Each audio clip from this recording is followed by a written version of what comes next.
Paper 33. Administration of the Local Universe. 366.1, 33 minutes and 0.1 second. While the Universal Father most certainly rules over his vast creation, he functions in a local universe administration through the person of the Creator Son.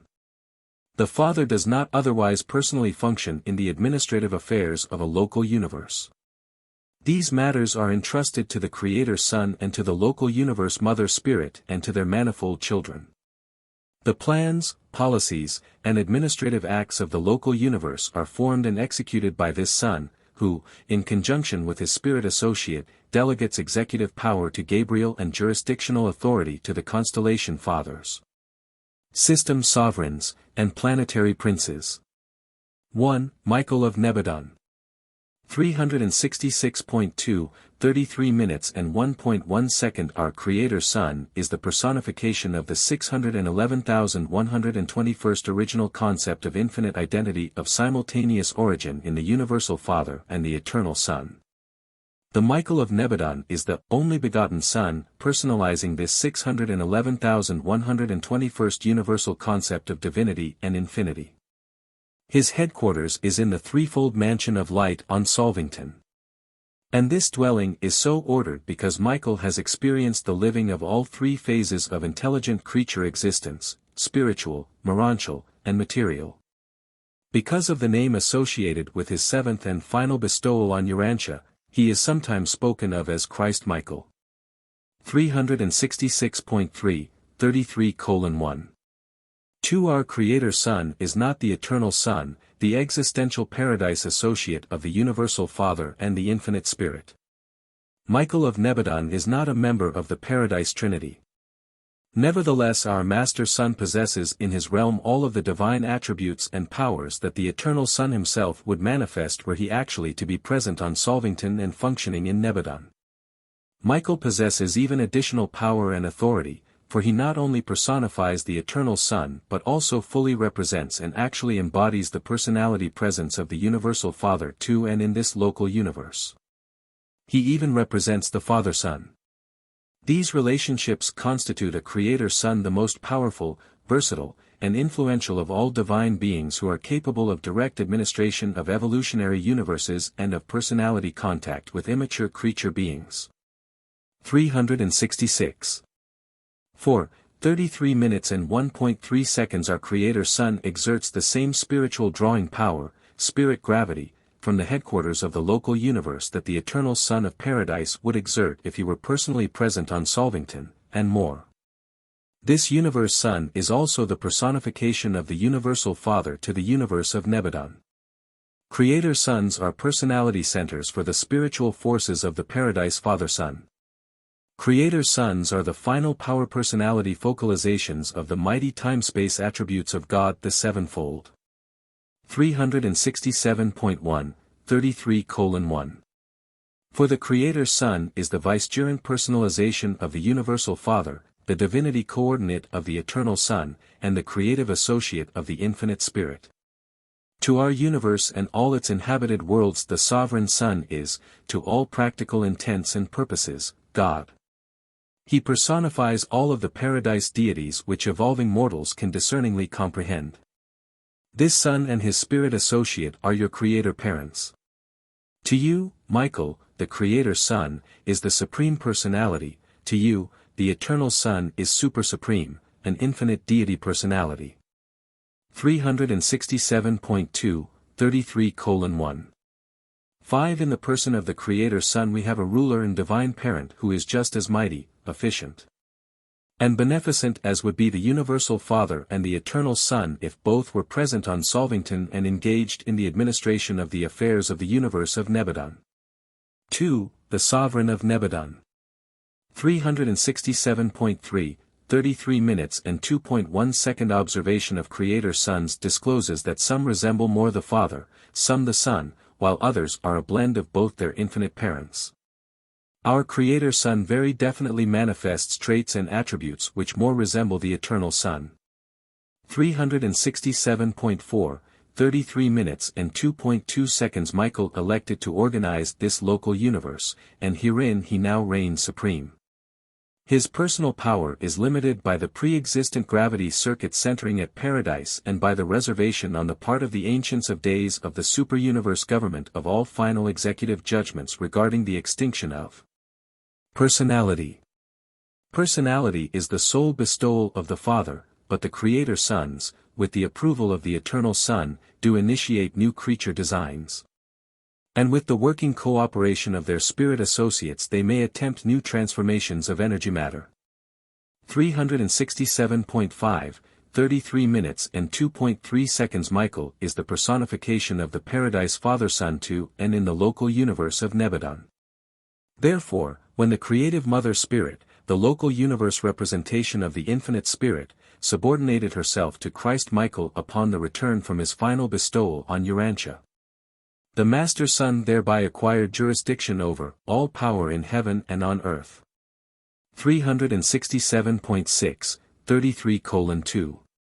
For this subordination of the divine ministers to the Creator Sons of the local universes constitutes these Master Sons the personal repositories of the finitely manifestable divinity of the Father, Son, and Spirit.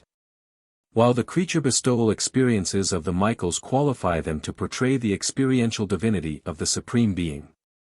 No other beings in the universes have thus personally exhausted the potentials of present finite experience, and no other beings in the universes possess such qualifications for solitary sovereignty. 367.7, 33:2. 5. Although Michael's headquarters is officially located on Solvington, the capital of Nebadon, he spends much of his time visiting the constellation and system headquarters and even the individual planets. Periodically he journeys to Paradise and often to Uversa, where he counsels with the Ancients of Days. When he is away from Solvington, his place is assumed by Gabriel, who then functions as regent of the universe of Nebadon. 3. The Universe Son and Spirit. 368.1, 33:3. 1. While pervading all the universes of time and space, the Infinite Spirit functions from the headquarters of each local universe as a specialized focalization acquiring full personality qualities by the technique of creative cooperation with the Creator Son. As concerns a local universe, the administrative authority of a Creator Son is supreme. The Infinite Spirit, as the Divine Minister, is wholly cooperative though perfectly coordinate. 368.2, 33:3. 2. The Universe Mother Spirit of Solvington, the associate of Michael in the control and administration of Nebadon, is of the sixth group of supreme spirits, being the 611,121st of that order. She volunteered to accompany Michael on the occasion of his liberation from Paradise obligations and has ever since functioned with him in creating and governing his universe. 368.3, 33:3. 3. The Master Creator Son is the personal sovereign of his universe, but in all the details of its management the Universe Spirit is co-director with the Son. While the Spirit ever acknowledges the Son as sovereign and ruler, the Son always accords the Spirit a coordinate position and equality of authority in all the affairs of the realm. In all his work of love and life bestowal the Creator Son is always and ever perfectly sustained and ably assisted by the all-wise and ever-faithful Universe Spirit and by all of her diversified retinue of angelic personalities. Such a divine minister is in reality the mother of spirits and spirit personalities, the ever-present and all-wise advisor of the Creator Son, a faithful and true manifestation of the Paradise Infinite Spirit. 368.4, 33:3. For the Son functions as a father in his local universe. The Spirit, as mortal creatures would understand, enacts the role of a mother, always assisting the Son and being everlastingly indispensable to the administration of the universe. In the face of insurrection only the Son and his associated sons can function as deliverers. Never can the Spirit undertake to contest rebellion or defend authority. But ever does the Spirit sustain the Son in all of everything he may be required to experience in his efforts to stabilize government and uphold authority on worlds tainted with evil or dominated by sin. Only a son can retrieve the work of their joint creation, but no son could hope for final success without the incessant cooperation of the Divine Minister and her vast assemblage of spirit helpers, the daughters of God. who so faithfully and valiantly struggle for the welfare of mortal men and the glory of their divine parents. 368.5, 33 minutes and 3.5 seconds upon the completion of the Creator Son's seventh and final creature bestowal, the uncertainties of periodic isolation terminate for the divine minister, and the Son's universe helper becomes forever settled in surety and control. It is at the enthronement of the Creator Son as a Master Son, at the Jubilee of Jubilees, that the Universe Spirit, before the assembled hosts, first makes public and universal acknowledgement of subordination to the Son, pledging fidelity and obedience. This event occurred in Nebadon at the time of Michael's return to Solvington after the Urantian bestowal. Never before this momentous occasion did the Universe Spirit acknowledge subordination to the Universe Son. And not until after this voluntary relinquishment of power and authority by the Spirit could it be truthfully proclaimed of the Son that all power in heaven and on earth has been committed to his hand. 369.1, 33:3. 6. After this pledge of subordination by the creative Mother Spirit, Michael of Nebadon nobly acknowledged his eternal dependence on his spirit companion, constituting the spirit coroller of his universe domains and requiring all their creatures to pledge themselves in loyalty to the Spirit as they had to the Son. And there issued and went forth the final proclamation of equality. Though he was the sovereign of this local universe, the Son published to the worlds the fact of the Spirit's equality with him in all endowments of personality and attributes of divine character. And this becomes the transcendent pattern for the family organization and government of even the lowly creatures of the worlds of space. This is, indeed and in truth, the high ideal of the family and the human institution of voluntary marriage. 369.2, 33 minutes and 3.7 seconds. The Son and the Spirit now preside over the universe much as a father and mother watch over, and minister to, their family of sons and daughters. It is not altogether out of place to refer to the Universe Spirit as the creative companion of the Creator Son and to regard the creatures of the realms as their sons and daughters, a grand and glorious family but one of untold responsibilities and endless watch care. 369.3, 33:3. 8. The Son initiates the creation of certain of the universe children. While the Spirit is solely responsible for bringing into existence the numerous orders of spirit personalities who minister and serve under the direction and guidance of this selfsame Mother Spirit. In the creation of other types of universe personalities, both the Son and the Spirit function together, and in no creative act does the one do aught without the counsel and approval of the other. 4. Gabriel, the Chief Executive. 369.4, 33:4. 1. The bright and morning star is the personalization of the first concept of identity and ideal of personality conceived by the Creator Son and the local universe manifestation of the Infinite Spirit. Going back to the early days of the local universe, before the union of the Creator Son and the Mother Spirit in the bonds of creative association. Back to the times before the beginning of the creation of their versatile family of sons and daughters. The first conjoint act of this early and free association of these two divine persons results in the creation of the highest spirit personality of the Son and the Spirit, the bright and morning star.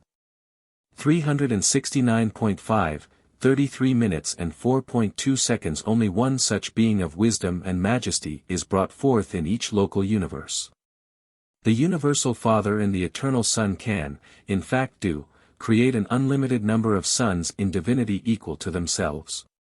But such sons, in union with the daughters of the Infinite Spirit, can create only one bright and morning star in each universe, a being like themselves and partaking freely of their combined natures but not of their creative prerogatives.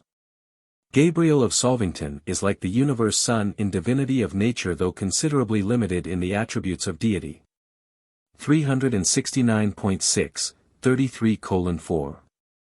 3. This firstborn of the parents of a new universe is a unique personality possessing many wonderful traits not visibly present in either ancestor, a being of unprecedented versatility in unimagined brilliance. This supernal personality embraces the divine will of the Son combined with the creative imagination of the Spirit. The thoughts and acts of the bright and morning star will ever be fully representative of both the Creator Son and the Creative Spirit. Such a being is also capable of a broad understanding of, and sympathetic contact with, both the spiritual seraphic hosts and the material evolutionary will creatures. 370.1, 33:4. For the bright and morning star is not a creator, but he is a marvelous administrator, being the personal administrative representative of the Creator Sun. Aside from creation and life impartation, the Sun and the Spirit never confer upon important universe procedures without Gabriel's presence. 370.2, 33:4. 5. Gabriel of Solvington is the chief executive of the universe of Nebadon and the arbiter of all executive appeals respecting its administration. This universe executive was created fully endowed for his work, but he has gained experience with the growth and evolution of our local creation. 370.3, 33:4. 6. Gabriel is the chief officer of execution for superuniverse mandates relating to non-personal affairs in the local universe.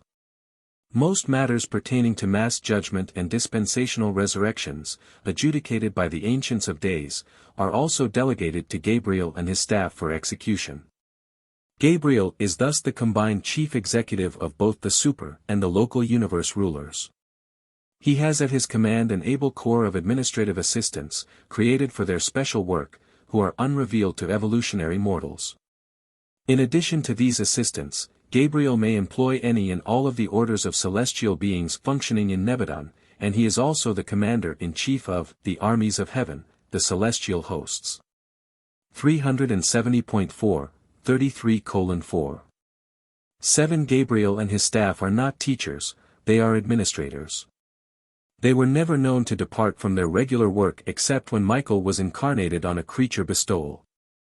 During such bestowals Gabriel was ever attendant on the will of the incarnated Sun, and with the collaboration of the Union of Days, he became the actual director of universe affairs during the later bestowals. Gabriel has been closely identified with the history and development of Urantia ever since the mortal bestowal of Michael. 370.5, 33:4. 8. Aside from meeting Gabriel on the bestowal worlds and at the times of general and special resurrection roll calls, mortals will seldom encounter him as they ascend through the local universe until they are inducted into the administrative work of the local creation.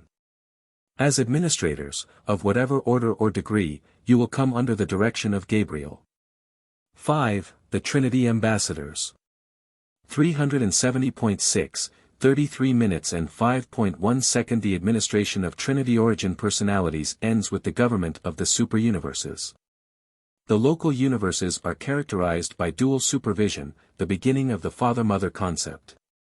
The Universe Father is the Creator Sun, the Universe Mother is the Divine Minister, the local universe creative spirit. Every local universe is, however, blessed with the presence of certain personalities from the central universe and paradise. At the head of this paradise group in Nebadon is the ambassador of the Paradise Trinity, Emmanuel of Solvington, the Union of Days assigned to the local universe of Nebadon. In a certain sense this High Trinity Son is also the personal representative of the Universal Father to the court of the Creator Son, hence his name, Emmanuel. 370.7, 33:5. 2. Emmanuel of Solvington, number 611,121 of the Sixth Order of Supreme Trinity Personalities, is a being of sublime dignity and of such superb condescension that he refuses the worship and adoration of all living creatures. He bears the distinction of being the only personality in all Nebadon who has never acknowledged subordination to his brother Michael. He functions as advisor to the Sovereign Son but gives counsel only on request.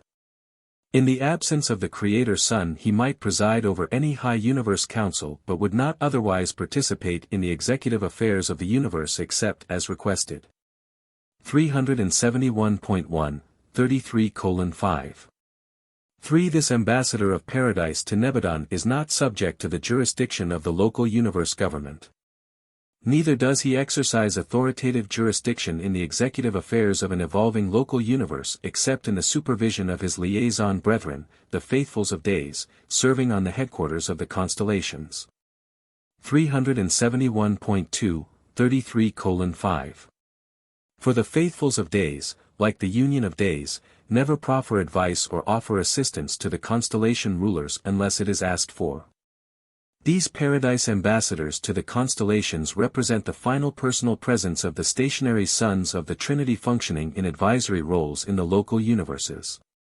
Constellations are more closely related to the superuniverse administration than local systems, which are administered exclusively by personalities native to the local universe. 6. General Administration. 371.3, 33:6. 1. Gabriel is the chief executive and actual administrator of Nebadon.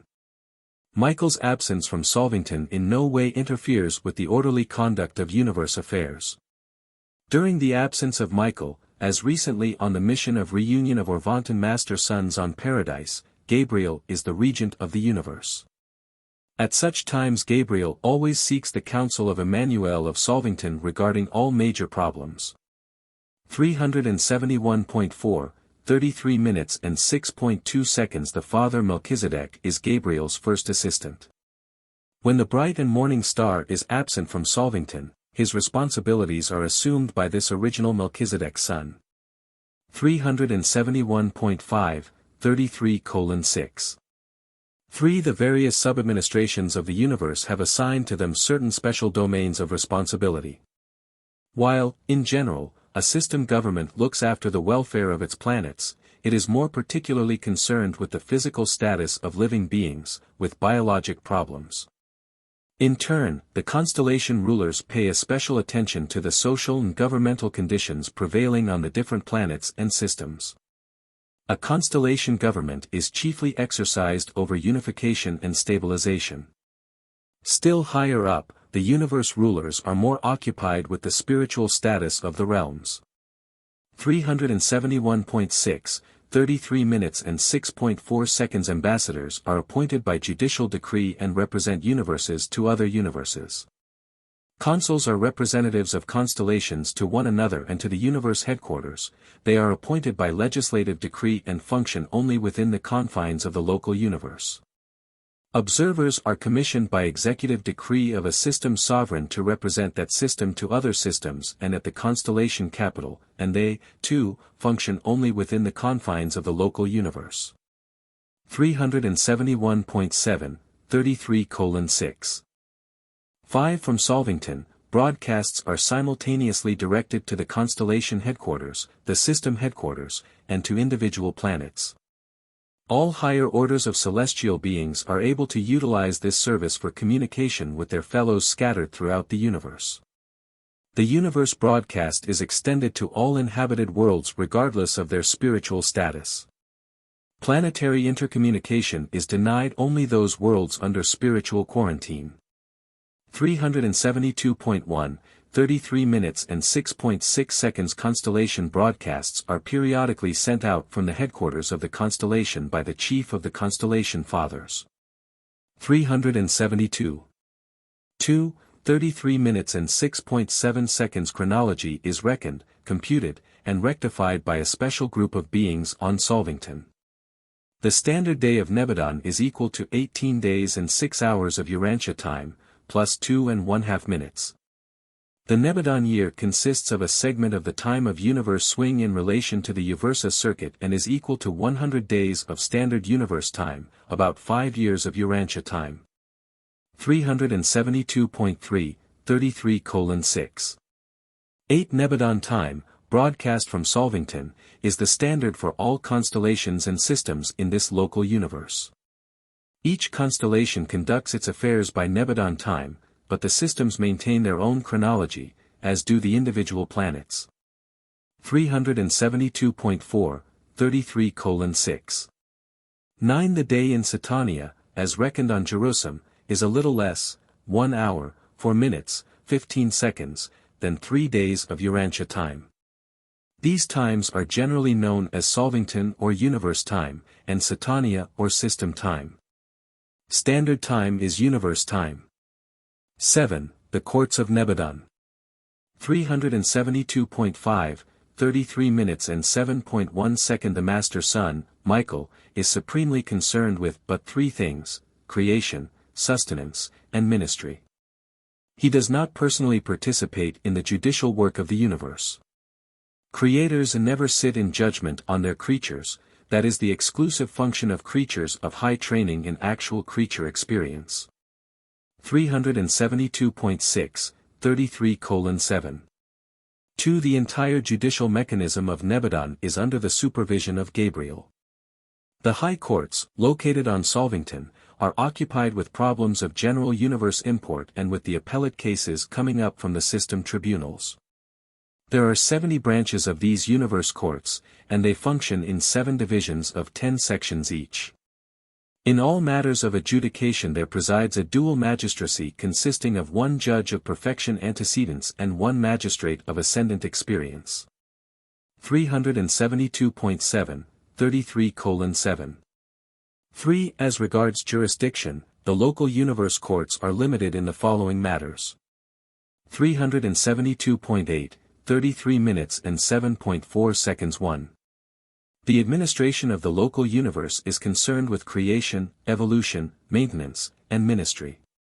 The universe tribunals are, therefore, denied the right to pass upon those cases involving the question of eternal life and death. This has no reference to natural death as it obtains on Urantia, but if the question of the right of continued existence, life eternal, comes up for adjudication, it must be referred to the tribunals of Orvanton. And if decided adversely to the individual, all sentences of extinction are carried out upon the orders, and through the agencies, of the rulers of the supergovernment. 372.9, 33 minutes and 7.5 seconds. 2. The default or defection of any of the local universe sons of God which jeopardizes their status and authority as sons is never adjudicated in the tribunals of a son.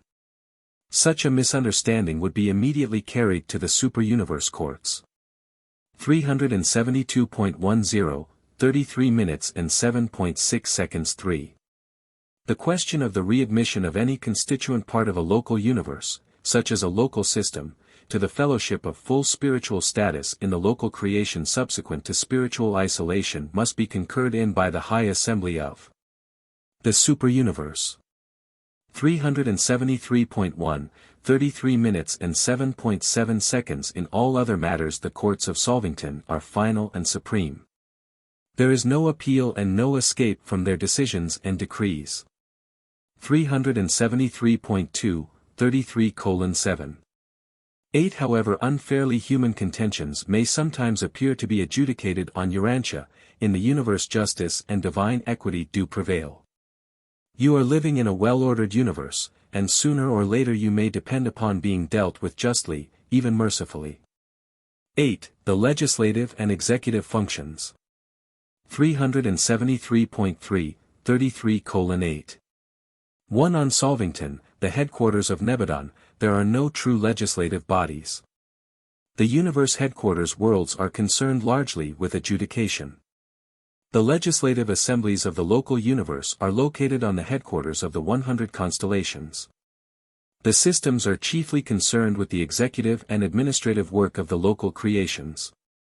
The system sovereigns and their associates enforce the legislative mandates of the constellation rulers and execute the judicial decrees of the high courts of the universe. 373.4, 33:8. 2. While true legislation is not enacted at the universe headquarters, there do function on Solvington a variety of advisory and research assemblies, variously constituted and conducted in accordance with their scope and purpose.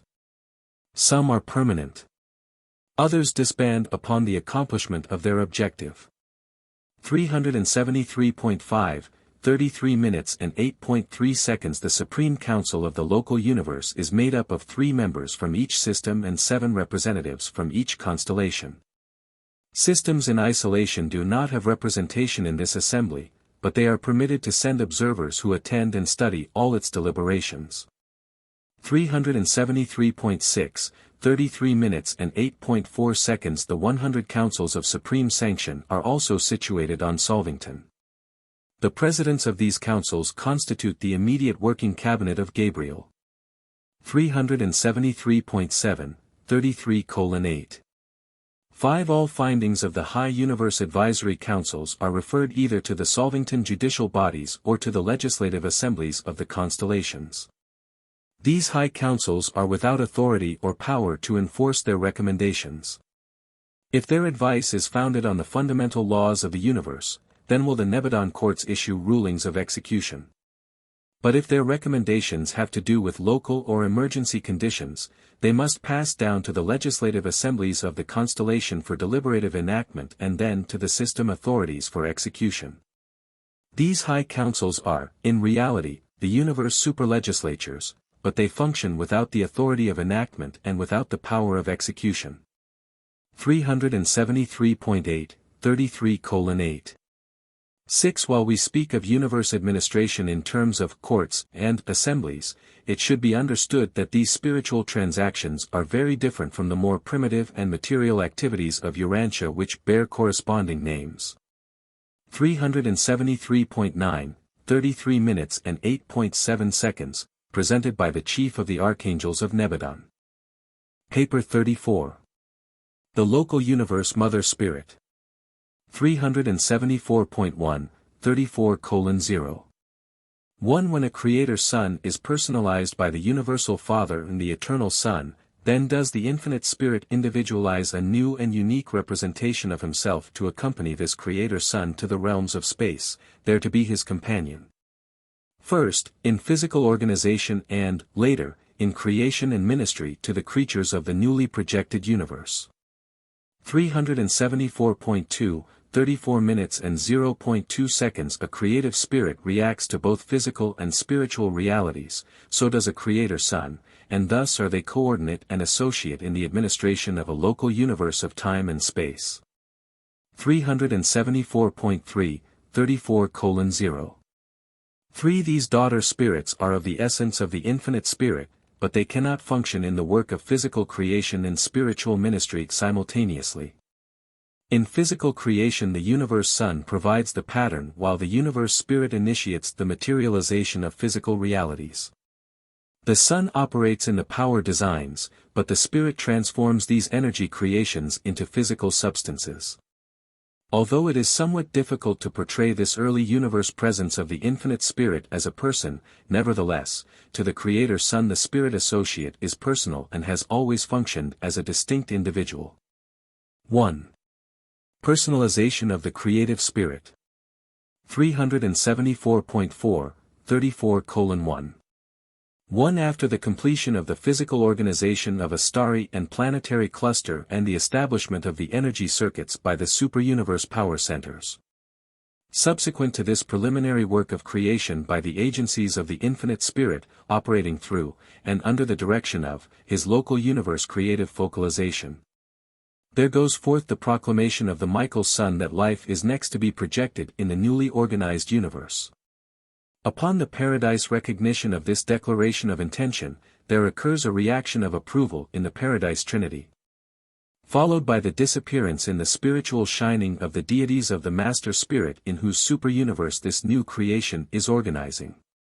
Meanwhile the other Master Spirits draw near this central lodgment of the Paradise deities, and subsequently, when the deity-embraced Master Spirit emerges to the recognition of his fellows, there occurs what is known as a primary eruption. This is a tremendous spiritual flash, a phenomenon clearly discernible as far away as the headquarters of the superuniverse concerned.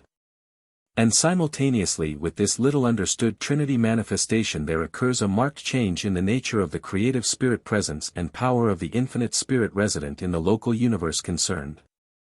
In response to these Paradise phenomena there immediately personalizes, in the very presence of the Creator Son, a new personal representation of the Infinite Spirit. This is the Divine Minister. The individualized creative spirit helper of the Creator Son has become his personal creative associate, the local universe Mother Spirit. 375.1, 34:1. 2. From and through this new personal segregation of the conjoint Creator there proceed the established currents and the ordained circuits of spirit power and spiritual influence destined to pervade all the worlds and beings of that local universe. In reality, this new and personal presence is but a transformation of the pre-existent and less personal associate of the Son in his earlier work of physical universe organization. 375.2, 34:1. 3. This is the relation of a stupendous drama in few words, but it represents about all that can be told regarding these momentous transactions. They are instantaneous, inscrutable, and incomprehensible. The secret of the technique and procedure resides in the bosom of the Paradise Trinity. Of only one thing are we certain: the spirit presence in the local universe during the time of purely physical creation or organization was incompletely differentiated from the spirit of the Paradise Infinite Spirit. Whereas, after the reappearance of the supervising Master Spirit from the secret embrace of the gods and following the flash of spiritual energy, the local universe manifestation of the Infinite Spirit suddenly and completely changes to the personal likeness of that Master Spirit who was in transmuting liaison with the Infinite Spirit.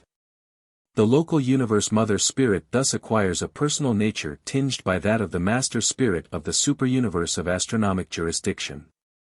375.3, 34:1. For this personalized presence of the Infinite Spirit, the creative Mother Spirit of the local universe, is known in Satania as the Divine Minister.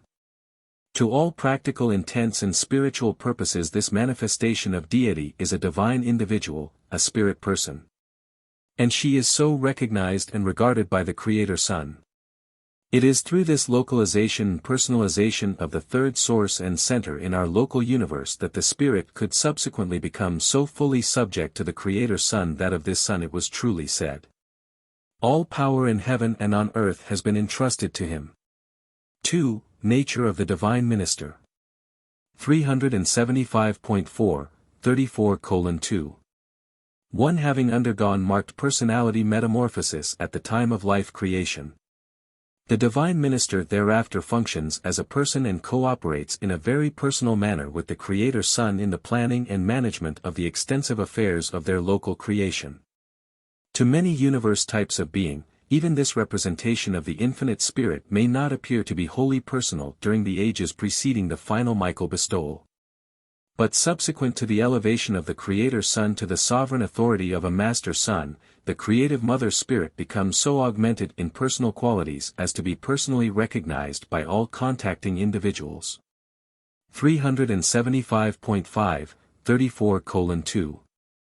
2. From the earliest association with the Creator Son the Universe Spirit possesses all the physical control attributes of the Infinite Spirit, including the full endowment of anti-gravity.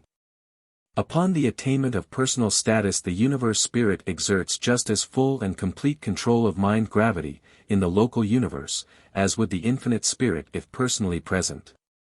375.6, 34:2. 3. In each local universe the Divine Minister functions in accordance with the nature and inherent characteristics of the Infinite Spirit as embodied in one of the 7 Master Spirits of Paradise. While there is a basic uniformity of character in all universe spirits, there is also a diversity of function, determined by their origin through one of the 7 Master Spirits. This differential of origin accounts for the diverse techniques in the function of the local universe Mother Spirits in different superuniverses. But in all essential spiritual attributes these spirits are identical, equally spiritual and wholly divine, irrespective of superuniverse differentiation. 376.1, 34:2. For the creative spirit is corresponsible with the Creator Son in producing the creatures of the worlds and never fails the Son in all efforts to uphold and conserve these creations. Life is ministered and maintained through the agency of the creative spirit. You send forth your spirit, and they are created. You renew the face of the earth. 376.2, 34:2. 5. In the creation of a universe of intelligent creatures the creative Mother Spirit functions first in the sphere of universe perfection, collaborating with the Sun in the production of the bright and morning star. Subsequently the offspring of the Spirit increasingly approach the order of created beings on the planets, even as the suns grade downward from the Melchizedeks to the material suns, who actually contact with the mortals of the realms. In the later evolution of mortal creatures the life-carrier suns provide the physical body, fabricated out of the existing organized material of the realm, while the universe spirit contributes the breath of life. 376.3, 34:2. 6. While the seventh segment of the grand universe may, in many respects, be tardy in development, thoughtful students of our problems look forward to the evolution of an extraordinarily well-balanced creation in the ages to come. We predict this high degree of symmetry in Urantia because the presiding spirit of this super-universe is the chief of the master spirits on high. Being a spirit intelligence embodying the balanced union and perfect coordination of the traits and character of all three of the eternal deities. We are tardy and backward in comparison with other sectors, but there undoubtedly awaits us a transcendent development and an unprecedented achievement sometime in the eternal ages of the future. 3. The Sun and Spirit in Time and Space. 376. 4. 34 minutes and 3.1 seconds. Neither the eternal Sun nor the infinite Spirit is limited or conditioned by either time or space, but most of their offspring are. 376.5, 34 minutes and 3.2 seconds. The infinite Spirit pervades all space and indwells the circle of eternity. Still, in their personal contact with the children of time, the personalities of the infinite Spirit must often reckon with temporal elements, though not so much with space. Many mind ministries ignore space but suffer a time lag in affecting coordination of diverse levels of universe reality. A solitary messenger is virtually independent of space except that time is actually required in traveling from one location to another, and there are similar entities unknown to you. 376.6, 34:3. 3. In personal prerogatives, a creative spirit is wholly and entirely independent of space, but not of time. There is no specialized personal presence of such a universe spirit on either the constellation or system headquarters. She is equally and diffusely present throughout her entire local universe and is, therefore, just as literally and personally present on one world as on any other. 376.7, 34:3. For only as regards the element of time is a creative spirit ever limited in her universe ministrations. A creator sun acts instantaneously throughout his universe. But the creative spirit must reckon with time in the ministration of the universal mind except as she consciously and designedly avails herself of the personal prerogatives of the universe sun.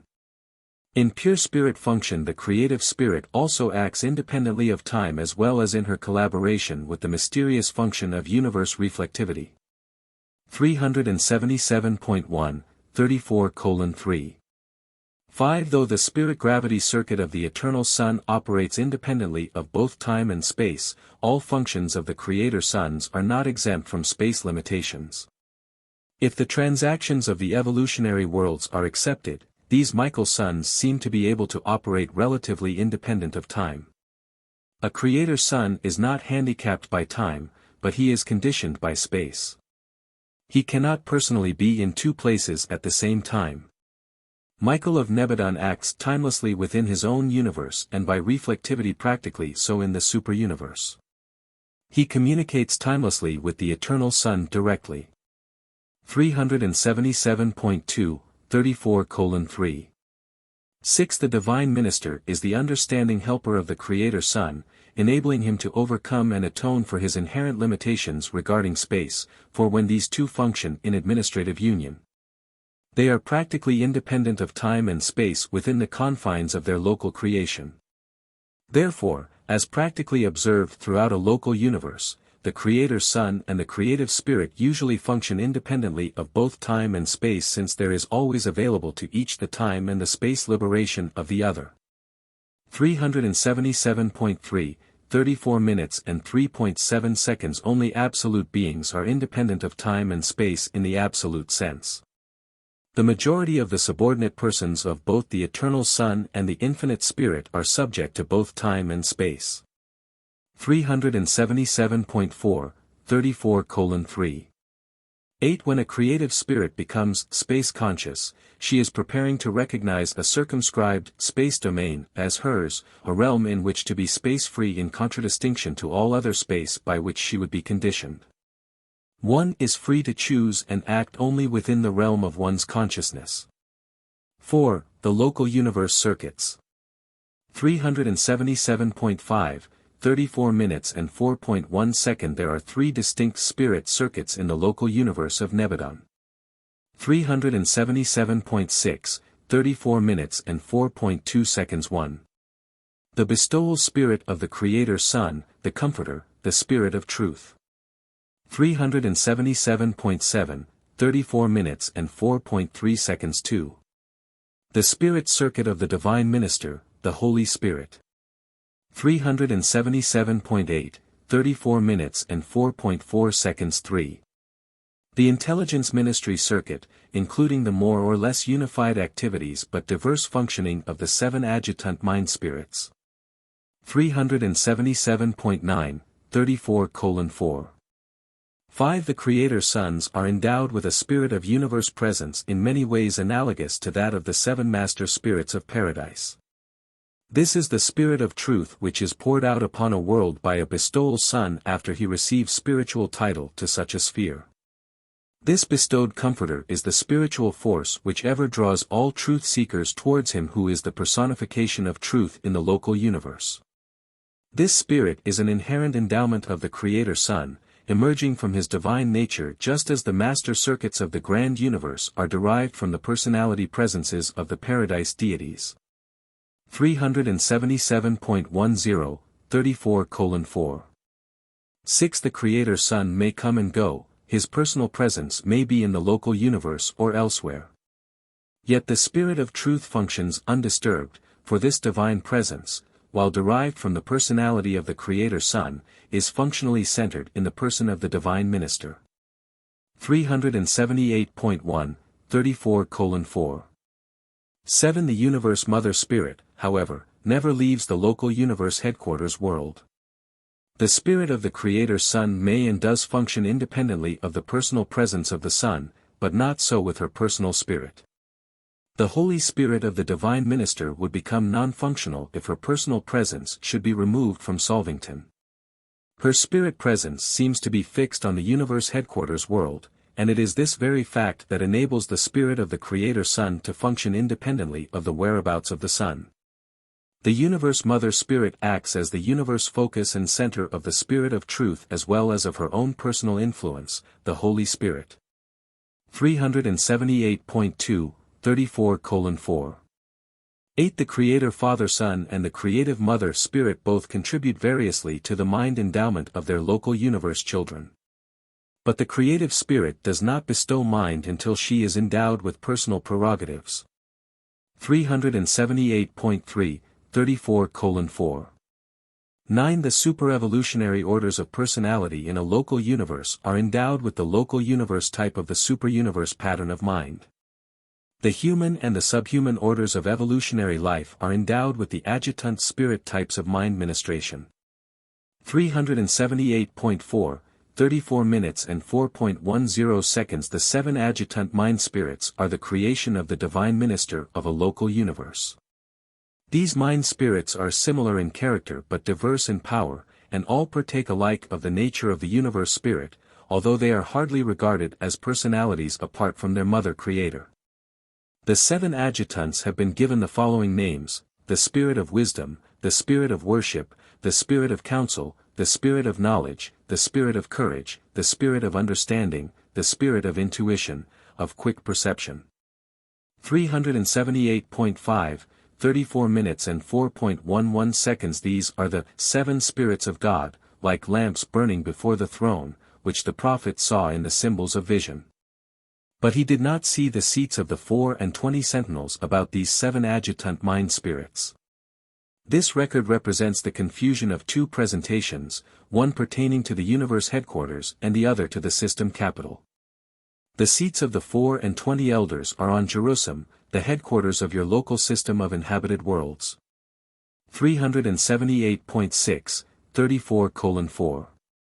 12. But it was of Solvington that John wrote, and out of the throne proceeded lightnings and thunderings and voices, the universe broadcasts to the local systems.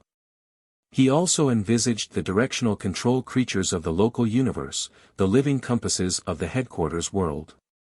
This directional control in Nebadon is maintained by the 4 control creatures of Solvington, who operate over the universe currents and are ably assisted by the first functioning mind spirit, the adjutant of intuition.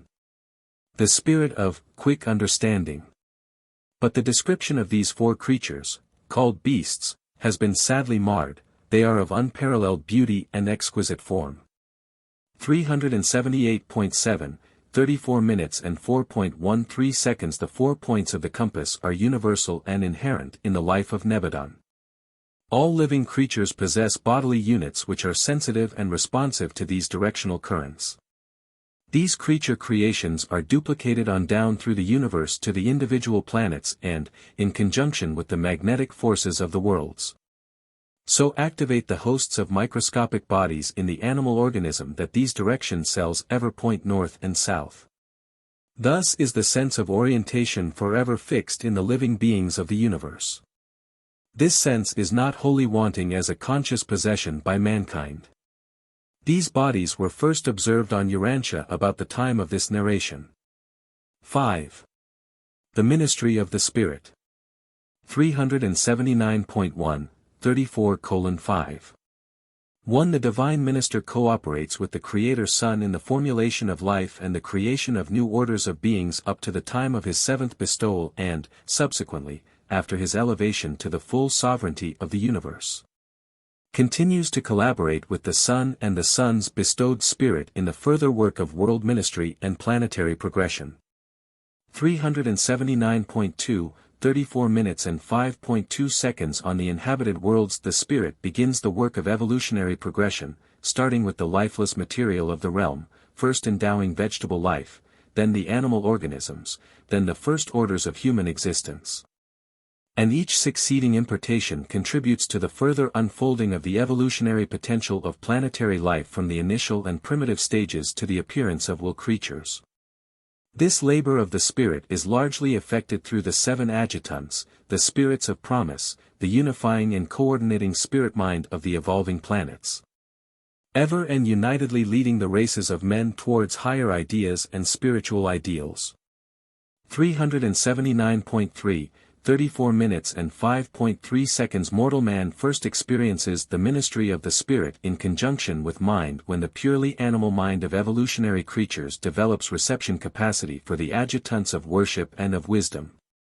This ministry of the 6th and 7th adjutants indicates mind evolution crossing the threshold of spiritual ministry.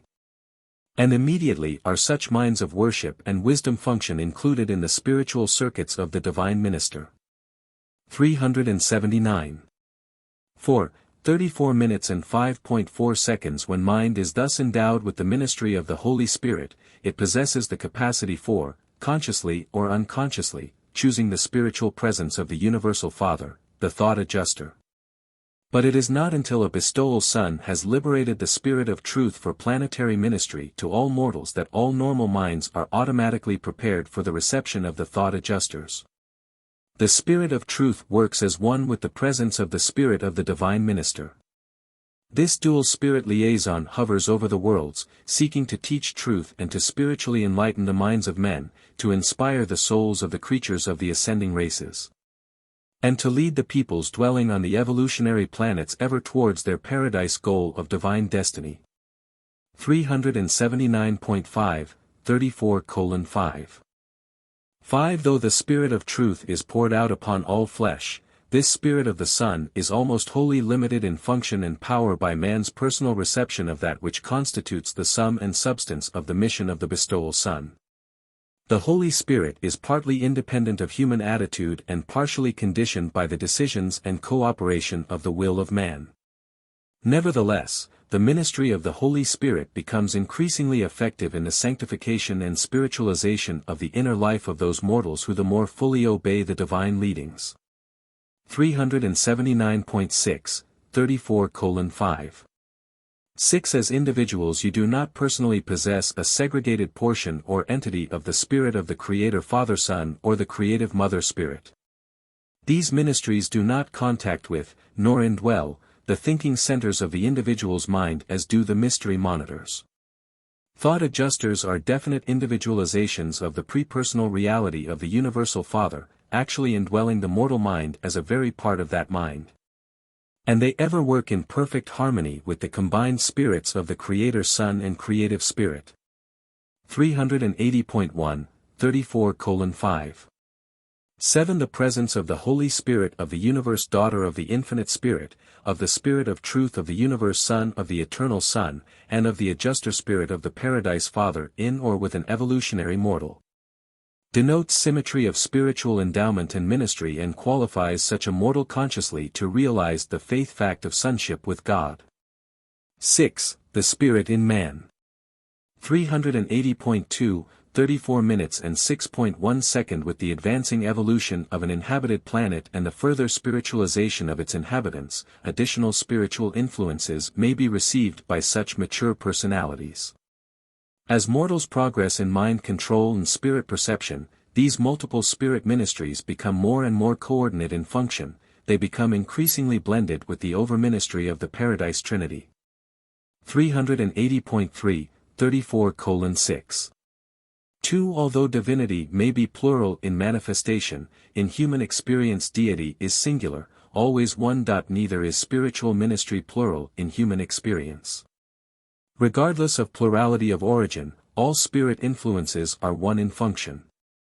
Indeed they are one, being the spirit ministry of God the sevenfold in and to the creatures of the grand universe. And as creatures grow in appreciation of, and receptivity for, this unifying ministry of the Spirit, it becomes in their experience the ministry of God the Supreme. 380.4, 34:6.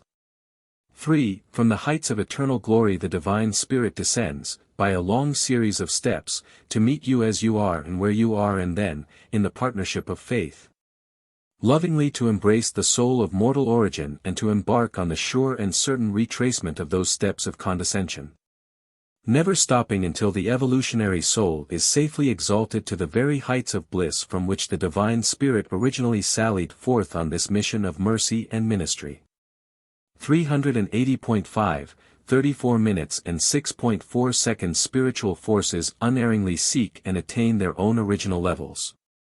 Having gone out from the eternal, they are certain to return thereto, bringing with them all those children of time and space who have espoused the leading teaching of the indwelling Adjuster, those who have been truly born of the Spirit. The Faith Sons of God. 380.6, 34 minutes and 6.5 seconds. The Divine Spirit is the source of continual ministry and encouragement to the children of men.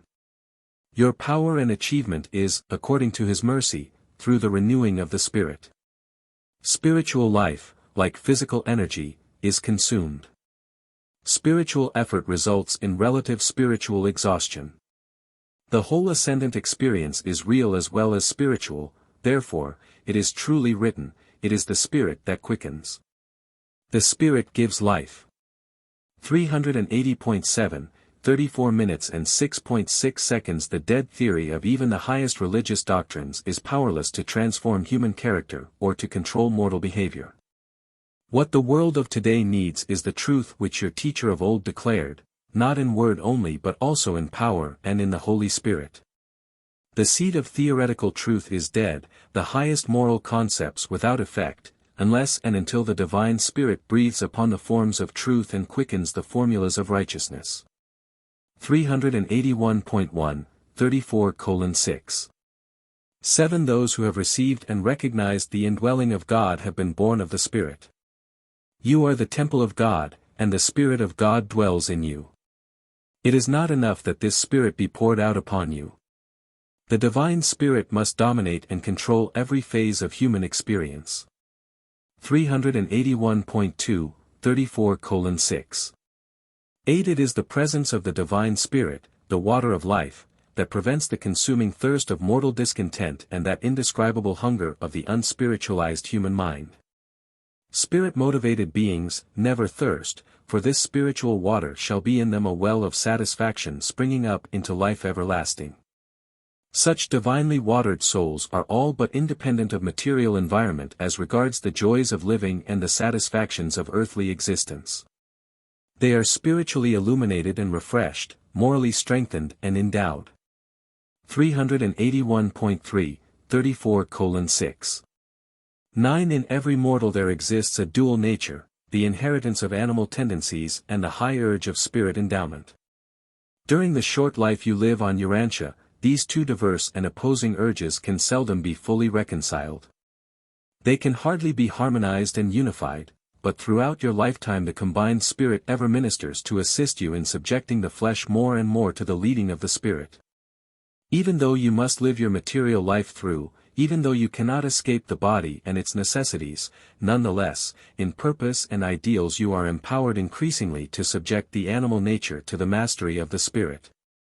There truly exists within you a conspiracy of spiritual forces, a confederation of divine powers, whose exclusive purpose is to effect your final deliverance from material bondage and finite handicaps. 381.4, 34:6. 10. The purpose of all this ministration is, that you may be strengthened with power through his spirit in the inner man. And all this represents but the preliminary steps to the final attainment of the perfection of faith and service, that experience wherein you shall be filled with all the fullness of God. For all those who are led by the Spirit of God are the sons of God.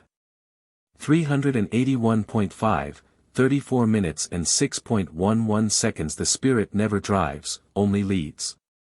If you are a willing learner, if you want to attain spirit levels and reach divine heights, if you sincerely desire to reach the eternal goal, then the Divine Spirit will gently and lovingly lead you along the pathway of sonship and spiritual progress. Every step you take must be one of willingness, intelligent and cheerful cooperation. The domination of the Spirit is never tainted with coercion nor compromised by compulsion. 381.6, 34:6. 12. And when such a life of spirit guidance is freely and intelligently accepted, there gradually develops within the human mind a positive consciousness of divine contact and assurance of spirit communion. Sooner or later, the Spirit bears witness with your spirit, the adjuster, that you are a child of God. Already has your own thought adjuster told you of your kinship to God, so that the record testifies that the Spirit bears witness with your spirit, not to your spirit. 381.7, 34:6. 13. The consciousness of the spirit domination of a human life is presently attended by an increasing exhibition of the characteristics of the spirit in the life reactions of such a spirit-led mortal, for the fruits of the spirit are love, joy, peace, long-suffering, gentleness, goodness, faith, meekness, and temperance. Such spirit-guided and divinely illuminated mortals, while they yet tread the lowly paths of toil and in human faithfulness perform the duties of their earthly assignments, have already begun to discern the lights of eternal life as they glimmer on the faraway shores of another world. Already have they begun to comprehend the reality of that inspiring and comforting truth: the kingdom of God is not meat and drink but righteousness, peace, and joy in the Holy Spirit. And throughout every trial and in the presence of every hardship, Spirit-born souls are sustained by that hope which transcends all fear, because the love of God is shed abroad in all hearts by the presence of the Divine Spirit. 7. The Spirit and the Flesh. 382.1, 34 minutes and 7.1 seconds. The flesh, the inherent nature derived from the animal origin races, does not naturally bear the fruits of the Divine Spirit. When the mortal nature has been upstepped by the addition of the nature of the material sons of God, as the Urantia races were in a measure advanced by the bestowal of Adam, then is the way better prepared for the Spirit of truth to cooperate with the indwelling adjuster to bring forth the beautiful harvest of the character fruits of the Spirit. If you do not reject this Spirit, even though eternity may be required to fulfill the commission, he will guide you into all truth. 382.2, 34:7. 2. Evolutionary mortals inhabiting normal worlds of spiritual progress do not experience the acute conflicts between the spirit and the flesh which characterize the present-day Urantia races. But even on the most ideal planets, pre-Adamic man must put forth positive efforts to ascend from the purely animalistic plane of existence up through successive levels of increasingly intellectual meanings and higher spiritual values. 382. 3. 34 minutes and 7.3 seconds. The mortals of a normal world do not experience constant warfare between their physical and spiritual natures. They are confronted with the necessity of climbing up from the animal levels of existence to the higher planes of spiritual living. But this ascent is more like undergoing an educational training when compared with the intense conflicts of Urantia mortals in this realm of the divergent material and spiritual natures. 382.4, 34 minutes and 7.4 seconds. The Urantia peoples are suffering the consequences of a double deprivation of help in this task of progressive planetary spiritual attainment.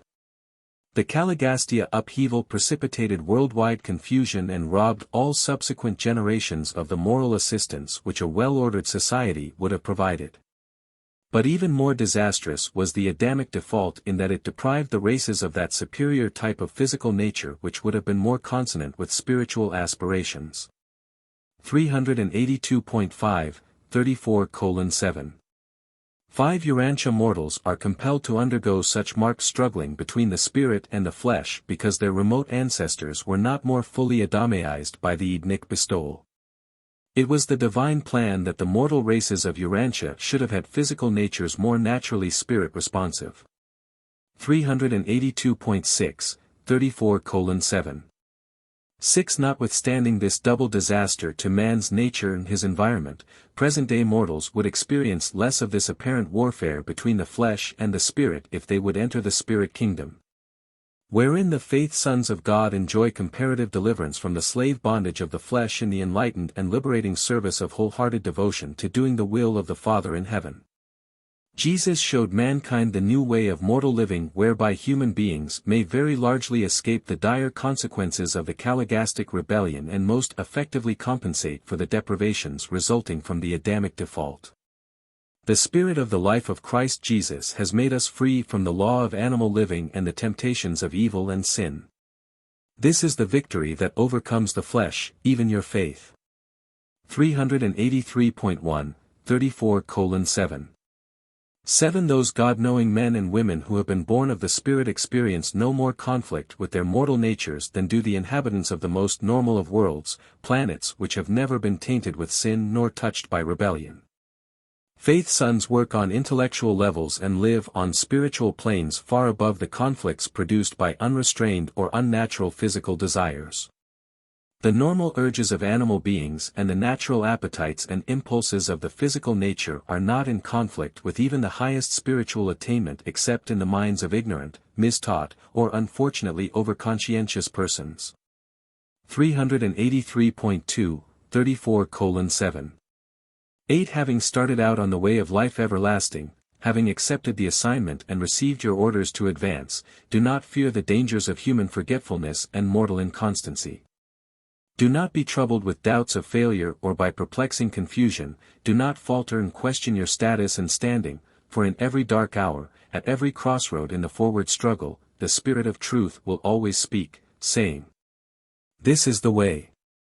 383.3, 34 minutes and 7.9 seconds, presented by a mighty messenger temporarily assigned to service on Urantia. Paper 35. The Local Universe Sons of God. 384.1, 35 minutes and 0.1 second. The Sons of God previously introduced have had a paradise origin. They are the offspring of the divine rulers of the universal domains. Of the first paradise order of sonship, the Creator Sons, there is in Nebadon only one, Michael, the universe father and sovereign. Of the second order of paradise sonship, the Avonal or magisterial sons, Nebadon has its full quota, 1062. And these, lesser Christs, are just as effective and all-powerful in their planetary bestowals as was the Creator and Master Son on Urantia. The third order, being of Trinity origin, do not register in a local universe, but I estimate there are in Nebadon between 15 and 20,000 Trinity teacher sons exclusive of 9,642 creature trinitized assistants of record. These paradise Danals are neither magistrates nor administrators, they are superteachers. 384.2, 35 minutes and 0.2 seconds. The types of sons about to be considered are of local universe origin. They are the offspring of a paradise Creator Son in varied association with the complemental universe Mother Spirit. The following orders of local universe sonship find mention in these narratives. 384.3, 35 minutes and 0.3 seconds. 1. Melchizedek's sons. 384.4, 35:0. 4:2. Verandadek's sons. 384.5, 35 minutes and 0.5 seconds. 3. Lananandek's sons.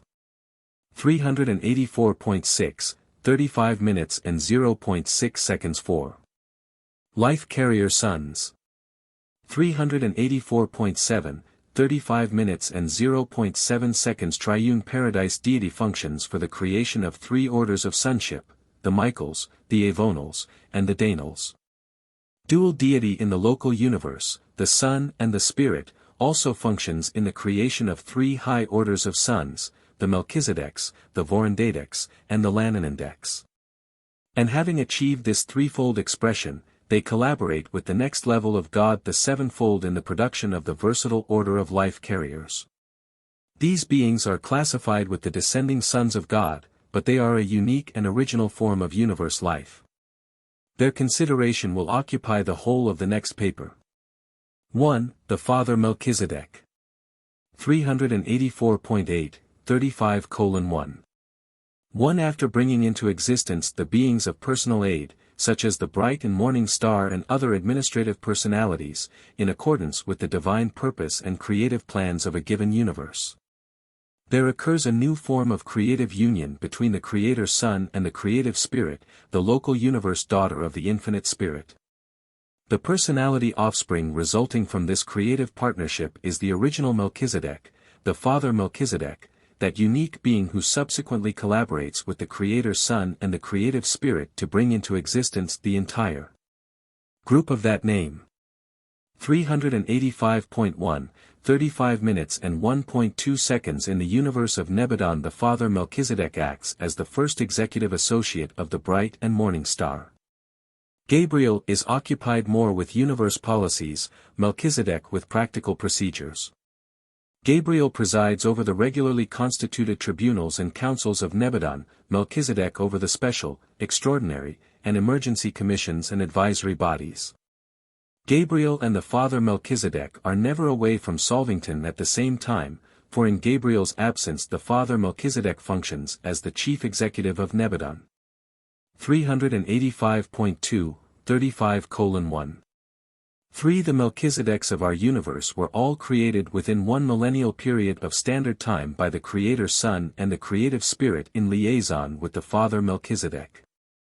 Being an order of sonship wherein one of their own number functioned as coordinate creator, Melchizedeks are in constitution partly of self-origin and therefore candidates for the realization of a supernal type of self-government. They periodically elect their own administrative chief for a term of 7 years of standard time and otherwise function as a self-regulating order, though the original Melchizedek does exercise certain inherent coparental prerogatives. From time to time this Father Melchizedek designates certain individuals of his order to function as special life carriers to the Midsonite worlds, a type of inhabited planet not heretofore revealed on Urantia. 385.3, 35:1. For the Melchizedeks do not function extensively outside the local universe except when they are called as witnesses in matters pending before the tribunals of the superuniverse, and when designated special ambassadors, as they sometimes are, representing one universe to another in the same superuniverse. The original or firstborn Melchizedek of each universe is always at liberty to journey to the neighboring universes or to paradise on missions having to do with the interests and duties of his order. 2. The Melchizedek sons. 385.4, 35:2. 1. The Melchizedeks are the first order of divine sons to approach sufficiently near the lower creature life to be able to function directly in the ministry of mortal uplift, to serve the evolutionary races without the necessity of incarnation. These sons are naturally at the midpoint of the great personality descent, by origin being just about midway between the highest divinity and the lowest creature life of will endowment. They thus become the natural intermediaries between the higher and divine levels of living existence and the lower, even the material, forms of life on the evolutionary worlds. The Seraphic orders, the angels, delight to work with the Melchizedeks. In fact, All forms of intelligent life find in these sons understanding friends, sympathetic teachers, and wise counselors. 385.5, 35 minutes and 2.2 seconds. The Melchizedeks are a self-governing order. With this unique group we encounter the first attempt at self-determination on the part of local universe beings and observe the highest type of true self-government. These sons organize their own machinery for their group and home planet administration, as well as that for the 6 associated spheres and their tributary worlds. And it should be recorded that they have never abused their prerogatives. Not once throughout all the super-universe of Urantia have these Melchizedek sons ever betrayed their trust. They are the hope of every universe group which aspires to self-government. They are the pattern and the teachers of self-government to all the spheres of Nebadon. All orders of intelligent beings, superiors from above and subordinates from below, are wholehearted in their praise of the government of the Melchizedeks. 386.1, 35 minutes and 2.3 seconds. The Melchizedek order of sonship occupies the position, and assumes the responsibility, of the eldest son in a large family. Most of their work is regular and somewhat routine, but much of it is voluntary and altogether self-imposed. A majority of the special assemblies which, from time to time, convene on Solvington are called on motion of the Melchizedeks. On their own initiative these sons patrol their native universe. They maintain an autonomous organization devoted to universe intelligence, making periodical reports to the Creator Son independent of all information coming up to universe headquarters through the regular agencies concerned with the routine administration of the realm. They are by nature unprejudiced observers, they have the full confidence of all classes of intelligent beings. 386.2, 35 minutes and 2.4 seconds. The Melchizedeks function as mobile and advisory review courts of the realms. These universe sons go in small groups to the worlds to serve as advisory commissions, to take depositions, to receive suggestions, and to act as counselors, thus helping to compose the major difficulties and settle the serious differences which arise from time to time in the affairs of the evolutionary domains. 386.3, 35 minutes and 2.5 seconds. These eldest sons of a universe are the chief aides of the bright and morning star in carrying out the mandates of the Creator Son. When a Melchizedek goes to a remote world in the name of Gabriel, he may, for the purposes of that particular mission, be deputized in the name of the sender, and in that event will appear on the planet of assignment with the full authority of the bright and morning star. Especially is this true on those spheres where a higher sun has not yet appeared in the likeness of the creatures of the realm. 386.4, 35 minutes and 2.6 seconds. When a Creator Son enters upon the bestowal career on an evolutionary world, he goes alone. But when one of his paradise brothers, an Avonal son, enters upon a bestowal, he is accompanied by the Melchizedek supporters, 12 in number, who so efficiently contribute to the success of the bestowal mission. They also support the Paradise Avonals on magisterial missions to the inhabited worlds, and in these assignments the Melchizedeks are visible to mortal eyes if the Avonal Son is also thus manifest. 386.5, 35:2. 7. There is no phase of planetary spiritual need to which they do not minister. They are the teachers who so often win whole worlds of advanced life to the final and full recognition of the Creator Son and his Paradise Father. 386.6, 35:2. 8. The Melchizedeks are well-nigh perfect in wisdom, but they are not infallible in judgment. When detached and alone on planetary missions, they have sometimes erred in minor matters, that is, they have elected to do certain things which their supervisors did not subsequently approve. Such an error of judgment temporarily disqualifies a Melchizedek until he goes to Solvington and, in audience with the Creator Son, receives that instruction which effectually purges him of the disharmony which caused disagreement with his fellows. And then, following the correctional rest, reinstatement to service ensues on the third day. But these minor misadaptations in Melchizedek function have rarely occurred in Nebadon. 387.1, 35 minutes and 2.9 seconds. These sons are not an increasing order. Their number is stationary, although varying in each local universe. The number of Melchizedeks of record on their headquarters planet in Nebadon is upward of 10 million. 3. The Melchizedek Worlds. 387.2, 35:3. 1. The Melchizedeks occupy a world of their own near Solvington, the universe headquarters. This sphere, by name Melchizedek, is the pilot world of the Solvington circuit of 70 primary spheres, each of which is encircled by 6 tributary spheres devoted to specialized activities. These marvelous spheres, 70 primaries and 420 tributaries, are often spoken of as the Melchizedek University. Ascending mortals from all the constellations of Nebadon pass through training on all 490 worlds in the acquirement of residential status on Solvington. But the education of ascenders is only one phase of the manifold activities taking place on the Solvington cluster of architectural spheres. 387.3, 35:3. 2. The 490 spheres of the Solvington circuit are divided into 10 groups, each containing 7 primary and 42 tributary spheres. Each of these groups is under the general supervision of some one of the major orders of universe life. The first group, embracing the pilot world and the next 6 primary spheres in the encircling planetary procession, is under the supervision of the Melchizedeks. These Melchizedek worlds are 387.4, 35 minutes and 3.3 seconds 1. The pilot world, the home world of the Melchizedek sons. 387.5, 35 minutes and 3.4 seconds 2. The world of the physical life schools and the laboratories of living energies. 387.6, 35 minutes and 3.5 seconds 3. The world of Urantia life. 387.7, 35 minutes and 3.6 seconds 4. The sphere of initial spirit life. 387.8, 35 minutes and 3.7 seconds 5. The world of mid-spirit life. 387.9, 35 minutes and 3.8 seconds 6.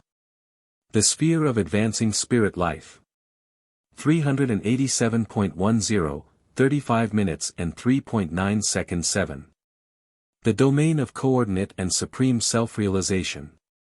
387.11, 35:3. 10. The 6 tributary worlds of each of these Melchizedek spheres are devoted to activities germane to the work of the associated primary sphere.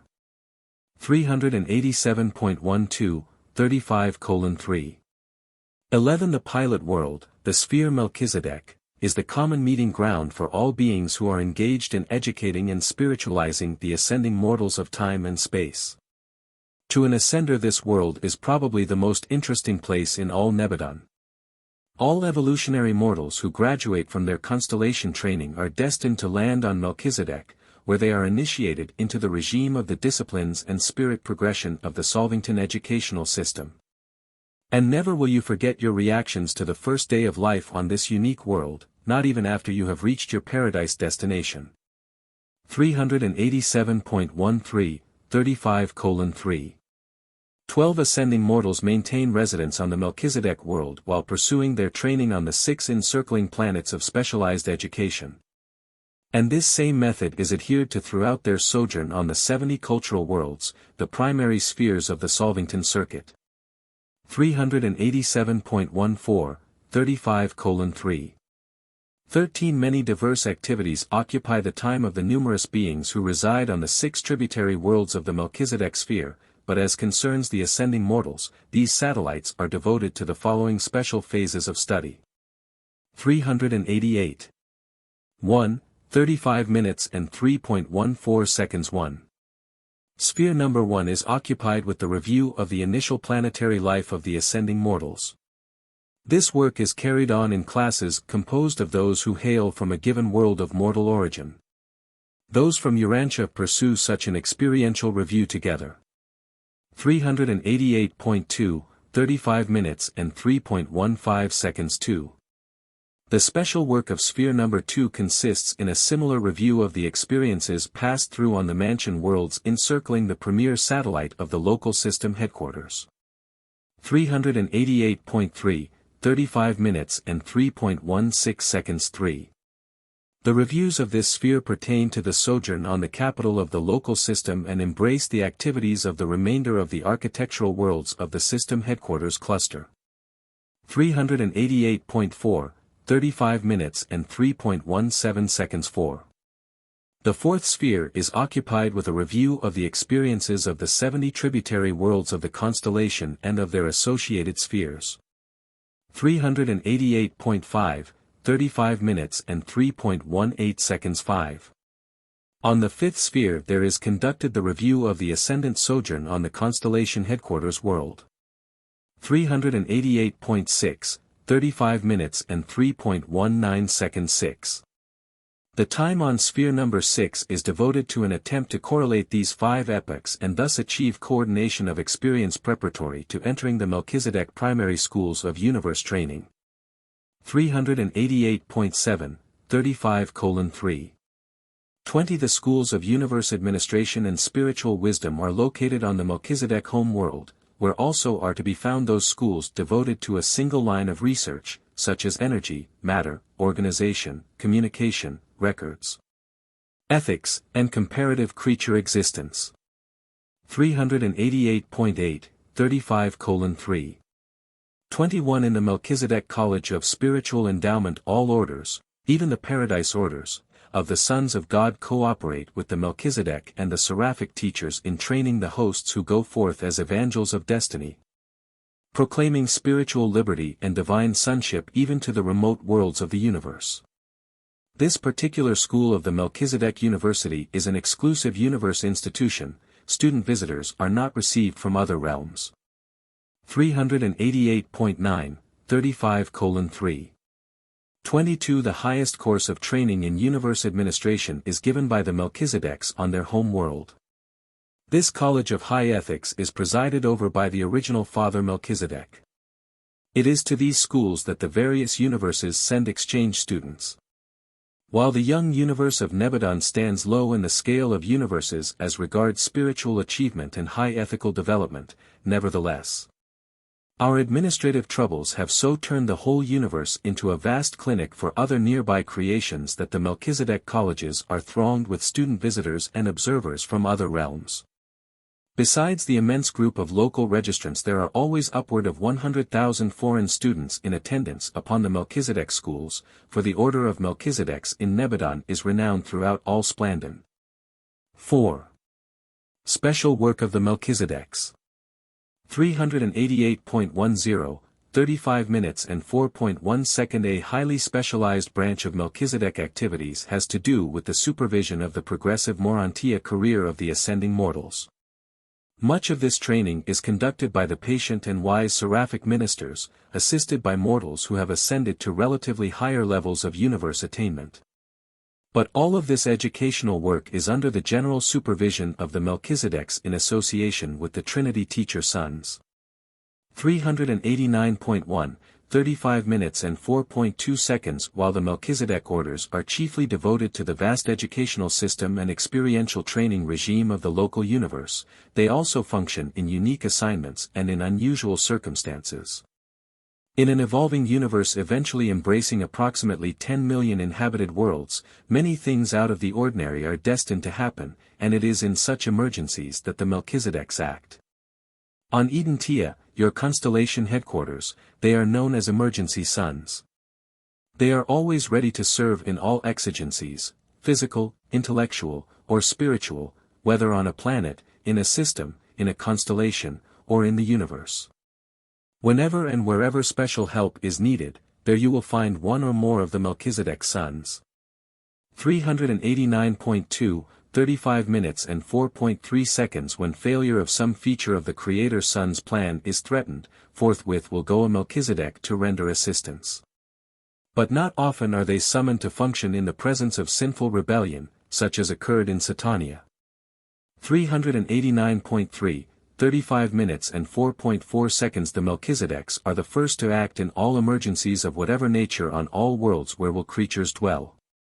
They sometimes act as temporary custodians on wayward planets, serving as receivers of a defaulting planetary government. In a planetary crisis, these Melchizedek sons serve in many unique capacities. It is easily possible for such a son to make himself visible to mortal beings, and sometimes one of this order has even incarnated in the likeness of mortal flesh. 7 times in Nebadon has a Melchizedek served on an evolutionary world in the similitude of mortal flesh, and on numerous occasions these sons have appeared in the likeness of other orders of universe creatures. They are indeed the versatile and volunteer emergency ministers to all orders of universe intelligences and to all the worlds and systems of worlds. 389.4, 35:4. 5. The Melchizedek who lived on Urantia during the time of Abraham was locally known as Prince of Salem because he presided over a small colony of truth-seekers residing at a place called Salem. He volunteered to incarnate in the likeness of mortal flesh and did so with the approval of the Melchizedek receivers of the planet, who feared that the light of life would become extinguished during that period of increasing spiritual darkness. And he did foster the truth of his day and safely pass it on to Abraham and his associates. 5. The Verandadek sons. 389.5, 35:5. 1. After the creation of the personal aids and the first group of the versatile Melchizedeks, the Creator Son and the local universe creative spirit planned for, and brought into existence, the second great and diverse order of universe sonship. The Verandadeks. They are more generally known as Constellation Fathers because a son of this order is uniformly found at the head of each constellation government in every local universe. 389.6, 35:5. 2. The number of Verandadeks varies in each local universe, just 1 million being the recorded number in Nebadon. These sons, like their coordinates, the Melchizedeks, possess no power of reproduction. There exists no known method whereby they can increase their numbers. 389.7, 35 minutes and 5.3 seconds. In many respects these sons are a self-governing body. As individuals and as groups, even as a whole, they are largely self-determinative, much as are the Melchizedeks, but Verandadeks do not function through such a wide range of activities. They do not equal their Melchizedek brethren in brilliant versatility, but they are even more reliable and efficient as rulers and far-seeing administrators. Neither are they quite the administrative peers of their subordinates, the Lananandek system sovereigns, but they excel all orders of universe sonship in stability of purpose and in divinity of judgment. 390.1, 35:5. For although the decisions and rulings of this order of sons are always in accordance with the spirit of divine sonship and in harmony with the policies of the Creator Son, they have been cited for error to the Creator Son. And in details of technique their decisions have sometimes been reversed on appeal to the superior tribunals of the universe. But these sons rarely fall into error, and they have never gone into rebellion. Never in all the history of Nebadon has a Verandadek been found in contempt of the universe government. 390.2, 35:5. 5. The service of the Verandadeks in the local universes is extensive and varied. They serve as ambassadors to other universes and as consuls representing constellations within their native universe. Of all orders of local universe sonship they are the most often entrusted with the full delegation of sovereign powers to be exercised in critical universe situations. 390.3, 35:5.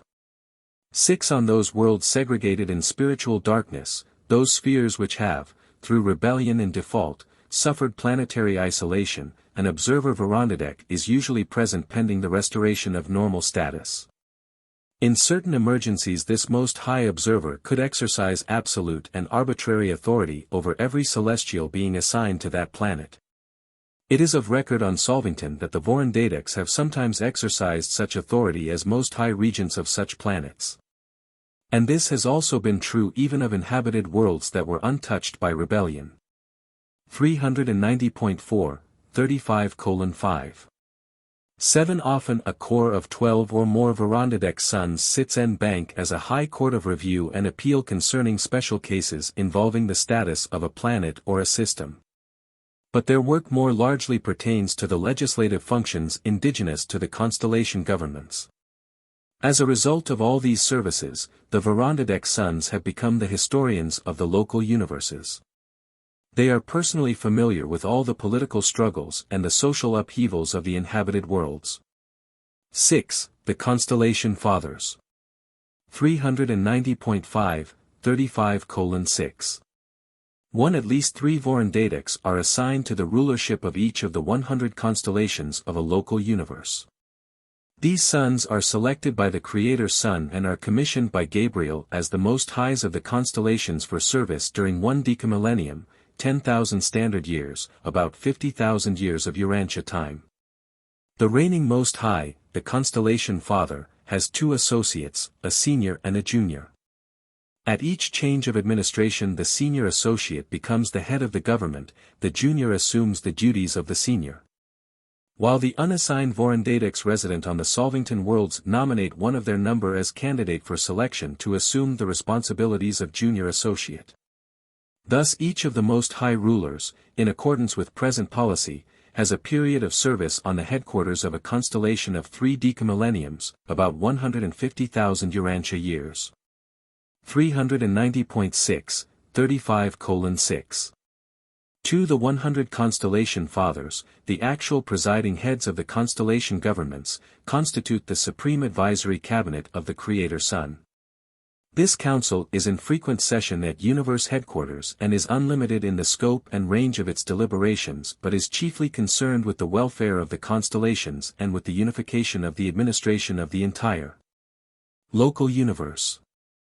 391.1, 35 minutes and 6.3 seconds. When a constellation father is in attendance upon duties at the universe headquarters, as he frequently is, the senior associate becomes acting director of constellation affairs.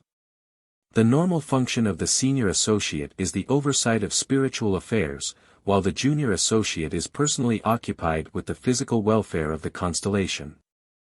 No major policy, however, is ever carried out in a constellation unless all 3 of the Most Highs are agreed upon all the details of its execution.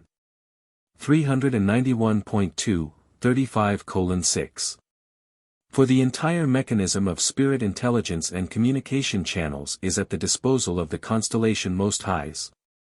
They are in perfect touch with their superiors on Solvington and with their direct subordinates, the sovereigns of the local systems.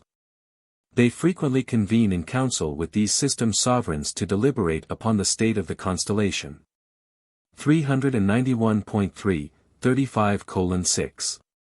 5. The Most Highs surround themselves with a corps of counselors, which varies in number and personnel from time to time in accordance with the presence of the various groups at constellation headquarters and also as the local requirements vary. During times of stress they may ask for, and will quickly receive, additional sons of the Verandadek order to assist with the administrative work.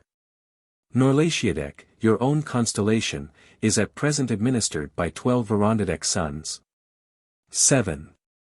The Verandadek worlds.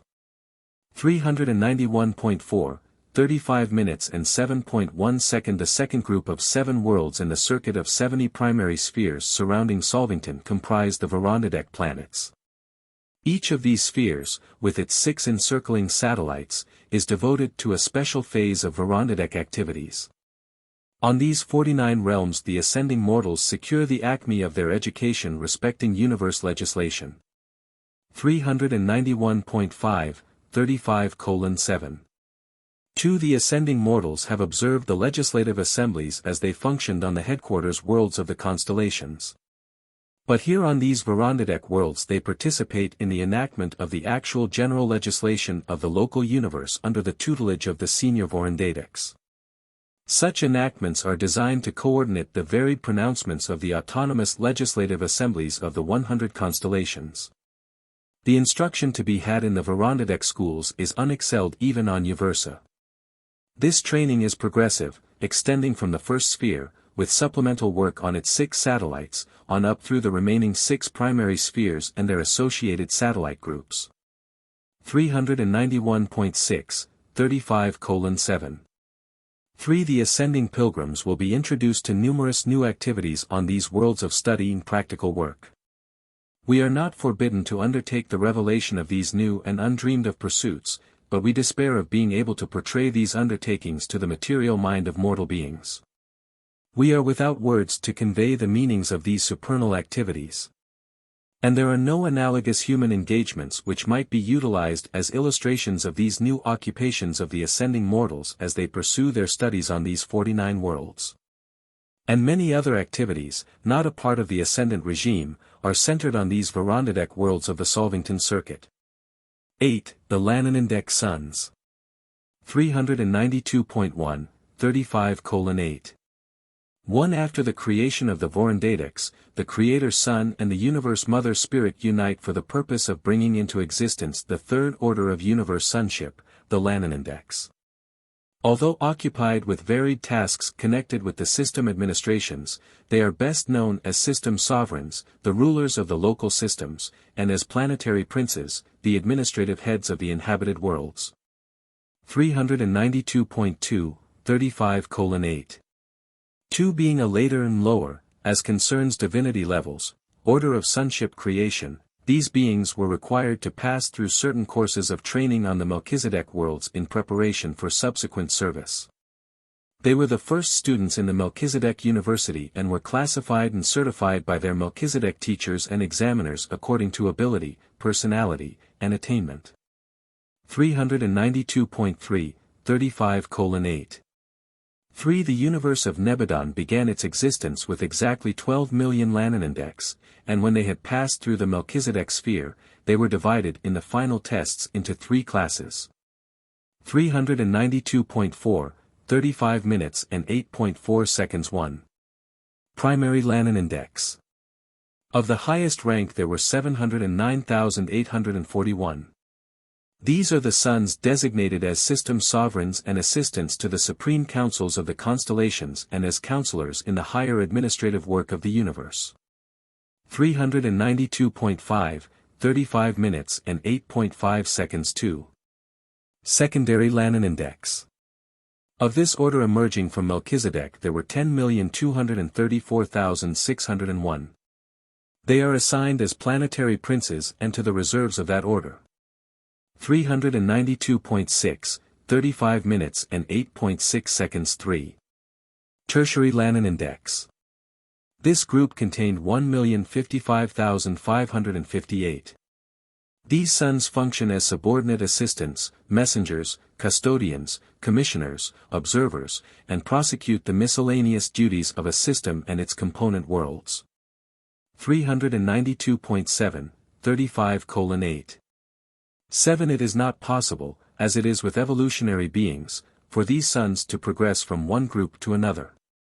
When subjected to the Melchizedek training, when once tested and classified, they serve continuously in the rank assigned. Neither do these sons engage in reproduction, their number in the universe is stationary. 392.8, 35 minutes and 8.8 seconds. In round numbers the Lananandek order of sons is classified on Solvington as follows. 392.9, 35:8. 9 Universe Coordinators and Constellation Counselors. 100,000. 392.10, 35 minutes and 8.10 seconds. System Sovereigns and Assistants. 600,000. 392.11, 35 minutes and 8.11 seconds. Planetary Princes and Reserves. 10 million. 392.12, 35:8. 12 Messenger Corps. 400,000. 392.13, 35 minutes and 8.13 seconds. Custodians and Recorders. 100,000. 392.14, 35 minutes and 8.14 seconds. Reserve Corps. 800,000. 392.15, 35:8. 15. Since Lananandeks are a somewhat lower order of sonship than the Melchizedeks and the Vorandadeks, they are of even greater service in the subordinate units of the universe. For they are capable of drawing nearer the lower creatures of the intelligent races. They also stand in greater danger of going astray, of departing from the acceptable technique of universe government. But these Lananandeks, especially the primary order, are the most able and versatile of all local universe administrators. In executive ability they are excelled only by Gabriel and his unrevealed associates. 9. The Lananandek rulers. 393.1, 35 minutes and 9.1 seconds. The Lananandeks are the continuous rulers of the planets and the rotating sovereigns of the systems. Such a sun now rules on Jerusalem, the headquarters of your local system of inhabited worlds. 393.2, 35 minutes and 9.2 seconds. The system sovereigns rule in commissions of 2 or 3 on the headquarters of each system of inhabited worlds. The constellation father names one of these Lananandeks as chief every decamillennium. Sometimes no change in the head of the trio is made, the matter being entirely optional with the constellation rulers. System governments do not suddenly change in personnel unless a tragedy of some sort occurs. 393.3, 35:9. 3. When system sovereigns or assistants are recalled, their places are filled by selections made by the Supreme Council located on the constellation headquarters from the reserves of that order. A group which is larger on Urantia than the average indicated. 393.4, 35 minutes and 9.4 seconds. The Supreme Lananandek Councils are stationed on the various constellation headquarters. Such a body is presided over by the senior most high associate of the constellation father, while the junior associate supervises the reserves of the secondary order. 393.5, 35 minutes and 9.5 seconds. The system sovereigns are true to their names. They are well-nigh sovereign in the local affairs of the inhabited worlds. They are almost paternal in their direction of the planetary princes, the material sons, and the ministering spirits. The personal grasp of the sovereign is all but complete. These rulers are not supervised by Trinity observers from the central universe. They are the executive division of the local universe, and as custodians of the enforcement of legislative mandates and as executives for the application of judicial verdicts. They present the one place in all universe administration where personal disloyalty to the will of the Michael's Son could most easily and readily entrench itself and seek to assert itself. 393.6, 35 minutes and 9.6 seconds. Our local universe has been unfortunate in that over 700 sons of the Lananandek order have rebelled against the universe government, thus precipitating confusion in several systems and on numerous planets. Of this entire number of failures only 3 were system sovereigns. Practically all of these sons belonged to the second and third orders, planetary princes and tertiary Lananandeks. 393.7, 35:9. 7. The large number of these sons who have lapsed from integrity does not indicate any fault in creatorship. They could have been made divinely perfect, but they were so created that they might better understand, and draw near to, the evolutionary creatures dwelling on the worlds of time and space. 393.8, 35:9. 8. Of all the local universes in Urvanton, our universe has, with the exception of Henzilan, lost the largest number of this order of sons. On Uversa it is the consensus that we have had so much administrative trouble in Nebadon because our sons of the Lananandek order have been created with such a large degree of personal liberty in choosing and planning. I do not make this observation by way of criticism. The creator of our universe has full authority and power to do this.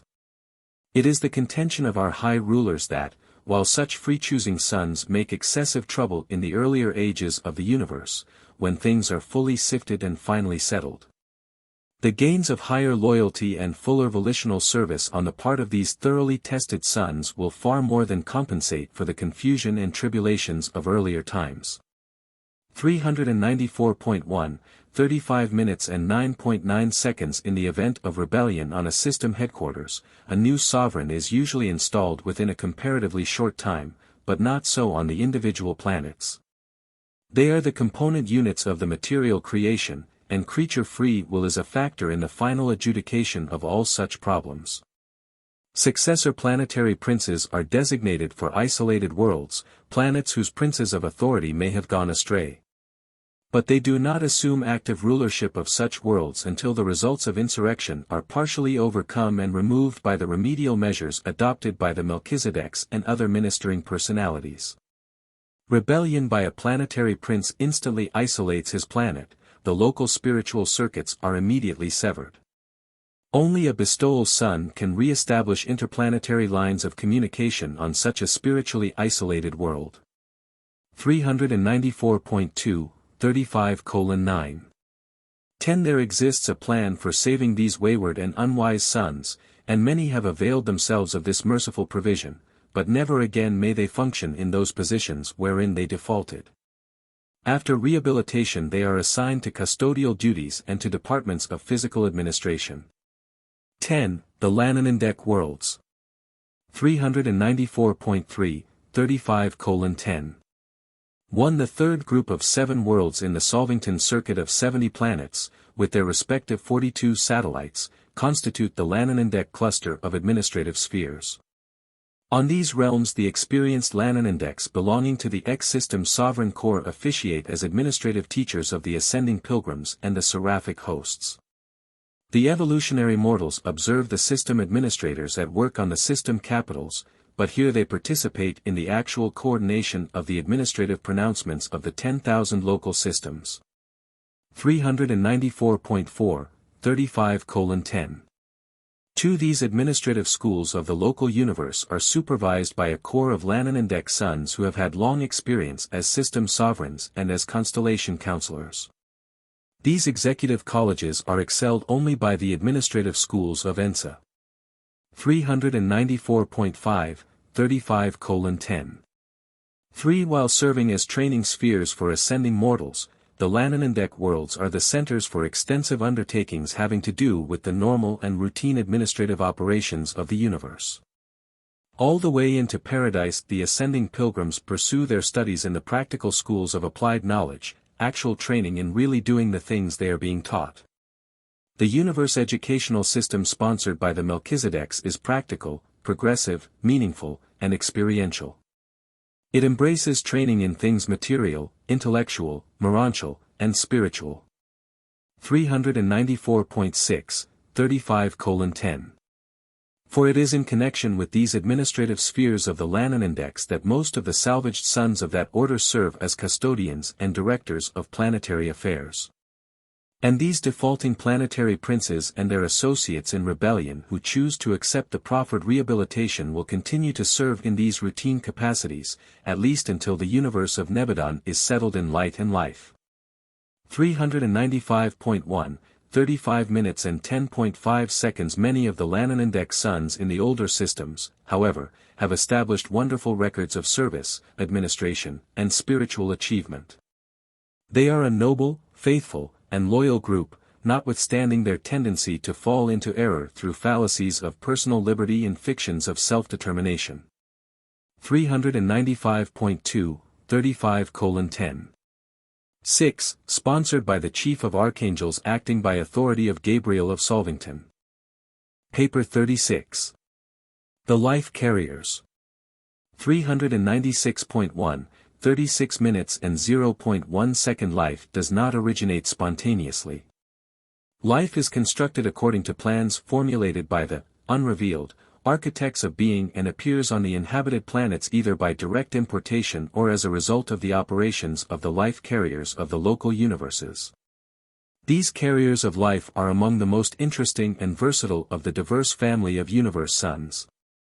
They are entrusted with designing and carrying creature life to the planetary spheres. And after planting this life on such new worlds, they remain there for long periods to foster its development. 1. Origin and nature of life carriers. 396.2 36:1. 1. Though the life carriers belong to the family of divine sonship, they are a peculiar and distinct type of universe sons, being the only group of intelligent life in a local universe in whose creation the rulers of a superuniverse participate. The life carriers are the offspring of 3 pre-existent personalities, the Creator Son, the Universe Mother Spirit, and, by designation, one of the 3 Ancients of Days presiding over the destinies of the superuniverse concerned.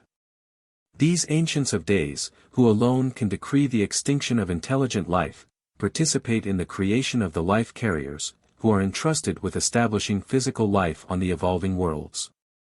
396.3, 36:1. 2. In the universe of Nebadon we have on record the creation of 100 million life carriers. This efficient core of life disseminators is not a truly self-governing group. They are directed by the life-determining trio, consisting of Gabriel, the father Melchizedek, and Nambia, the original and firstborn life carrier of Nebadon. But in all phases of their divisional administration they are self-governing. 396. 4. 36 minutes and 1.3 seconds life carriers are graded into three grand divisions. The first division is the senior life carriers, the second, assistants, and the third, custodians. The primary division is subdivided into 12 groups of specialists in the various forms of life manifestation. The segregation of these three divisions was effected by the Melchizedeks, who conducted tests for such purposes on the life carrier's headquarters sphere. The Melchizedeks have ever since been closely associated with the life carriers and always accompany them when they go forth to establish life on a new planet. 396.5, 36:1. For when an evolutionary planet is finally settled in light and life, the life carriers are organized into the higher deliberative bodies of advisory capacity to assist in the further administration and development of the world and its glorified beings. In the later and settled ages of an evolving universe these life carriers are entrusted with many new duties. 2. The life carrier worlds. 397.1, 36:2. 1. The Melchizedeks have the general oversight of the fourth group of 7 primary spheres in the Solvington circuit. These worlds of the life carriers are designated as follows. 397.2, 36 minutes and 2.2 seconds 1. The life carrier headquarters. 397.3, 36 minutes and 2.3 seconds 2. The life planning sphere. 397.4, 36 minutes and 2.4 seconds 3. The life conservation sphere. 397.5, 36 minutes and 2.5 seconds 4. The sphere of life evolution. 397.6, 36 minutes and 2.6 seconds 5. The sphere of life associated with mind. 397.7, 36 minutes and 2.7 seconds 6. The sphere of mind and spirit in living beings. 397.8, 36 minutes and 2.8 seconds 7. The sphere of unrevealed life. 397.9, 36:2. 9. Each of these primary spheres is surrounded by 6 satellites, on which the special phases of all the life carrier activities in the universe are centered. 397.10, 36:2. 10. World number 1, the headquarters sphere, together with its 6 tributary satellites, is devoted to the study of universal life, life in all of its known phases of manifestation. Here is located the College of Life Planning, wherein function teachers and advisors from Uversa and Havona, even from Paradise. And I am permitted to reveal that the 7 central emplacements of the adjutant mind spirits are situated on this world of the life carriers. 397.11, 36:2. 11. The number 10, the decimal system, is inherent in the physical universe but not in the spiritual. The domain of life is characterized by 3, 7, and 12 or by multiples and combinations of these basic numbers. There are 3 primal and essentially different life plans, after the order of the 3 paradise sources and centers, and in the universe of Nebadon these 3 basic forms of life are segregated on 3 different types of planets.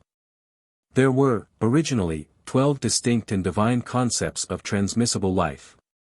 This number 12, with its subdivisions and multiples, runs throughout all basic life patterns of all 7 superuniverses. There are also 7 architectural types of life design, fundamental arrangements of the reproducing configurations of living matter. The Orvantan life patterns are configured as 12 inheritance carriers. The differing orders of will creatures are configured as 12, 24, 48, 96, 192, 384, and 768. On Urantia there are 48 units of pattern control, trait determiners, in the sex cells of human reproduction. 397.12, 36:2. 12. The second world is the life-designing sphere. Here all new modes of life organization are worked out. While the original life designs are provided by the Creator Sun, the actual outworking of these plans is entrusted to the life carriers and their associates. When the general life plans for a new world have been formulated, they are transmitted to the headquarters sphere, where they are minutely scrutinized by the Supreme Council of the senior life carriers in collaboration with a corps of consulting Melchizedeks. If the plans are a departure from previously accepted formulas, they must be passed upon, and endorsed by, the Creator Sun. The Chief of Melchizedeks often represents the Creator Sun in these deliberations. 397.13, 36:2. 13. Planetary life, therefore, while similar in some respects, differs in many ways on each evolutionary world. Even in a uniform life series in a single family of worlds, life is not exactly the same on any two planets. There is always a planetary type, for the life carriers work constantly in an effort to improve the vital formulas committed to their keeping. 398.1, 36:2. 14. There are over 1 million fundamental or cosmic chemical formulas which constitute the parent patterns and the numerous basic functional variations of life manifestations. Satellite number 1 of the life planning sphere is the realm of the universe physicists and electrochemists who serve as technical assistants to the life carriers in the work of capturing, organizing, and manipulating the essential units of energy which are employed in building up the material vehicles of life transmission, the so-called germplasm. 398.2, 36 minutes and 2.15 seconds. The planetary life planning laboratories are situated on the second satellite of this world number 2. In these laboratories the life carriers and all their associates collaborate with the Melchizedeks in the effort to modify and possibly improve the life designed for implantation on the decimal planets of Nebadon. The life now evolving on Urantia was planned and partially worked out on this very world, for Urantia is a decimal planet, a life experiment world. On one world in each 10 a greater variance in the standard life designs is permitted than on the other, non-experimental, worlds. 398.3, 36 minutes and 2.16 seconds. World number 3 is devoted to the conservation of life.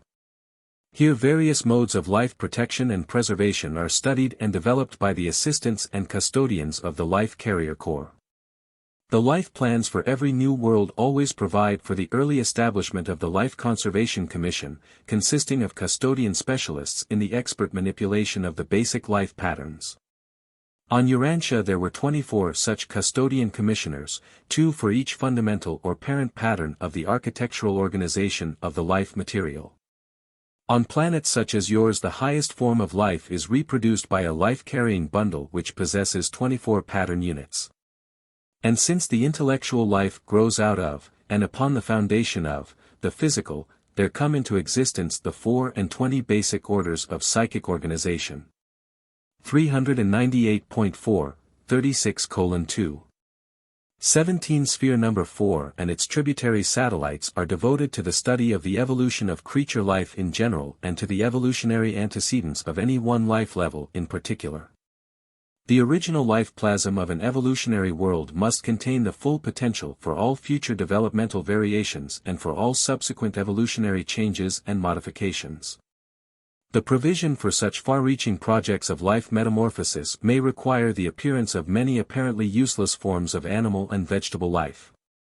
Such byproducts of planetary evolution, foreseen or unforeseen, appear upon the stage of action only to disappear. But in and through all this long process there runs the thread of the wise and intelligent formulations of the original designers of the planetary life plan and species scheme. The manifold byproducts of biologic evolution are all essential to the final and full function of the higher intelligent forms of life. Notwithstanding that great outward disharmony may prevail from time to time in the long upward struggle of the higher creatures to effect the mastery of the lower forms of life, many of which are sometimes so antagonistic to the peace and comfort of the evolving will creatures.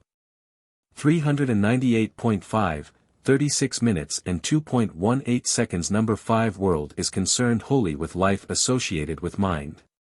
Each of its satellites is devoted to the study of a single phase of creature mind correlated with creature life. Mind such as man comprehends is an endowment of the 7 adjutant mind spirits superimposed on the non-teachable or mechanical levels of mind by the agencies of the infinite spirit. The life patterns are variously responsive to these adjutants and to the different spirit ministries operating throughout the universes of time and space. The capacity of material creatures to effect spirit response is entirely dependent on the associated mind endowment, which, in turn, has directionized the course of the biologic evolution of these same mortal creatures. 399.1, 36:2. 19 World number 6 is dedicated to the correlation of mind with spirit as they are associated with living forms and organisms. This world and its 6 tributaries embrace the schools of creature coordination, wherein teachers from both the central universe and the superuniverse collaborate with the Nebadon instructors in presenting the highest levels of creature attainment in time and space. 399.2, 36 minutes and 2.20 seconds. The 7th sphere of the life carriers is dedicated to the unrevealed domains of evolutionary creature life as it is related to the cosmic philosophy of the expanding factualization of the Supreme Being. 3. Life transplantation. 399.3, 36 minutes and 3.1 second. Life does not spontaneously appear in the universes, the life carriers must initiate it on the barren planets.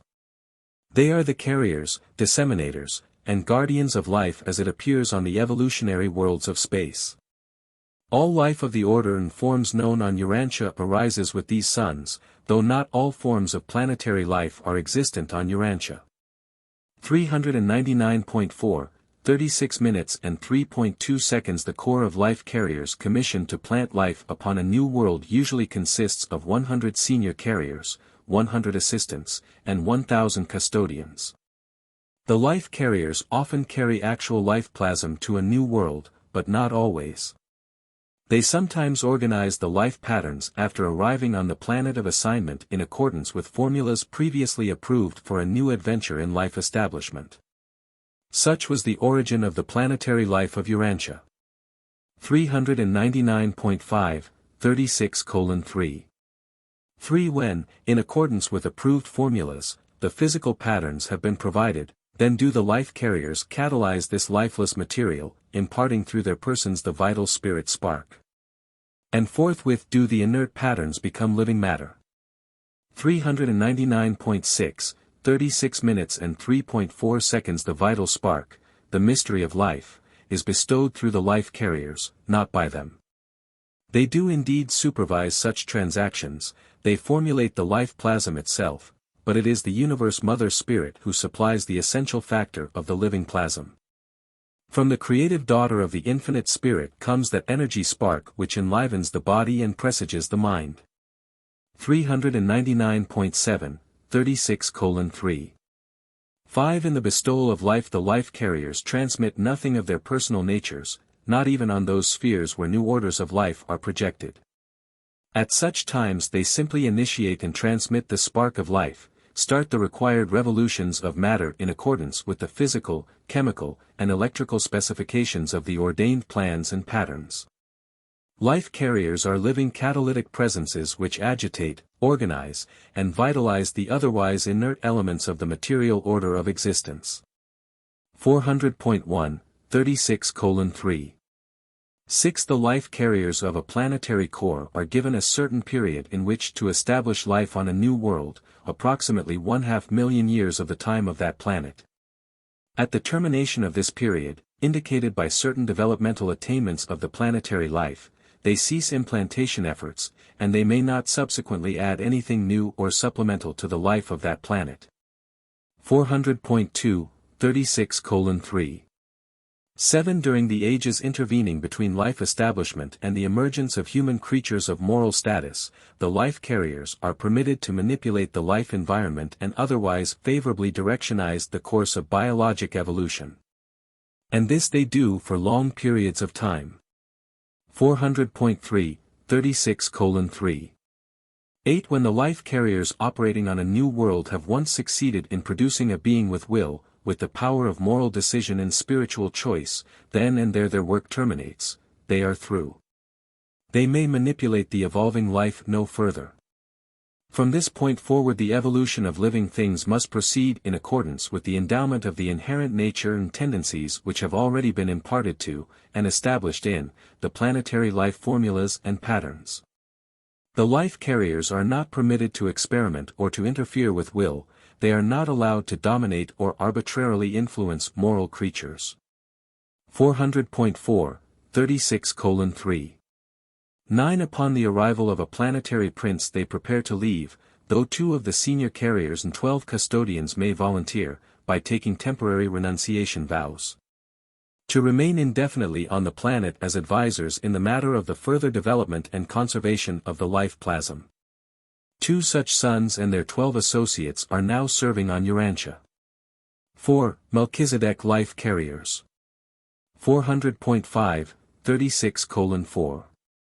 1. In every local system of inhabited worlds throughout Nebadon there is a single sphere whereon the Melchizedeks have functioned as life carriers.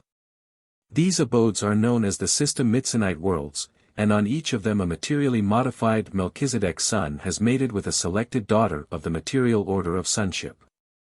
The mother Eves of such Mitzanite worlds are dispatched from the system headquarters of jurisdiction.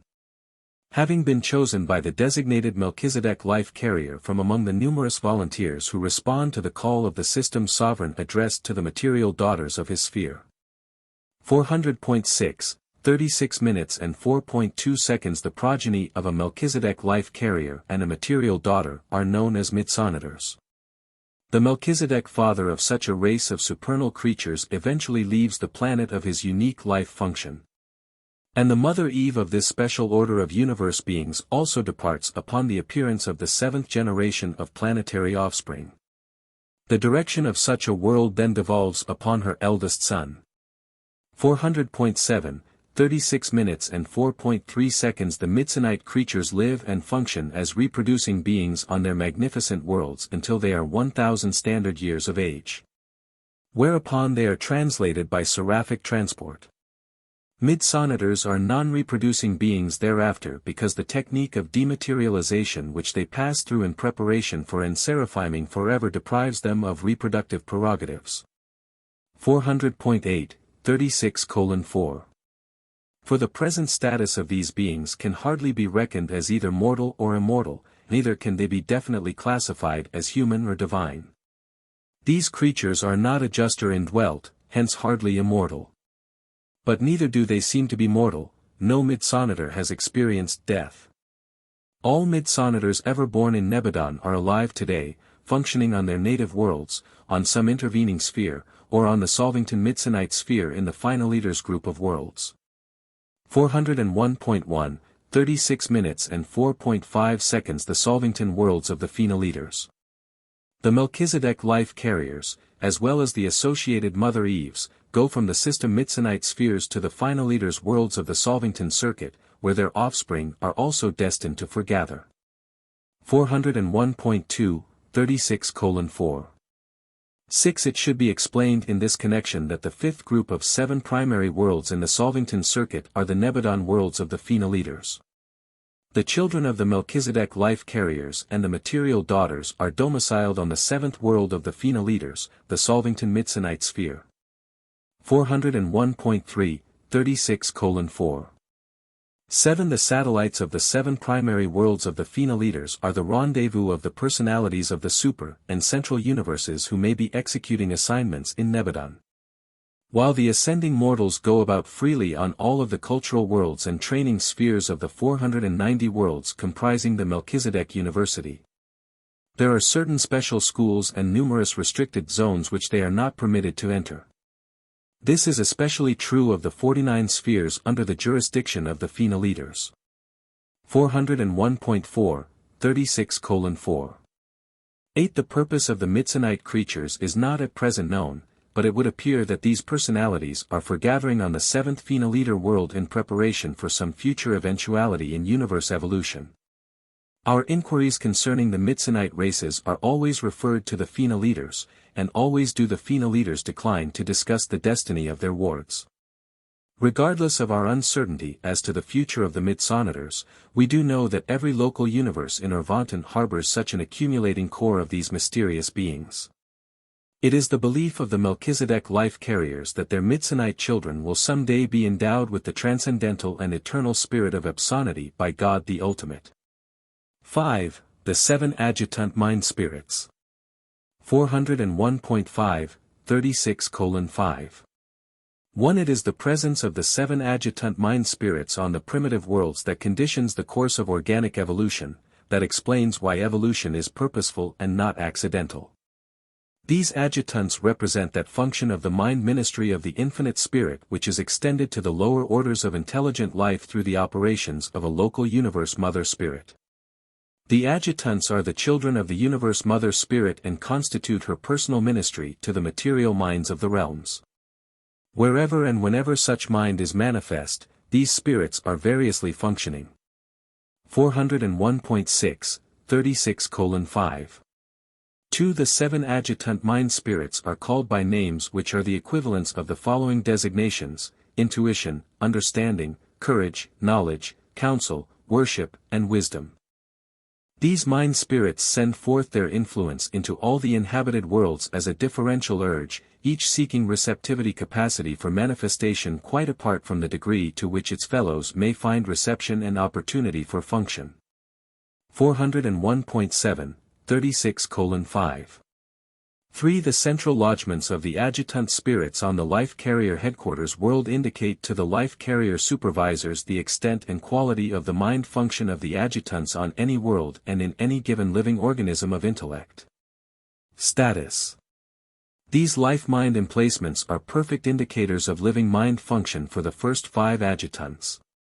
But with regard to the 6th and 7th adjutant spirits, worship and wisdom, these central lodgements record only a qualitative function.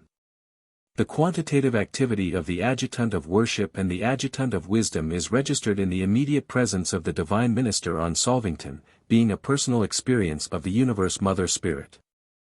402.1, 36:5. For the 7 adjutant mind spirits always accompany the life carriers to a new planet, but they should not be regarded as entities, they are more like circuits. The spirits of the 7 universe adjutants do not function as personalities apart from the universe presence of the divine minister. They are in fact a level of consciousness of the divine minister and are always subordinate to the action and presence of their creative mother. 402.2, 36 minutes and 5.5 seconds. We are handicapped for words adequately to designate these 7 adjutant mind spirits. They are ministers of the lower levels of experiential mind, and they may be described, in the order of evolutionary attainment, as follows. 402.3, 36 minutes and 5.6 seconds. 1. The spirit of intuition, quick perception, the primitive physical and inherent reflex instincts, the directional and other self-preservative endowments of all mind creations. The only one of the adjutants to function so largely in the lower orders of animal life and the only one to make extensive functional contact with the non-teachable levels of mechanical mind. 402.4, 36 minutes and 5.7 seconds. 2. The spirit of understanding, the impulse of coordination, the spontaneous and apparently automatic association of ideas. This is the gift of the coordination of acquired knowledge, the phenomenon of quick reasoning, rapid judgment, and prompt decision. 402.5, 36 minutes and 5.8 seconds. 3. The spirit of courage, the fidelity endowment, in personal beings, the basis of character acquirement and the intellectual root of moral stamina and spiritual bravery. When enlightened by facts and inspired by truth, this becomes the secret of the urge of evolutionary ascension by the channels of intelligent and conscientious self-direction. 402.6, 36 minutes and 5.9 seconds. 4. The spirit of knowledge, the curiosity mother of adventure and discovery, the scientific spirit, the guide and faithful associate of the spirits of courage and counsel. The urge to direct the endowments of courage into useful and progressive paths of growth. 402.7, 36 minutes and 5.10 seconds 5. The spirit of counsel, the social urge, the endowment of species cooperation. The ability of will creatures to harmonize with their fellows, the origin of the gregarious instinct among the more lowly creatures. 402.8, 36 minutes and 5.11 seconds 6. The spirit of worship, the religious impulse, the first differential urge separating mind creatures into the two basic classes of mortal existence. The spirit of worship forever distinguishes the animal of its association from the soulless creatures of mind endowment. Worship is the badge of spiritual ascension candidacy. 402.9, 36 minutes and 5.12 seconds 7. The spirit of wisdom, the inherent tendency of all moral creatures towards orderly and progressive evolutionary advancement. This is the highest of the adjutants, the spirit coordinator and articulator of the work of all the others. This spirit is the secret of that inborn urge of mind creatures which initiates and maintains the practical and effective program of the ascending scale of existence. That gift of living things which accounts for their inexplicable ability to survive and, in survival, to utilize the coordination of all their past experience and present opportunities for the acquisition of all of everything that all of the other 6 mental ministers can mobilize in the mind of the organism concerned. Wisdom is the acme of intellectual performance. Wisdom is the goal of a purely mental and moral existence. 403.1, 36 minutes and 5.13 seconds. The adjutant mind spirits experientially grow, but they never become personal. They evolve in function, and the function of the first 5 in the animal orders is to a certain extent essential to the function of all 7 as human intellect. This animal relationship makes the adjutants more practically effective as human mind. Hence animals are to a certain extent indispensable to man's intellectual as well as to his physical evolution. 403.2, 36:5. 14. These mind adjutants of a local universe mother spirit are related to creature life of intelligent status much as the power centers and physical controllers are related to the non-living forces of the universe. They perform invaluable service in the mind circuits on the inhabited worlds and are effective collaborators with the master physical controllers, who also serve as controllers and directors of the pre-adjutant mind levels. The levels of non-teachable or mechanical mind. 403.3, 36 minutes and 5.15 seconds. Living mind, prior to the appearance of capacity to learn from experience, is the ministry domain of the master physical controllers. Creature mind, before acquiring the ability to recognize divinity and worship deity, is the exclusive domain of the adjutant spirits. With the appearance of the spiritual response of the creature intellect, such created minds at once become superminded, being instantly encircuited in the spirit cycles of the local universe mother spirit. 403.4, 36:5. 16. The adjutant mind spirits are in no manner directly related to the diverse and highly spiritual function of the spirit of the personal presence of the divine minister, the Holy Spirit of the inhabited worlds. But they are functionally antecedent to, and preparatory for, the appearance of this very spirit in evolutionary man. The adjutants afford the universe mother spirit a varied contact with, and control over, the material living creatures of a local universe, but they do not repercuss in the Supreme Being when acting on pre-personality levels. 403.5, 36:5. 17. Non-spiritual mind is either a spirit energy manifestation or a physical energy phenomenon. Even human mind, personal mind, has no survival qualities apart from spirit identification. Mind is a divinity bestowal, but it is not immortal when it functions without spirit insight, and when it is devoid of the ability to worship and crave survival. 6. Living forces. 403.6, 36:6. One life is both mechanistic and vitalistic, material and spiritual. Ever will Urantia physicists and chemists progress in their understanding of the protoplasmic forms of vegetable and animal life, but never will they be able to produce living organisms. Life is something different from all energy manifestations. Even the material life of physical creatures is not inherent in matter. 403.7, 36 minutes and 6.2 seconds. Things material may enjoy an independent existence, but life springs only from life. Mind can be derived only from pre-existent mind. Spirit takes origin only from spirit ancestors. The creature may produce the forms of life, but only a creator personality or a creative force can supply the activating living spark. 404.1, 36:6. Three life carriers can organize the material forms, or physical patterns, of living beings, but the spirit provides the initial spark of life and bestows the endowment of mind. Even the living forms of experimental life which the life carriers organize on their Solvington worlds are always devoid of reproductive powers. When the life formulas and the vital patterns are correctly assembled and properly organized, the presence of a life carrier is sufficient to initiate life. But all such living organisms are lacking in two essential attributes, mind endowment and reproductive powers. Animal mind and human mind are gifts of the local universe mother spirit, functioning through the 7 adjutant mind spirits.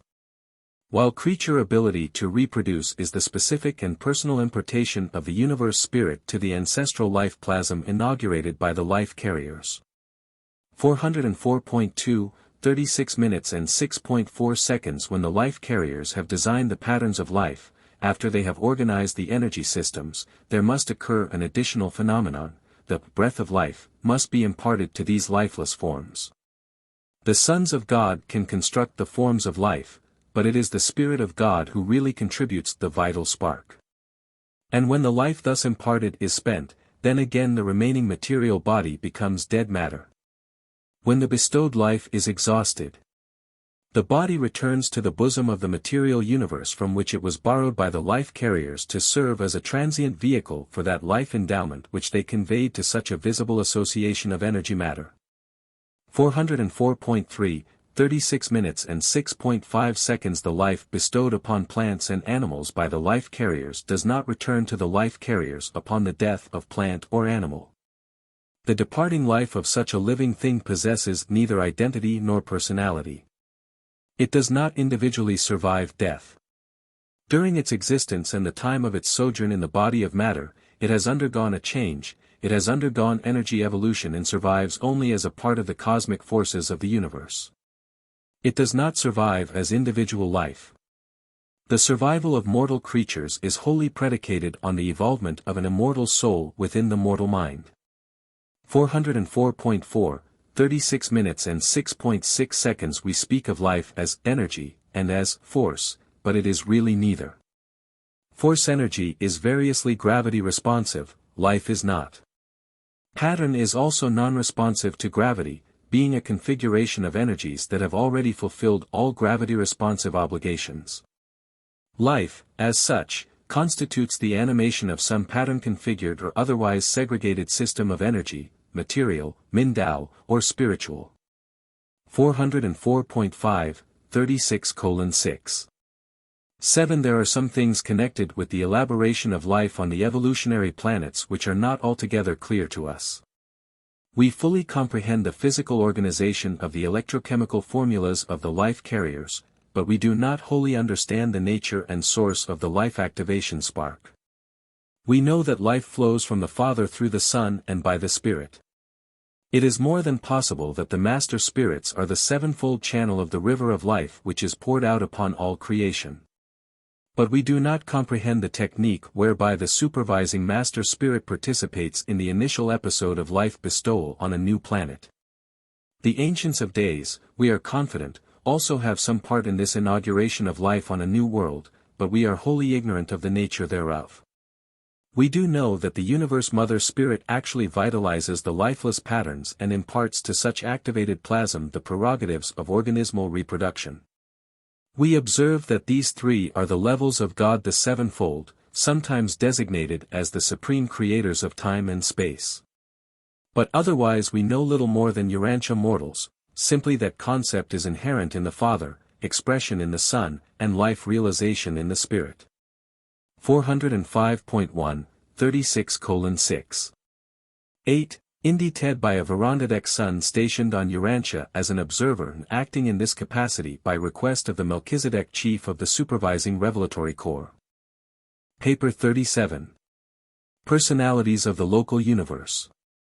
406.1, 37 minutes and 0.1 second. At the head of all personality in Nebadon stands the Creator and Master Son, Michael, the Universe Father and Sovereign. Coordinate in divinity and complemental in creative attributes is the local universe Mother Spirit, the Divine Minister of Solvington. And these creators are in a very literal sense the Father Son and the Spirit Mother of all the native creatures of Nebadon. 406.2, 37 minutes and 0.2 seconds. Preceding papers have dealt with the created orders of sonship. Succeeding narratives will portray the ministering spirits and the ascending orders of sonship. This paper is chiefly concerned with an intervening group, the Universe Aids. But it will also give brief consideration to certain of the higher spirits stationed in Nebadon and to certain of the orders of permanent citizenship in the local universe. 1. The Universe Aids. 406.3, 37 minutes and 1.1 second. Many of the unique orders generally grouped in this category are unrevealed, but as presented in these papers, the Universe Aids include the following 7 orders. 406.4, 37 minutes and 1.2 seconds. 1. Bright and Morning Stars. 406.5, 37 minutes and 1.3 seconds. 2. Brilliant Evening Stars. 406.6, 37 minutes and 1.4 seconds. 3. Archangels. 406.7, 37 minutes and 1.5 seconds. 4. Most High Assistants. 406.8, 37 minutes and 1.6 seconds. 5. High Commissioners. 406.9, 37 minutes and 1.7 seconds. 6. Celestial Overseers. 406.10, 37 minutes and 1.8 seconds. 7. Mansion World Teachers. 406. 11, 37 minutes and 1.9 seconds. Of the first order of Universe Aids, the Bright and Morning Stars, there is just one in each local universe, and he is the firstborn of all creatures native to a local universe. The bright and morning star of our universe is known as Gabriel of Solvington. He is the chief executive of all Nebadon, functioning as the personal representative of the Sovereign Son and as spokesman for his creative consort. 406.12, 37:1. 10. During the earlier times of Nebadon, Gabriel worked quite alone with Michael and the creative spirit. As the universe grew and administrative problems multiplied, he was provided with a personal staff of unrevealed assistants, and eventually this group was augmented by the creation of the Nebadon Corps of Evening Stars. 2. The Brilliant Evening Stars.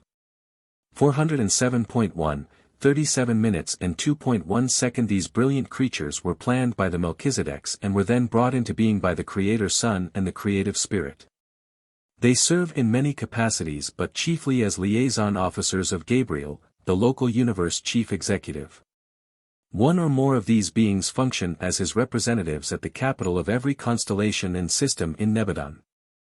407.2, 37:2.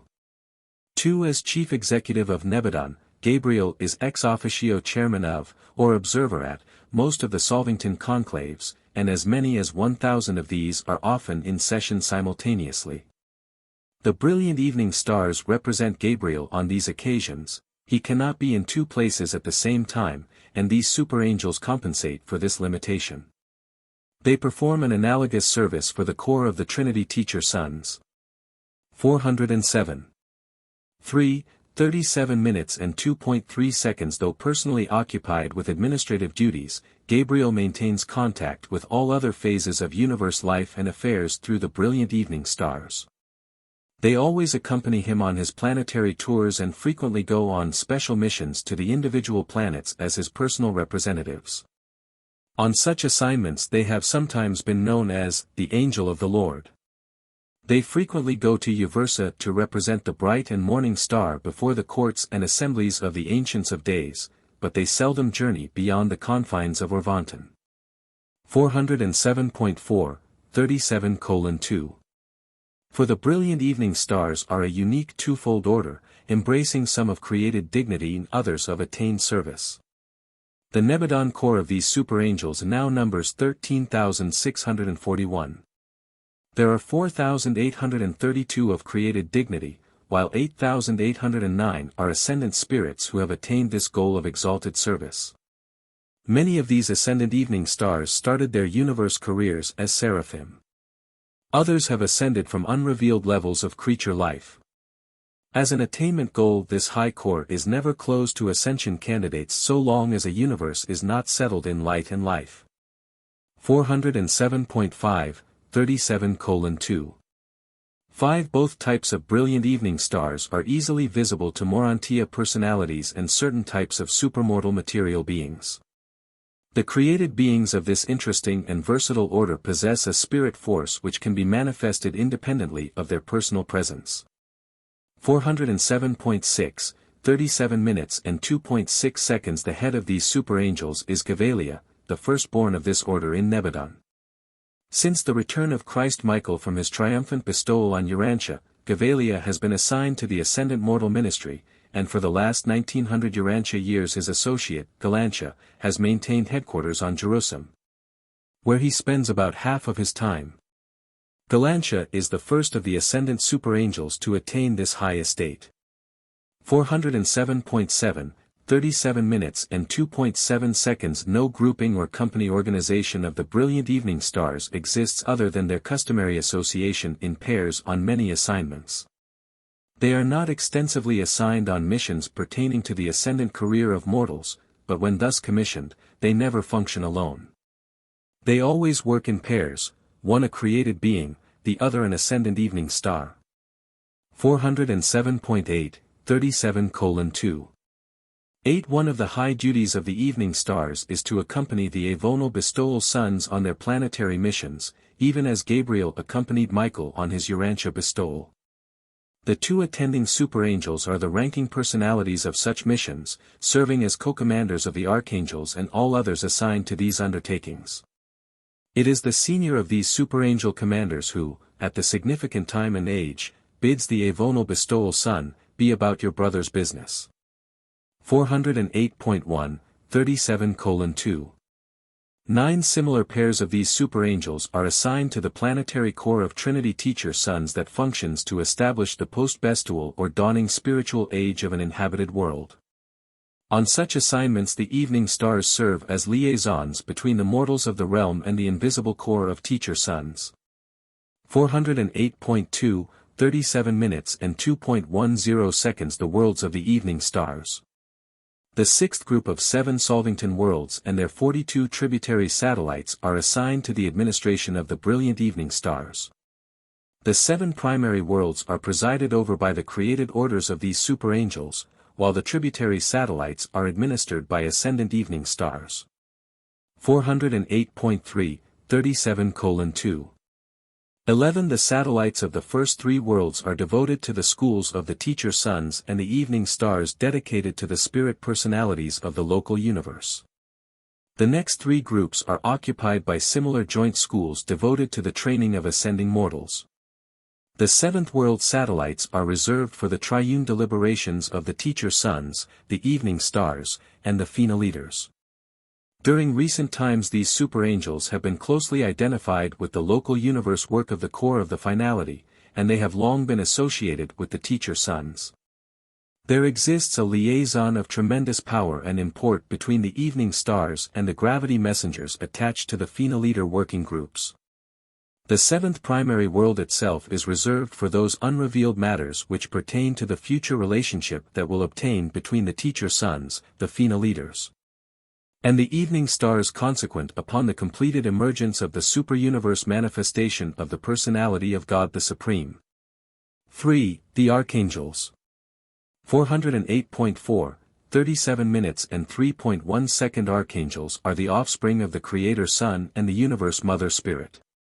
They are the highest type of high spirit being produced in large numbers in a local universe, and at the time of the last registry there were almost 800,000 in Nebadon. 408.5, 37:3. Two archangels are one of the few groups of local universe personalities who are not normally under the jurisdiction of Gabriel. They are not in any manner concerned with the routine administration of the universe, being dedicated to the work of creature survival and to the furtherance of the ascending career of the mortals of time and space. While not ordinarily subject to the direction of the bright and morning star, the archangels do sometimes function by his authority.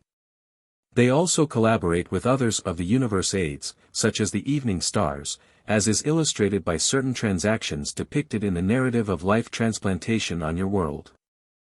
408.6, 37:3. 3. The Archangel Corps of Nebadon is directed by the firstborn of this order, and in more recent times a divisional headquarters of the Archangels has been maintained on Urantia. It is this unusual fact that soon arrests the attention of extra-Nebadon student visitors. Among their early observations of introniverse transactions is the discovery that many ascendant activities of the brilliant evening stars are directed from the capital of a local system, Satania. On further examination they discover that certain archangel activities are directed from a small and apparently insignificant inhabited world called Urantia. And then ensues the revelation of Michael's bestowal on Urantia and their immediately quickened interest in you and your lowly sphere. 409.1, 37:3. For do you grasp the significance of the fact that your lowly and confused planet has become a divisional headquarters for the universe administration and direction of certain archangel activities having to do with the Paradise Ascension scheme? This undoubtedly presages the future concentration of other ascendant activities on the bestowal world of Michael and lends a tremendous and solemn import to the Master's personal promise, I will come again. 409.2, 37:3. 5. In general, the archangels are assigned to the service and ministry of the Avonal Order of Sonship, but not until they have passed through extensive preliminary training in all phases of the work of the various ministering spirits. A corps of 100 accompanies every paradise bestowal son to an inhabited world, being temporarily assigned to him for the duration of such a bestowal.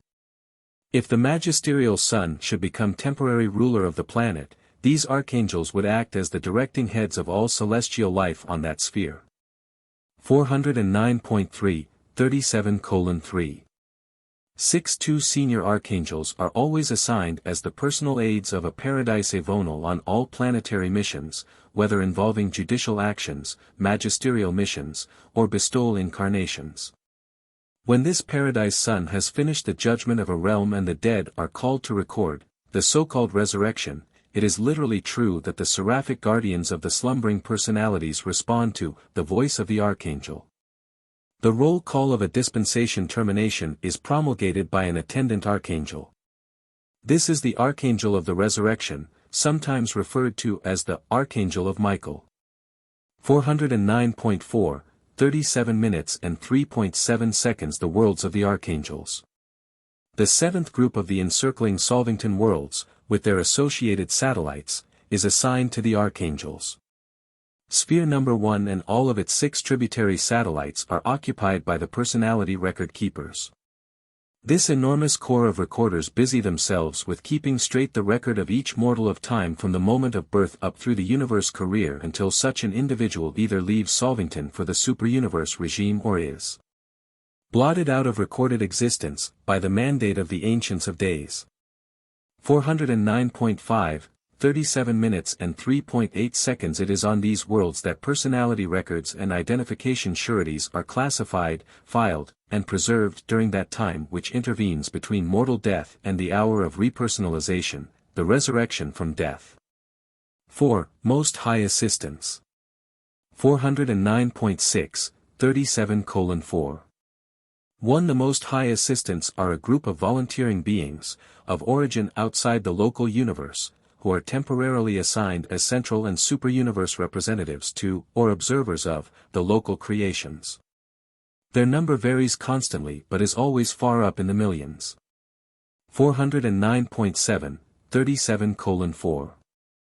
2. From time to time we thus benefit from the ministry and assistance of such paradise origin beings as perfectars of wisdom, divine counselors, universal censors, inspired Trinity spirits, trinitized sons, solitary messengers, supernaphim, seconaphim, tertiaphim, and other gracious ministers, who sojourn with us for the purpose of helping our native personalities in the effort to bring all Nebadon into fuller harmony with the ideas of Orvanton and the ideals of paradise.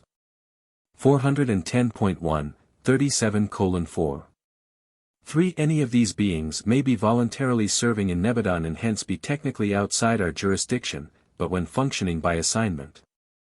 Such personalities of the super and central universes are not wholly exempt from the regulations of the local universe of their sojourn.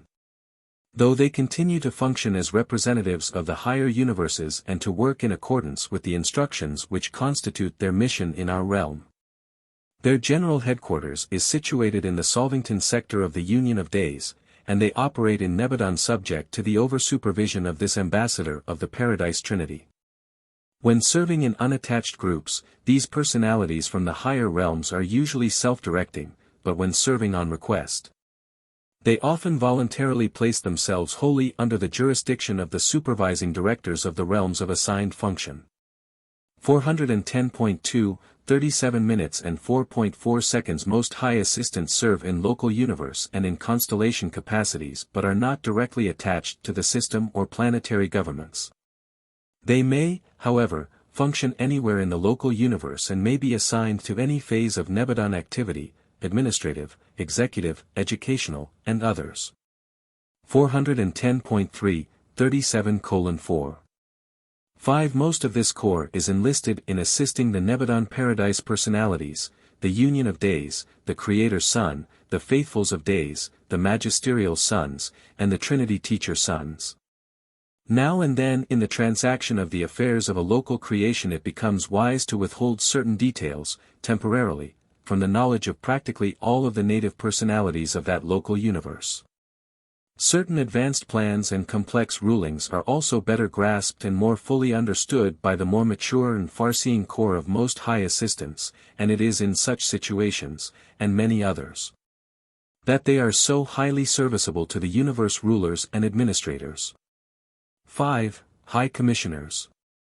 410.4, 37 minutes and 5.1 seconds. The High Commissioners are spirit-fused ascendant mortals, they are not adjuster-fused.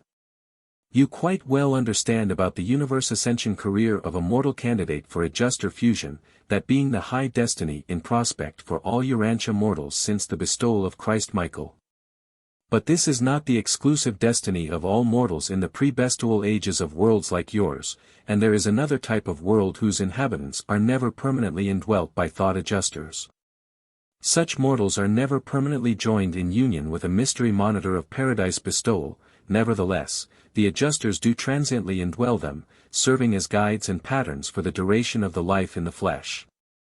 During this temporary sojourn they foster the evolution of an immortal soul just as in those beings with whom they hope to fuse, but when the mortal race is run, they take eternal leave of the creatures of temporary association. 410.5, 37:5. 2 surviving souls of this order attain immortality by eternal fusion with an individualized fragment of the spirit of the local universe Mother Spirit. They are not a numerous group, at least not in Nebadon. On the mansion worlds you will meet and fraternize with these spirit-fused mortals as they ascend the paradise path with you as far as Solvington, where they stop. Some of them may subsequently ascend to higher universe levels, but the majority will forever remain in the service of the local universe. As a class they are not destined to attain paradise. 411.1, 37:5. 3. Not being adjuster fused, they never become FINA leaders, but they do eventually become enrolled in the local universe corps of perfection. They have in spirit obeyed the Father's command, be you perfect. 411.2, 37:5. For after attaining the Nebadon corps of perfection, spirit-fused ascenders may accept assignment as universe aides, this being one of the avenues of continuing experiential growth which is open to them. Thus do they become candidates for commissions to the high service of interpreting the viewpoints of the evolving creatures of the material worlds to the celestial authorities of the local universe. 411.3, 37:5. 5. The High Commissioners begin their service on the planets as race commissioners. In this capacity they interpret the viewpoints and portray the needs of the various human races. They are supremely devoted to the welfare of the mortal races whose spokesmen they are, ever seeking to obtain for them mercy, justice, and fair treatment in all relationships with other peoples. Race commissioners function in an endless series of planetary crises and serve as the articulate expression of whole groups of struggling mortals. 411.4, 37:5. 6. After long experience in problem-solving on the inhabited worlds, these race commissioners are advanced to the higher levels of function, eventually attaining the status of High Commissioners of and in the local universe. The last registration recorded slightly over 1.5 billion of these High Commissioners in Nebadon. These beings are not Fina leaders, but they are ascendant beings of long experience and of great service to their native realm. 411. 5. 37 minutes and 5.7 seconds. We invariably find these commissioners in all the tribunals of justice, from the lowest to the highest. Not that they participate in the proceedings of justice, but they do act as friends of the court, advising the presiding magistrates respecting the antecedents, environment, and inherent nature of those concerned in the adjudication. 411.6, 37:5. 8 High Commissioners are attached to the various messenger hosts of space and always to the ministering spirits of time. They are encountered on the programs of various universe assemblies, and these same mortal-wise commissioners are always attached to the missions of the sons of God to the worlds of space. 411.7, 37:5. 9 Whenever fairness and justice require an understanding of how a contemplated policy or procedure would affect the evolutionary races of time, these commissioners are at hand to present their recommendations. They are always present to speak for those who cannot be present to speak for themselves. 411.8, 37 minutes and 5.10 seconds. The worlds of the spirit-fused mortals.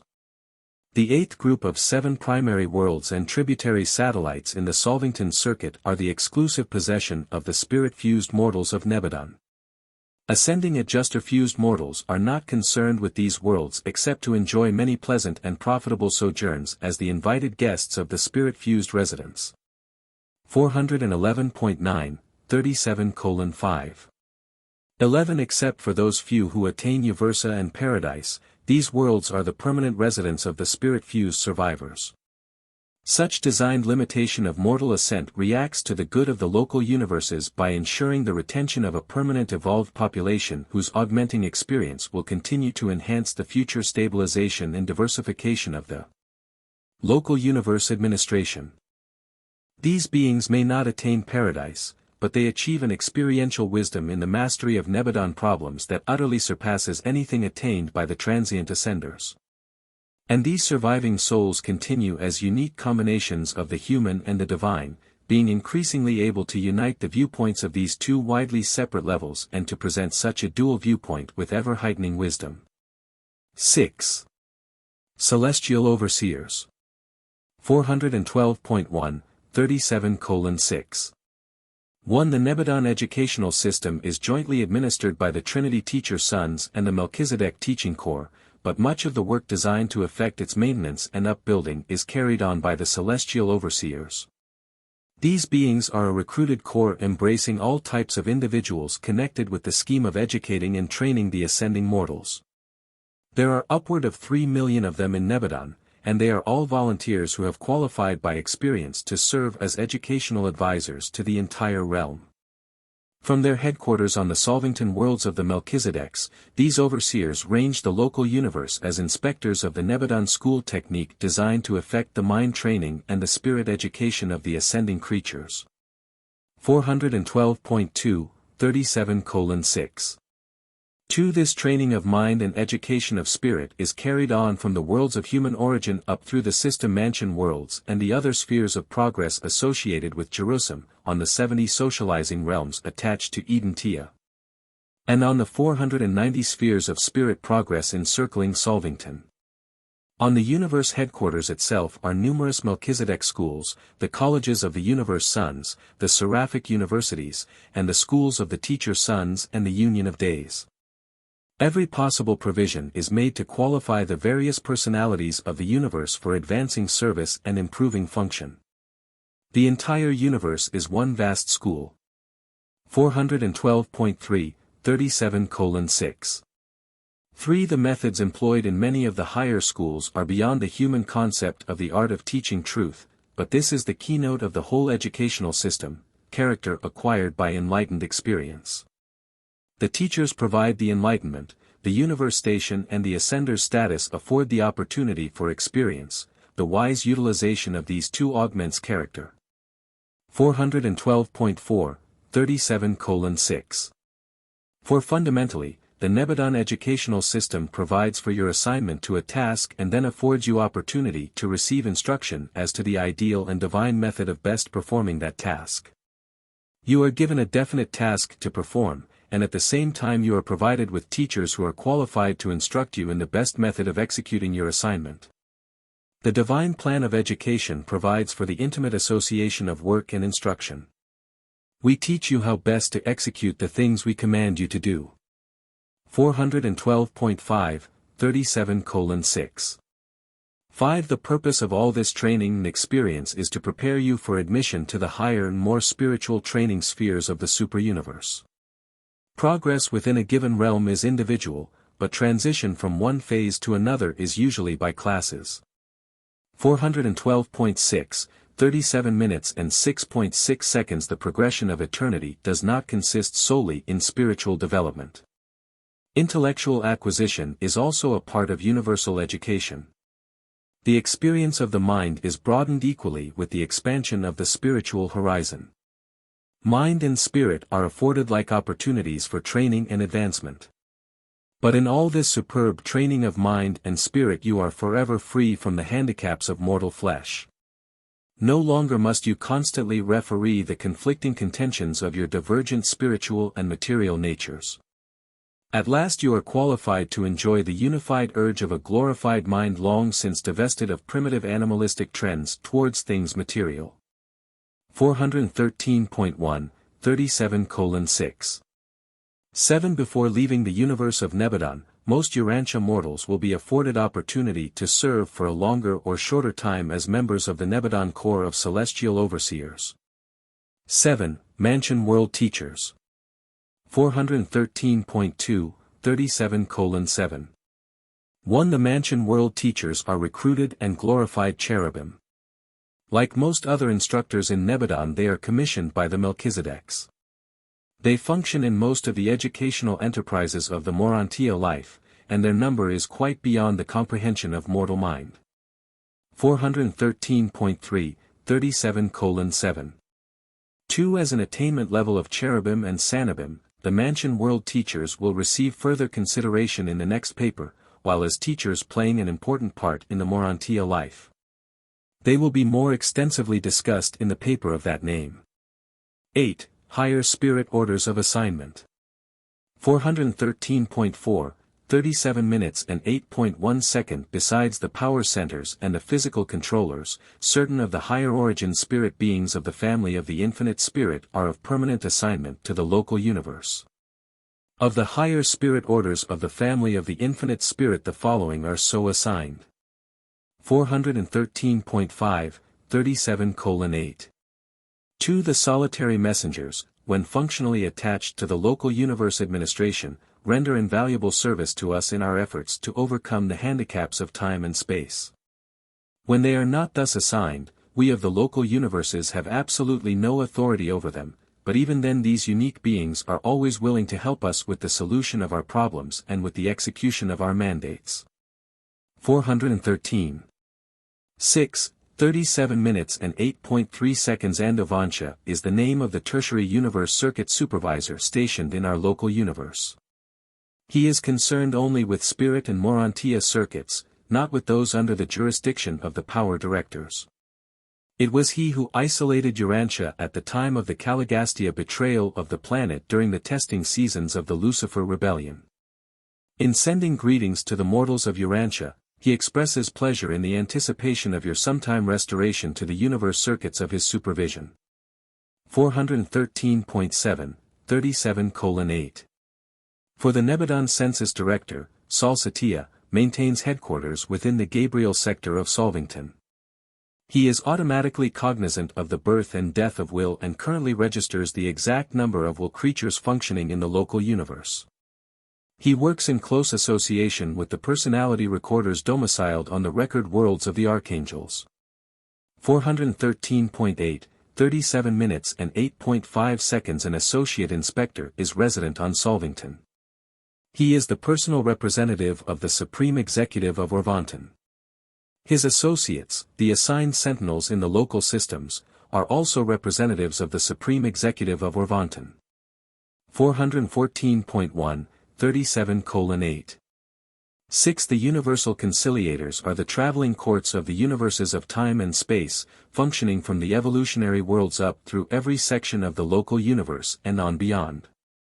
These referees are registered on Uversa. The exact number operating in Nebadon is not of record, but I estimate that there are in the neighborhood of 100 million conciliating commissions in our local universe. 414.2, 37:8. 7. Of the technical advisors, the legal minds of the realm, we have our quota, about 1/2 billion. These beings are the living and circulating experiential law libraries of all space. 414.3, 37:8. 8. Of the celestial recorders, the ascendant seraphim, we have in Nebadon 75. These are the senior or supervising recorders. The advancing students of this order in training number almost 4 billion. 414.4, 37:8. 9. The ministry of the 70 billion Urantia companions in Nebadon is described in those narratives dealing with the transition planets of the pilgrims of time. 414.5, 37 minutes and 8.10 seconds. Each universe has its own native angelic core. Nevertheless, there are occasions on which it is very helpful to have the assistance of those higher spirits of origin outside the local creation.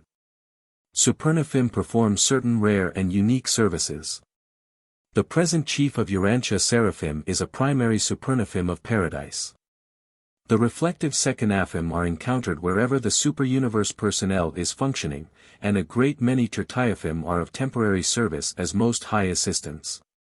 9. Permanent citizens of the local universe.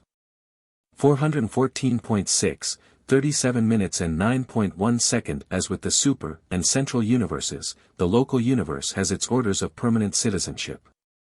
These include the following created types. 414.7, 37 minutes and 9.2 seconds. 1. Susatia.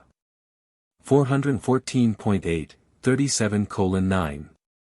3-2. Univitatia. 414.9, 37 minutes and 9.4 seconds. 3. Material Sons. 414.10, 37 minutes and 9.5 seconds. 4. Midway Creatures. 414.11, 37:9. 6. These natives of the local creation, together with the spirit-fused ascenders and the Spirona, who are otherwise classified, constitute a relatively permanent citizenship. These orders of beings are by and large neither ascending nor descending.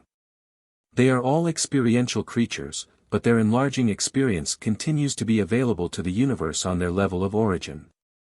While this is not wholly true of the Adamic sons and midway creatures, it is relatively true of these orders. 414.12, 37 minutes and 9.7 seconds. The Susatia. These marvelous beings reside and function as permanent citizens on Solvington, the headquarters of this local universe. They are the brilliant offspring of the Creator Son and Creative Spirit and are closely associated with the ascendant citizens of the local universe, the spirit-fused mortals of the Nebadon core of perfection. 414.13, 37 minutes and 9.8 seconds. The Univitatia. Each of the 100 constellation headquarters clusters of architectural spheres enjoys the continuous ministry of a residential order of beings known as the Urantia. These children of the Creator Sun and the Creative Spirit constitute the permanent population of the constellation headquarters worlds. They are non-reproducing beings existing on a plane of life about halfway between the semi-material status of the material suns domiciled on the system headquarters and the more definitely spiritual plane of the spirit-fused mortals and the Susatia of Solvington. But the Urantia are not Urantia beings. They accomplish for ascending mortals during the traversal of the constellation spheres what the Havona natives contribute to the pilgrim spirits passing through the central creation. 415.1, 37:9. 9. The material sons of God. When a creative liaison between the Creator Sun and the universe representative of the Infinite Spirit, the Universe Mother Spirit, has completed its cycle, when no more offspring of the combined nature are forthcoming, then does the Creator Sun personalize in dual form his last concept of being, thus finally confirming his own and original dual origin. In and of himself he then creates the beautiful and superb sons and daughters of the material order of universe sonship. This is the origin of the original Adam and Eve of each local system of Nebadon. They are a reproducing order of sonship, being created male and female.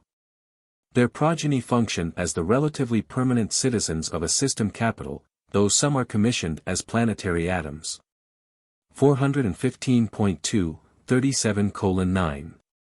10. On a planetary mission the material son and daughter are commissioned to found the Adamic race of that world, a race designed eventually to amalgamate with the mortal inhabitants of that sphere. Planetary atoms are both descending and ascending sons, but we ordinarily class them as ascending. 415.3, 37 minutes and 9.11 seconds. The midway creatures. In the early days of most inhabited worlds, certain superhuman but materialized beings are of assignment, but they usually retire upon the arrival of the planetary atoms. The transactions of such beings and the efforts of the material sons to improve the evolutionary races often result in the appearance of a limited number of creatures who are difficult to classify. These unique beings are often midway between the material sons and the evolutionary creatures, hence their designation, midway creatures. In a comparative sense these midwayers are the permanent citizens of the evolutionary worlds.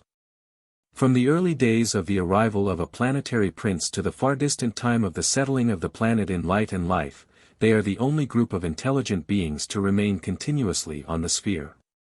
On Urantia the midway ministers are in reality the actual custodians of the planet, they are, practically speaking, the citizens of Urantia. Mortals are indeed the physical and material inhabitants of an evolutionary world, but you are all so short-lived, you tarry on your nativity planet such a short time. You are born, live, die, and pass on to other worlds of evolutionary progression. Even the superhuman beings who serve on the planets as celestial ministers are of transient assignment, few of them are long attached to a given sphere. The midway creatures, however, provide continuity of planetary administration in the face of ever-changing celestial ministries and constantly shifting mortal inhabitants. Throughout all of this never-ceasing changing and shifting, the midway creatures remain on the planet uninterruptedly carrying on their work. 415.4, 37:9. 12. In like manner, all divisions of the administrative organization of the local universes and superuniverses have their more or less permanent populations, inhabitants of citizenship status. As Urantia has its midwayers, Jerusalem, your system capital, has the material sons and daughters. Urantia, your constellation headquarters, has the Urantia, while the citizens of Solvington are twofold, the created Susatia and the evolved spirit-fused mortals. The administrative worlds of the minor and major sectors of the superuniverses do not have permanent citizens. But the Uversa headquarters spheres are continuously fostered by an amazing group of beings known as the Abandoners, the creation of the unrevealed agents of the Ancients of Days and the 7 reflective spirits resident on the capital of Orvanton. These residential citizens on Uversa are at present administering the routine affairs of their world under the immediate supervision of the Uversa core of the sun-fused mortals. Even Havona has its native beings, and the central Isle of Light and Life is the home of the various groups of Paradise citizens. 10. Other local universe groups. 416.1, 37:10. 1. Besides the Seraphic and mortal orders, who will be considered in later papers, there are numerous additional beings concerned in the maintenance and perfecting of such a gigantic organization as the universe of Nebadon, which even now has more than 3 million inhabited worlds, with 10 million in prospect. The various Nebadon types of life are much too numerous to be catalogued in this paper, but there are two unusual orders that function extensively on the 647,591 architectural spheres of the local universe, that may be mentioned. 416.2, 37:10.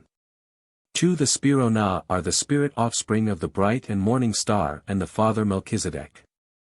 They are exempt from personality termination but are not evolutionary or ascending beings. Neither are they functionally concerned with the evolutionary ascension regime. They are the spirit helpers of the local universe, executing the routine spirit tasks of Nebadon. 416.3, 37 minutes and 10.3 seconds. The Spornagia. The architectural headquarters worlds of the local universe are real worlds, physical creations. There is much work connected with their physical upkeep, and herein we have the assistance of a group of physical creatures called Spornagia. They are devoted to the care and culture of the material phases of these headquarters worlds, from Jerusalem to Solvington. Spornagia are neither spirits nor persons. They are an animal order of existence, but if you could see them, you would agree that they seem to be perfect animals. 416.4, 37 minutes and 10.4 seconds. The various courtesy colonies are domiciled on Solvington and elsewhere. We especially profit from the ministry of the celestial artisans on the constellations and benefit from the activities of the reversion directors, who operate chiefly on the capitals of the local systems. 416.5, 37:10. 5. Always there is attached to the universe service a corps of ascending mortals, including the glorified midway creatures. These ascenders, after attaining Solvington, are used in an almost endless variety of activities in the conduct of universe affairs. From each level of achievement these advancing mortals reach back and down to extend a helping hand to their fellows who follow them in the upward climb. Such mortals of temporary sojourn on Solvington are assigned on requisition to practically all corps of celestial personalities as helpers, students, observers, and teachers. 416.6, 37:10. 6. There are still other types of intelligent life concerned with the administration of a local universe, but the plan of this narrative does not provide for the further revelation of these orders of creation. Enough of the life and administration of this universe is being herewith portrayed to afford the mortal mind a grasp of the reality and grandeur of the survival existence. Further experience in your advancing careers will increasingly reveal these interesting and charming beings. This narrative cannot be more than a brief outline of the nature and work of the manifold personalities who throng the universes of space, administering these creations as enormous training schools. Schools wherein the pilgrims of time advance from life to life and from world to world until they are lovingly dispatched from the borders of the universe of their origin to the higher educational regime of the superuniverse and thence on to the spirit training worlds of Havona and eventually to paradise and the high destiny of the Fena leaders, the eternal assignment on missions not yet revealed to the universes of time and space. 417.1, 37 minutes and 10.7 seconds. Dictated by a brilliant evening star of Nebadon, number 1146 of the created core. Paper 38. Ministering Spirits of the Local Universe. 418.1, 38 minutes and 0.1 second. There are three distinct orders of the personalities of the infinite spirit. The impetuous apostle understood this when he wrote respecting Jesus, who has gone to heaven and is on the right hand of God, angels and authorities and powers being made subject to him. Angels are the ministering spirits of time. Authorities, the messenger hosts of space, powers, the higher personalities of the infinite spirit. 418.2, 38:0. 2. As the supernaphim in the central universe and the secondaphim in a superuniverse, so the seraphim, with the associated cherubim and sanibim, constitute the angelic core of a local universe. 418.3, 38:0. 3. The seraphim are all fairly uniform in design. From universe to universe, throughout all 7 of the superuniverses, they show a minimum of variation. They are the most nearly standard of all spirit types of personal beings. Their various orders constitute the core of the skilled and common ministers of the local creations. 1. Origin of Seraphim. 418.4, 38:1. 1. Seraphim are created by the Universe Mother Spirit and have been projected in unit formation, 41,472 at a time, ever since the creation of the pattern angels and certain angelic archetypes in the early times of Nebadon. The Creator's Son and the universe representation of the Infinite Spirit collaborate in the creation of a large number of sons and other universe personalities. Following the completion of this united effort, the Son engages in the creation of the material sons, the first of the sex creatures, while the Universe Mother Spirit concurrently engages in her initial solitary effort at spirit reproduction.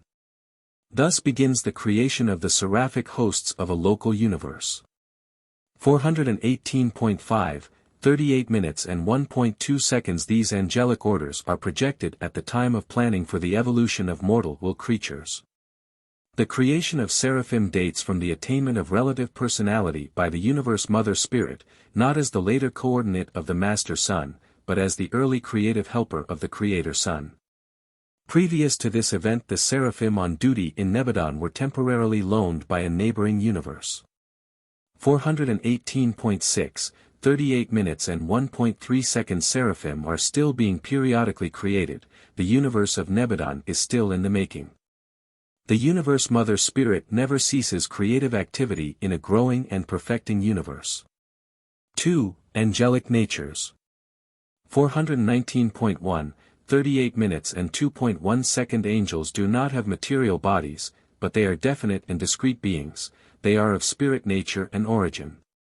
Though invisible to mortals, they perceive you as you are in the flesh without the aid of transformers or translators. They intellectually understand the mode of mortal life, and they share all of man's non-sensuous emotions and sentiments. They appreciate and greatly enjoy your efforts in music, art, and real humor. They are fully cognizant of your moral struggles and spiritual difficulties. They love human beings, and only good can result from your efforts to understand and love them. 419.2, 38 minutes and 2.2 seconds. Those seraphim are very affectionate and sympathetic beings. They are not sex-emotion creatures. They are much as you will be on the mansion worlds, where you will neither marry nor be given in marriage but will be as the angels of heaven. For all who shall be accounted worthy to attain the mansion worlds neither marry nor are given in marriage, neither do they die any more, for they are equal to the angels. Nevertheless, in dealing with sex creatures it is our custom to speak of those beings of more direct descent from the Father and the Son as the sons of God, while referring to the children of the Spirit as the daughters of God. Angels are, therefore, commonly designated by feminine pronouns on the sex planets. 419.3, 38 minutes and 2.3 seconds. The seraphim are so created as to function on both spiritual and literal levels. There are few phases of Urantia or spirit activity which are not open to their ministrations. While in personal status angels are not so far removed from human beings, in certain functional performances seraphim far transcend them. They possess many powers far beyond human comprehension. For example, you have been told that the very hairs of your head are numbered, and it is true they are, but a seraphim does not spend her time counting them and keeping the number corrected up to date. Angels possess inherent and automatic, that is, automatic as far as you could perceive, powers of knowing such things. You would truly regard a seraphim as a mathematical prodigy. Therefore, numerous duties which would be tremendous tasks for mortals are performed with exceeding ease by seraphim. 419.4, 38 minutes and 2.4 seconds. Angels are superior to you in spiritual status, but they are not your judges or accusers. No matter what your faults, the angels, although greater in power and might, bring no accusation against you. Angels do not sit in judgment on mankind, neither should individual mortals prejudge their fellow creatures. 419.5, 38:2. 5. You do well to love them, but you should not adore them. Angels are not objects of worship. The great seraphim, Loyalatia, when your seer fell down to worship before the feet of the angel, said, "See that you do it not. I am a fellow servant with you and with your races, who are all enjoined to worship God." 419.6, 38 minutes and 2.6 seconds. In nature and personality endowment, the seraphim are just a trifle ahead of mortal races in the scale of creature existence. Indeed, when you are delivered from the flesh, you become very much like them. On the mansion worlds you will begin to appreciate the seraphim, on the constellation spheres to enjoy them, while on Solvington they will share their places of rest and worship with you. Throughout the whole Urantia and subsequent spirit ascent, your fraternity with the seraphim will be ideal, your companionship will be superb. 3. Unrevealed angels. 420.1, 38:3. 1. Numerous orders of spirit beings function throughout the domains of the local universe that are unrevealed to mortals because they are in no manner connected with the evolutionary plan of paradise ascension. In this paper the word angel is purposely limited to the designation of those seraphic and associated offspring of the universe mother spirit who are so largely concerned with the operation of the plans of mortal survival. There serve in the local universe 6 other orders of related beings, the unrevealed angels, who are not in any specific manner connected with those universe activities pertaining to the paradise ascent of evolutionary mortals. These 6 groups of angelic associates are never called seraphim, neither are they referred to as ministering spirits. These personalities are wholly occupied with the administrative and other affairs of Nebadon, engagements which are in no way related to man's progressive career of spiritual ascent and perfection attainment. 4. The Seraphic Worlds. 420.2, 38:4. 1. The 9th group of 7 primary spheres in the Solvington circuit are the worlds of the seraphim. Each of these worlds has 6 tributary satellites, whereon are the special schools devoted to all phases of seraphic training. While the seraphim have access to all 49 worlds comprising this group of Solvington spheres, they exclusively occupy only the first cluster of 7.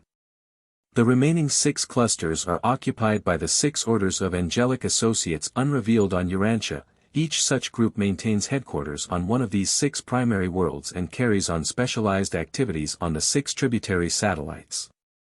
Each angelic order has free access to all the worlds of these 7 diverse groups. 420.3, 38 minutes and 4.2 seconds. These headquarters worlds are among the magnificent realms of Nebadon. The seraphic estates are characterized by both beauty and vastness. Here each seraphim has a real home, and home means the domicile of 2 seraphim. They live in pairs. 420.4, 38 minutes and 4.3 seconds. Though not male and female as are the material sons and the mortal races, seraphim are negative and positive. In the majority of assignments it requires 2 angels to accomplish the task. When they are not encircuited, they can work alone, neither do they require complements of being when stationary. Ordinarily they retain their original complements of being, but not necessarily. Such associations are primarily necessitated by function, they are not characterized by sex emotion, though they are exceedingly personal and truly affectionate. 420. 5. 38 minutes and 4.4 seconds. Besides designated homes, seraphim also have group, company, battalion, and unit headquarters. They foregather for reunions every millennium and are all present in accordance with the time of their creation. If a seraphim bears responsibilities which forbid absence from duty, she alternates attendance with her complement, being relieved by a seraphim of another birth date. Each seraphic partner is thereby present at least every other reunion. 5. Seraphic Training. 420.6, 38 minutes and 5.1 seconds. Seraphim spend their first millennium as non-commissioned observers on Solvington and its associated world schools. The second millennium is spent on the Seraphic worlds of the Solvington circuit. Their central training school is now presided over by the first 100,000 Nebadon Seraphim, and at their head is the original or firstborn angel of this local universe. The first created group of Nebadon Seraphim were trained by a corps of 1,000 Seraphim from Avalon. Subsequently our angels have been taught by their own seniors. The Melchizedeks also have a large part in the education and training of all local universe angels, Seraphim, Cherubim, and Sanibim. 421.1, 38:5. 2. At the termination of this period of training on the Seraphic worlds of Solvington, Seraphim are mobilized in the conventional groups and units of the angelic organization and are assigned to some one of the constellations. They are not yet commissioned as ministering spirits, although they have well entered upon the pre-commissioned phases of angelic training. 421.2, 38:5. 3. Seraphim are initiated as ministering spirits by serving as observers on the lowest of the evolutionary worlds. After this experience they return to the associate worlds of the headquarters of the assigned constellation to begin their advanced studies and more definitely to prepare for service in some particular local system. Following this general education they are advanced to the service of some one of the local systems. On the architectural worlds associated with the capital of some Nebadon system our Seraphim complete their training and are commissioned as ministering spirits of time. 421.3, 38:5. For when once Seraphim are commissioned, they may range all Nebadon, even Orvanton, on assignment. Their work in the universe is without bounds and limitations. They are closely associated with the material creatures of the worlds and are ever in the service of the lower orders of spiritual personalities, making contact between these beings of the spirit world and the mortals of the material realms. 6. Seraphic Organization. 421.4, 38:6. 1. After the second millennium of sojourn at Seraphic headquarters the Seraphim are organized under chiefs into groups of 12 pairs, 24 Seraphim, and 12 such groups constitute a company, 144 pairs, 288 Seraphim. Which is commanded by a leader. 12 companies under a commander constitute a battalion, 1,728 pairs or 3,456 Seraphim, and 12 battalions under a director equal a Seraphic unit, 20,736 pairs or 41,472 individuals, while 12 units, subject to the command of a supervisor, constitute a legion numbering 248,832 pairs or 497,664 individuals. Jesus alluded to such a group of angels that night in the Garden of Gethsemane when he said, "I can even now ask my Father, and he will presently give me more than 12 legions of angels." 421.5, 38:6. 12 legions of angels comprise a host numbering 2,985,984 pairs or 5,971,968 individuals, and 12 such hosts, 35,831,808 pairs or 71,663,616 individuals, make up the largest operating organization of Seraphim, an angelic army. A Seraphic host is commanded by an archangel or by some other personality of coordinate status, while the angelic armies are directed by the brilliant evening stars or by other immediate lieutenants of Gabriel.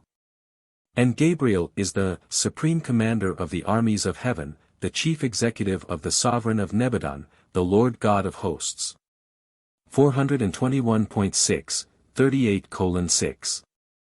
3. Those serving under the direct supervision of the Infinite Spirit as personalized on Solvington, since the bestowal of Michael on Urantia, Seraphim and all other local universe orders have become subject to the sovereignty of the Master Son.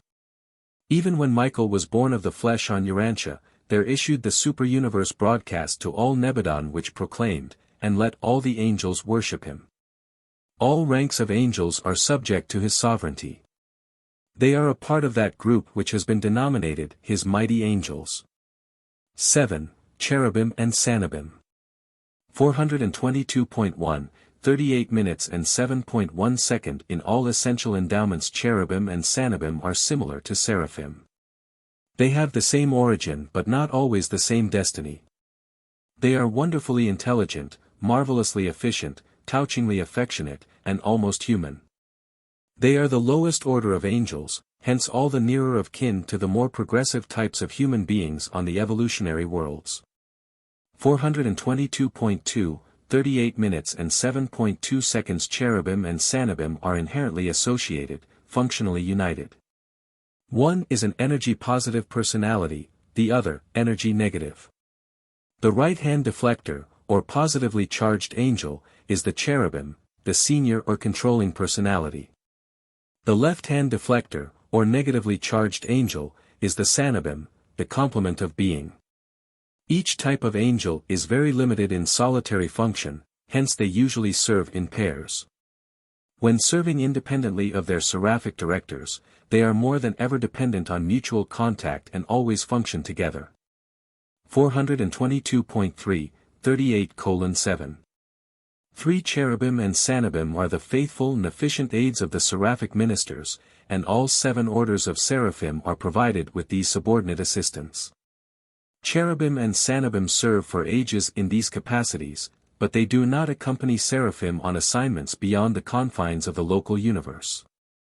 422.4, 38:7.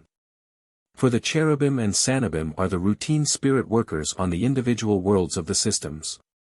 On a non-personal assignment and in an emergency, they may serve in the place of a seraphic pair, but they never function, even temporarily, as attending angels to human beings. That is an exclusive seraphic privilege. 422.5, 38:7. 5 When assigned to a planet, cherubim enter the local courses of training, including a study of planetary usages and languages. The ministering spirits of time are all bilingual, speaking the language of the local universe of their origin and that of their native superuniverse. By study in the schools of the realms they acquire additional tongues. Cherubim and sanibim, like seraphim and all other orders of spirit beings, are continuously engaged in efforts at self-improvement. Only such as the subordinate beings of power control and energy direction are incapable of progression.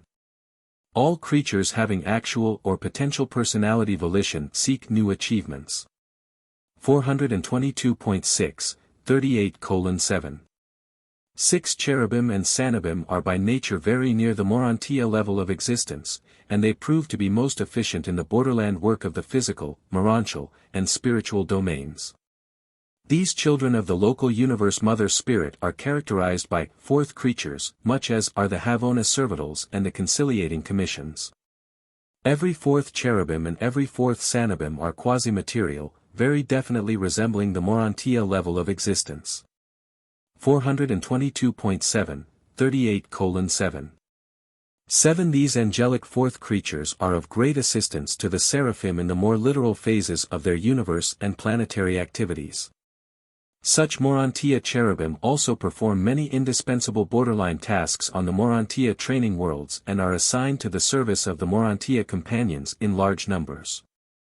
They are to the Urantia spheres about what the midway creatures are to the evolutionary planets. On the inhabited worlds these Urantia cherubim frequently work in liaison with the midway creatures. Cherubim and midway creatures are distinctly separate orders of beings, they have dissimilar origins, but they disclose great similarity in nature and function. 8. Evolution of cherubim and sanibim. 423.1, 38:8. 1 Numerous avenues of advancing service are open to cherubim and sanibim, leading to an enhancement of status, which may be still further augmented by the embrace of the divine minister. There are 3 great classes of cherubim and sanibim with regard to evolutionary potential. 423.2, 38 minutes and 8.2 seconds. 1. Ascension candidates. These beings are by nature candidates for seraphic status. Cherubim and sanibim of this order are brilliant, though not by inherent endowment equal to the seraphim, but by application and experience it is possible for them to attain full seraphic standing. 423.3, 38 minutes and 8.3 seconds. 2. Mid-phase cherubim. All cherubim and sanibim are not equal in ascension potential, and these are the inherently limited beings of the angelic creations. Most of them will remain cherubim and sanibim, although the more gifted individuals may achieve limited seraphic service. 423.4, 38 minutes and 8.4 seconds. 3. Urantia cherubim. These fourth creatures of the angelic orders always retain their quasi-material characteristics. They will continue on as cherubim and sanibim, together with a majority of their mid-phase brethren, pending the completed factualization of the Supreme Being. 423.5, 38:8. 5. While the second and third groups are somewhat limited in growth potential, the ascension candidates may attain the heights of universal seraphic service. Many of the more experienced of these cherubim are attached to the seraphic guardians of destiny and are thus placed in direct line for advancement to the status of mansion world teachers when deserted by their seraphic seniors. Guardians of destiny do not have cherubim and sanibim as helpers when their mortal wards attain the Urantia life. And when other types of evolutionary seraphim are granted clearance for Seraphington and Paradise, they must forsake their former subordinates when they pass out of the confines of Nebadon. Such deserted cherubim and sanibim are usually embraced by the Universe Mother Spirit, thus achieving a level equivalent to that of a mansion world teacher in the attainment of seraphic status. 423.6, 38:8. 6. When, as mansion world teachers, the once embraced cherubim and sanibim have long served on the Urantia spheres, from the lowest to the highest, and when their core on Solvington is over-recruited. The bright and morning star summons these faithful servants of the creatures of time to appear in his presence. The oath of personality transformation is administered, and thereupon, in groups of 7,000, these advanced and senior cherubim and sanibim are re-embraced by the Universe Mother Spirit. From this second embrace they emerge as full-fledged seraphim. Henceforth, the full and complete career of a seraphim, with all of its paradise possibilities, is open to such reborn cherubim and sanibim. Such angels may be assigned as guardians of destiny to some mortal being, and if the mortal ward attains survival, then do they become eligible for advancement to Seraphington and the 7 circles of seraphic attainment. Even to Paradise and the core of the finality. 9. The midway creatures. 424.1, 38:9. 1. The midway creatures have a threefold classification. They are properly classified with the ascending sons of God. They are factually grouped with the orders of permanent citizenship. While they are functionally reckoned with the ministering spirits of time because of their intimate and effective association with the angelic hosts in the work of serving mortal man on the individual worlds of space. 424.2, 38 minutes and 9.2 seconds. These unique creatures appear on the majority of the inhabited worlds and are always found on the decimal or life experiment planets, such as Urantia. Midwayers are of 2 types, primary and secondary, and they appear by the following techniques. 424.3, 38 minutes and 9.3 seconds. 1. Primary midwayers, the more spiritual group, are a somewhat standardized order of beings who are uniformly derived from the modified ascendant mortal staffs of the planetary princes. The number of primary midway creatures is always 50,000, and no planet enjoying their ministry has a larger group. 424.4, 38 minutes and 9.4 seconds. 2. Secondary midwayers, the more material group of these creatures, vary greatly in numbers on the different worlds, though the average is around 50,000. They are variously derived from the planetary biologic uplifters, the Adams and Eves, or from their immediate progeny. There are no less than 24 diverse techniques involved in the production of these secondary midway creatures on the evolutionary worlds of space. The mode of origin for this group on Urantia was unusual and extraordinary. 424.5, 38:9. 5. Neither of these groups is an evolutionary accident. Both are essential features in the predetermined plans of the universe architects. And their appearance on the evolving worlds at the opportune juncture is in accordance with the original designs and developmental plans of the supervising life carriers. 424.6, 38 minutes and 9.6 seconds. Primary midwayers are energized intellectually and spiritually by the angelic technique and are uniform in intellectual status. The 7 adjutant mind spirits make no contact with them. And only the 6th and the 7th, the spirit of worship and the spirit of wisdom, are able to minister to the secondary group. 424.7, 38:9. 7 secondary midwayers are physically energized by the Adamic technique, spiritually encircuited by the Seraphic, and intellectually endowed with the Urantia transition type of mind. They are divided into 4 physical types, 7 orders spiritually, and 12 levels of intellectual response to the joint ministry of the last 2 adjutant spirits and the Urantia mind. These diversities determine their differential of activity and of planetary assignment.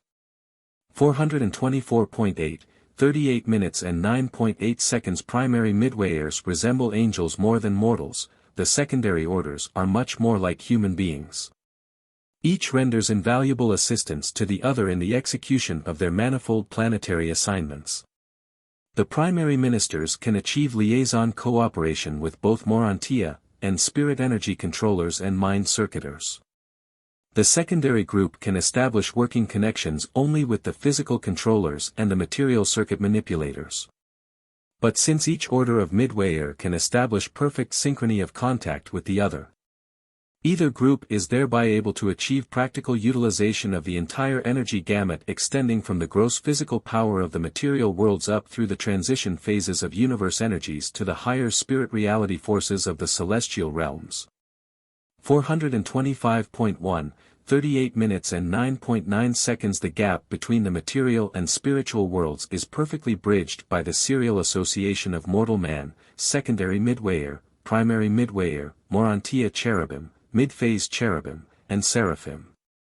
In the personal experience of an individual mortal, these diverse levels are undoubtedly more or less unified and made personally meaningful by the unobserved and mysterious operations of the divine thought adjuster.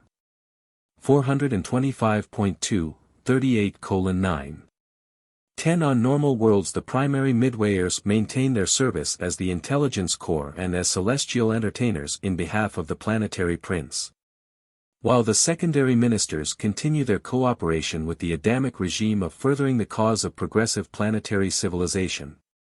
In case of the defection of the planetary prince and the failure of the material sun, as occurred on Urantia, the midway creatures become the wards of the system sovereign and serve under the directing guidance of the acting custodian of the planet. But on only 3 other worlds in Satania do these beings function as one group under unified leadership as do the united midway ministers of Urantia. 425.3, 38:9. 11 The planetary work of both primary and secondary midwayers is varied and diverse on the numerous individual worlds of a universe. But on the normal and average planets their activities are very different from the duties which occupy their time on isolated spheres, such as Urantia. 425.4, 38:9. 12 The primary midwayers are the planetary historians who, from the time of the arrival of the planetary prince to the age of settled light and life, formulate the pageants and design the portrayals of planetary history for the exhibits of the planets on the system headquarters worlds. 425.5, 38 minutes and 9.13 seconds. Midwayers remain for long periods on an inhabited world, but if faithful to their trust, they will eventually and most certainly be recognized for their age-long service in maintaining the sovereignty of the Creator Sun. They will be duly rewarded for their patient ministry to the material mortals on their world of time and space. Sooner or later all accredited midway creatures will be mustered into the ranks of the ascending sons of God and will be duly initiated into the long adventure of the paradise ascent in company with those very mortals of animal origin, their earth brethren, whom they so jealously guarded and so effectively served during the long planetary sojourn. 425.6, 38 minutes and 9.14 seconds. Presented by a Melchizedek acting by request of the chief of the Seraphic hosts of Nebadon. Paper 39. The Seraphic Hosts. 426.1, 39:0. 1. As far as we are cognizant, the Infinite Spirit, as personalized on the local universe headquarters, intends to produce uniformly perfect seraphim, but for some unknown reason these seraphic offspring are very diverse. This diversity may be a result of the unknown interposition of evolving experiential deity. If so, we cannot prove it. But we do observe that, when seraphim have been subjected to educational tests and training discipline, they unfailingly and distinctly classify into the following 7 groups. 426.2, 39 minutes and 0.2 seconds 1. Supreme Seraphim. 426.3, 39 minutes and 0.3 seconds 2. Superior Seraphim. 426.4, 39 minutes and 0.4 seconds 3. Supervisor Seraphim. 426.5, 39 minutes and 0.5 seconds 4. Administrator Seraphim. 426.6, 39 minutes and 0.6 seconds 5. Planetary Helpers. 426.7, 39 minutes and 0.7 seconds 6. Transition Ministers. 426.8, 39 minutes and 0.8 seconds 7. Seraphim of the Future. 426.9, 39:0.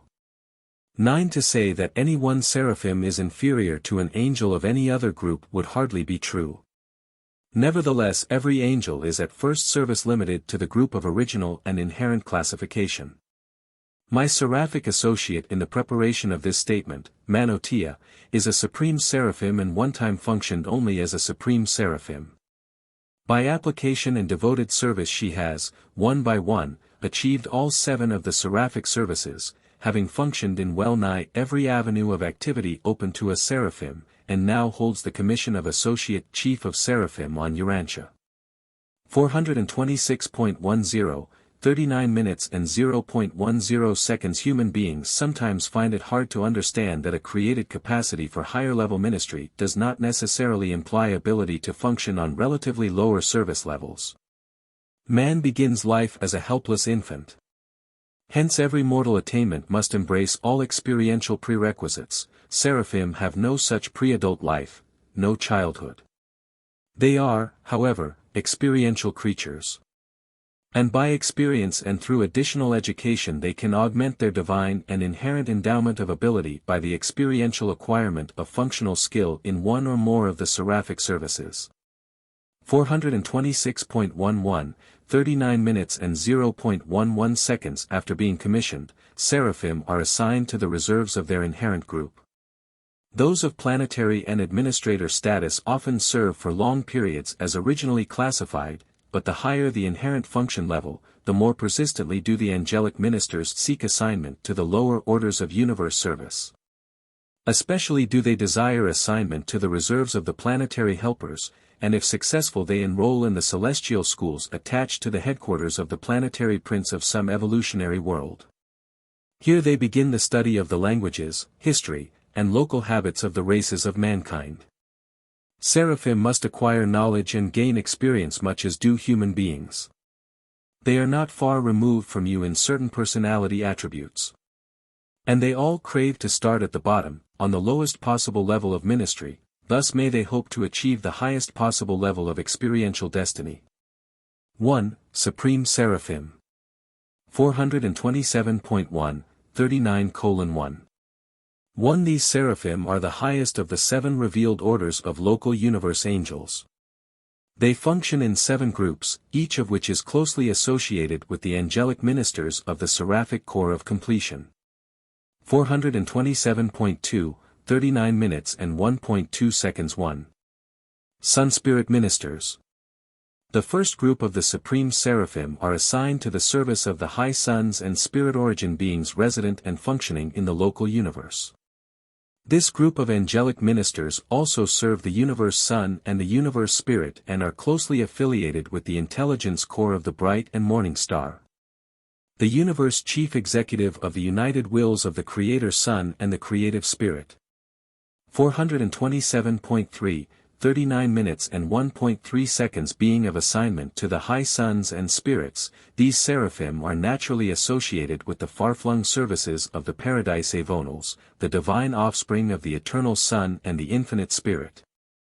The Paradise Avonals are always attended on all magisterial and bestowal missions by this high and experienced order of seraphim, who are at such times devoted to organizing and administering the special work connected with the termination of one planetary dispensation and the inauguration of a new age. But they are not concerned in the work of adjudication which might be incidental to such a change in dispensations. 427.4, 39 minutes and 1.4 seconds bestowal attendance. Paradise Avonals, but not Creator Sons, when on a bestowal mission are always accompanied by a corps of 144 bestowal attendants. These 144 angels are the chiefs of all other Sun-Spirit ministers who may be associated with a bestowal mission. There might possibly be legions of angels subject to the command of an incarnated Son of God on a planetary bestowal, but all these seraphim would be organized and directed by the 144 bestowal attendants.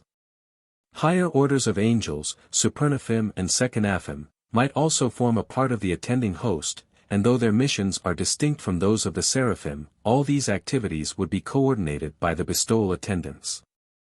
427. 5, 39 minutes and 1.5 seconds. These bestowal attendants are completion seraphim.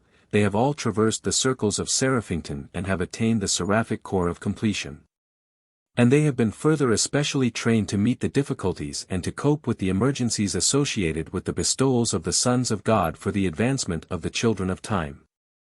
Such seraphim have all achieved paradise and the personal embrace of the second source and center, the eternal Sun. 427.6, 39:1. 6 seraphim equally crave assignment to the missions of the incarnated sons and attachment as destiny guardians to the mortals of the realms. The latter is the surest seraphic passport to paradise, while the bestowal attendants have achieved the highest local universe service of the completion seraphim of paradise attainment. 428.1, 39 minutes and 1.7 seconds. 2. Court advisors. These are the seraphic advisors and helpers attached to all orders of adjudication, from the conciliators up to the highest tribunals of the realm. It is not the purpose of such tribunals to determine punitive sentences but rather to adjudicate honest differences of opinion and to decree the everlasting survival of ascending mortals. Herein lies the duty of the court advisors, to see that all charges against mortal creatures are stated in justice and adjudicated in mercy.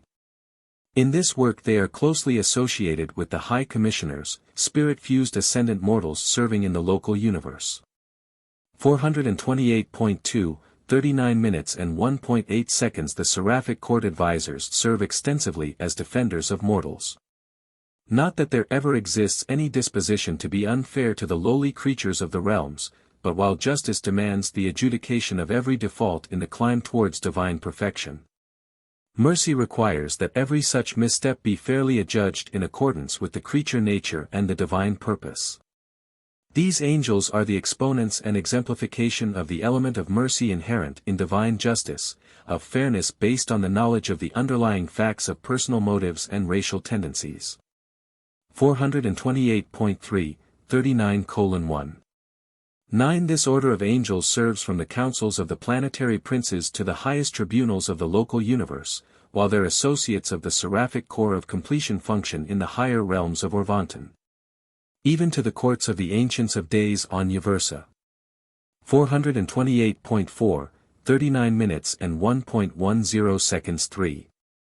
Universe orientators. These are the true friends and postgraduate counselors of all those ascending creatures who are pausing for the last time on Solvington, in their universe of origin. As they stand on the brink of the spirit adventure stretching out before them in the vast superuniverse of Orvanton. And at such a time many an ascender has a feeling which mortals could understand only by comparison with the human emotion of nostalgia.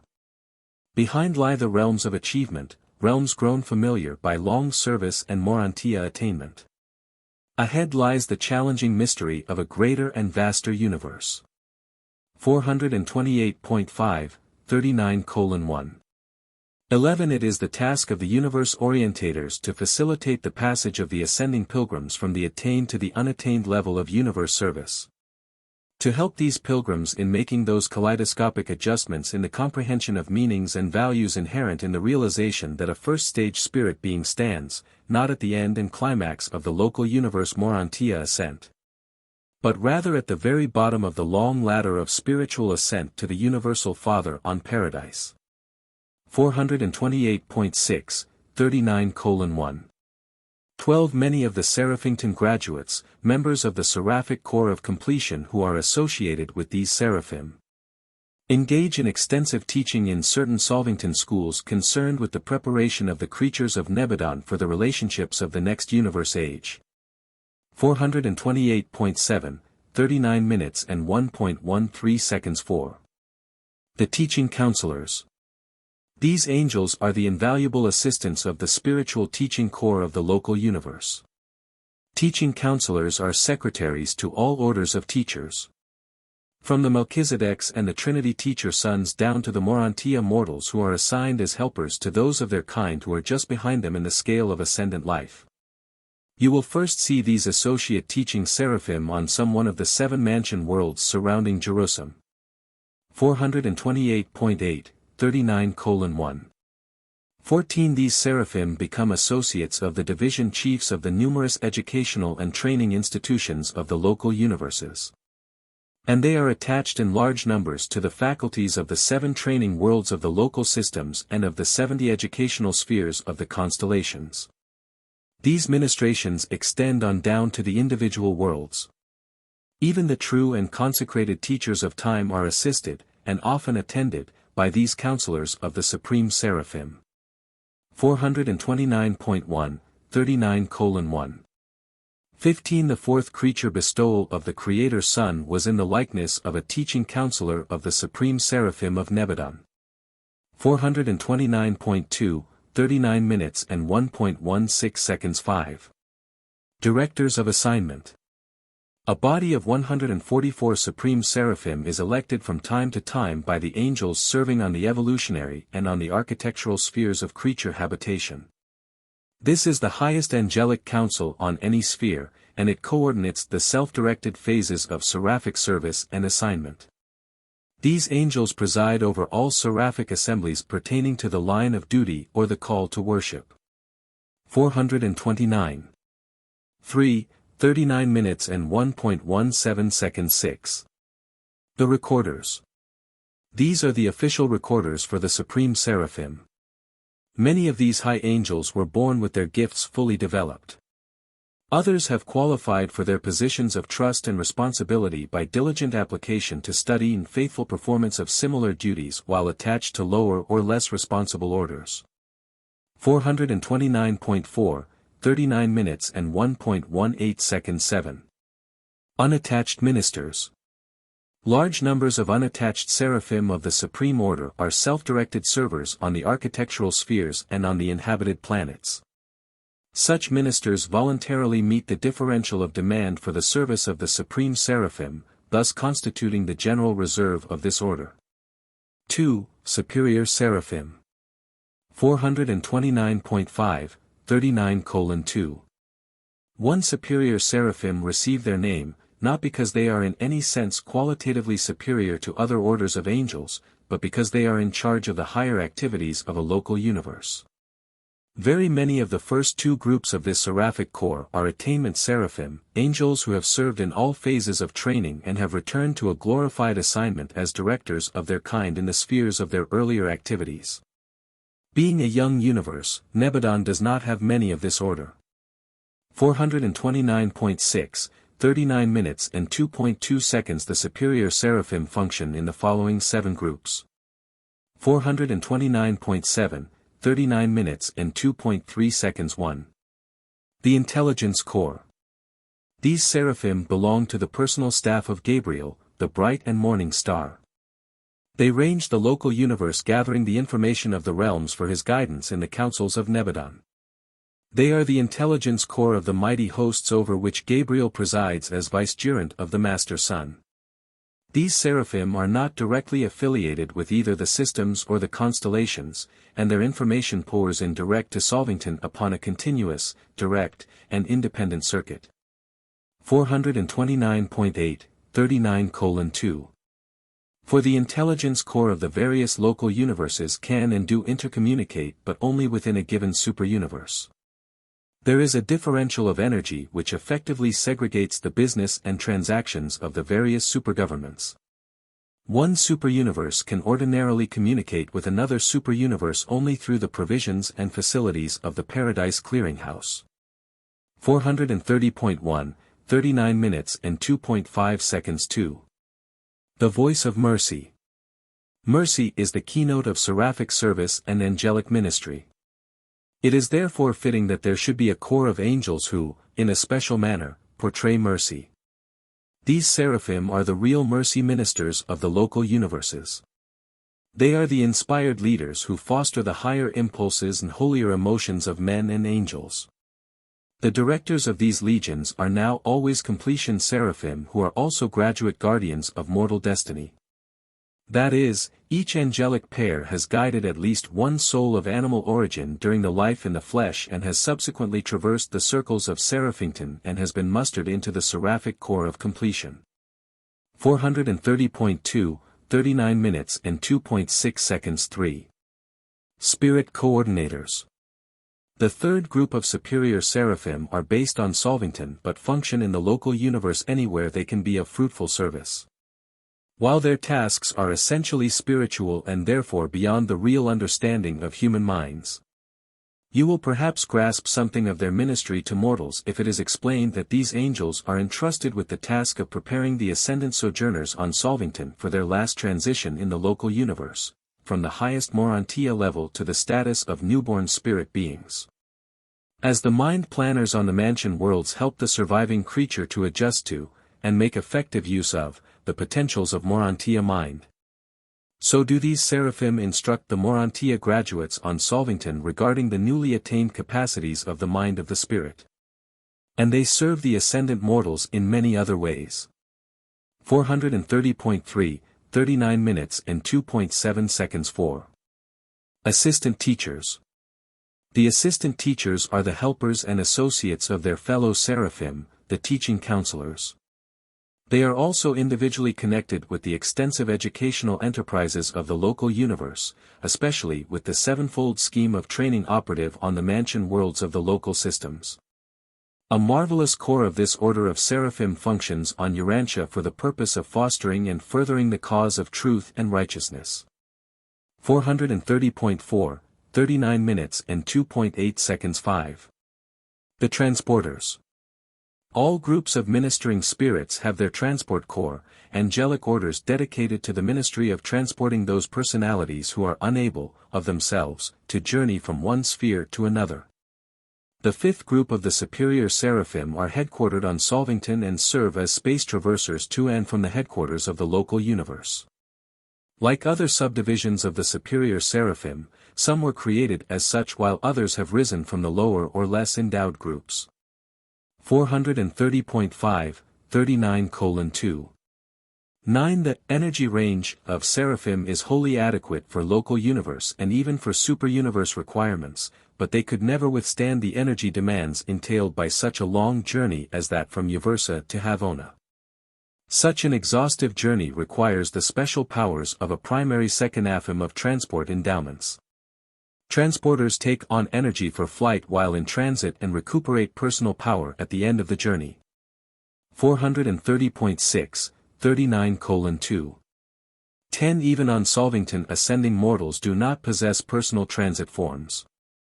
Ascenders must depend upon seraphic transport in advancing from world to world until after the last rest of sleep on the inner circle of Havona and the eternal awakening on Paradise. Subsequently you will not be dependent on angels for transport from universe to universe. 430.7, 39:2. 11. The process of being in Seraphim is not unlike the experience of death or sleep except that there is an automatic time element in the transit slumber. You are consciously unconscious during seraphic rest.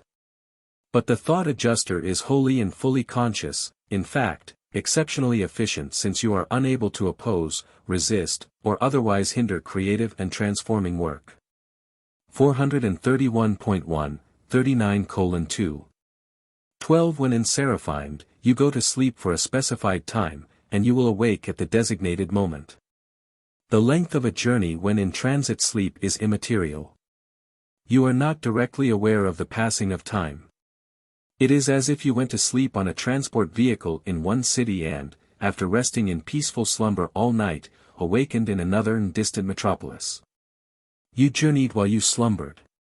And so you take flight through space, and seraphimed, while you rest, sleep. The transit sleep is induced by the liaison between the adjusters and the seraphic transporters. 431.2, 39:2.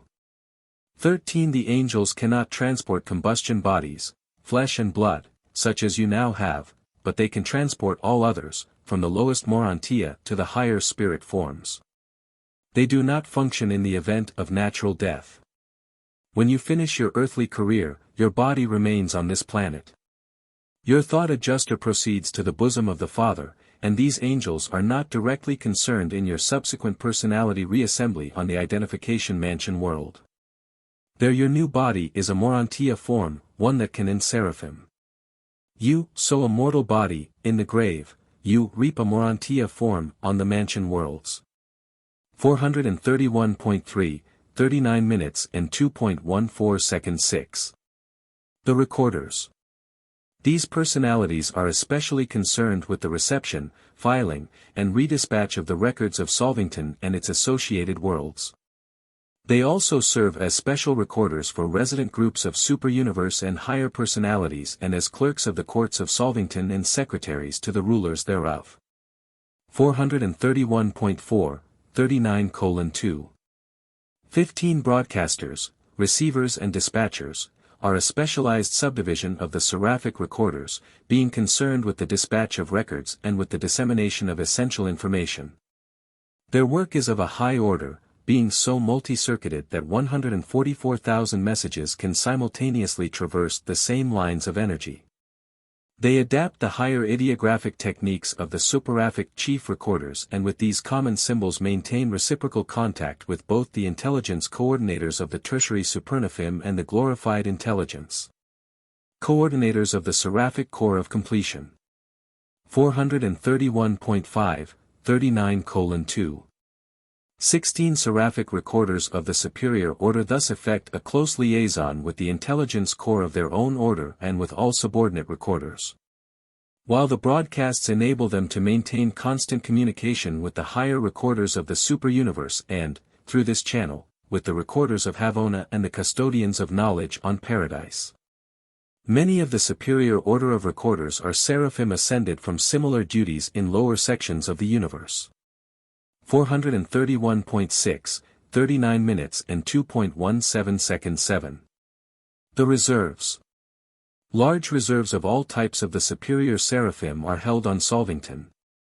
Instantly available for dispatch to the farthermost worlds of Nebadon as they are requisitioned by the directors of assignment or upon the request of the universe administrators.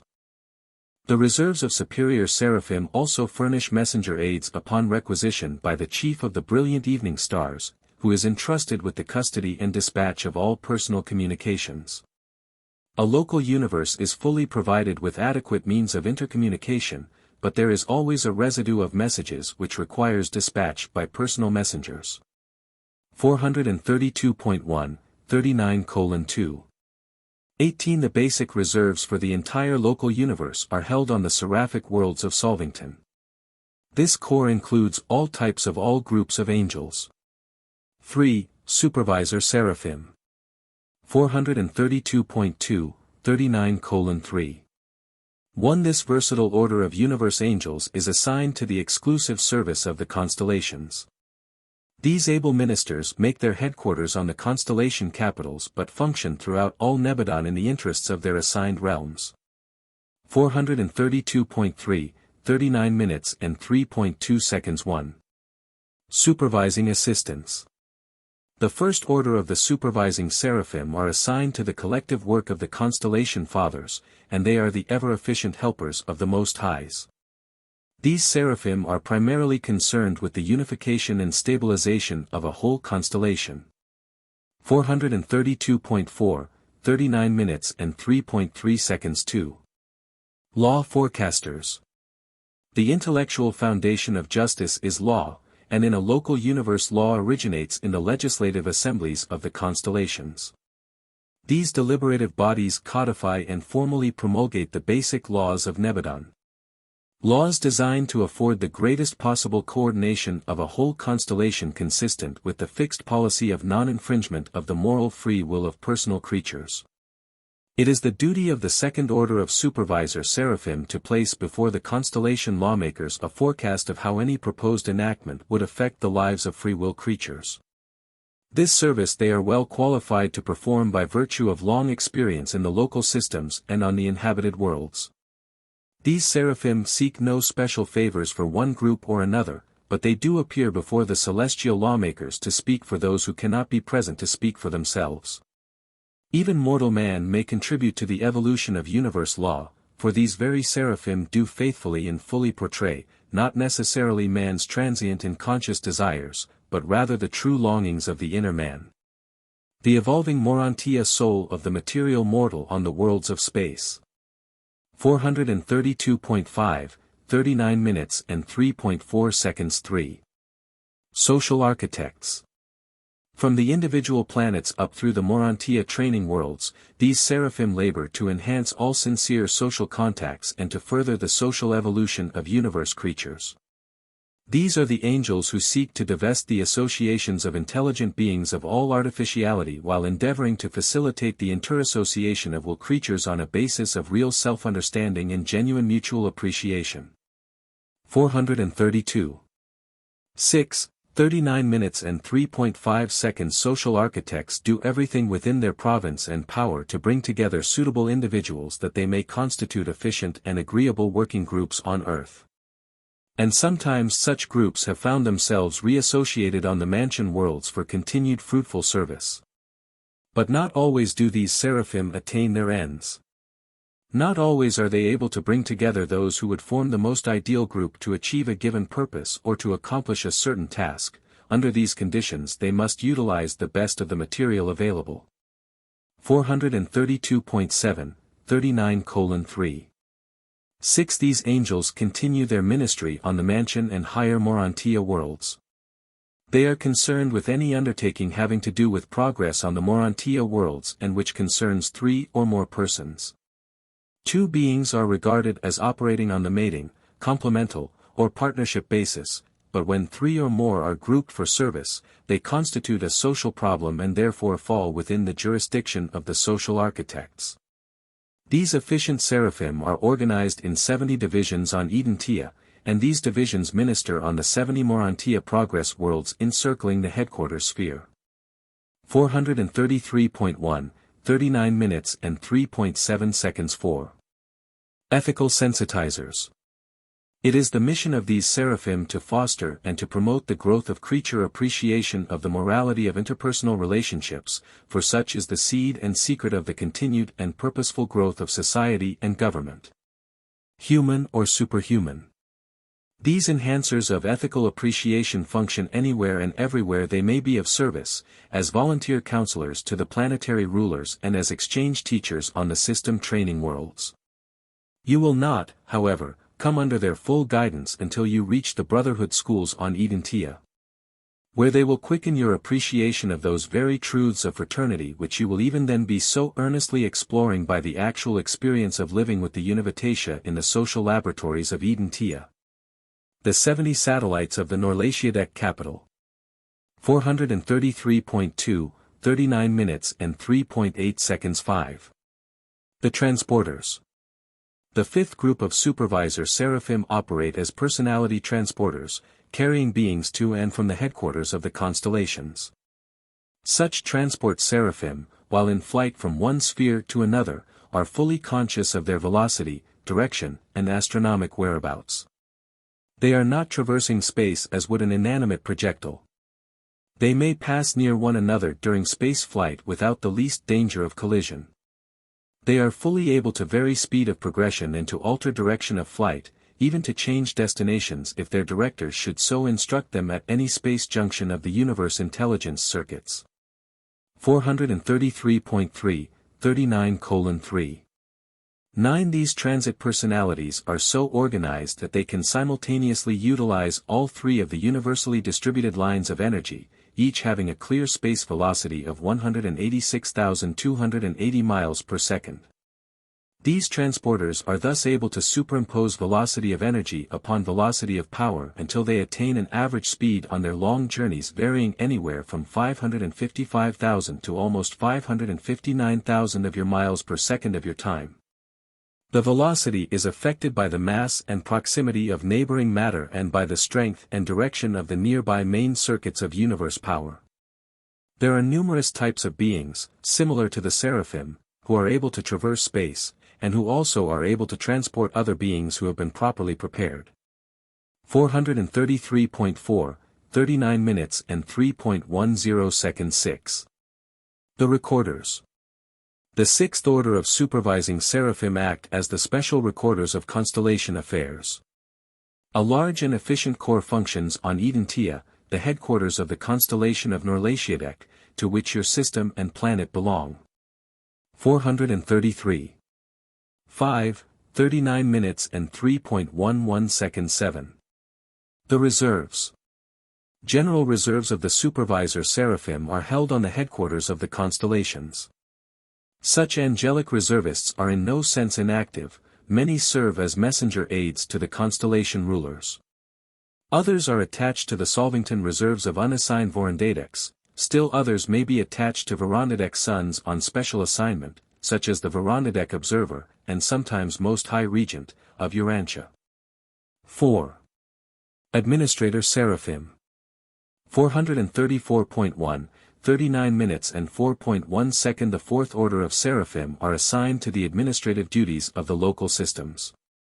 They are indigenous to the system capitals but are stationed in large numbers on the Mansion and Urantia spheres and on the inhabited worlds. Fourth order Seraphim are by nature endowed with unusual administrative ability. They are the able assistants of the directors of the lower divisions of the universe government of a creator sun and are mainly occupied with the affairs of the local systems and their component worlds. They are organized for service as follows. 434.2, 39 minutes and 4.2 seconds. 1. Administrative assistants. These able Seraphim are the immediate assistants of a system sovereign, a primary Lananandek sun. They are invaluable aids in the execution of the intricate details of the executive work of the system headquarters. They also serve as the personal agents of the system rulers, journeying back and forth in large numbers to the various transition worlds and to the inhabited planets, executing many commissions for the welfare of the system and in the physical and biologic interests of its inhabited worlds. 434.3, 39 minutes and 4.3 seconds. These same Seraphic administrators are also attached to the governments of the world rulers, the planetary princes. The majority of planets in a given universe are under the jurisdiction of a secondary Lananandek sun, but on certain worlds, such as Urantia, there has been a miscarriage of the divine plan. In the event of the defection of a planetary prince, these Seraphim become attached to the Melchizedek receivers and their successors in planetary authority. The present acting ruler of Urantia is assisted by a corps of 1,000 of this versatile order of Seraphim. 434.4, 39 minutes and 4.4 seconds. 2. Justice Guides. These are the angels who present the summary of evidence concerning the eternal welfare of men and angels when such matters come up for adjudication in the tribunals of a system or a planet. They prepare the statements for all preliminary hearings involving mortal survival, statements which are subsequently carried with the records of such cases to the higher tribunals of the universe and the superuniverse. The defense of all cases of doubtful survival is prepared by these Seraphim, who have a perfect understanding of all the details of every feature of every count in the indictments drawn by the administrators of universe justice. 434.5, 39:4. 5. It is not the mission of these angels to defeat or to delay justice but rather to ensure that unerring justice is dealt out with generous mercy and fairness to all creatures. These seraphim often function on the local worlds, commonly appearing before the referee trios of the conciliating commissions, the courts for minor misunderstandings. Many who at one time served as justice guides in the lower realms later appear as voices of mercy in the higher spheres and on Solvington. 434.6, 39:4. 6 In the Lucifer rebellion in Satania very few of the justice guides were lost. But more than 1/4 of the other administrator seraphim and of the lower orders of seraphic ministers were misled and deluded by the sophistries of unbridled personal liberty. 434.7, 39 minutes and 4.7 seconds 3. Interpreters of cosmic citizenship. When ascending mortals have completed the mansion world training, the first student apprenticeship in the universe career, they are permitted to enjoy the transient satisfactions of relative maturity, citizenship on the system capital. While the attainment of each ascendant goal is a factual achievement, in the larger sense such goals are simply milestones on the long ascending path to paradise. But however relative such successes may be, no evolutionary creature is ever denied the full though transient satisfaction of goal attainment. Ever and anon there is a pause in the paradise ascent, a short breathing spell, during which universe horizons stand still, creature status is stationary, and the personality tastes the sweetness of goal fulfillment. 435.1, 39:4. 8 The first of such periods in the career of a mortal ascender occurs on the capital of a local system. During this pause you will, as a citizen of Jerusalem, attempt to express in creature life those things which you have acquired during the 8 preceding life experiences, embracing Urantia and the 7 mansion worlds. 435.2, 39:4. 9 The seraphic interpreters of cosmic citizenship guide the new citizens of the system capitals and quicken their appreciation of the responsibilities of universe government. These seraphim are also closely associated with the material sons in the system administration, while they portray the responsibility and morality of cosmic citizenship to the material mortals on the inhabited worlds. 435.3, 39 minutes and 4.10 seconds 4. Quickeners of morality.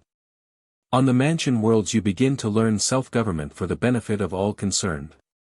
Your mind learns cooperation, learns how to plan with other and wiser beings. On the system headquarters the seraphic teachers will further quicken your appreciation of cosmic morality, of the interactions of liberty and loyalty. 435.4, 39 minutes and 4.11 seconds What is loyalty? It is the fruit of an intelligent appreciation of universe brotherhood. One could not take so much and give nothing. As you ascend the personality scale, first you learn to be loyal, then to love, then to be filial, and then may you be free.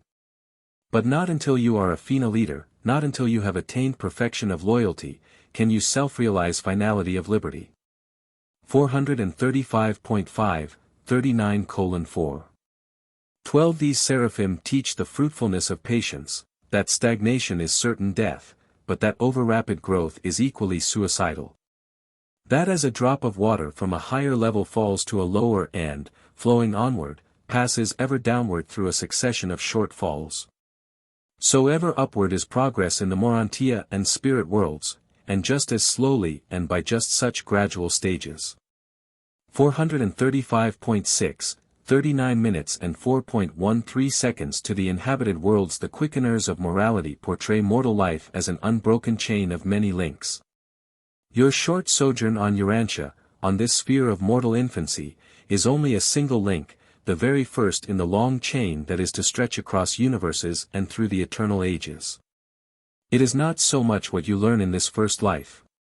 It is the experience of living this life that is important. Even the work of this world, paramount though it is not nearly so important as the way in which you do this work. There is no material reward for righteous living, but there is profound satisfaction, consciousness of achievement, and this transcends any conceivable material reward. 435.7, 39:4. 14 The keys of the kingdom of heaven are, sincerity, and more sincerity. All men have these keys. Men use them, advance in spirit status, by decisions, by more decisions, and by more decisions. The highest moral choice is the choice of the highest possible value, and always, in any sphere, in all of them, this is to choose to do the will of God. If man thus chooses, he is great, though he be the humblest citizen of Jerusalem or even the least of mortals on Urantia. 436.1, 39 minutes and 4.15 seconds 5. The transporters. These are the transport seraphim who function in the local systems. In Satania, your system, they carry passengers back and forth from Jerusalem and otherwise serve as interplanetary transporters. Seldom does a day pass in which a transport seraphim of Satania does not deposit some student visitor or some other traveler of spirit or semi-spirit nature on the shores of Urantia. These very space traversers will sometime carry you to and from the various worlds of the system headquarters group, and when you have finished the Jerusalem assignment, they will carry you forward to Urantia. But under no circumstances will they carry you backward to the world of human origin. A mortal never returns to his native planet during the dispensation of his temporal existence, and if he should return during a subsequent dispensation, he would be escorted by a transport seraphim of the universe headquarters group. 436.2, 39:4. 16.6. The recorders. These seraphim are the keepers of the threefold records of the local systems. The temple of records on a system capital is a unique structure, 1/3 material, constructed of luminous metals and crystals. 1/3 merantial, fabricated of the liaison of spiritual and material energy but beyond the range of mortal vision, and 1/3 spiritual. The recorders of this order preside over and maintain this threefold system of records. Ascending mortals will at first consult the material archives, material suns, and the higher transition beings consult those of the Urantia halls. While seraphim and the higher spirit personalities of the realm peruse the records of the spirit section.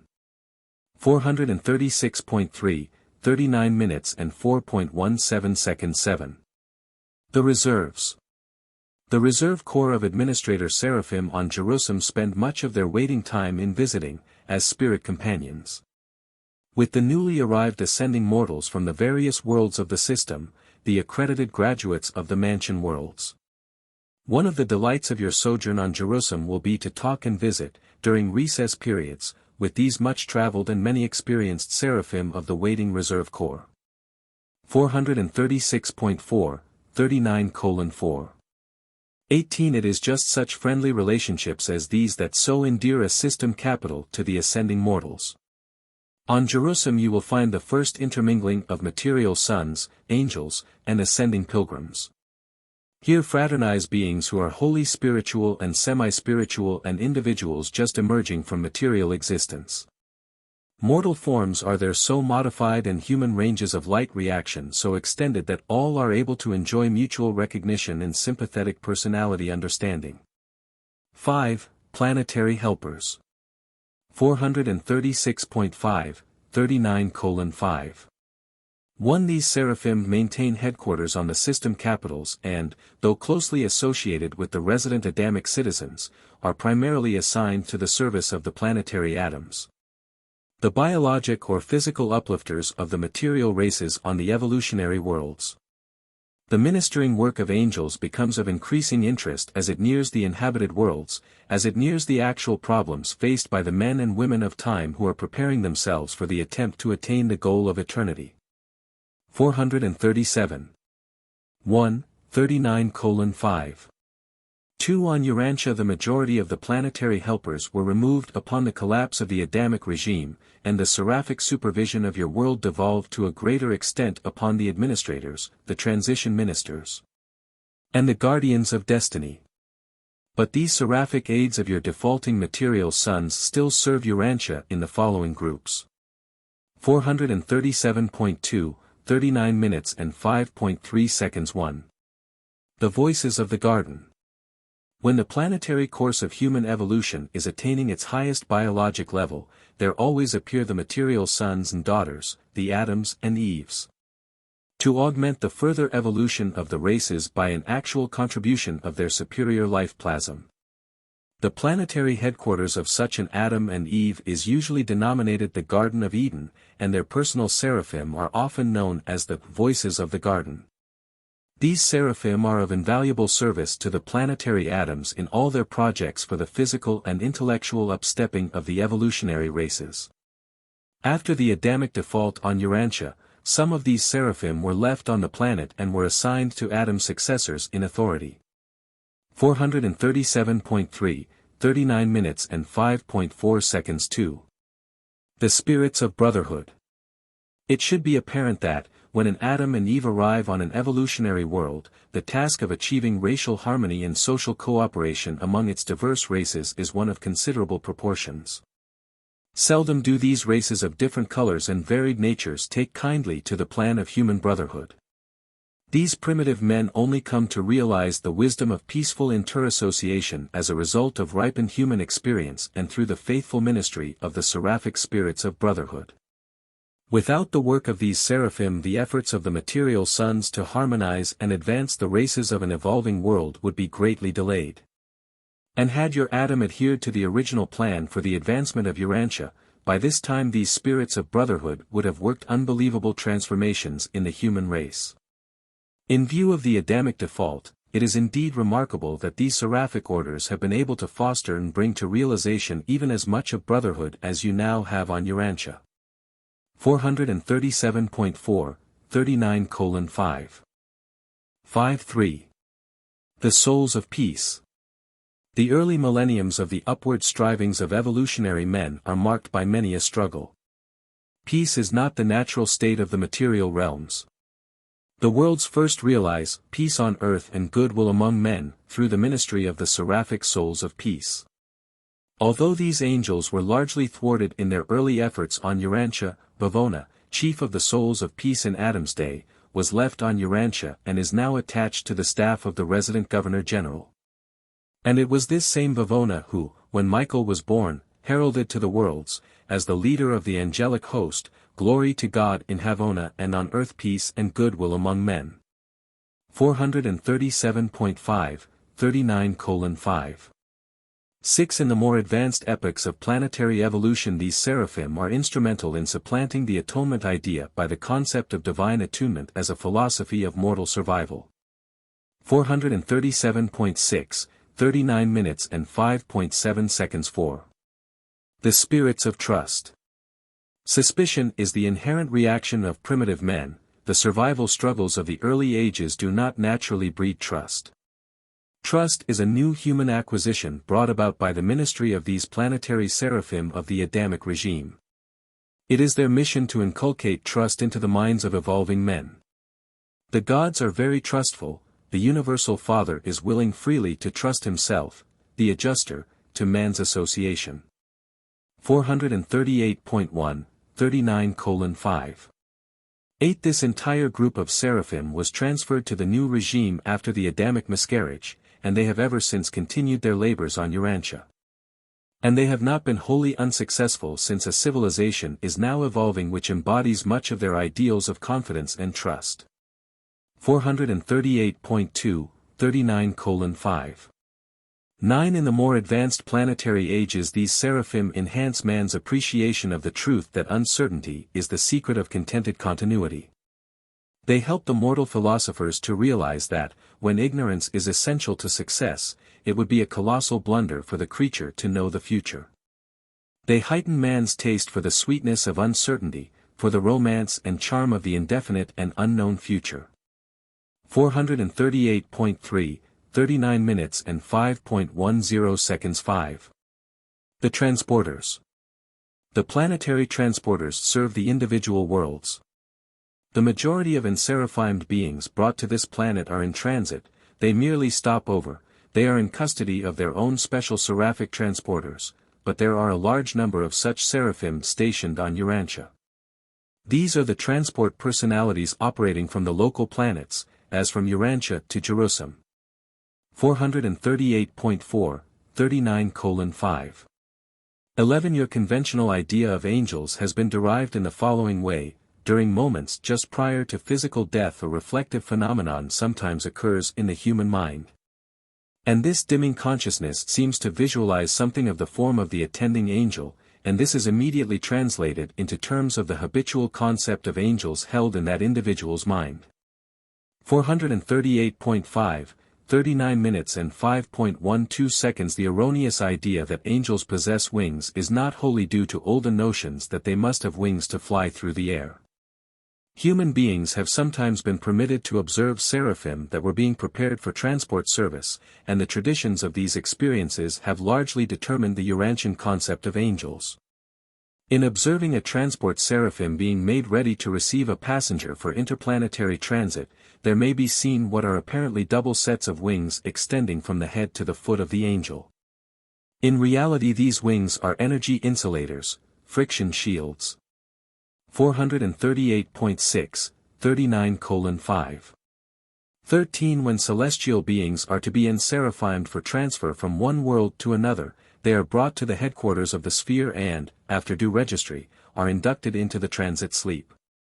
Meantime, the transport seraphim moves into a horizontal position immediately above the universe energy pole of the planet. While the energy shields are wide open, the sleeping personality is skillfully deposited, by the officiating seraphic assistants, directly on top of the transport angel. Then both the upper and lower pairs of shields are carefully closed and adjusted.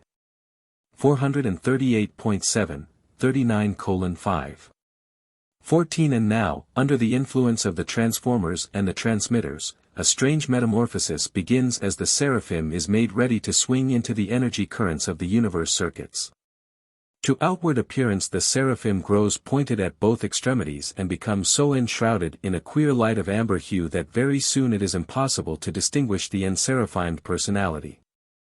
When all is in readiness for departure, the chief of transport makes the proper inspection of the carriage of life, carries out the routine tests to ascertain whether or not the angel is properly encircuited, and then announces that the traveler is properly enseraphimed, that the energies are adjusted, that the angel is insulated, and that everything is in readiness for the departing flash. The mechanical controllers, 2 of them, next take their positions. By this time the transport seraphim has become an almost transparent, vibrating, torpedo-shaped outline of glistening luminosity. Now the transport dispatcher of the realms summons the auxiliary batteries of the living energy transmitters, usually 1,000 in number. As he announces the destination of the transport, he reaches out and touches the near point of the seraphic carriage, which shoots forward with lightning-like speed, leaving a trail of celestial luminosity as far as the planetary atmospheric investment extends. In less than 10 minutes the marvelous spectacle will be lost even to reinforced seraphic vision. 439.1, 39:5.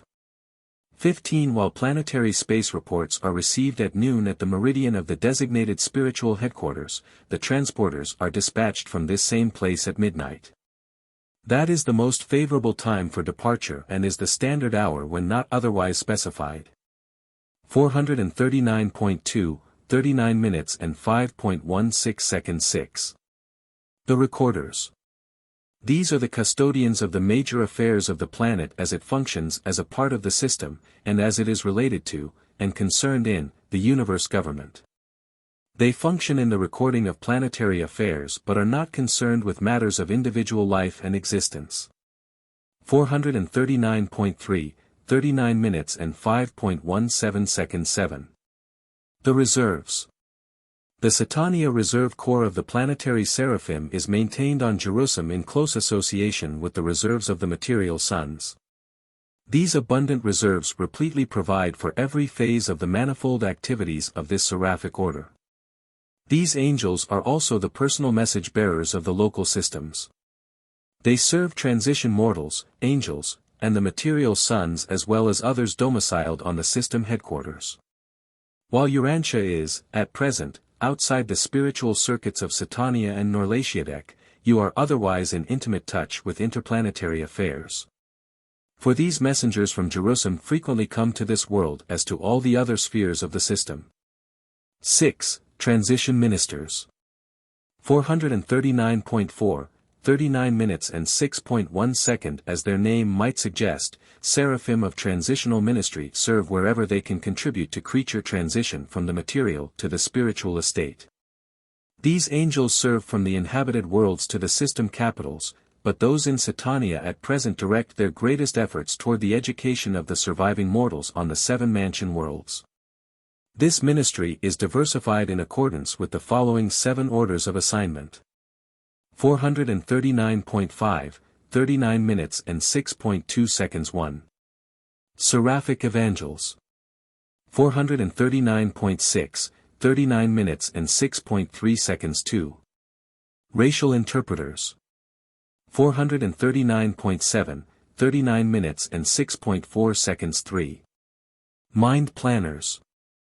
439.8, 39 minutes and 6.5 seconds 4. Urantia Counselors. 439.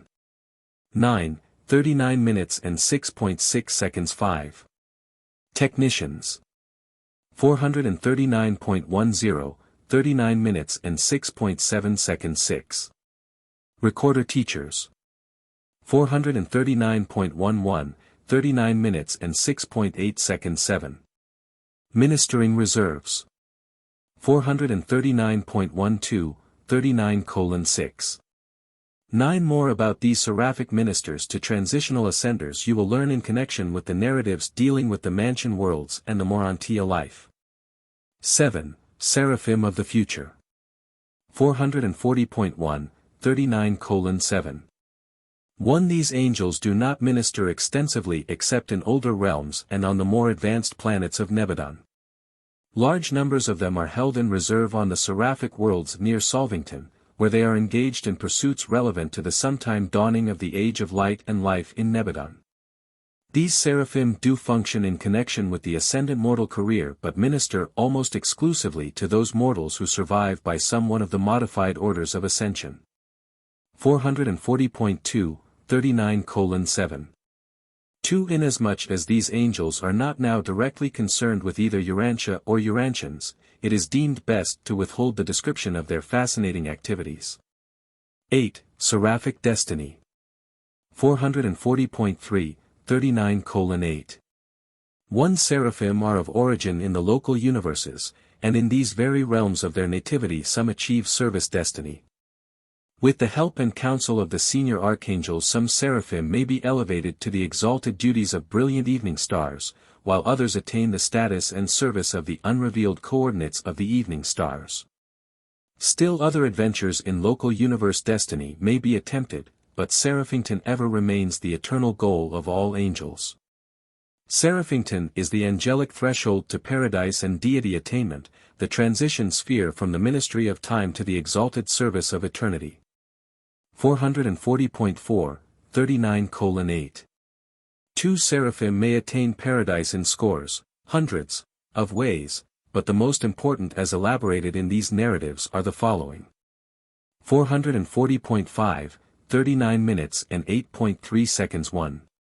To gain admission to the paradise seraphic abode in a personal capacity by achieving perfection of specialized service as a celestial artisan, a technical advisor, or a celestial recorder. To become a paradise companion and, having thus attained the center of all things, perhaps then to become an eternal minister and advisor to the seraphic orders and others. 440.6, 39 minutes and 8.4 seconds 2. To be summoned to Seraphington. Under certain conditions seraphim are commanded on high, in other circumstances angels sometimes achieve paradise in a much shorter time than mortals. But no matter how fitted any seraphic pair may be, they cannot initiate departure for Seraphington or elsewhere. None but successful destiny guardians can be sure of proceeding to paradise by a progressive path of evolutionary ascent. All others must patiently await the arrival of the paradise messengers of the tertiary supernaphim who come with the summons commanding them to appear on high. 440.7, 39 minutes and 8.5 seconds 3. To attain paradise by the evolutionary mortal technique.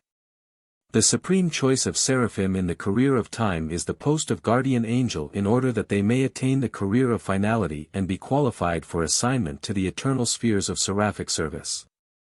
Such personal guides of the children of time are called guardians of destiny, signifying that they guard mortal creatures in the path of divine destiny, and that in so doing they are determining their own high destiny. 440.8, 39:8. 6 guardians of destiny are drawn from the ranks of the more experienced angelic personalities of all orders of seraphim who have qualified for this service. All surviving mortals of adjuster fusion destiny have temporary guardians assigned, and these associates may become permanently attached when mortal survivors attain the requisite intellectual and spiritual development. Before mortal ascenders leave the mansion worlds, they all have permanent seraphic associates. This group of ministering spirits is discussed in connection with the Urantia narratives. 441.1, 39:8. 7. It is not possible for angels to attain God from the human level of origin, for they are created a little higher than you. But it has been wisely arranged that, while they cannot possibly start up from the very bottom, the spiritual lowlands of mortal existence, they may go down to those who do start from the bottom and pilot such creatures, step by step, world by world, to the portals of Havona. When mortal ascenders leave Uversa to begin the circles of Havona, those guardians of attachment subsequent to the life in the flesh will bid their pilgrim associates a temporary farewell while they journey to Seraphington, the angelic destination of the grand universe. Here will these guardians attempt, and undoubtedly achieve, the 7 circles of seraphic light. 441.2, 39:8. 8. Many, but not all, of those seraphim assigned as destiny guardians during the material life accompany their mortal associates through the Havona circles. And certain other seraphim pass through the circuits of the central universe in a way that is wholly different from the mortal ascent. But irrespective of the route of ascent, all evolutionary seraphim traverse Seraphington, and the majority pass through this experience instead of the Havona circuits. 441.3, 39:8. 9. Seraphington is the destiny sphere for angels, and their attainment of this world is quite different from the experiences of the mortal pilgrims on ascending Tun. Angels are not absolutely sure of their eternal future until they have attained Seraphington. No angel attaining Seraphington has ever been known to go astray. Sin will never find response in the heart of a seraphim of completion. 441.4, 39:8. 10. The graduates of Seraphington are variously assigned. Destiny guardians of Havona circle experience usually enter the mortal Fina leader corps. Other guardians, having passed their Havona separation tests, frequently rejoin their mortal associates on Paradise, and some become the everlasting associates of the mortal Fina leaders, while others enter the various non-mortal Fina leader corps. And many are mustered into the corps of seraphic completion. 9. The corps of seraphic completion.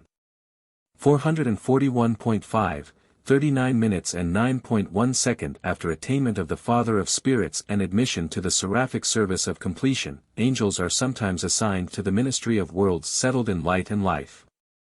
They gain attachment to the high trinitized beings of the universes and to the exalted services of Paradise and Havona. These seraphim of the local universes have experientially compensated the differential in divinity potential formerly setting them apart from the ministering spirits of the Central and Superuniverses. Angels of the Seraphic Corps of Completion serve as associates of the Superuniverse Secanaphim and as assistants to the High Paradise Havona orders of Supernaphim. For such angels the career of time is finished. Henceforth and forever they are the servants of God, the consorts of divine personalities, and the peers of the Paradise Fina leaders. 441.6, 39:9. 2 large numbers of the completion seraphim return to their native universes, there to complement the ministry of divine endowment by the ministry of experiential perfection. Nebadon is, comparatively speaking, one of the younger universes and therefore does not have so many of these returned Seraphington graduates as would be found in an older realm. Nonetheless our local universe is adequately supplied with the completion seraphim, for it is significant that the evolutionary realms disclose increasing need for their services as they near the status of light and life. Completion Seraphim now serve more extensively with the supreme orders of Seraphim, but some serve with each of the other angelic orders.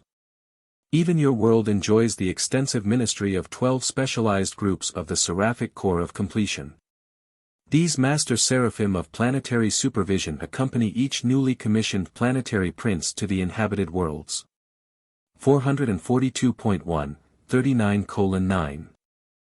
Many fascinating avenues of ministry are open to the Completion Seraphim, but just as they all craved assignment as destiny guardians in the pre-paradise days, so in the post-paradise experience they most desire to serve as bestowal attendants of the incarnated paradise sons. They are still supremely devoted to that universal plan of starting the mortal creatures of the evolutionary worlds out upon the long and enticing journey towards the paradise goal of divinity and eternity. Throughout the whole mortal adventure of finding God and of achieving divine perfection, these spirit ministers of seraphic completion, together with the faithful ministering spirits of time, are always and forever your true friends and unfailing helpers. 442.2, 39 minutes and 9.4 seconds, presented by a Melchizedek acting by request of the chief of the seraphic hosts of Nebadon. Paper 40. The Ascending Sons of God. 443.1, 40 minutes and 0.1 second ASIN. Many of the major groups of universe beings, 7 general classes of the Ascending Sons of God have been revealed. 443.2, 40 minutes and 0.2 seconds. 1. Father-fused mortals. 443.3, 40 minutes and 0.3 seconds. 2. Sun-fused mortals. 443.4, 40 minutes and 0.4 seconds. 3. Spirit-fused mortals. 443.5, 40 minutes and 0.5 seconds. 4. Evolutionary Seraphim. 443.6, 40 minutes and 0.6 seconds. 5. Ascending Material Sons. 443.7, 40 minutes and 0.7 seconds. 6. Translated Midwayers. 443.8, 40 minutes and 0.8 seconds. 7. Personalized Adjusters. 443.9, 40:0. 9. The story of these beings, from the lowly animal origin mortals of the evolutionary worlds to the personalized adjusters of the Universal Father, presents a glorious recital of the unstinted bestowal of divine love and gracious condescension throughout all time and in all universes of the far-flung creation of the paradise deities. 443.10, 40:0. 10. These presentations began with a description of the deities, and group by group, the narrative has descended the universal scale of living beings until it has reached the lowest order of life endowed with the potential of immortality. And now am I dispatched from Solvington, one time a mortal of origin on an evolutionary world of space, to elaborate and continue the recital of the eternal purpose of the gods respecting the ascending orders of sonship, more particularly with regard to the mortal creatures of time and space. 443.11, 40:0. 11. Since the greater part of this narrative will be devoted to a discussion of the 3 basic orders of ascending mortals, consideration will first be given to the non-mortal ascending orders of sonship, seraphic, Adamic, midwayer, and adjuster. 1. Evolutionary Seraphim.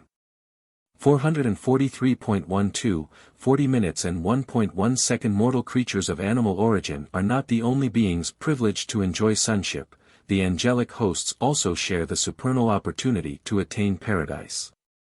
Guardian Seraphim, through experience and service with the ascending mortals of time, also achieve the status of ascendant sonship. Such angels attain paradise through Seraphington, and many are even mustered into the core of mortal finality.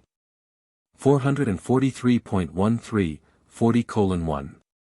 2. To climb to the supernal heights of finaliter sonship with God is a masterly achievement for an angel. An accomplishment far transcending your attainment of eternal survival through the plan of the eternal Son and the ever-present help of the indwelling adjuster. But the guardian seraphim, and occasionally others, do actually effect such ascensions. 2. Ascending material sons. 444.1, 40:2.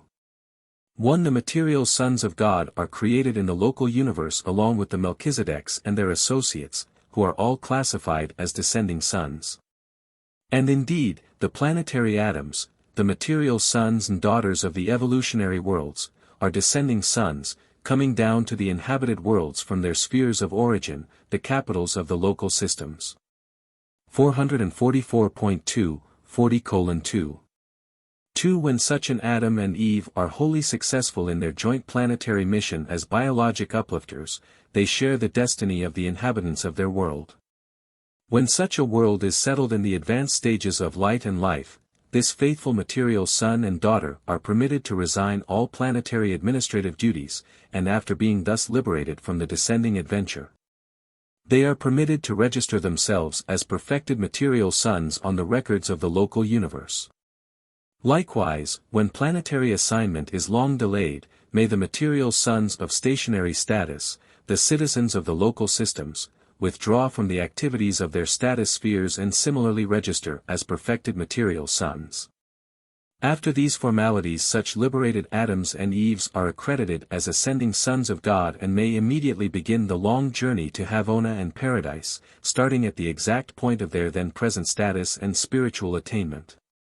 And they make this journey in company with the mortal and other ascending sons, continuing until they have found God and have achieved the core of mortal finality in the eternal service of the Paradise deities. 3. Translated Midwayers. 444. 3, 40:3.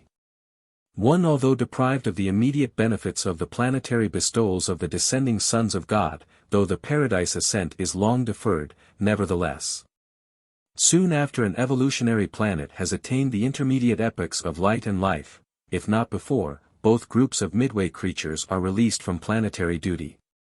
Sometimes the majority of them are translated, along with their human cousins, on the day of the descent of the Temple of Light and the elevation of the planetary prince to the dignity of planetary sovereign.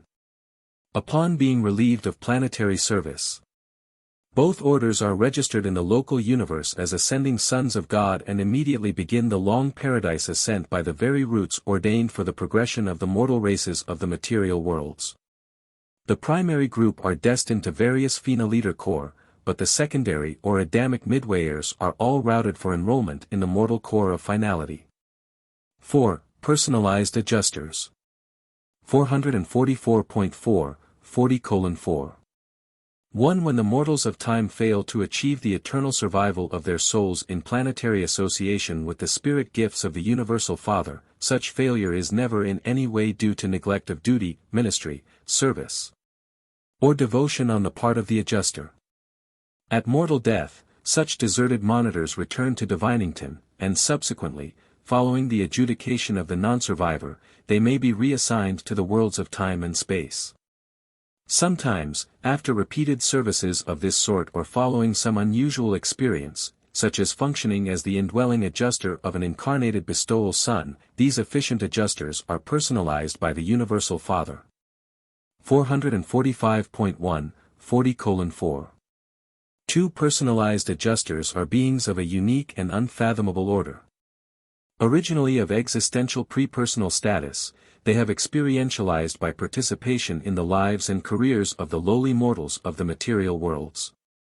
And since the personality bestowed upon these experienced thought adjusters takes origin, and has its wellspring, in the Universal Father's personal and continuing ministry of the bestowals of experiential personality upon his creature creation, these personalized adjusters are classified as ascending sons of God, the highest of all such orders of sonship. 5. Mortals of time and space. 445.2, 40 minutes and 5.1 second. Mortals represent the last link in the chain of those beings who are called sons of God.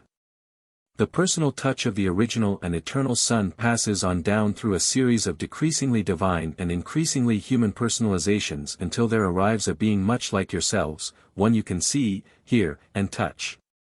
And then you are made spiritually aware of the great truth which your faith may grasp, sonship with the eternal God. 445.3, 40:5. 2. Likewise does the original and infinite Spirit, by a long series of decreasingly divine and increasingly human orders, draw nearer and nearer to the struggling creatures of the realms. Reaching the limit of expression in the angels, than whom you were created but a little lower, who personally guard and guide you in the life journey of the mortal career of time. 445.4, 40 minutes and 5.3 seconds. God the Father does not, cannot, thus downstep himself to make such near personal contact with the almost limitless number of ascending creatures throughout the universe of universes. But the Father is not deprived of personal contact with his lowly creatures. You are not without the divine presence. Although God the Father cannot be with you by direct personality manifestation, he is in you and of you in the identity of the indwelling thought adjusters, the divine monitors. Thus does the Father, who is the farthest from you in personality and in spirit, draw the nearest to you in the personality circuit and in the spirit touch of inner communion with the very souls of his mortal sons and daughters. 445.5, 40:5. For spirit identification constitutes the secret of personal survival and determines the destiny of spiritual ascension.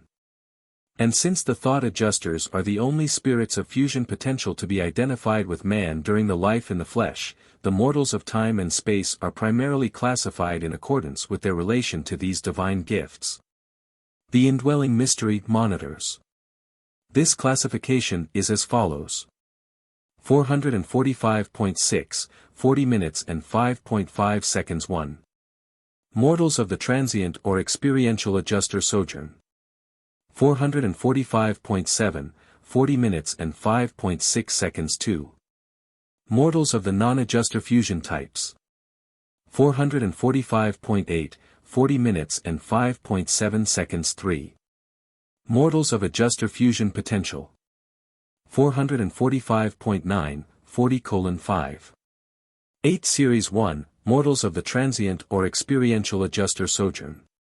This series designation is temporary for any evolving planet, being used during the early stages of all inhabited worlds except those of the second series.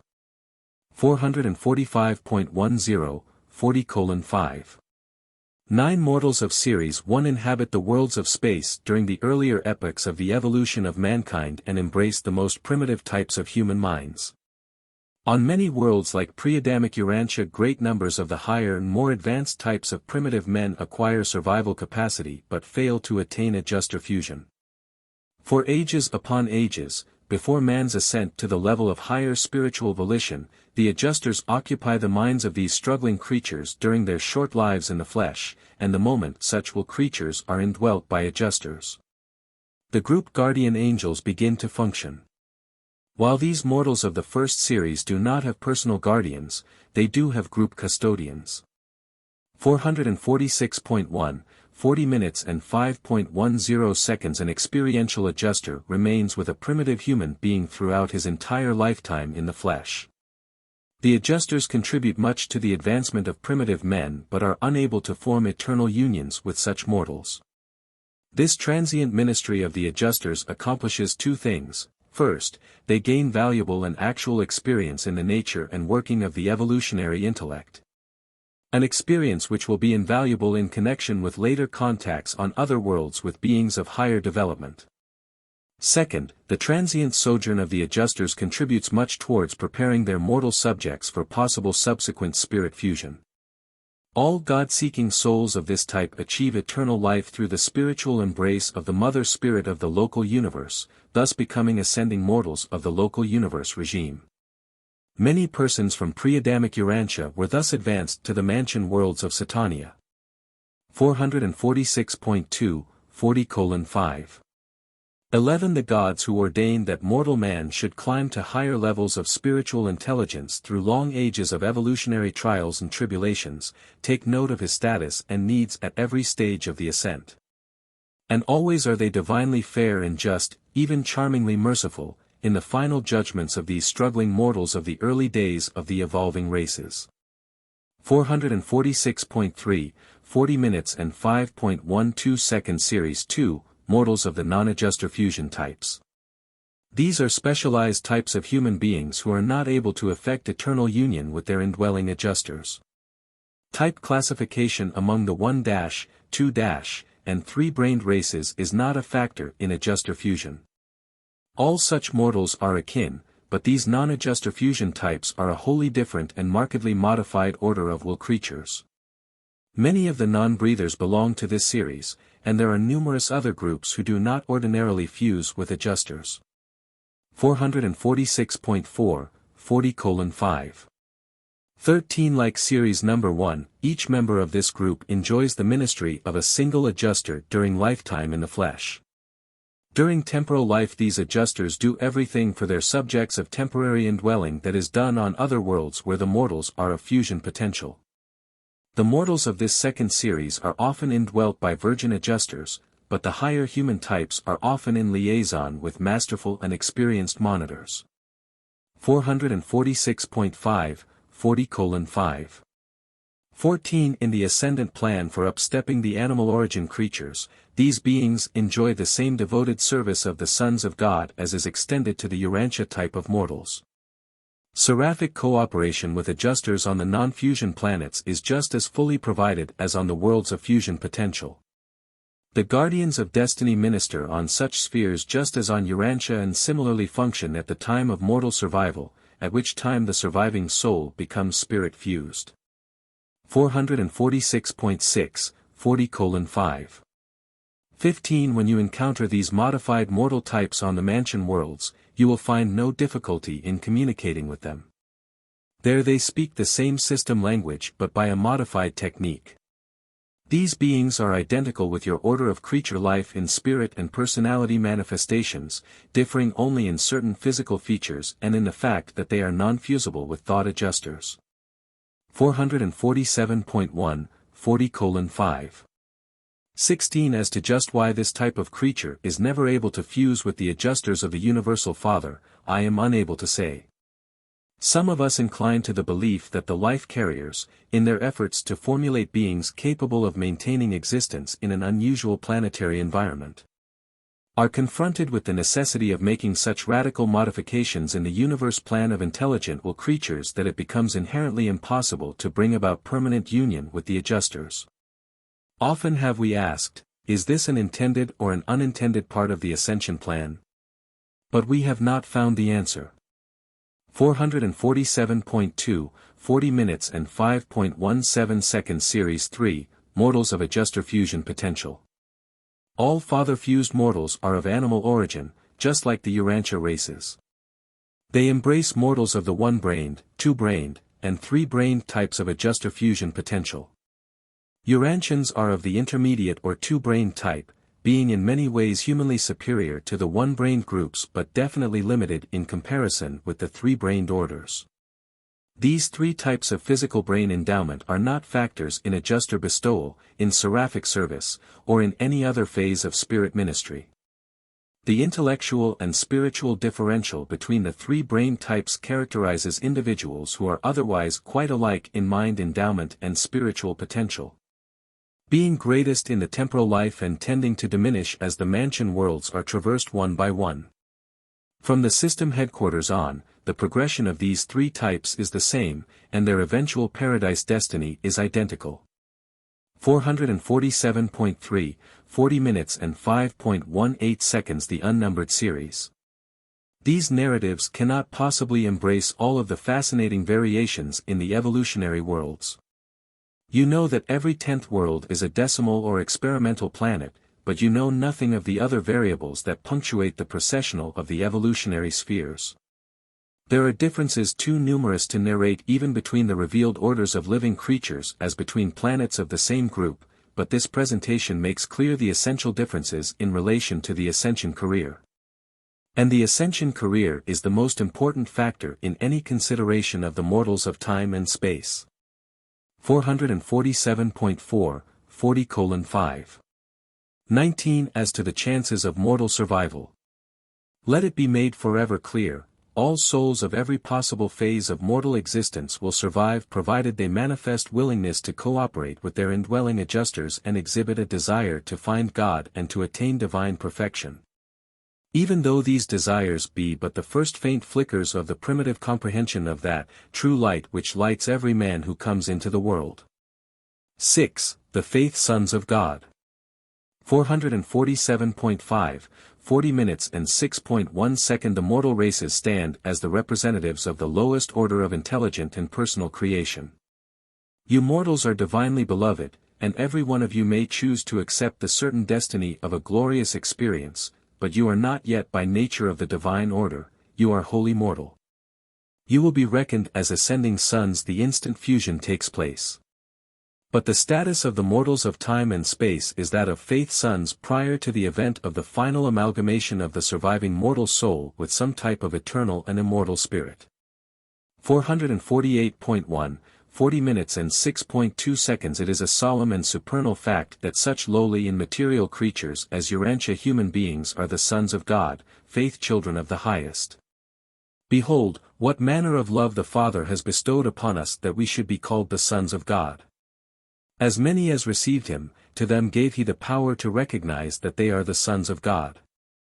While it does not yet appear what you shall be, even now, you are the faith sons of God, for you have not received the spirit of bondage again to fear, but you have received the spirit of sonship, whereby you cry, Our Father. Spoke the prophet of old in the name of the eternal God, even to them will I give in my house a place and a name better than sons, I will give them an everlasting name, one that shall not be cut off. And because you are sons, God has sent forth the Spirit of His Son into your hearts. 448.2, 40:6. 3. All evolutionary worlds of mortal habitation harbor these faith sons of God, sons of grace and mercy, mortal beings belonging to the divine family and accordingly called the sons of God. Urantia mortals are entitled to regard themselves as being the sons of God because 448.3, 40 minutes and 6.4 seconds. 1. You are sons of spiritual promise, faith sons, you have accepted the status of sonship. You believe in the reality of your sonship, and thus does your sonship with God become eternally real. 448.4, 40 minutes and 6.5 seconds. 2. A creator son of God became one of you, he is your elder brother in fact. And if in spirit you become truly related brothers of Christ, the victorious Michael, then in spirit must you also be sons of that Father which you have in common, even the universal Father of all. 448.5, 40 minutes and 6.6 seconds. 3. You are sons because the spirit of a son has been poured out upon you, has been freely and certainly bestowed upon all Urantia races. This spirit ever draws you toward the divine Son, who is its source, and toward the Paradise Father, who is the source of that divine Son. 448.6, 40 minutes and 6.7 seconds. 4. Of his divine free willness, the universal Father has given you your creature personalities. You have been endowed with a measure of that divine spontaneity of free will action which God shares with all who may become his sons. 448.7, 40 minutes and 6.8 seconds. 5. There dwells within you a fragment of the universal Father, and you are thus directly related to the divine Father of all the sons of God. 7. Father-fused mortals. 448.8, 40:7. 1. The sending of adjusters, their indwelling, is indeed one of the unfathomable mysteries of God the Father. These fragments of the divine nature of the universal Father carry with them the potential of creature immortality. Adjusters are immortal spirits, and union with them confers eternal life upon the soul of the fused mortal. 448.9, 40 minutes and 7.2 seconds. Your own races of surviving mortals belong to this group of the ascending sons of God. You are now planetary sons, evolutionary creatures derived from the life-carrier implantations and modified by the Adamic life infusion, hardly yet ascending sons. But you are indeed sons of ascension potential, even to the highest heights of glory and divinity attainment, and this spiritual status of ascending sonship you may attain by faith and by free will cooperation with the spiritualizing activities of the indwelling adjuster. When you and your adjusters are finally and forever fused, when you two are made one, even as in Christ Michael the Son of God and the Son of Man are one, then in fact have you become the ascending sons of God. 449. 1, 40:7. 3. The details of the adjuster career of indwelling ministry on a probationary and evolutionary planet are not a part of my assignment. The elaboration of this great truth embraces your whole career. I include the mention of certain adjuster functions in order to make a replete statement regarding adjuster-fused mortals. These indwelling fragments of God are with your order of being from the early days of physical existence through all of the ascending career in Nebadon and Orvanton and on through Havona to paradise itself. Thereafter, in the eternal adventure, this same adjuster is one with you and of you. 449.2, 40 minutes and 7.4 seconds. These are the mortals who have been commanded by the Universal Father, be you perfect, even as I am perfect. The Father has bestowed himself upon you, placed his own Spirit within you, therefore does he demand ultimate perfection of you. The narrative of human ascent from the mortal spheres of time to the divine realms of eternity constitutes an intriguing recital not included in my assignment, but this supernal adventure should be the supreme study of mortal man. 449.3, 40:7. 5. Fusion with a fragment of the Universal Father is equivalent to a divine validation of eventual paradise attainment, and such adjuster-fused mortals are the only class of human beings who all traverse the Havona circuits and find God on paradise. To the adjuster-fused mortal the career of universal service is wide open. What dignity of destiny and glory of attainment await every one of you? Do you fully appreciate what has been done for you? Do you comprehend the grandeur of the heights of eternal achievement which are spread out before you? Even you who now trudge on in the lowly path of life through your so-called vale of tears. 8. Sun-fused mortals. 449.4, 40:8.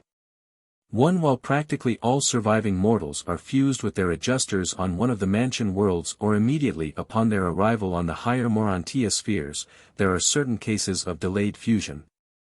Some not experiencing this final surety of survival until they reach the last educational worlds of the universe headquarters. And a few of these mortal candidates for never-ending life utterly fail to attain identity fusion with their faithful adjusters. 449.5, 40:8. 2. Such mortals have been deemed worthy of survival by the adjudicational authorities, and even their adjusters, by returning from Divinington, have concurred in their ascension to the mansion worlds. Such beings have ascended through a system, a constellation, and through the educational worlds of the Solvington circuit. They have enjoyed the 70x7 opportunities for fusion and still have been unable to attain oneness with their adjusters. 449.6, 40:8. 3. When it becomes apparent that some synchronizing difficulty is inhibiting father fusion, the survival referees of the Creator's Son are convened. And when this court of inquiry, sanctioned by a personal representative of the Ancients of Days, finally determines that the ascending mortal is not guilty of any discoverable cause for failure to attain fusion, they so certify on the records of the local universe and duly transmit this finding to the Ancients of Days. Thereupon does the indwelling adjuster return forthwith to Divinington for confirmation by the personalized monitors, and upon this leave-taking the Urantia mortal is immediately fused with an individualized gift of the Spirit of the Creator Son. 450.1, 40:8. For much as the Urantia spheres of Nebadon are shared with the spirit-fused mortals, so do these sun-fused creatures share the services of Orvanton with their adjuster-fused brethren who are journeying inward towards the far-distant Isle of Paradise. They are truly your brethren, and you will greatly enjoy their association as you pass through the training worlds of the superuniverse. 450.2, 40:8.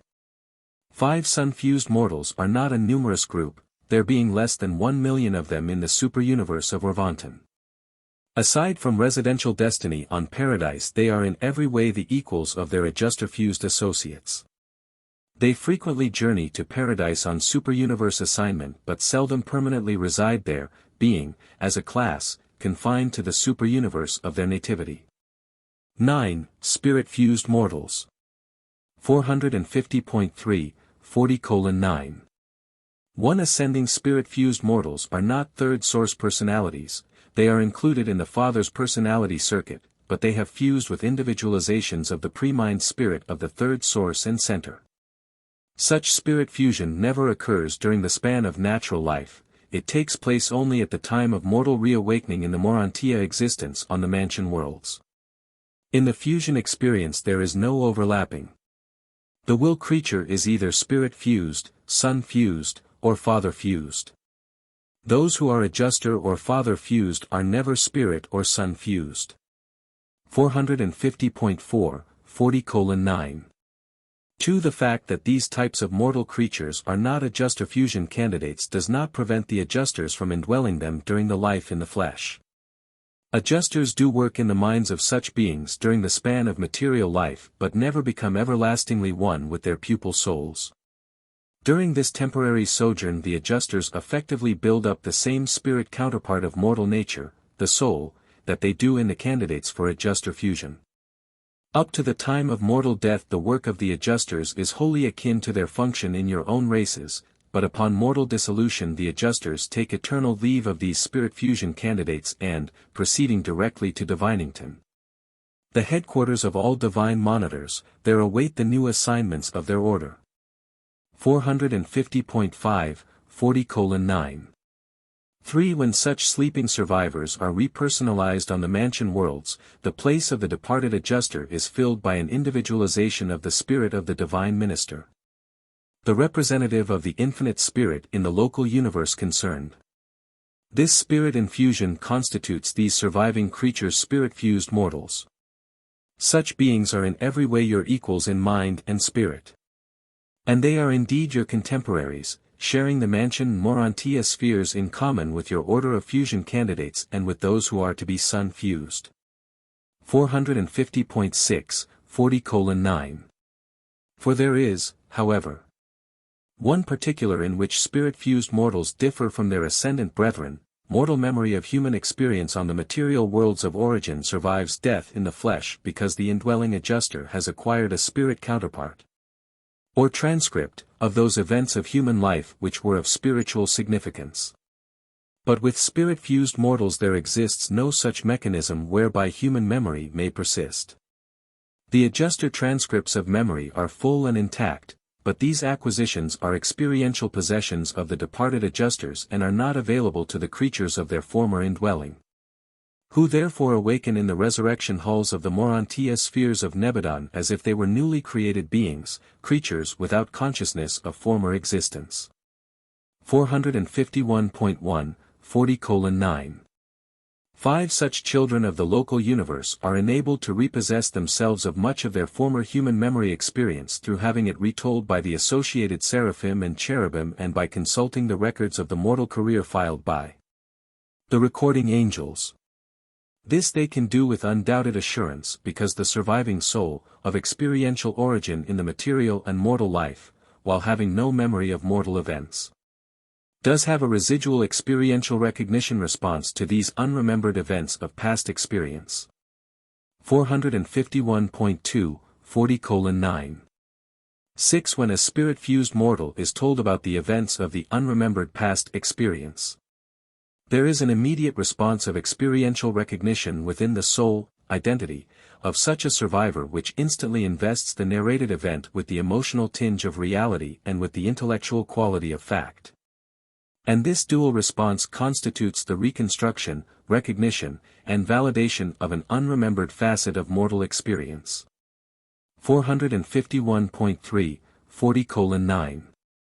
7. Even with adjuster fusion candidates, only those human experiences which were of spiritual value are common possessions of the surviving mortal and the returning adjuster and hence are immediately remembered subsequent to mortal survival. Concerning those happenings which were not of spiritual significance, even these adjuster fusers must depend upon the attribute of recognition response in the surviving soul. And since any one event may have a spiritual connotation to one mortal but not to another, it becomes possible for a group of contemporary ascenders from the same planet to pool their store of adjuster-remembered events and thus to reconstruct any experience which they had in common, and which was of spiritual value in the life of any one of them. 451.4, 40 minutes and 9.8 seconds. While we understand such techniques of memory reconstruction fairly well, we do not grasp the technique of personality recognition. Personalities of one-time association mutually respond quite independently of the operation of memory, albeit memory itself and the techniques of its reconstruction are necessary to invest such mutual personality response with the fullness of recognition. 451.5, 40 minutes and 9.9 seconds. A spirit-fused survivor is also able to learn much about the life he lived in the flesh by revisiting his nativity world subsequent to the planetary dispensation in which he lived. Such children of spirit fusion are enabled to enjoy these opportunities for investigating their human careers, since they are in general confined to the service of the local universe. They do not share your high and exalted destiny in the paradise core of the finality. Only adjuster-fused mortals or other especially embraced ascendant beings are mustered into the ranks of those who await the eternal deity adventure. Spirit-fused mortals are the permanent citizens of the local universes. They may aspire to paradise destiny, but they cannot be sure of it. In Nebadon, their universe home is the 8th group of worlds encircling Solvington, a destiny heaven of nature and location much like the one envisioned by the planetary traditions of Urantia. 10. Ascendant Destinies. 452.1, 40:10. 1. Spirit-fused mortals are, generally speaking, confined to a local universe. Sun-fused survivors are restricted to a super-universe. Adjuster-fused mortals are destined to penetrate the universe of universes. The spirits of mortal fusion always ascend to the level of origin. Such spirit entities unfailingly return to the sphere of primal source. 452.2, 40 minutes and 10.2 seconds. Spirit-fused mortals are of the local universe. They do not, ordinarily, ascend beyond the confines of their native realm, beyond the boundaries of the space range of the spirit that pervades them. Sun-fused ascenders likewise rise to the source of spirit endowment, for much as the truth spirit of a creator sun focalizes in the associated divine minister, so is his fusion spirit implemented in the reflective spirits of the higher universes. Such spirit relationship between the local and the super-universe levels of God the Sevenfold may be difficult of explanation but not of discernment. Being unmistakably revealed in those children of the reflective spirits, the Seraphic voices of the Creator Sons. The thought adjuster, hailing from the Father on paradise, never stops until the mortal son stands face to face with the eternal God. 452.3, 40:10. 3. The mysterious variable in associative technique whereby a mortal being does not or cannot become eternally fused with the indwelling thought adjuster may seem to disclose a flaw in the ascension scheme. Sun and spirit fusion do, superficially, resemble compensations of unexplained failures in some detail of the paradise attainment plan, but all such conclusions stand in error. We are taught that all these happenings unfold in obedience to the established laws of the supreme universe rulers. 452.4, 40:10. For we have analyzed this problem and have reached the undoubted conclusion that the consignment of all mortals to an ultimate paradise destiny would be unfair to the time-space universes, inasmuch as the courts of the Creator Sons and of the Ancients of Days would then be wholly dependent on the services of those who were in transit to higher realms. And it does seem to be no more than fitting that the local and the super-universe governments should each be provided with a permanent group of ascendant citizenship. That the functions of these administrations should be enriched by the efforts of certain groups of glorified mortals who are of permanent status, evolutionary complements of the abandoners and of the Susatia. Now it is quite obvious that the present ascension scheme effectively provides the time-space administrations with just such groups of ascendant creatures. And we have many times wondered, does all this represent an intended part of the all-wise plans of the architects of the master universe designed to provide the Creator Sons and the Ancients of Days with a permanent ascendant population? With evolved orders of citizenship that will become increasingly competent to carry forward the affairs of these realms in the universe ages to come. 452.5, 40:10. 5. That mortal destinies do thus vary in no wise proves that one is necessarily greater or lesser than another, merely that they differ. Adjuster-fused ascenders do indeed have a grand and glorious career as FINA leaders spread out before them in the eternal future, but this does not mean that they are preferred above their ascendant brethren. There is no favoritism, nothing arbitrary, in the selective operation of the divine plan of mortal survival. 453.1, 40:10. 6. While the adjuster-fused phenol-eaters obviously enjoy the widest service opportunity of all, the attainment of this goal automatically shuts them off from the chance to participate in the age-long struggle of some one universe or superuniverse. From the earlier and less settled epochs to the later and established eras of relative perfection attainment, phenol-eaters acquire a marvelous and far-flung experience of transient service in all 7 segments of the grand universe. But they do not ordinarily acquire that intimate knowledge of any one universe which even now characterizes the spirit-fused veterans of the Nebadon Corps of Completion. These individuals enjoy an opportunity to witness the ascending processional of the planetary ages as they unfold one by one on 10 million inhabited worlds. And in the faithful service of such local universe citizens, experience superimposes upon experience until the fullness of time ripens that high quality of wisdom which is engendered by focalized experience, authoritative wisdom, and this in itself is a vital factor in the settling of any local universe. 453.2, 40 minutes and 10.7 seconds. As it is with the spirit fusers, so is it with those sun-fused mortals who have achieved residential status on Uversa. Some of these beings hail from the earliest epochs of Orvanton, and they represent a slowly accumulating body of insight-deepening wisdom which is making ever-augmenting service contributions to the welfare and eventual settlement of the 7th superuniverse. 453.3, 40:10. 8. What the ultimate destiny of these stationary orders of local and of superuniverse citizenship will be we do not know, but it is quite possible that, when the Paradise Phenol-eaters are pioneering the expanding frontiers of divinity in the planetary systems of the first outer space level, their sun and spirit-fused brethren of the ascendant evolutionary struggle will be acceptably contributing to the maintenance of the experiential equilibrium of the perfected superuniverses while they stand ready to welcome the incoming stream of paradise pilgrims who may, at that distant day, pour in through Orvanton and its sister creations as a vast spirit-questing torrent from these now uncharted and uninhabited galaxies of outer space. 453.4, 40 minutes and 10.9 seconds. While the majority of spirit fusers serve permanently as citizens of the local universes, all do not. If some phase of their universe ministry should require their personal presence in the superuniverse, then would such transformations of being be wrought in these citizens as would enable them to ascend to the higher universe. And upon the arrival of the celestial guardians with orders to present such spirit-fused mortals at the courts of the Ancients of Days, they would so ascend, never to return.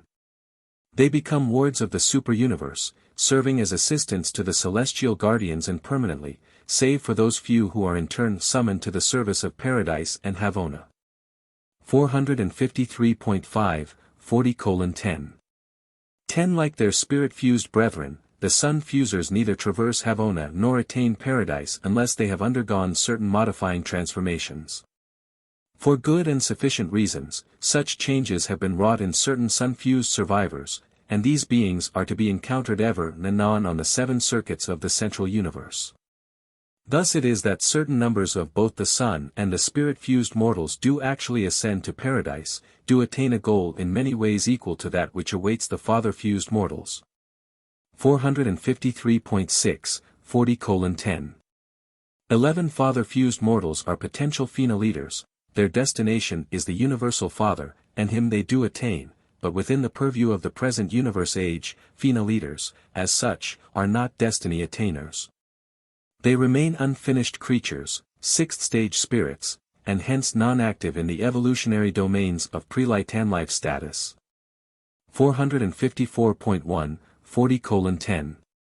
12. When a mortal phenol-eater is Trinity-embraced, becomes a trinitized son, such as a mighty messenger, then has that phenol-eater attained destiny, at least for the present universe age.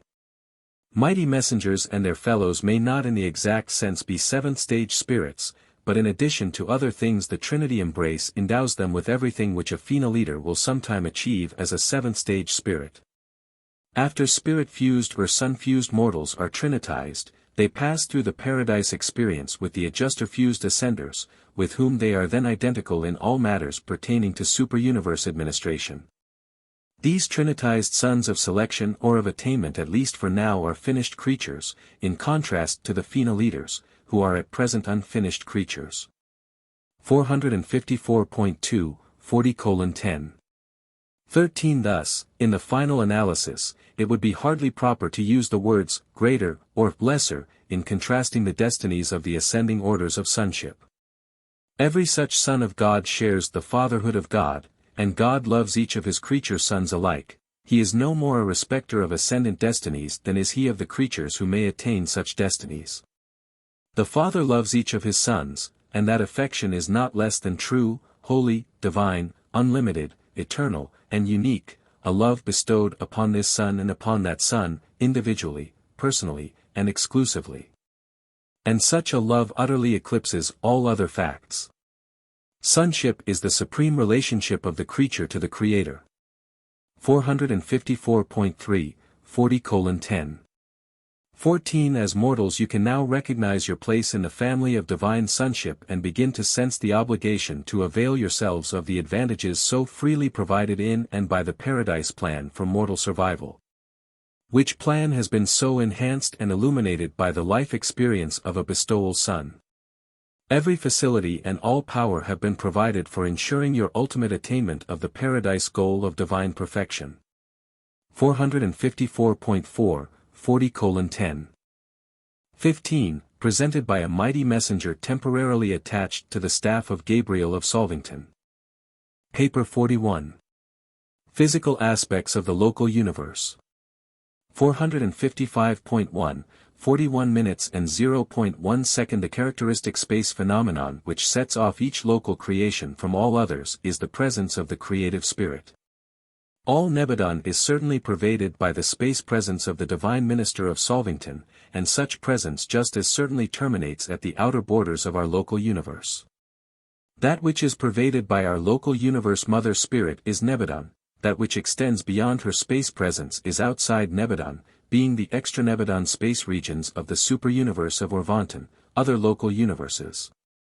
455.2, 41:0. 2. While the administrative organization of the grand universe discloses a clear-cut division between the governments of the central, and local universes. And while these divisions are astronomically paralleled in the space separation of Havona and the 7 superuniverses, no such clear lines of physical demarcation set off the local creations. Even the major and minor sectors of Urantia are, to us, clearly distinguishable, but it is not so easy to identify the physical boundaries of the local universes. This is because these local creations are administratively organized in accordance with certain creative principles governing the segmentation of the total energy charge of a superuniverse, whereas their physical components, the spheres of space, suns, dark islands, planets, etc., take origin primarily from nebulae, and these make their astronomical appearance in accordance with certain pre-creative, transcendental, plans of the architects of the master universe. 455.3, 41:0. 3. One or more, even many, such nebulae may be encompassed within the domain of a single local universe even as Nebadon was physically assembled out of the stellar and planetary progeny of Andronova and other nebulae. The spheres of Nebadon are of diverse nebular ancestry, but they all had a certain minimum commonness of space motion which was so adjusted by the intelligent efforts of the power directors as to produce our present aggregation of space bodies, which travel along together as a contiguous unit over the orbits of the superuniverse. 455.4, 41 minutes and 0.4 seconds. Such is the constitution of the local star cloud of Nebadon, which today swings in an increasingly settled orbit about the Sagittarius center of that minor sector of Urantia to which our local creation belongs. 1. The Nebadon Power Centers. 455.5, 41 minutes and 1.1 second. The spiral and other nebulae, the mother wheels of the spheres of space, are initiated by Paradise Force organizers. And following nebular evolution of gravity response, they are superseded in superuniverse function by the power centers and physical controllers. who thereupon assume full responsibility for directing the physical evolution of the ensuing generations of stellar and planetary offspring. This physical supervision of the Nebadon pre-universe was, upon the arrival of our Creator Son, immediately coordinated with his plan for universe organization. Within the domain of this paradise Son of God, the supreme power centers and the master physical controllers collaborated with the later appearing Urantia power supervisors and others to produce that vast complex of communication lines, energy circuits, and power lanes which firmly bind the manifold space bodies of Nebadon into one integrated administrative unit. 456.1, 41 minutes and 1.2 seconds 100 supreme power centers of the Fourth Order are permanently assigned to our local universe. These beings receive the incoming lines of power from the Third Order centers of Uversa and relay the downstepped and modified circuits to the power centers of our constellations and systems. These power centers, in association, function to produce the living system of control and equalization which operates to maintain the balance and distribution of otherwise fluctuating and variable energies. Power centers are not, however, concerned with transient and local energy upheavals, such as sunspots and system electric disturbances. Light and electricity are not the basic energies of space, they are secondary and subsidiary manifestations. 456.2, 41 minutes and 1.3 seconds The 100 local universe centers are stationed on Solvington, where they function at the exact energy center of that sphere. Architectural spheres, such as Solvington, Urantia, and Jerusalem, are lighted, heated, and energized by methods which make them quite independent of the suns of space. These spheres were constructed, made to order, by the power centers and physical controllers and were designed to exert a powerful influence over energy distribution. Basing their activities on such focal points of energy control, the power centers, by their living presences, directionize and channelize the physical energies of space. And these energy circuits are basic to all physical material and Urantia spiritual phenomena. 456.3, 41 minutes and 1.4 seconds 10 supreme power centers of the Fifth Order are assigned to each of Nebadon's primary subdivisions, the 100 constellations. In Norlaciadec, your constellation, they are not stationed on the headquarters sphere but are situated at the center of the enormous stellar system which constitutes the physical core of the constellation. On Urantia there are 10 associated mechanical controllers and 10 Frandalanks who are in perfect and constant liaison with the nearby power centers. 456.4, 41:1. 5-1 Supreme Power Center of the Sixth Order is stationed at the exact gravity focus of each local system. In the system of Satania the assigned power center occupies a dark island of space located at the astronomic center of the system. Many of these dark islands are vast dynamos which mobilize and directionize certain space energies, and these natural circumstances are effectively utilized by the Satania Power Center, whose living mass functions as a liaison with the higher centers, directing the streams of more materialized power to the master physical controllers on the evolutionary planets of space. 2. The Satania Physical Controllers. 456.5, 41 minutes and 2.1 seconds While the master physical controllers serve with the power centers throughout the grand universe, their functions in a local system, such as Satania, are more easy of comprehension. Satania is one of 100 local systems which make up the administrative organization of the constellation of Norlaciadec, having as immediate neighbors the systems of Sanmatia, Asuntia, Perogia, Sortoria, Rantulia, and Glantonia. The Norlaciadec systems differ in many respects, but all are evolutionary and progressive, very much like Satania. 457.1, 41:2. 2. Satania itself is composed of over 7,000 astronomical groups, or physical systems, few of which had an origin similar to that of your solar system. The astronomic center of Satania is an enormous dark island of space which, with its attendant spheres, is situated not far from the headquarters of the system government. 457.2, 41:2. 3. Except for the presence of the assigned power center, the supervision of the entire physical energy system of Satania is centered on Jerusalem. A master physical controller, stationed on this headquarters sphere, works in coordination with the System Power Center, serving as liaison chief of the power inspectors headquartered on Jerusalem and functioning throughout the local system. 457. 3. 41 minutes and 2.4 seconds. The circuitizing and channelizing of energy is supervised by the 500,000 living and intelligent energy manipulators scattered throughout Satania.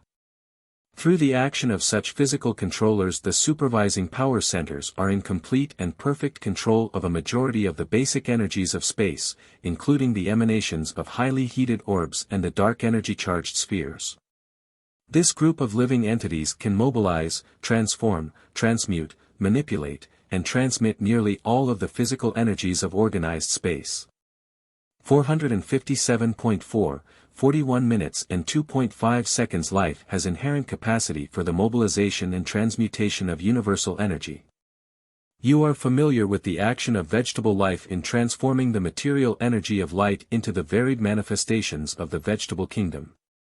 You also know something of the method whereby this vegetative energy can be converted into the phenomena of animal activities, but you know practically nothing of the technique of the power directors and the physical controllers, who are endowed with ability to mobilize, transform, directionize, and concentrate the manifold energies of space. 457.5, 41 minutes and 2.6 seconds. These beings of the energy realms do not directly concern themselves with energy as a component factor of living creatures, not even with the domain of physiological chemistry. They are sometimes concerned with the physical preliminaries of life, with the elaboration of those energy systems which may serve as the physical vehicles for the living energies of elementary material organisms. In a way, the physical controllers are related to the pre-living manifestations of material energy, as the adjutant mind spirits are concerned with the pre-spiritual functions of material mind. 457.6, 41:2. 7. These intelligent creatures of power control and energy direction must adjust their technique on each sphere in accordance with the physical constitution and architecture of that planet. They unfailingly utilize the calculations and deductions of their respective staffs of physicists and other technical advisors regarding the local influence of highly heated suns and other types of supercharged stars. Even the enormous cold and dark giants of space and the swarming clouds of star dust must be reckoned with. All of these material things are concerned in the practical problems of energy manipulation. 457.7, 41:2. 8. The power-energy supervision of the evolutionary inhabited worlds is the responsibility of the master physical controllers, but these beings are not responsible for all energy misbehavior on Urantia. There are a number of reasons for such disturbances, some of which are beyond the domain and control of the physical custodians. Urantia is in the lines of tremendous energies, a small planet in the circuit of enormous masses, and the local controllers sometimes employ enormous numbers of their order in an effort to equalize these lines of energy. They do fairly well with regard to the physical circuits of Satania, but have trouble insulating against the powerful Norlatiadic currents. 3. Our starry associates. 458.1, 41:3. 1. There are upward of 2,000 brilliant suns pouring forth light and energy in Satania, and your own sun is an average blazing orb. Of the 30 suns nearest yours, only 3 are brighter. The universe power directors initiate the specialized currents of energy which play between the individual stars and their respective systems. These solar furnaces, together with the dark giants of space, serve the power centers and physical controllers as way stations for the effective concentrating and directionizing of the energy circuits of the material creations. 458.2, 41:3. 2. The suns of Nebadon are not unlike those of other universes. The material composition of all suns, dark islands, planets, and satellites, even meteors, is quite identical. These suns have an average diameter of about 1 million miles, that of your own solar orb being slightly less. The largest star in the universe, the stellar cloud Antares, is 450 times the diameter of your Sun and is 60 million times its volume. But there is abundant space to accommodate all of these enormous suns. They have just as much comparative elbow room in space as 12 oranges would have if they were circulating about throughout the interior of Urantia, and were the planet a hollow globe. 458.3, 41:3. 3. When suns that are too large are thrown off a nebular mother wheel, they soon break up or form double stars. All suns are originally truly gaseous, though they may later transiently exist in a semi-liquid state. When your sun attained this quasi-liquid state of supergas pressure, it was not sufficiently large to split equatorially, this being one type of double star formation. 458.4, 41:3. For when less than 1/10 the size of your sun, these fiery spheres rapidly contract, condense, and cool. When upwards of 30 times its size, rather 30 times the gross content of actual material, suns readily split into two separate bodies, either becoming the centers of new systems or else remaining in each other's gravity grasp and revolving about a common center as one type of double star. 458.5, 41 minutes and 3.5 seconds. The most recent of the major cosmic eruptions in Urantia was the extraordinary double star explosion, the light of which reached Urantia in AD 1572. This conflagration was so intense that the explosion was clearly visible in broad daylight. 458.6, 41 minutes and 3.6 seconds. Not all stars are solid, but many of the older ones are. Some of the reddish, faintly glimmering stars have acquired a density at the center of their enormous masses which would be expressed by saying that 1 cubic inch of such a star, if on Urantia, would weigh 6,000 pounds. The enormous pressure, accompanied by loss of heat and circulating energy, has resulted in bringing the orbits of the basic material units closer and closer together until they now closely approach the status of electronic condensation. This process of cooling and contraction may continue to the limiting and critical explosion point of ultimatonic condensation. 459.1, 41 minutes and 3.7 seconds. Most of the giant suns are relatively young, most of the dwarf stars are old, but not all.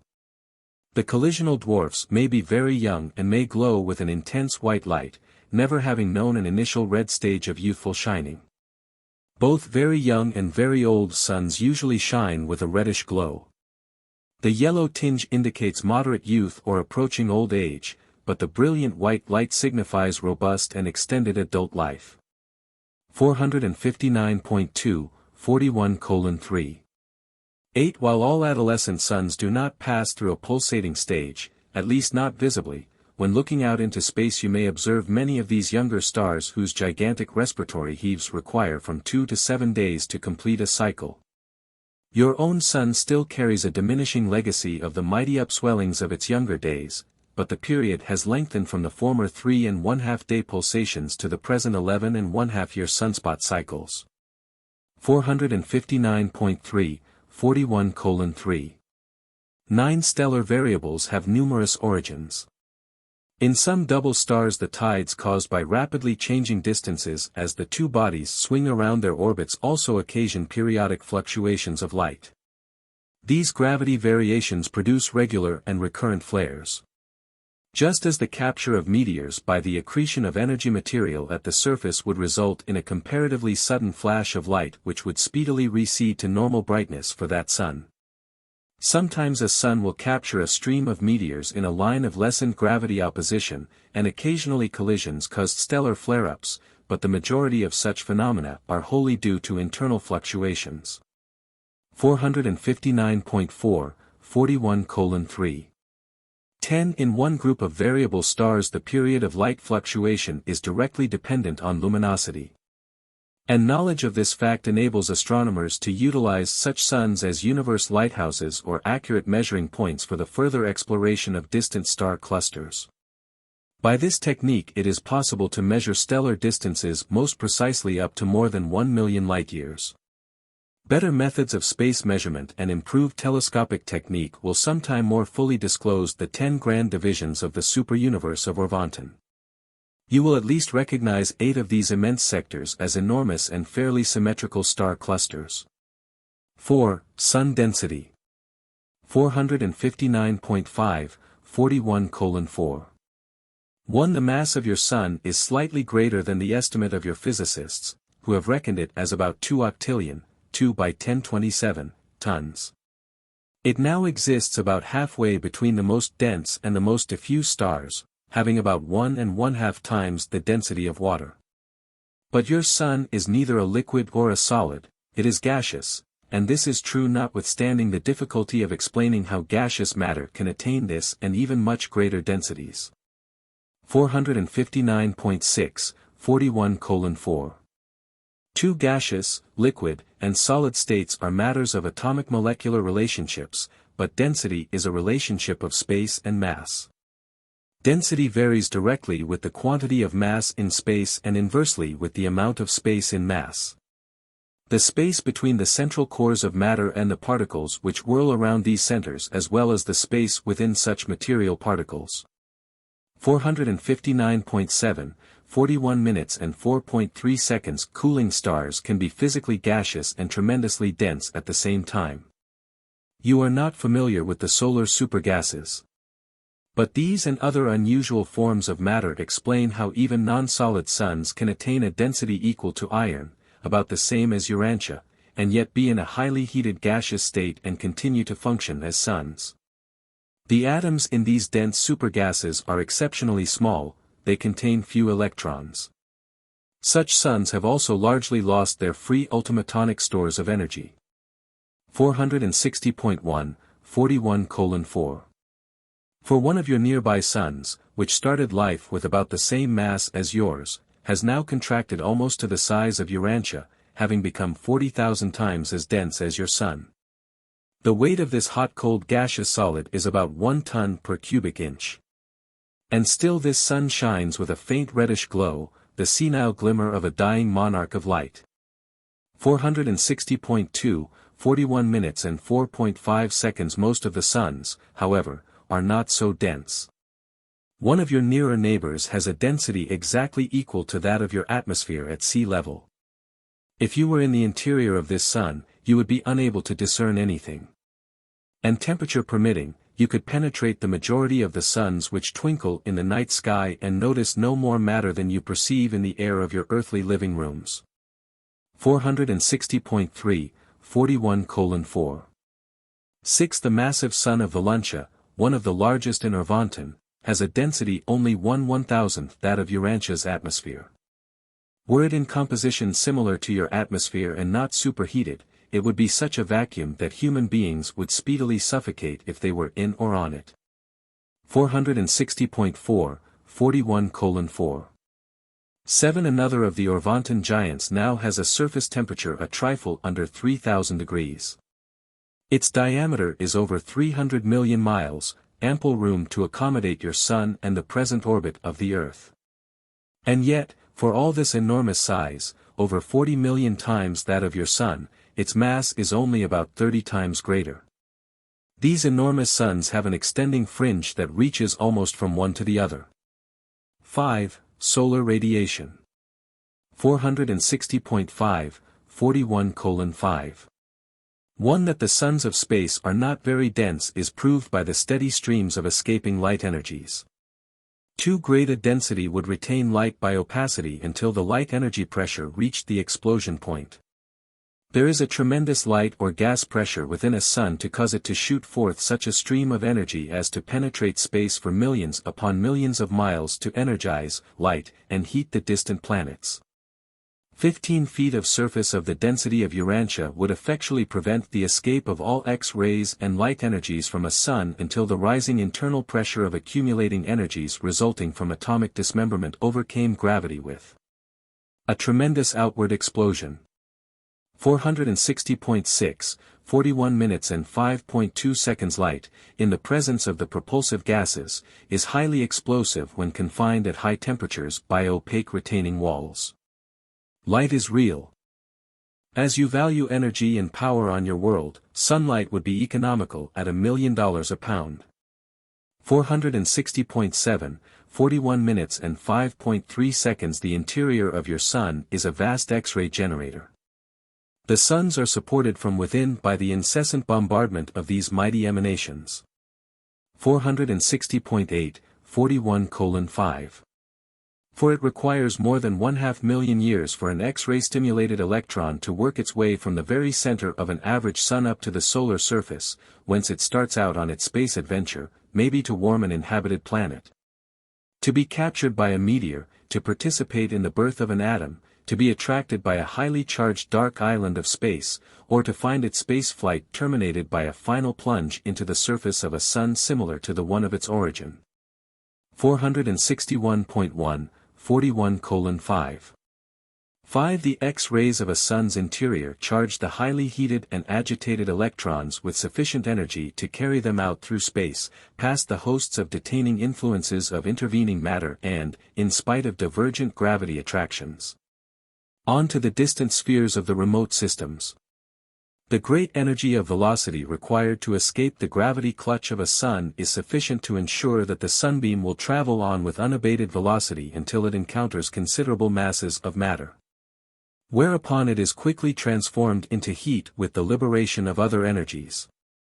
461.2, 41 minutes and 5.6 seconds. Energy, whether as light or in other forms, in its flight through space moves straight forward. The actual particles of material existence traverse space like a fusillade.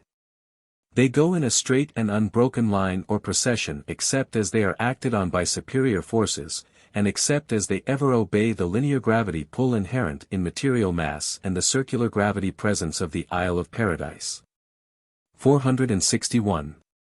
3. 41 minutes and 5.7 seconds. Solar energy may seem to be propelled in waves, but that is due to the action of coexistent and diverse influences. A given form of organized energy does not proceed in waves but in direct lines. The presence of a second or a third form of force energy may cause the stream under observation to appear to travel in wavy formation, just as, in a blinding rainstorm accompanied by a heavy wind, the water sometimes appears to fall in sheets or to descend in waves. The raindrops are coming down in a direct line of unbroken procession, but the action of the wind is such as to give the visible appearance of sheets of water and waves of raindrops. 461.4, 41:5. 8. The action of certain secondary and other undiscovered energies present in the space regions of your local universe is such that solar light emanations appear to execute certain wavy phenomena as well as to be chopped up into infinitesimal portions of definite length and weight. And, practically considered, that is exactly what happens. You can hardly hope to arrive at a better understanding of the behavior of light until such a time as you acquire a clearer concept of the interaction and interrelationship of the various space forces and solar energies operating in the space regions of Nebadon. Your present confusion is also due to your incomplete grasp of this problem as it involves the interassociated activities of the personal and non-personal control of the master universe, the presences, the performances, and the coordination of the conjoint actor and the unqualified absolute. 6. Calcium, the wanderer of space. 461.5, 41 minutes and 6.1 seconds. In deciphering spectral phenomena, it should be remembered that space is not empty. That light, in traversing space, is sometimes slightly modified by the various forms of energy and matter which circulate in all organized space. Some of the lines indicating unknown matter which appear in the spectra of your sun are due to modifications of well-known elements which are floating throughout space in shattered form. The atomic casualties of the fierce encounters of the solar elemental battles. Space is pervaded by these wandering derelicts, especially sodium and calcium. 461.6, 41 minutes and 6.2 seconds. Calcium is, in fact, the chief element of the matter permeation of space throughout Urantia. Our whole superuniverse is sprinkled with minutely pulverized stone. Stone is literally the basic building matter for the planets and spheres of space. The cosmic cloud, the great space blanket, consists for the most part of the modified atoms of calcium. The stone atom is one of the most prevalent and persistent of the elements. It not only endures solar ionization, splitting, but persists in an associative identity even after it has been battered by the destructive X-rays and shattered by the high solar temperatures. Calcium possesses an individuality and a longevity excelling all of the more common forms of matter. 462.1, 41:6. 3. As your physicists have suspected, these mutilated remnants of solar calcium literally ride the light beams for varied distances, and thus their widespread dissemination throughout space is tremendously facilitated. The sodium atom, under certain modifications, is also capable of light and energy locomotion. The calcium feat is all the more remarkable since this element has almost twice the mass of sodium. Local space permeation by calcium is due to the fact that it escapes from the solar photosphere, in modified form, by literally riding the outgoing sunbeams. Of all the solar elements, calcium, notwithstanding its comparative bulk, containing as it does 20 revolving electrons, is the most successful in escaping from the solar interior to the realms of space. This explains why there is a calcium layer, a gaseous stone surface, on the Sun 6,000 miles thick, and this despite the fact that 19 lighter elements, and numerous heavier ones, are underneath. 462.2, 41:6. For calcium is an active and versatile element at solar temperatures. The stone atom has two agile and loosely attached electrons in the two outer electronic circuits, which are very close together. Early in the atomic struggle it loses its outer electron, whereupon it engages in a masterful act of juggling the 19th electron back and forth between the 19th and 20th circuits of electronic revolution. By tossing this 19th electron back and forth between its own orbit and that of its lost companion more than 25,000 times a second, a mutilated stone atom is able partially to defy gravity and thus successfully to ride the emerging streams of light and energy, the sunbeams, to liberty and adventure. This calcium atom moves outward by alternate jerks of forward propulsion, grasping and letting go the sunbeam about 25,000 times each second. And this is why stone is the chief component of the worlds of space. Calcium is the most expert solar prison escaper. 462.3, 41:6. 5. The agility of this acrobatic calcium electron is indicated by the fact that, when tossed by the temperature X-ray solar forces to the circle of the higher orbit, it only remains in that orbit for about 1/1,000,000th of a second. But before the electric gravity power of the atomic nucleus pulls it back into its old orbit, it is able to complete 1,000,000 revolutions about the atomic center. 462.4, 41:6. 6. Your Sun has parted with an enormous quantity of its calcium, having lost tremendous amounts during the times of its convulsive eruptions in connection with the formation of the solar system. Much of the solar calcium is now in the outer crust of the Sun. 462.5, 41 minutes and 6.7 seconds. It should be remembered that spectral analyses show only Sun surface compositions. For example, solar spectra exhibit many iron lines, but iron is not the chief element in the Sun. This phenomenon is almost wholly due to the present temperature of the Sun's surface, a little less than 6,000 degrees, this temperature being very favorable to the registry of the iron spectrum. 7. Sources of solar energy. 463.1, 41:7. 1. The internal temperature of many of the suns, even your own, is much higher than is commonly believed. In the interior of a sun practically no whole atoms exist. They are all more or less shattered by the intensive X-ray bombardment which is indigenous to such high temperatures. Regardless of what material elements may appear in the outer layers of a sun, those in the interior are rendered very similar by the dissociative action of the disruptive X-rays. X-ray is the great leveler of atomic existence. 463.2, 41:7. 2. The surface temperature of your Sun is almost 6,000 degrees, but it rapidly increases as the interior is penetrated until it attains the unbelievable height of about 35 million degrees in the central regions. All of these temperatures refer to your Fahrenheit scale.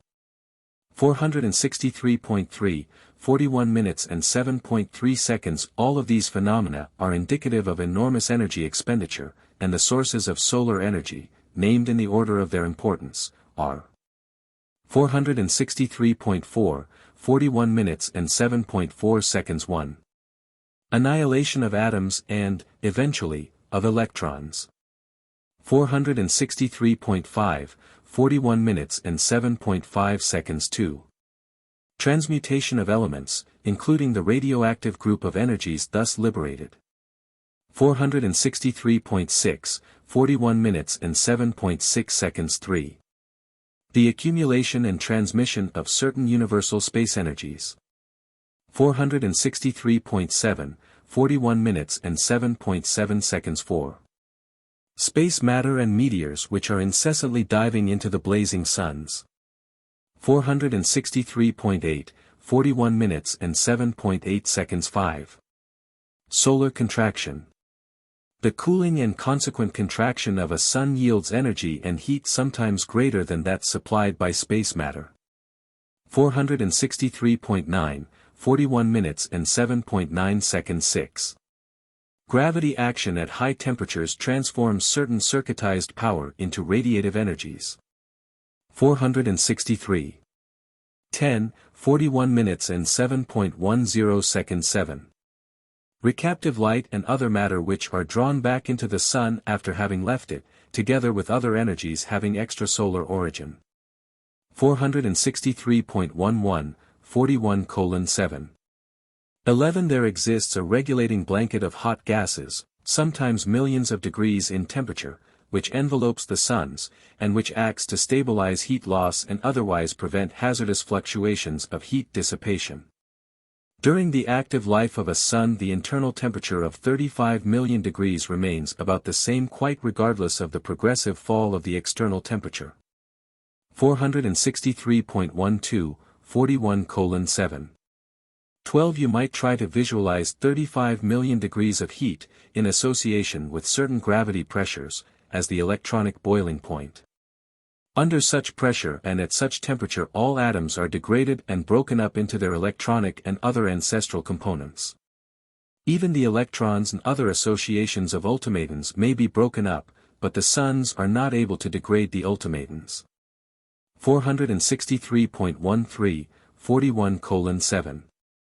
13. These solar temperatures operate to enormously speed up the ultimatons and the electrons, at least such of the latter as continue to maintain their existence under these conditions. You will realize what high temperature means by way of the acceleration of ultimatonic and electronic activities when you pause to consider that one drop of ordinary water contains over 1 billion trillions of atoms. This is the energy of more than 100 horsepower exerted continuously for 2 years. The total heat now given out by the solar system's sun each second is sufficient to boil all the water in all the oceans on Urantia in just 1 second of time. 464.1, 41 minutes and 7.14 seconds. Only those suns which function in the direct channels of the main streams of universe energy can shine on forever. Such solar furnaces blaze on indefinitely, being able to replenish their material losses by the intake of space force and analogous circulating energy. But stars far removed from these chief channels of recharging are destined to undergo energy depletion, gradually cool off and eventually burn out. 464.2, 41:7. 15. Such dead or dying suns can be rejuvenated by collisional impact or can be recharged by certain non-luminous energy islands of space or through gravity robbery of nearby smaller suns or systems. The majority of dead suns will experience revivification by these or other evolutionary techniques. Those which are not thus eventually recharged are destined to undergo disruption by mass explosion when the gravity condensation attains the critical level of ultimatonic condensation of energy pressure. Such disappearing suns thus become energy of the rarest form, admirably adapted to energize other more favorably situated suns. 8. Solar energy reactions. 464.3, 41:8. 1. In those suns which are encircuited in the space energy channels, solar energy is liberated by various complex nuclear reaction chains, the most common of which is the hydrogen-carbon-helium reaction. In this metamorphosis, carbon acts as an energy catalyst since it is in no way actually changed by this process of converting hydrogen into helium. Under certain conditions of high temperature the hydrogen penetrates the carbon nuclei. Since the carbon cannot hold more than 4 such protons, when this saturation state is attained, it begins to emit protons as fast as new ones arrive. In this reaction the ingoing hydrogen particles come forth as a helium atom. 464.4, 41:8. 2. Reduction of hydrogen content increases the luminosity of a sun. In the suns destined to burn out, the height of luminosity is attained at the point of hydrogen exhaustion. Subsequent to this point, brilliance is maintained by the resultant process of gravity contraction. Eventually, such a star will become a so-called white dwarf, a highly condensed sphere.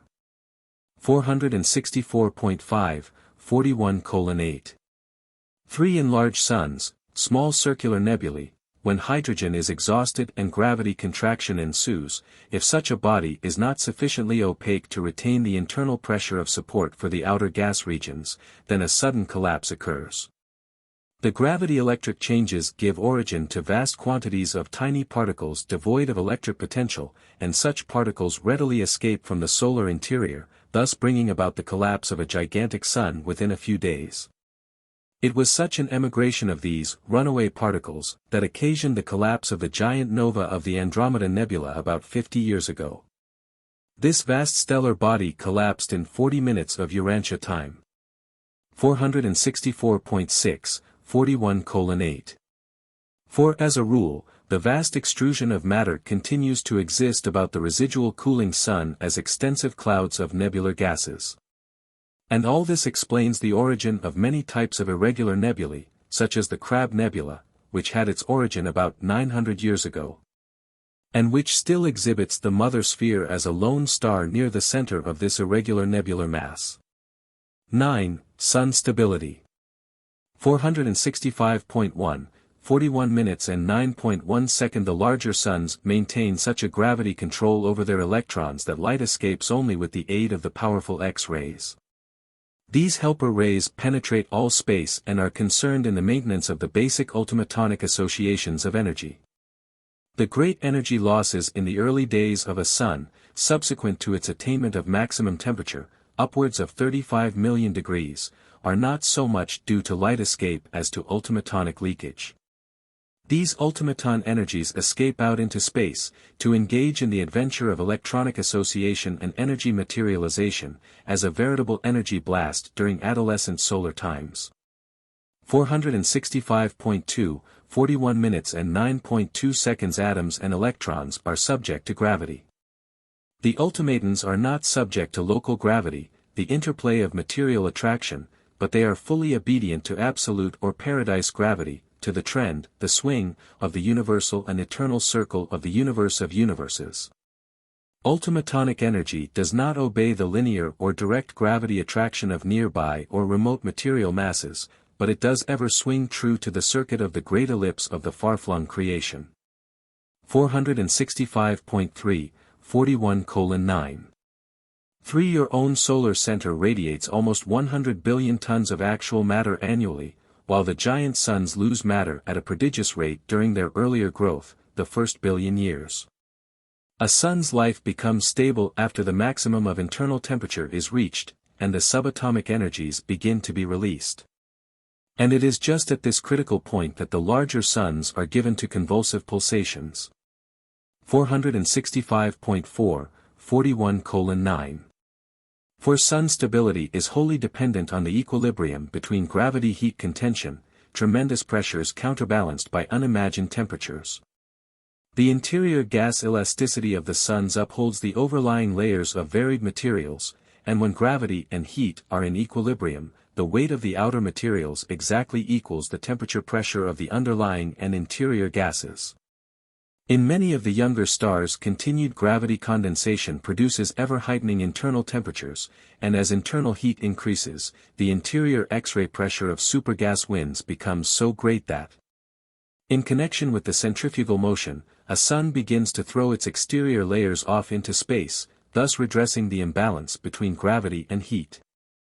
465.5, 41 minutes and 9.5 seconds. Your own sun has long since attained relative equilibrium between its expansion and contraction cycles, those disturbances which produce the gigantic pulsations of many of the younger stars. Your sun is now passing out of its 6 billionth year. At the present time it is functioning through the period of greatest economy. It will shine on as of present efficiency for more than 25 billion years. It will probably experience a partially efficient period of decline as long as the combined periods of its youth and stabilized function. 10. Origin of inhabited worlds. 465.6, 41:10. 1. Some of the variable stars, in or near the state of maximum pulsation, are in process of giving origin to subsidiary systems, many of which will eventually be much like your own sun and its revolving planets. Your sun was in just such a state of mighty pulsation when the massive Angona system swung into near approach, and the outer surface of the sun began to erupt veritable streams, continuous sheets, of matter. This kept up with ever-increasing violence until nearest apposition, when the limits of solar cohesion were reached and a vast pinnacle of matter, the ancestor of the solar system, was disgorged. In similar circumstances the closest approach of the attracting body sometimes draws off whole planets, even a quarter or third of a sun. These major extrusions form certain peculiar cloud-bound types of worlds, spheres much like Jupiter and Saturn.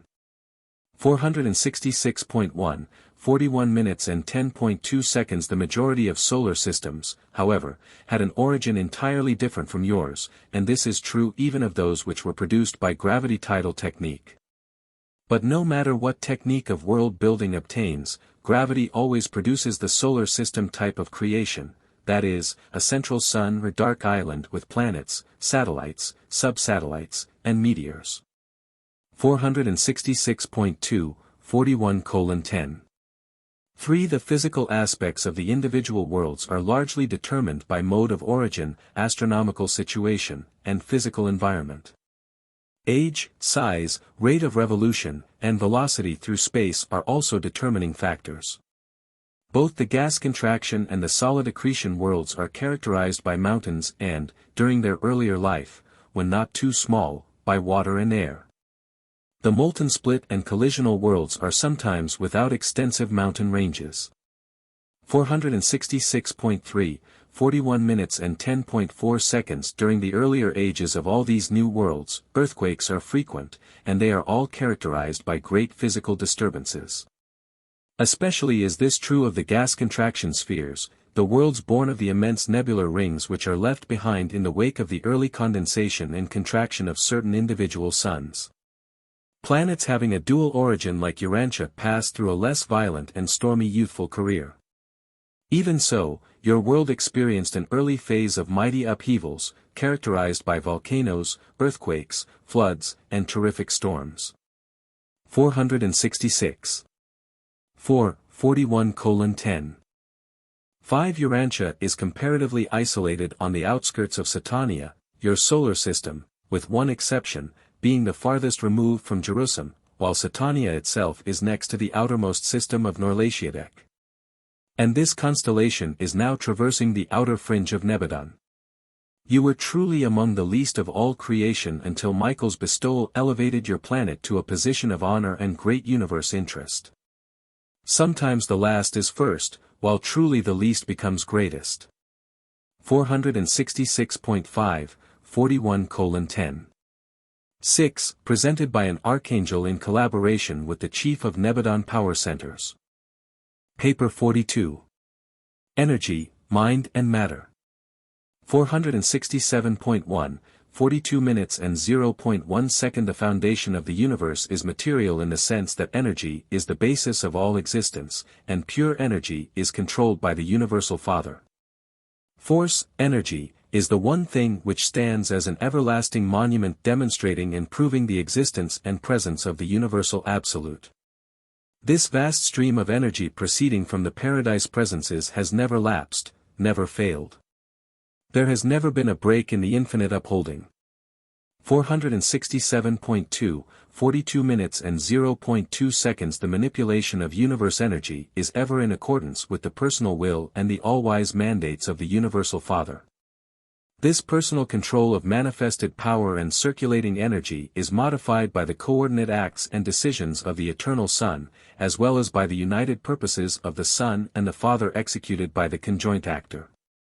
These divine beings act personally and as individuals. They also function in the persons and powers of an almost unlimited number of subordinates, each variously expressive of the eternal and divine purpose in the universe of universes. But these functional and provisional modifications or transmutations of divine power in no way lessen the truth of the statement that all force energy is under the ultimate control of a personal God resident at the center of all things. 1. Paradise forces and energies.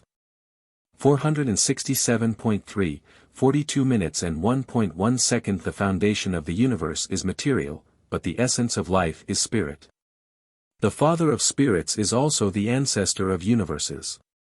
The eternal Father of the original Son is also the eternity source of the original pattern, the Isle of Paradise.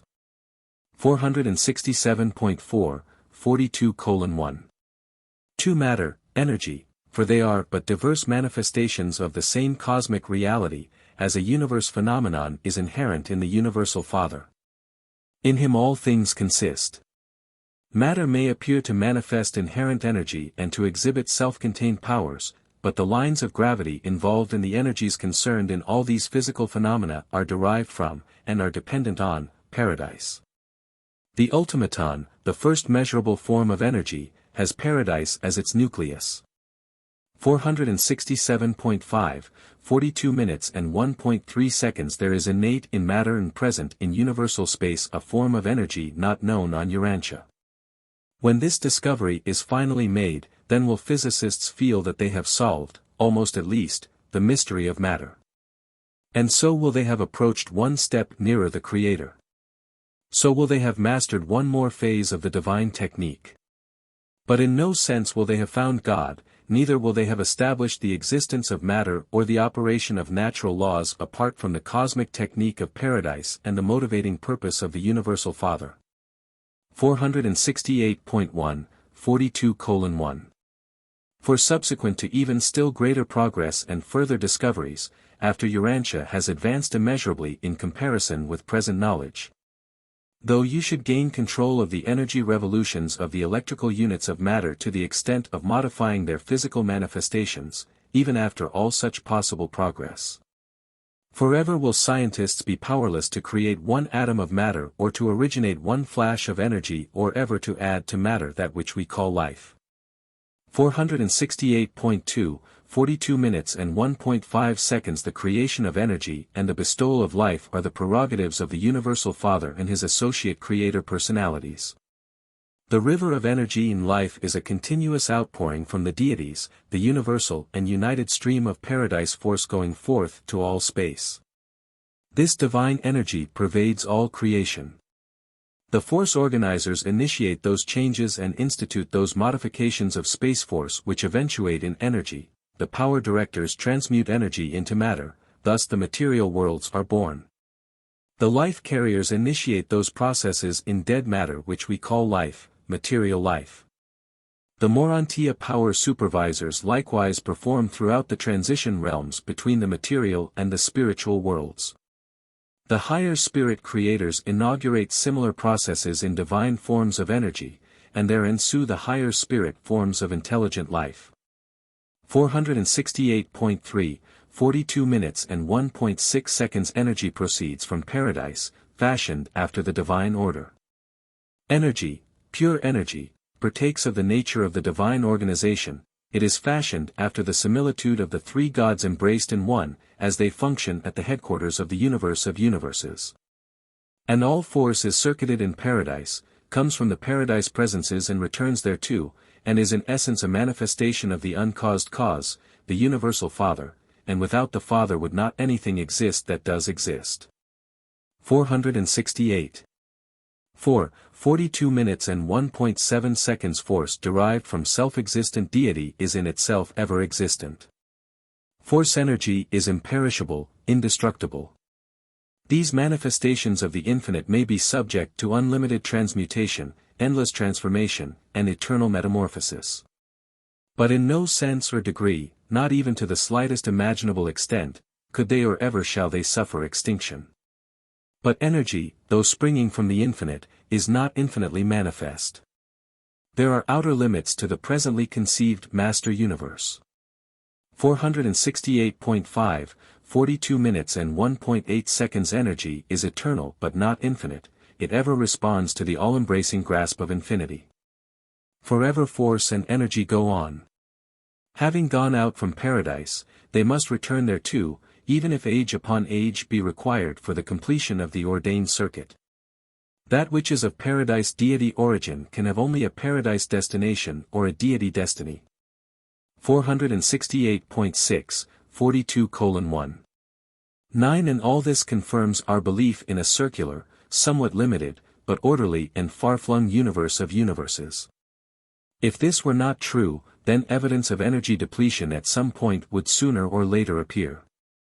All laws, organizations, administration, and the testimony of universe explorers, everything points to the existence of an infinite God but, as yet, a finite universe, a circularity of endless existence, well-nigh limitless but, nevertheless, finite in contrast with infinity.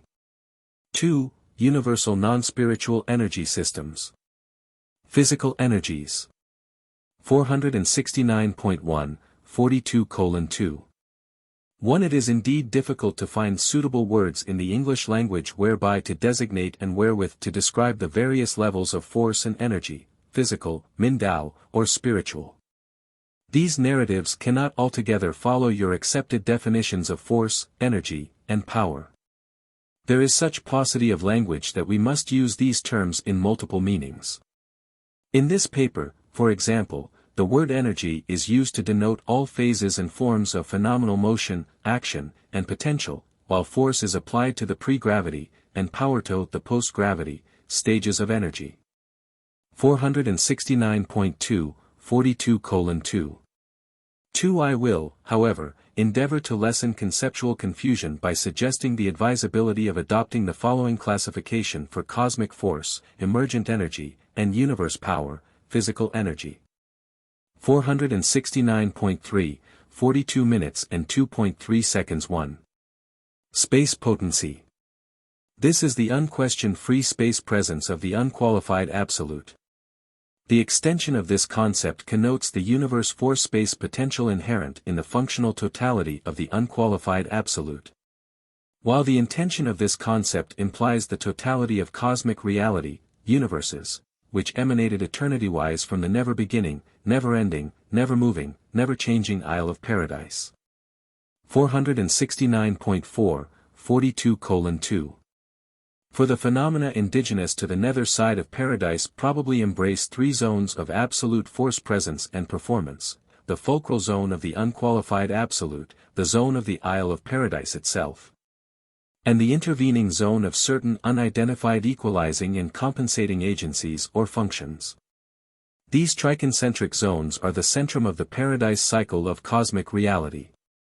469.5, 42 minutes and 2.5 seconds. Space potency is a pre-reality. It is the domain of the unqualified absolute and is responsive only to the personal grasp of the universal Father, notwithstanding that it is seemingly modifiable by the presence of the primary master force organizers. 469.6, 42:2. 6. On Uversa, space potency is spoken of as absoluta. 469.7, 42 minutes and 2.7 seconds. 2. Primordial force. This represents the first basic change in space potency and may be one of the nether paradise functions of the unqualified absolute. We know that the space presence going out from nether paradise is modified in some manner from that which is incoming. But regardless of any such possible relationships, the openly recognized transmutation of space potency into primordial force is the primary differentiating function of the tension presence of the living paradise force organizers. 469.8, 42:2. 8. Passive and potential force becomes active and primordial in response to the resistance afforded by the space presence of the primary eventuated master force organizers. Force is now emerging from the exclusive domain of the unqualified absolute into the realms of multiple response to certain primal motions initiated by the god of action and thereupon to certain compensating motions emanating from the universal absolute. Primordial force is seemingly reactive to transcendental causation in proportion to absoluteness. 469.9, 42 minutes and 2.9 seconds. Primordial force is sometimes spoken of as pure energy, on Uversa we refer to it as segregata. 470.1, 42 minutes and 2.10 seconds. 3. Emergent energies. The passive presence of the primary force organizers is sufficient to transform space potency into primordial force, and it is upon such an activated space field that these same force organizers begin their initial and active operations. Primordial force is destined to pass through two distinct phases of transmutation in the realms of energy manifestation before appearing as universe power. These two levels of emerging energy are 470.2, 42 minutes and 2.11 seconds, puissant energy. This is the powerful directional, mass movement, mighty tensioned, and forcible reacting energy, gigantic energy systems set in motion by the activities of the primary force organizers. This primary or puissant energy is not at first definitely responsive to the paradise gravity pull, though probably yielding an aggregate mass or space directional response to the collective group of absolute influences operative from the nether side of paradise. When energy emerges to the level of initial response to the circular and absolute gravity grasp of paradise, the primary force organizers give way to the functioning of their secondary associates. 470.3, 42 minutes and 2.12 seconds. B. Gravity energy. The now appearing gravity responding energy carries the potential of universe power and becomes the active ancestor of all universe matter. This secondary or gravity energy is the product of the energy elaboration resulting from the pressure presence and the tension trend set up by the associate transcendental master force organizers. In response to the work of these force manipulators, space energy rapidly passes from the puissant to the gravity stage.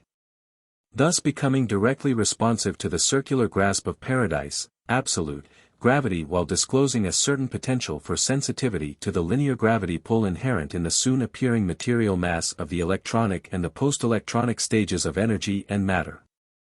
Upon the appearance of gravity response, the associate master force organizers may retire from the energy cyclones of space provided the universe power directors are assignable to that field of action.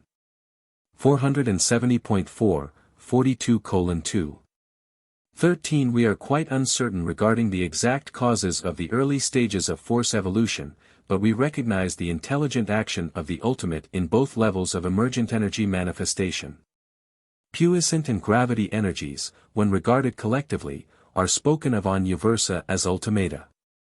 470.5, 42 minutes and 2.14 seconds. 4. Universe power. Space force has been changed into space energy and thence into the energy of gravity control. Thus has physical energy been ripened to that point where it can be directed into channels of power and made to serve the manifold purposes of the universe creators. This work is carried on by the versatile directors, centers, and controllers of physical energy in the grand universe, the organized and inhabited creations. These universe power directors assume the more or less complete control of 21 of the 30 phases of energy constituting the present energy system of the 7 superuniverses. This domain of power energy matter is the realm of the intelligent activities of the sevenfold, functioning under the time-space over-control of the Supreme. 470.6, 42 minutes and 2.15 seconds. On Uversa we refer to the realm of universe power as gravita. 470. 7, 42 minutes and 2.16 seconds. 5. Havona energy. In concept this narrative has been moving paradise-ward as transmuting space force has been followed, level by level, to the working level of the energy power of the universes of time and space. Continuing Paradise Ward, there is next encountered a pre-existent phase of energy which is characteristic of the central universe. Here the evolutionary cycle seems to turn back upon itself. Energy power now seems to begin to swing back towards force, but force of a nature very unlike that of space potency and primordial force. Havona energy systems are not dual, they are triune. This is the existential energy domain of the conjoint actor, functioning in behalf of the Paradise Trinity. 471.1, 42 minutes and 2.17 seconds on Uversa. These energies of Havona are known as triada. 471.2, 42 minutes and 2.18 seconds 6. Transcendental energy. This energy system operates on and from the upper level of paradise and only in connection with the Absonite peoples. On Uversa it is denominated Trinasta. 471.3, 42 minutes and 2.19 seconds 7. Monota. Energy is close of kin to divinity when it is paradise energy. We incline to the belief that Monota is the living, non-spirit energy of paradise, an eternity counterpart of the living, spirit energy of the original Sun, hence the non-spiritual energy system of the Universal Father. 471.4, 42:2. 20. We cannot differentiate the nature of paradise spirit and paradise Monota, they are apparently alike. They have different names, but you can hardly be told very much about a reality whose spiritual and whose non-spiritual manifestations are distinguishable only by name. 471.5, 42:2. 21. We know that finite creatures can attain the worship experience of the Universal Father through the ministry of God the Sevenfold and the Thought Adjusters, but we doubt that any sub-absolute personality, even power directors, can comprehend the energy infinity of the first great source and center. One thing is certain, if the power directors are conversant with the technique of the metamorphosis of space force, they do not reveal the secret to the rest of us. It is my opinion that they do not fully comprehend the function of the force organizers. 471.6, 42 minutes and 2.22 seconds. These power directors themselves are energy catalyzers. That is, they cause energy to segment, organize, or assemble in unit formation by their presence. And all this implies that there must be something inherent in energy which causes it thus to function in the presence of these power entities. The Nebadon Melchizedeks long since denominated the phenomenon of the transmutation of cosmic force into universe power as one of the 7 infinities of divinity. And that is as far as you will advance on this point during your local universe ascension. 471.7, 42:2. 23. Notwithstanding our inability fully to comprehend the origin, nature, and transmutations of cosmic force, we are fully conversant with all phases of emergent energy behavior from the times of its direct and unmistakable response to the action of paradise gravity, about the time of the beginning of the function of the superuniverse power directors. 3. Classification of matter. 471.8, 42 minutes and 3.1 second. Matter in all universes, excepting in the central universe, is identical. Matter in its physical properties depends on the revolutionary rates of its component members, the number and size of the revolving members, their distance from the nuclear body or the space content of matter, as well as on the presence of certain forces as yet undiscovered on Urantia. 471.9, 42 minutes and 3.2 seconds. In the varied suns, planets, and space bodies there are 10 grand divisions of matter. 472.1, 42 minutes and 3.3 seconds. 1.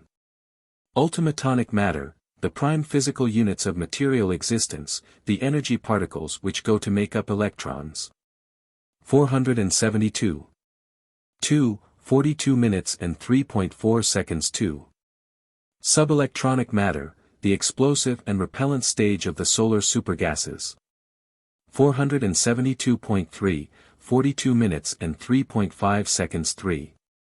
Electronic matter, the electrical stage of material differentiation, electrons, protons, and various other units entering into the varied constitution of the electronic groups. 472.4, 42 minutes and 3.6 seconds. 4. Subatomic matter, matter existing extensively in the interior of the hot suns. 472.5, 42 minutes and 3.7 seconds. 5. Shattered atoms, found in the cooling suns and throughout space. 472.6, 42 minutes and 3.8 seconds. 6. Ionized matter, individual atoms stripped of their outer, chemically active, electrons by electrical, thermal, or X-ray activities and by solvents. 472.7, 42 minutes and 3.9 seconds. 7.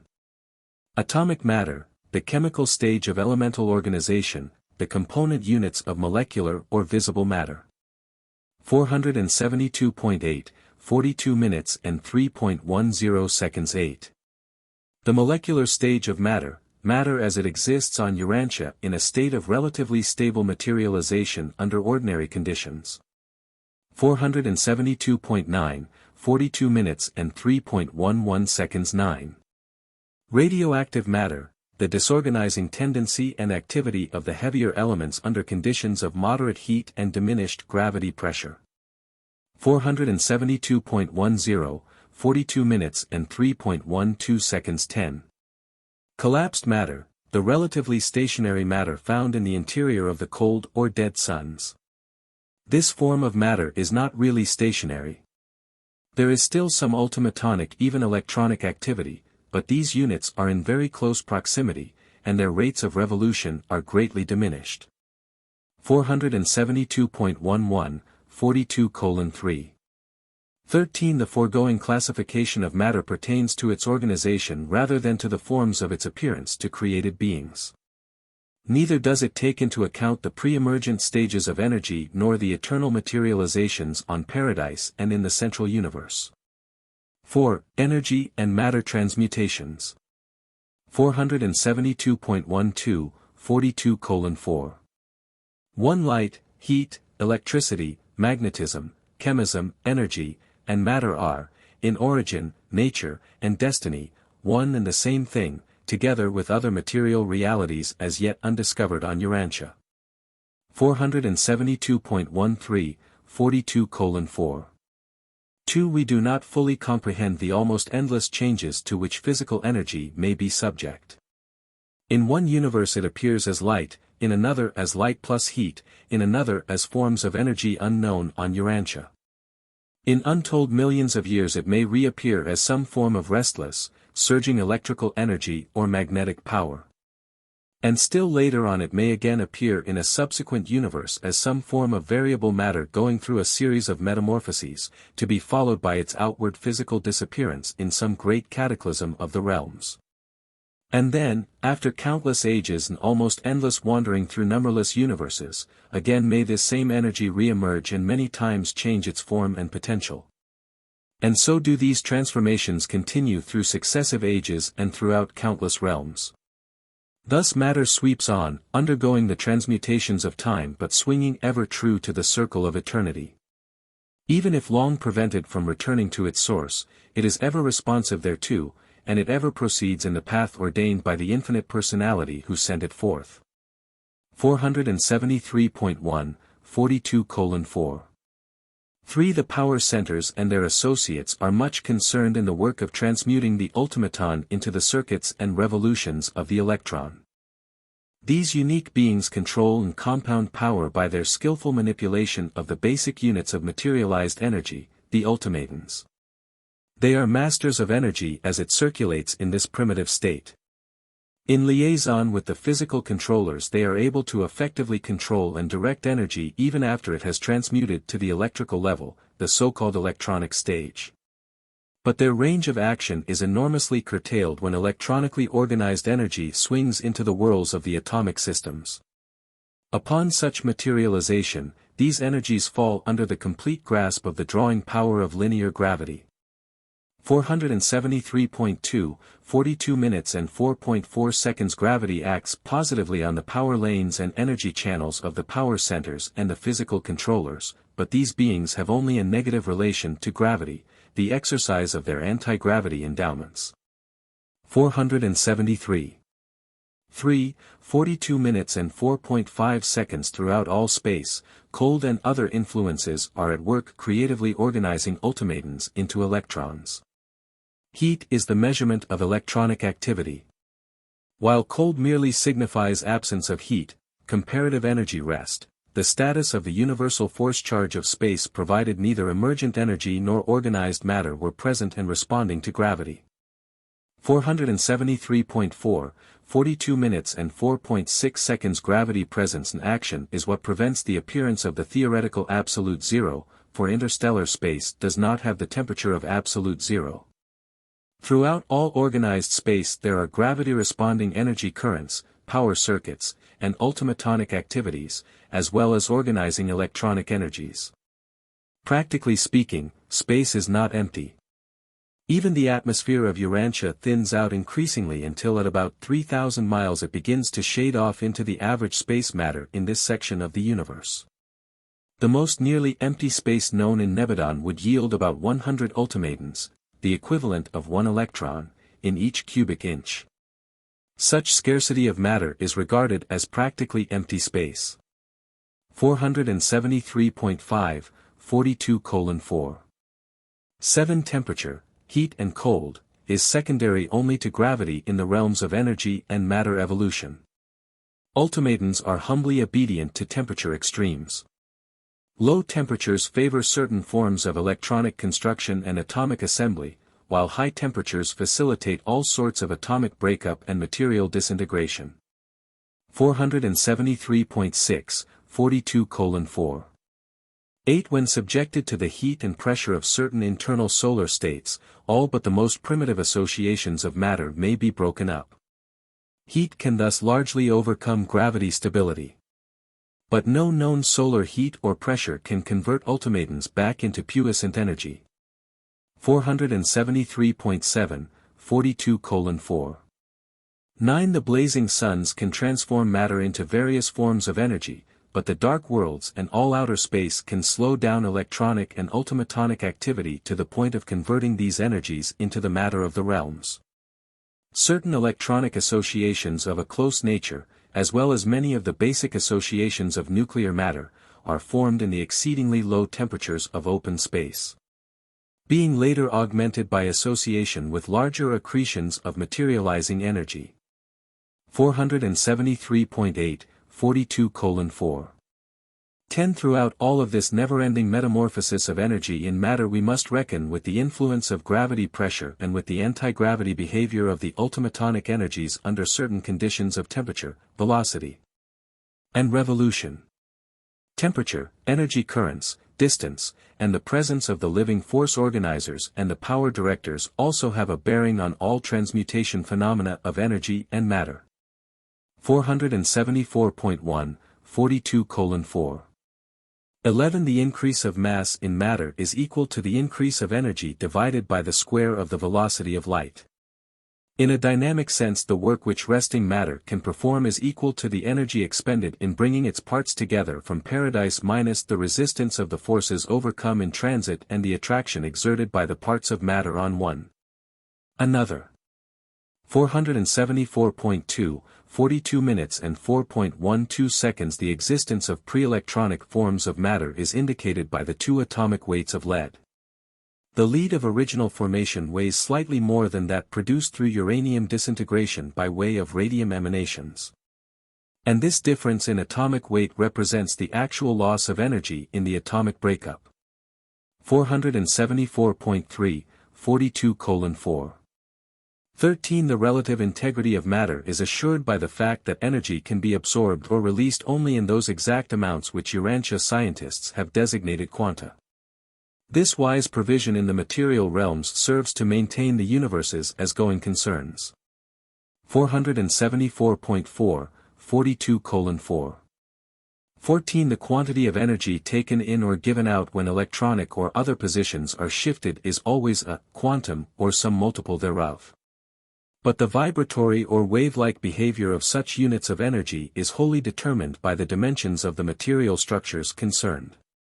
Such wave-like energy ripples are 860 times the diameters of the ultimatons, electrons, atoms, or other units thus performing The never-ending confusion attending the observation of the wave mechanics of quantum behavior is due to the superimposition of energy waves. Two crests can combine to make a double-height crest, while a crest and a trough may combine, thus producing mutual cancellation. 5. Wave energy manifestations. 474.5, 42 minutes and 5.1 second. In the superuniverse of Urantia there are 100 octaves of wave energy. Of these 100 groups of energy manifestations, 64 are wholly or partially recognized on Urantia. The Sun's rays constitute 4 octaves in the superuniverse scale, the visible rays embracing a single octave, number 46 in this series. The ultraviolet group comes next, while 10 octaves up are the X-rays, followed by the gamma rays of radium. 32 octaves above the visible light of the Sun are the outer space energy rays so frequently commingled with their associated highly energized minute particles of matter. Next downward from visible sunlight appear the infrared rays, and 30 octaves below are the radio transmission group. 474.6, 42:5. 2 wave-like energy manifestations, from the standpoint of 20th century Urantia scientific enlightenment, may be classified into the following 10 groups. 474.7, 42 minutes and 5.3 seconds 1. Infraltimetonic rays, the borderland revolutions of ultimatons as they begin to assume definite form. This is the first stage of emergent energy in which wave-like phenomena can be detected and measured. 474.8, 42 minutes and 5.4 seconds 2. Ultimatonic rays. The assembly of energy into the minute spheres of the ultimatons occasions vibrations in the content of space which are discernible and measurable. And long before physicists ever discover the ultimaton, they will undoubtedly detect the phenomena of these rays as they shower in upon Urantia. These short and powerful rays represent the initial activity of the ultimatons as they are slowed down to that point where they veer towards the electronic organization of matter. As the ultimatons aggregate into electrons, condensation occurs with a consequent storage of energy. 475.1, 42 minutes and 5.5 seconds 3. The short space rays. These are the shortest of all purely electronic vibrations and represent the pre-atomic stage of this form of matter. These rays require extraordinarily high or low temperatures for their production. There are 2 sorts of these space rays, one attendant upon the birth of atoms and the other indicative of atomic disruption. They emanate in the largest quantities from the densest plane of the superuniverse, the Milky Way, which is also the densest plane of the outer universes. 475.2, 42 minutes and 5.6 seconds 4. The electronic stage. This stage of energy is the basis of all materialization in the 7 superuniverses. When electrons pass from higher to lower energy levels of orbital revolution, quanta are always given off. Orbital shifting of electrons results in the ejection or the absorption of very definite and uniform measurable particles of light energy, while the individual electron always gives up a particle of light energy when subjected to collision. Wave-like energy manifestations also attend upon the performances of the positive bodies and the other members of the electronic stage. 475.3, 42 minutes and 5.7 seconds 5. Gamma rays, those emanations which characterize the spontaneous dissociation of atomic matter. The best illustration of this form of electronic activity is in the phenomena associated with radium disintegration. 475.4, 42 minutes and 5.8 seconds 6. The X-ray group. The next step in the slowing down of the electron yields the various forms of solar X-rays together with artificially generated X-rays. The electronic charge creates an electric field, movement gives rise to an electric current. The current produces a magnetic field. When an electron is suddenly stopped, the resultant electromagnetic commotion produces the X-ray. The X-ray is that disturbance. The solar X-rays are identical with those which are mechanically generated for exploring the interior of the human body except that they are a trifle longer. 475.5, 42 minutes and 5.9 seconds 7. The ultraviolet or chemical rays of sunlight and the various mechanical productions.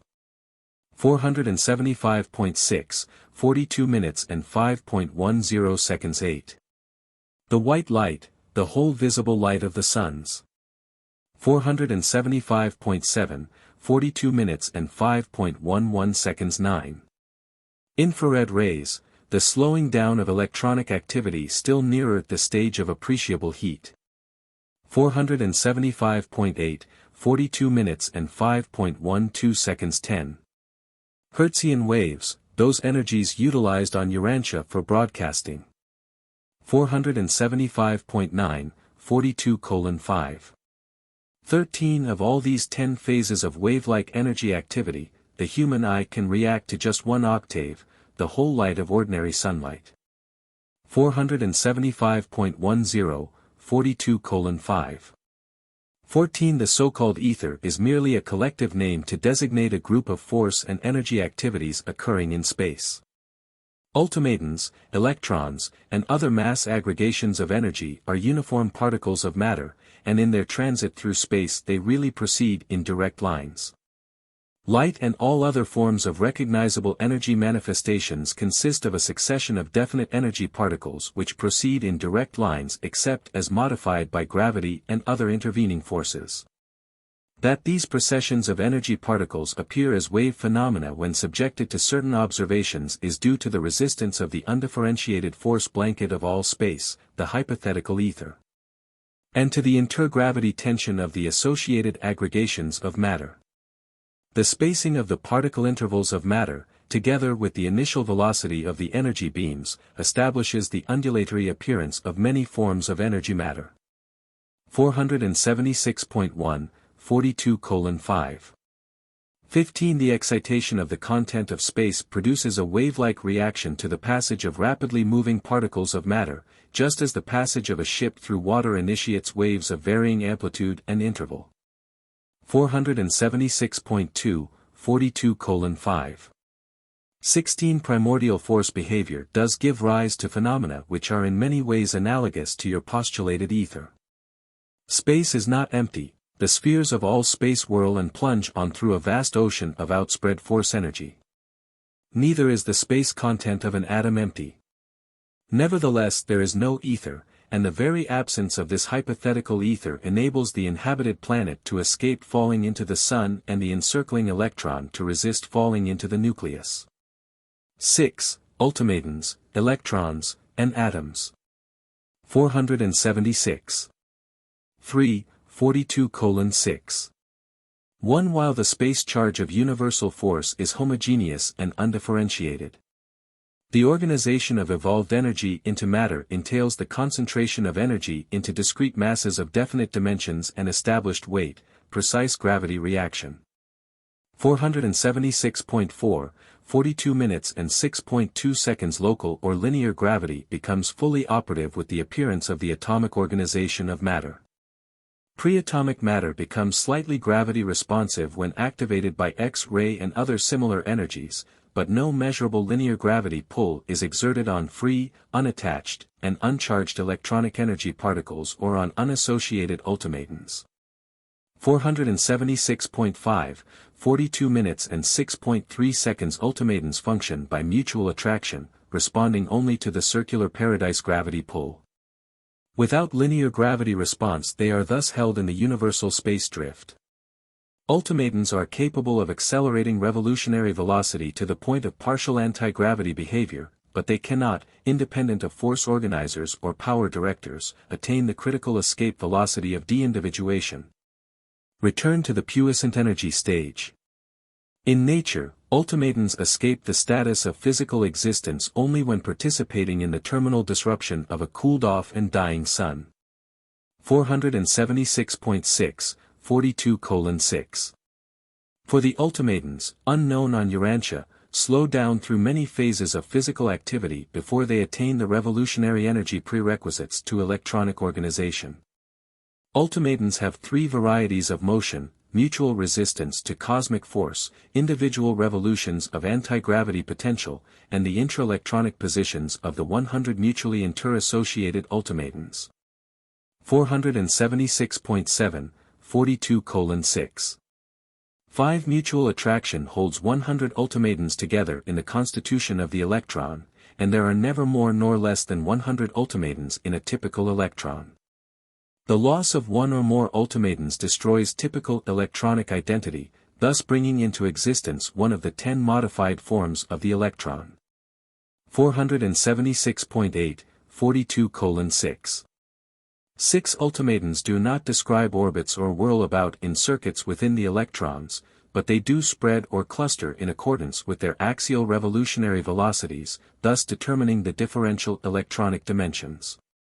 This same ultimatonic velocity of axial revolution also determines the negative or positive reactions of the several types of electronic units. The entire segregation and grouping of electronic matter, together with the electric differentiation of negative and positive bodies of energy matter, result from these various functions of the component ultimatonic interassociation. 477.1, 42:6. 7 Each atom is a trifle over 1/100 millionth of an inch in diameter, while an electron weighs a little more than 1/2000th of the smallest atom, hydrogen. The positive proton, characteristic of the atomic nucleus, while it may be no larger than a negative electron, weighs almost 2,000 times more. 477.2, 42:6.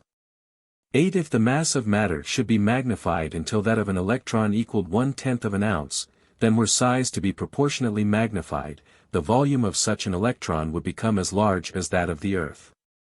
If the volume of a proton, 1800 times as heavy as an electron, should be magnified to the size of the head of a pin, then, in comparison, a pin's head would attain a diameter equal to that of the Earth's orbit around the Sun.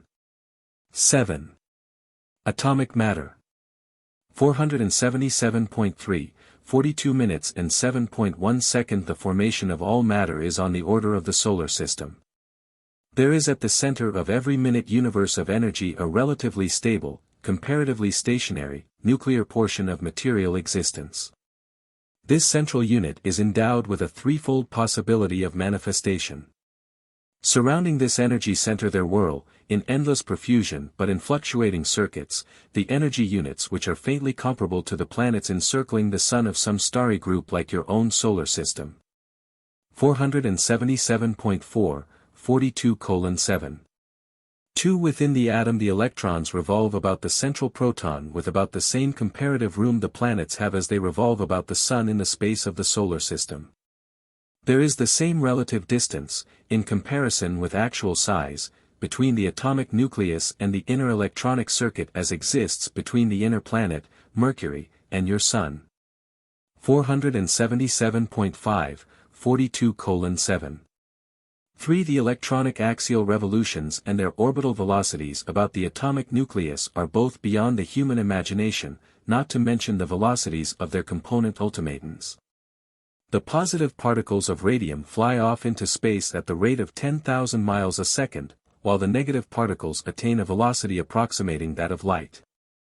477.6, 42 minutes and 7.4 seconds. The local universes are of decimal construction. There are just 100 distinguishable atomic materializations of space energy in a dual universe, that is the maximum possible organization of matter in Nebadon.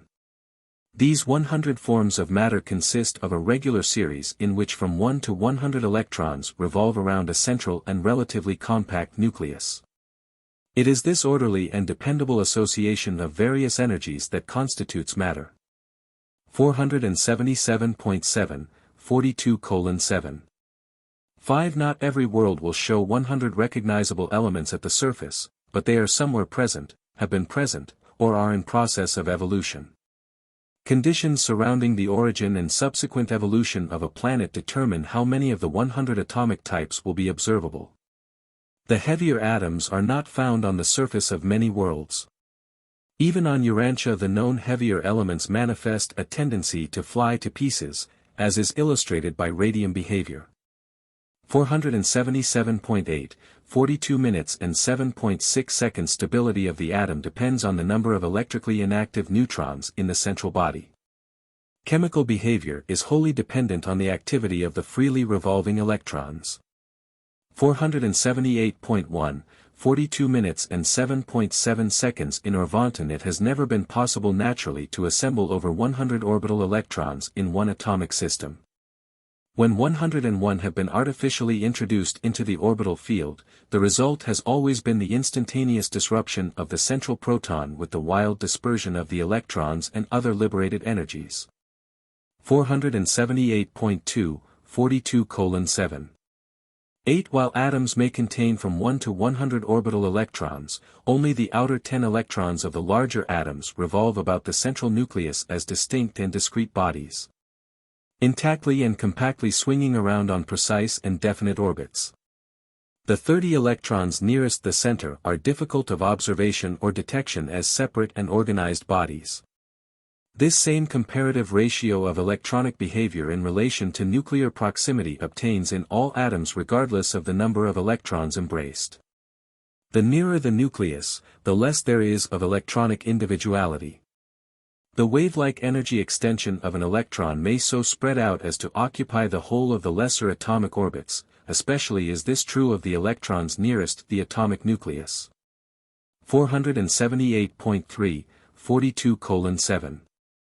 9. The 30 innermost orbital electrons have individuality, but their energy systems tend to intermingle, extending from electron to electron and well-nigh from orbit to orbit. The next 30 electrons constitute the second family, or energy zone, and are of advancing individuality, bodies of matter exerting a more complete control over their attendant energy systems. The next 30 electrons, the third energy zone, are still more individualized and circulate in more distinct and definite orbits. The last 10 electrons, present in only the 10 heaviest elements, are possessed of the dignity of independence and are, therefore, able to escape more or less freely from the control of the mother nucleus. With a minimum variation in temperature and pressure, the members of this fourth and outermost group of electrons will escape from the grasp of the central nucleus, as is illustrated by the spontaneous disruption of uranium and kindred elements. 478.4, 42 minutes and 7.10 seconds. The first 27 atoms, those containing from 1 to 27 orbital electrons, are more easy of comprehension than the rest. From 28 upward we encounter more and more of the unpredictability of the supposed presence of the unqualified absolute. But some of this electronic unpredictability is due to differential ultimatonic axial revolutionary velocities and to the unexplained huddling proclivity of ultimatons. Other influences, physical, electrical, magnetic, and gravitational, also operate to produce variable electronic behavior. Atoms therefore are similar to persons as to predictability. Statisticians may announce laws governing a large number of either atoms or persons but not for a single individual atom or person. 8. Atomic cohesion. 478.5, 42:8. 1. While gravity is one of several factors concerned in holding together a tiny atomic energy system, there is also present in and among these basic physical units a powerful and unknown energy. The secret of their basic constitution and ultimate behavior, a force which remains to be discovered on Urantia. This universal influence permeates all the space embraced within this tiny energy organization. 478.6, 42 minutes and 8.2 seconds. The interelectronic space of an atom is not empty. Throughout an atom this interelectronic space is activated by wave-like manifestations which are perfectly synchronized with electronic velocity and ultimatonic revolutions. This force is not wholly dominated by your recognized laws of positive and negative attraction, its behavior is therefore sometimes unpredictable. This unnamed influence seems to be a space force reaction of the unqualified absolute. 479.1, 42:8. 3. The charged protons and the uncharged neutrons of the nucleus of the atom are held together by the reciprocating function of the mesotron, a particle of matter 180 times as heavy as the electron. Without this arrangement the electric charge carried by the protons would be disruptive of the atomic nucleus. 479.2, 42 minutes and 8.4 seconds. As atoms are constituted, neither electric nor gravitational forces could hold the nucleus together. The integrity of the nucleus is maintained by the reciprocal cohering function of the mesotron, which is able to hold charged and uncharged particles together because of superior force-mass power, and by the further function of causing protons and neutrons constantly to change places. The mesotron causes the electric charge of the nuclear particles to be incessantly tossed back and forth between protons and neutrons. At 1 infinitesimal part of a second, a given nuclear particle is a charged proton and the next an uncharged neutron. And these alternations of energy status are so unbelievably rapid that the electric charge is deprived of all opportunity to function as a disruptive influence. Thus does the mesotron function as an energy carrier particle which mightily contributes to the nuclear stability of the atom. 479.3, 42 minutes and 8.5 seconds. The presence and function of the mesotron also explains another atomic riddle. When atoms perform radioactively, they emit far more energy than would be expected. This excess of radiation is derived from the breaking up of the mesotron energy carrier, which thereby becomes a mere electron.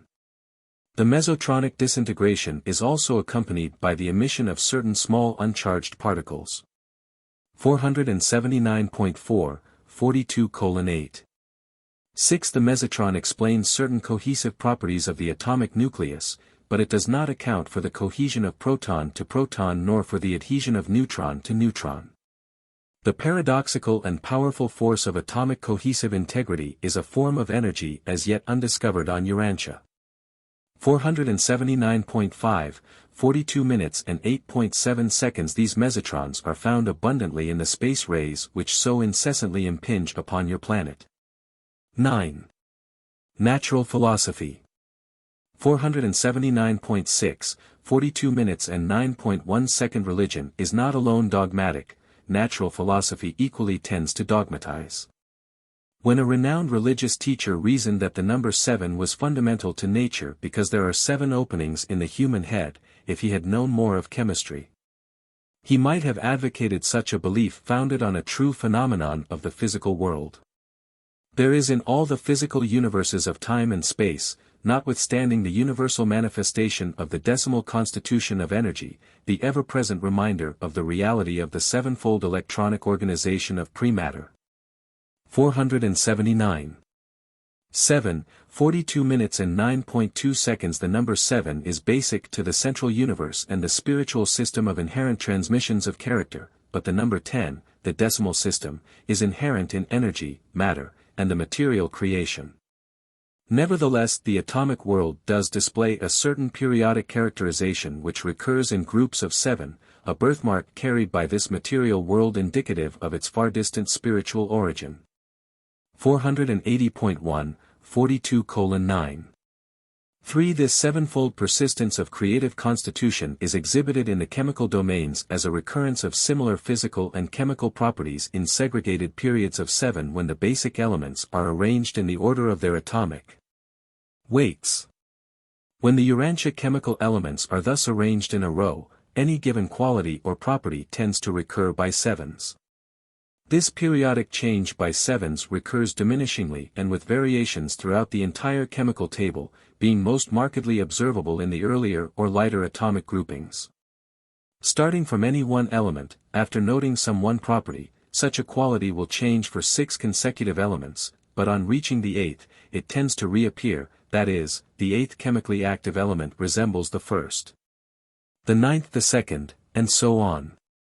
Such a fact of the physical world unmistakably points to the sevenfold constitution of ancestral energy and is indicative of the fundamental reality of the sevenfold diversity of the creations of time and space. Man should also note that there are 7 colors in the natural spectrum. 480.2, 42 minutes and 9.4 seconds. But not all the suppositions of natural philosophy are valid. For example, the hypothetical ether, which represents an ingenious attempt of man to unify his ignorance of space phenomena. The philosophy of the universe cannot be predicated on the observations of so-called science.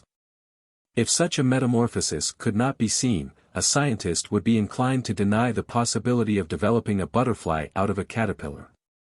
480.3, 42:9.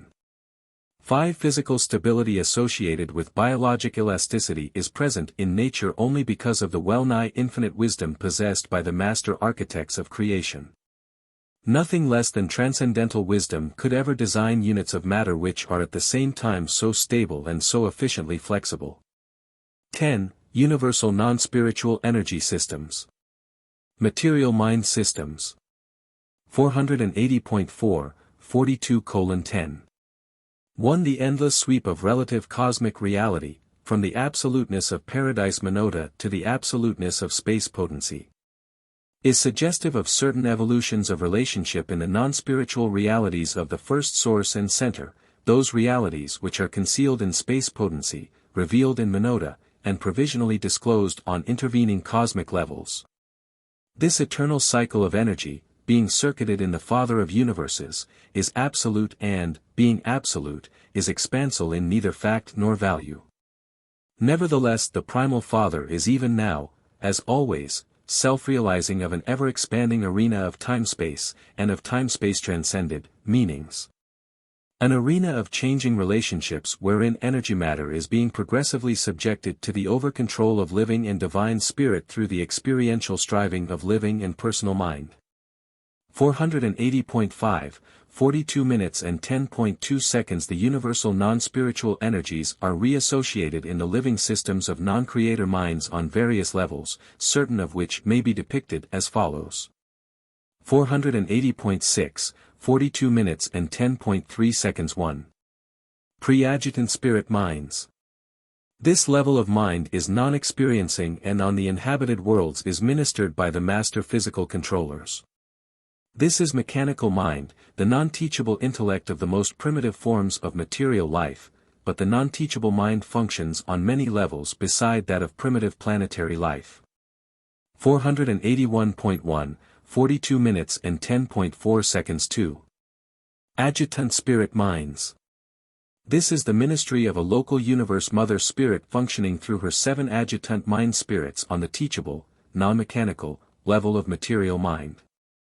On this level material mind is experiencing, as subhuman, animal, intellect in the first 5 adjutants, as human, moral, intellect in the 7 adjutants, as superhuman, midwayer, intellect in the last 2 adjutants. 481.2, 42 minutes and 10.5 seconds. 3. Evolving Urantia minds, the expanding consciousness of evolving personalities in the local universe ascending careers. This is the bestowal of the local universe mother spirit in liaison with the creator sun. This mind level connotes the organization of the Urantia type of life vehicle, a synthesis of the material and the spiritual which is effected by the Urantia power supervisors of a local universe.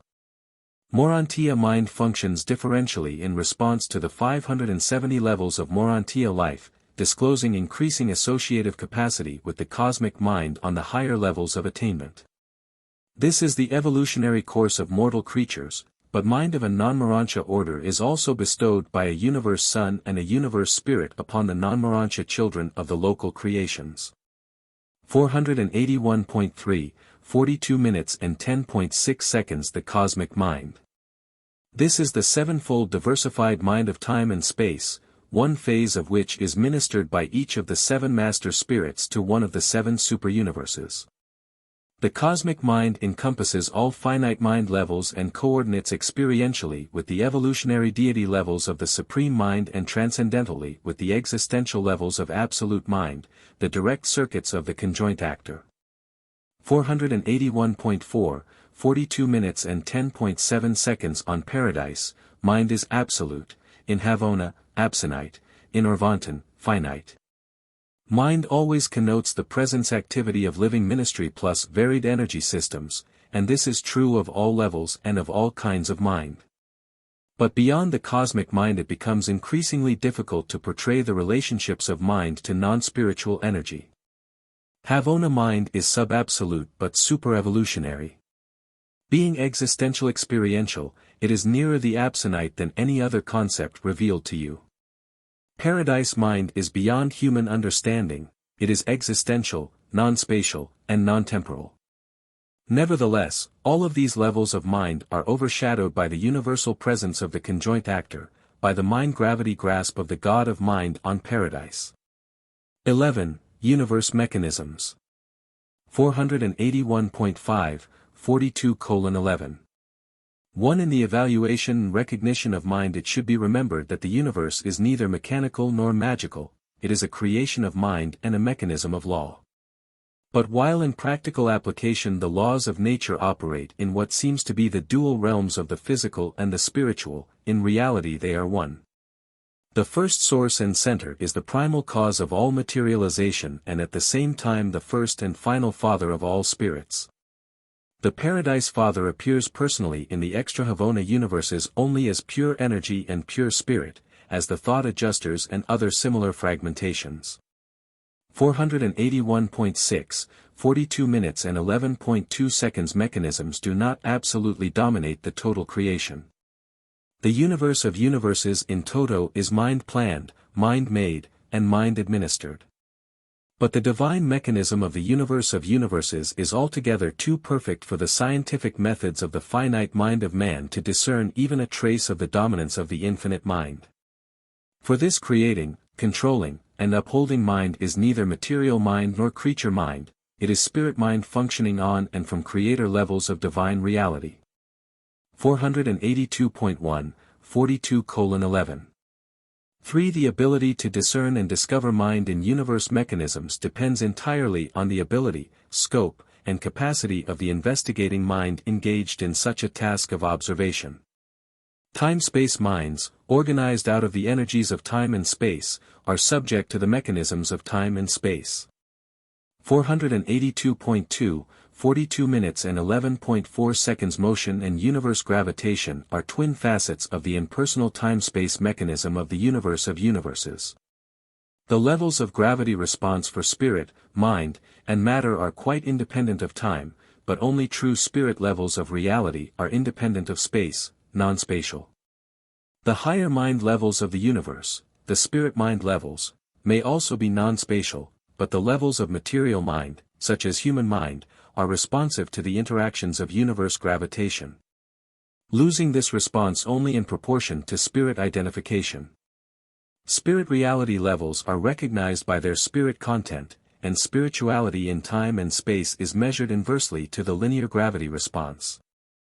482.3, 42 minutes and 11.5 seconds. Linear gravity response is a quantitative measure of non-spirit energy. All mass, organized energy, is subject to this grasp except as motion and mind act upon it. Linear gravity is the short-range cohesive force of the macrocosmos, somewhat as the forces of intraatomic cohesion are the short-range forces of the microcosmos.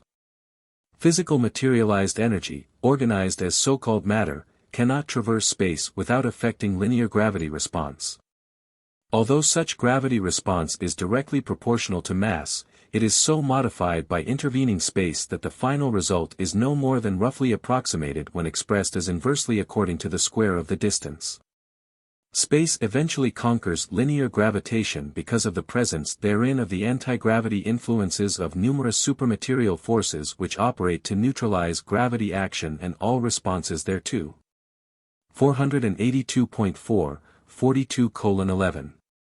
6. Extremely complex and highly automatic appearing cosmic mechanisms always tend to conceal the presence of the originative or creative indwelling mind from any and all intelligences very far below the universe levels of the nature and capacity of the mechanism itself. Therefore is it inevitable that the higher universe mechanisms must appear to be mindless to the lower orders of creatures. The only possible exception to such a conclusion would be the implication of mindedness in the amazing phenomenon of an apparently self-maintaining universe, but that is a matter of philosophy rather than one of actual experience. 482.5, 42:11. 7. Since mind coordinates the universe, fixity of mechanisms is non-existent. The phenomenon of progressive evolution associated with cosmic self-maintenance is universal. The evolutionary capacity of the universe is inexhaustible in the infinity of spontaneity. Progress towards harmonious unity, a growing experiential synthesis superimposed on an ever-increasing complexity of relationships, could be effected only by a purposive and dominant mind. 482.6, 42:11. 8. The higher the universe mind associated with any universe phenomenon, the more difficult it is for the lower types of mind to discover it. And since the mind of the universe mechanism is creative spirit mind, even the mindedness of the infinite, it can never be discovered or discerned by the lower-level minds of the universe, much less by the lowest mind of all, the human. The evolving animal mind, while naturally God-seeking, is not alone and of itself inherently God-knowing. 12. Pattern and form, mind dominance. 483.1, 42:12. 1. The evolution of mechanisms implies and indicates the concealed presence and dominance of creative mind. The ability of the mortal intellect to conceive, design, and create automatic mechanisms demonstrates the superior, creative, and purposive qualities of man's mind as the dominant influence on the planet. Mind always reaches out towards. 483. 2, 42 minutes and 12.2 seconds. 1. Creation of material mechanisms. 483.3, 42 minutes and 12.3 seconds. 2. Discovery of hidden mysteries. 483.4, 42 minutes and 12.4 seconds. 3.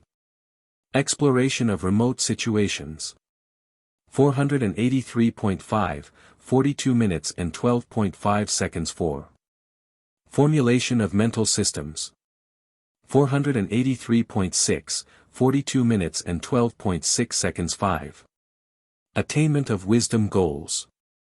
483.7, 42 minutes and 12.7 seconds. 6. Achievement of spirit levels. 483.8, 42 minutes and 12.8 seconds. 7. The accomplishment of divine destinies, supreme, ultimate, and absolute.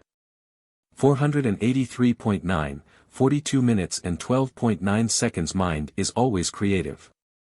The mind endowment of an individual animal, mortal, morantion, spirit ascender, or finality attainer is always competent to produce a suitable and serviceable body for the living creature identity.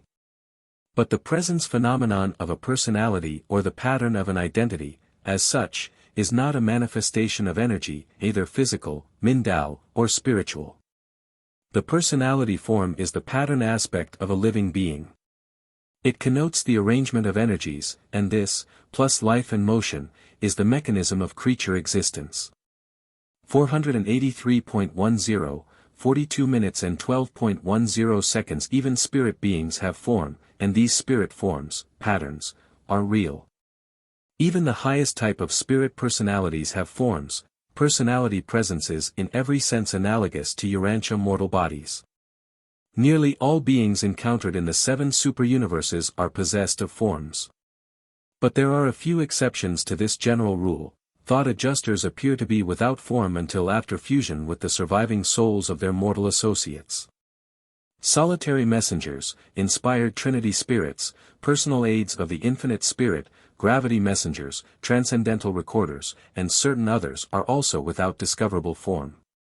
But these are typical of the exceptional few. The great majority have bona fide personality forms, forms which are individually characteristic, and which are recognizable and personally distinguishable.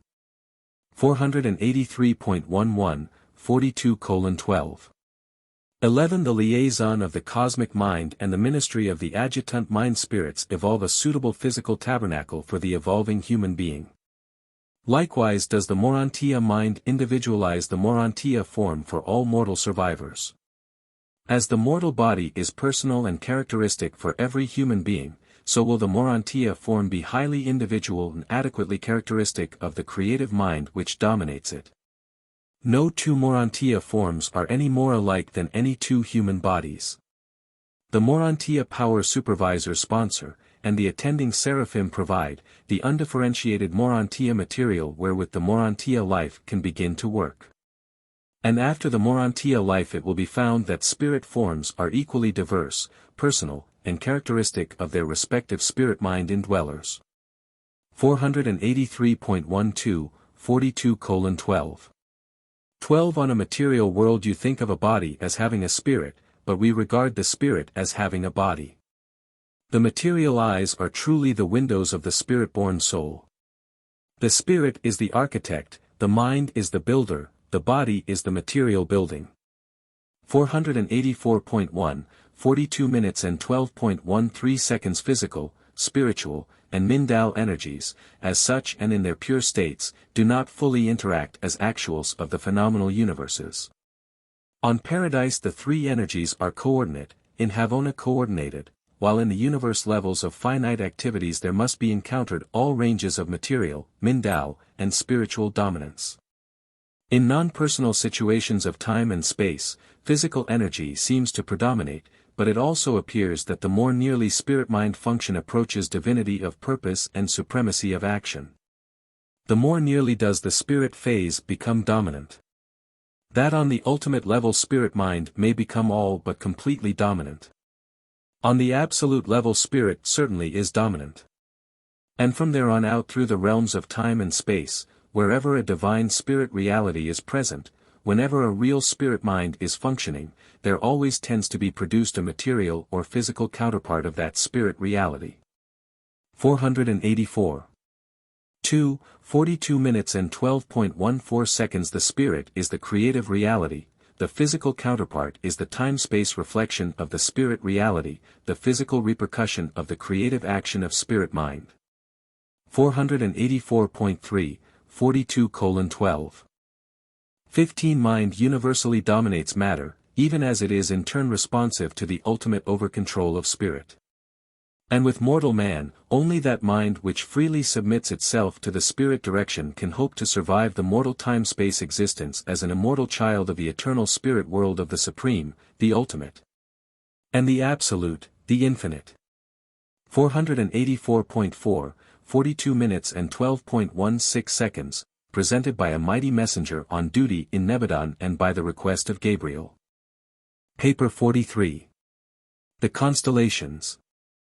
485.1, 43:0. 1 Urantia is commonly referred to as 606 of Satania in Norlatiadec of Nebadon, meaning the 606th inhabited world in the local system of Satania, situated in the constellation of Norlatiadec. One of the 100 constellations of the local universe of Nebadon. Constellations being the primary divisions of a local universe. Their rulers link the local systems of inhabited worlds to the central administration of the local universe on Solvington and by reflectivity to the super-administration of the Ancients of Days on Uversa. 485.2, 43 minutes and 0.2 seconds. The government of your constellation is situated in a cluster of 771 architectural spheres, the centermost and largest of which is Urantia, the seat of the administration of the Constellation Fathers, the Most Highs of Norlatiadec. Urantia itself is approximately 100 times as large as your world. The 70 major spheres surrounding Urantia are about 10 times the size of Urantia, while the 10 satellites which revolve around each of these 70 worlds are about the size of Urantia. These 771 architectural spheres are quite comparable in size to those of other constellations. 485.3, 43:0. 3 Urantia time reckoning and distance measurement are those of Solvington, and like the spheres of the universe capital, the constellation headquarters worlds are fully supplied with all orders of celestial intelligences. In general, these personalities are not very different from those described in connection with the universe administration. 485.4, 43:0. For the supervisor Seraphim, the third order of local universe angels, are assigned to the service of the constellations. They make their headquarters on the capital spheres and minister extensively to the encircling Urantia training worlds. In Norlatiadec the 70 major spheres, together with the 700 minor satellites, are inhabited by the Univitatia, the permanent citizens of the constellation. All these architectural worlds are fully administered by the various groups of native life, for the greater part unrevealed but including the efficient Spirona and the beautiful Spornagia. Being the midpoint in the Urantia training regime, as you might suspect, the Urantia life of the constellations is both typical and ideal. 1. The Constellation Headquarters. 485.5, 43:1. 1. Urantia abounds in fascinating highlands, extensive elevations of physical matter crowned with Urantia life and overspread with spiritual glory, but there are no rugged mountain ranges such as appear on Urantia. There are tens of thousands of sparkling lakes and thousands upon thousands of interconnecting streams, but there are no great oceans nor torrential rivers. Only the highlands are devoid of these surface streams. 486.1, 43:1. 2. The water of Urantia and similar architectural spheres is no different from the water of the evolutionary planets. The water systems of such spheres are both surface and subterranean, and the moisture is in constant circulation. Urantia can be circumnavigated via these various water routes, though the chief channel of transportation is the atmosphere. Spirit beings would naturally travel above the surface of the sphere, while the Urantia and material beings make use of material and semi-material means to negotiate atmospheric passage. 486.2, 43:1. 3. Urantia and its associated worlds have a true atmosphere, the usual three-gas mixture which is characteristic of such architectural creations, and which embodies the two elements of Urantian atmosphere plus that Urantia gas suitable for the respiration of Urantia creatures. But while this atmosphere is both material and Urantial, there are no storms or hurricanes, neither is there summer nor winter. This absence of atmospheric disturbances and of seasonal variation makes it possible to embellish all outdoors on these especially created worlds. 486.3, 43:1. For the Urantia highlands are magnificent physical features, and their beauty is enhanced by the endless profusion of life which abounds throughout their length and breadth. Excepting a few rather isolated structures, these highlands contain no work of creature hands. Material and Urantial ornamentations are limited to the dwelling areas. The lesser elevations are the sites of special residences and are beautifully embellished with both biologic and Urantia art. 486.4, 43:1. 5. Situated on the summit of the 7th Highland Range are the resurrection halls of Urantia, wherein awaken the ascending mortals of the secondary modified order of ascension. These chambers of creature reassembly are under the supervision of the Melchizedeks. The first of the receiving spheres of Urantia, like the planet Melchizedek near Solvington, also has special resurrection halls, wherein the mortals of the modified orders of ascension are reassembled. 486.5, 43:1. 6. The Melchizedeks also maintain two special colleges on Urantia. 1. The Emergency School, is devoted to the study of problems growing out of the Satania rebellion. The other, the Bestowal School, is dedicated to the mastery of the new problems arising out of the fact that Michael made his final bestowal on one of the worlds of Norlatiadek. This latter college was established almost 40,000 years ago, immediately after the announcement by Michael that Urantia had been selected as the world for his final bestowal. 486.6, 43:1. 7. The Sea of Glass, the receiving area of Urantia, is near the administrative center and is encircled by the headquarters amphitheater. Surrounding this area are the governing centers for the 70 divisions of constellation affairs. One half of Urantia is divided into 70 triangular sections, whose boundaries converge at the headquarters buildings of their respective sectors. The remainder of this sphere is one vast natural park, the Gardens of God. 486.7, 43:1. 8. During your periodic visits to Urantia, though the entire planet is open to your inspection, most of your time will be spent in that administrative triangle whose number corresponds to that of your current residential world. You will always be welcome as an observer in the legislative assemblies. 486.8, 43:1. 9. The Urantia area assigned to ascending mortals resident on Urantia is located in the mid-zone of the 35th triangle adjoining the headquarters of the Fina leaders, situated in the 36th triangle.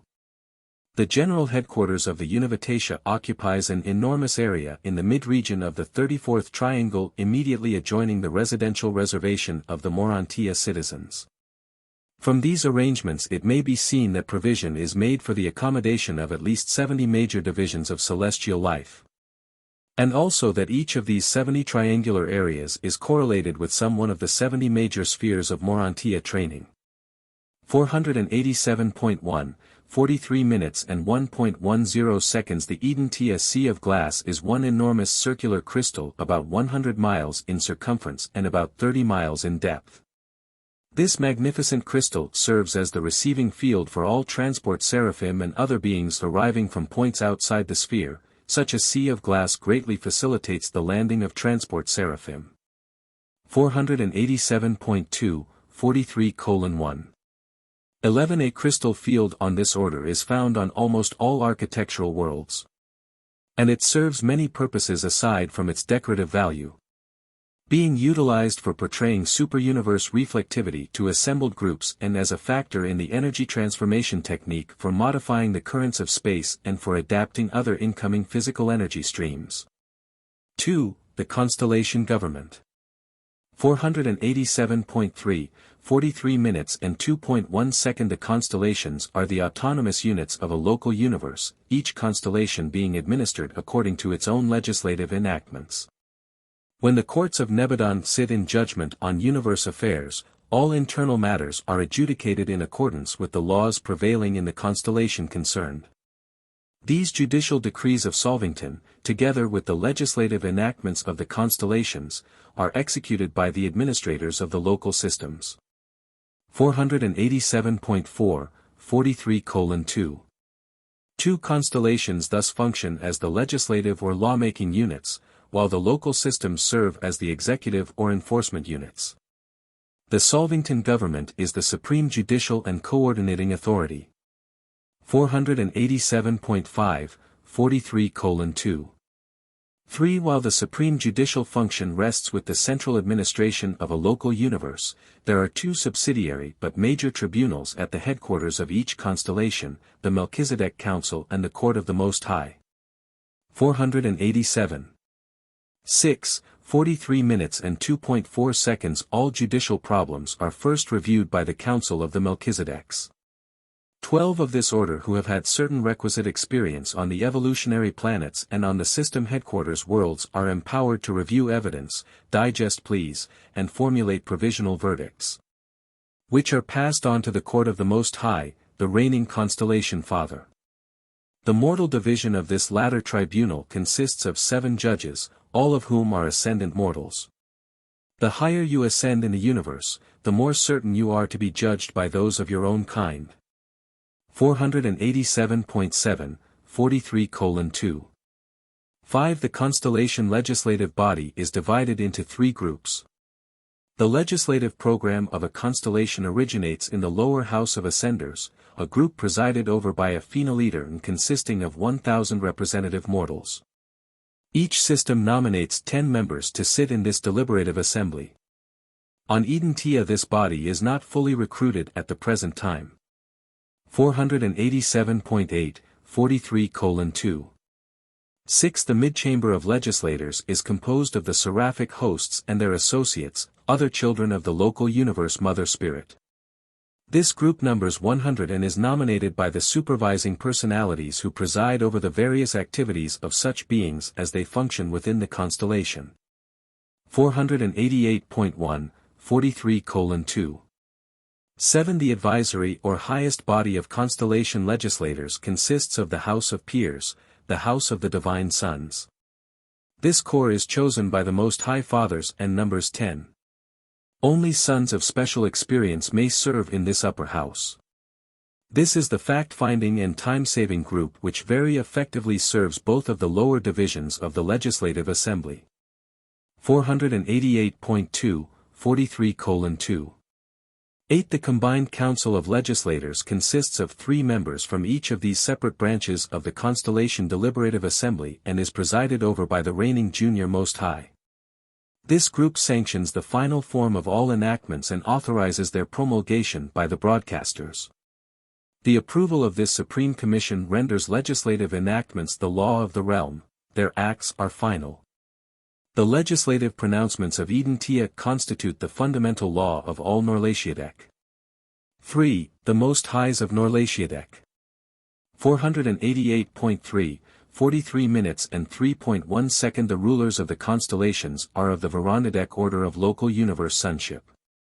When commissioned to active duty in the universe as constellation rulers or otherwise, these sons are known as the Most Highs since they embody the highest administrative wisdom, coupled with the most far-seeing and intelligent loyalty of all the orders of the local universe sons of God. Their personal integrity and their group loyalty have never been questioned. No disaffection of the Urantia sons has ever occurred in Nebadon. 488.4, 43:3. 2. At least 3 Urantia sons are commissioned by Gabriel as the Most Highs of each of the Nebadon constellations. The presiding member of this trio is known as the Constellation Father and his 2 associates as the Senior Most High and the Junior Most High. A Constellation Father reigns for 10,000 standard years, about 50,000 Urantia years, having previously served as Junior Associate and as Senior Associate for equal periods. 488.5, 43:3.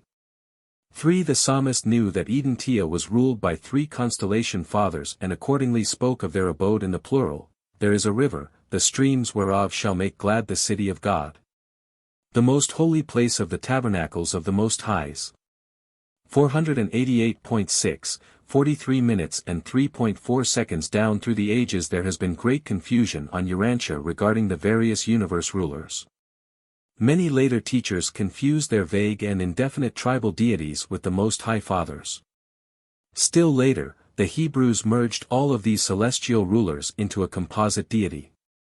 One teacher understood that the Most Highs were not the supreme rulers, for he said, "He who dwells in the secret place of the Most High shall abide under the shadow of the Almighty." In the Urantia records it is very difficult at times to know exactly who is referred to by the term Most High. But Daniel fully understood these matters. He said, "The Most High rules in the kingdom of men and gives it to whomsoever he will." 488.7, 43:3. 5. The constellation fathers are little occupied with the individuals of an inhabited planet. But they are closely associated with those legislative and lawmaking functions of the constellations which so greatly concern every mortal race and national group of the inhabited worlds. 489.1, 43 minutes and 3.6 seconds. Although the constellation regime stands between you and the universe administration, as individuals you would ordinarily be little concerned with the constellation government. Your great interest would normally center in the local system, Satania, but temporarily, Urantia is closely related to the constellation rulers because of certain system and planetary conditions growing out of the Lucifer rebellion. 489.2, 43:3. 7. The Urantia Most Highs seized certain phases of planetary authority on the rebellious worlds at the time of the Lucifer secession.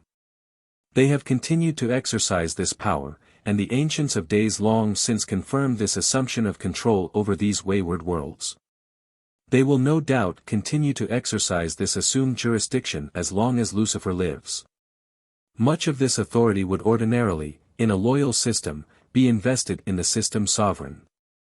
489.3, 43 minutes and 3.8 seconds. But there is still another way in which Urantia became peculiarly related to the Most Highs. When Michael, the Creator's son, was on his terminal bestowal mission, since the successor of Lucifer was not in full authority in the local system, all Urantia affairs which concerned the Michael bestowal were immediately supervised by the Most Highs of Norlatiadec. 4. Mount Assembly, the Faithful of Days. 489.4, 43 minutes and 4.1 seconds. The most holy Mount of Assembly is the dwelling place of the Faithful of Days, the representative of the Paradise Trinity who functions on Urantia. 489.5, 43:4. 2. This Faithful of Days is a Trinity Son of Paradise and has been present on Urantia as the personal representative of Emmanuel since the creation of the headquarters world.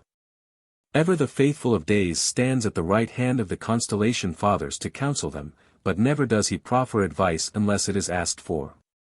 The high sons of paradise never participate in the conduct of the affairs of a local universe except upon the petition of the acting rulers of such domains. But all that a union of days is to a creator sun, a faithful of days is to the most highs of a constellation. 489.6, 43:4. 3. The residence of the Urantia faithful of days is the constellation center of the paradise system of extra-universe communication and intelligence. These Trinity sons, with their staffs of Havona and paradise personalities, in liaison with the supervising union of days, are in direct and constant communication with their order throughout all the universes, even to Havona and paradise. 489. 7, 43:4. 4. The most holy mount is exquisitely beautiful and marvelously appointed.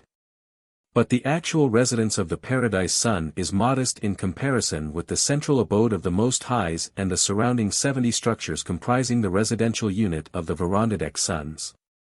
These appointments are exclusively residential, they are entirely separate from the extensive administrative headquarters buildings wherein the affairs of the constellation are transacted. 489.8, 43:4.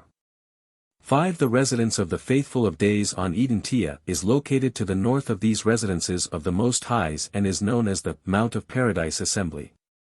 On this consecrated highland the ascending mortals periodically assemble to hear this Son of Paradise tell of the long and intriguing journey of progressing mortals through the 1 billion perfection worlds of Havona and on to the indescribable delights of paradise. And it is at these special gatherings on Mount Assembly that the Urantia mortals become more fully acquainted with the various groups of personalities of origin in the central universe. 490.1, 43:4.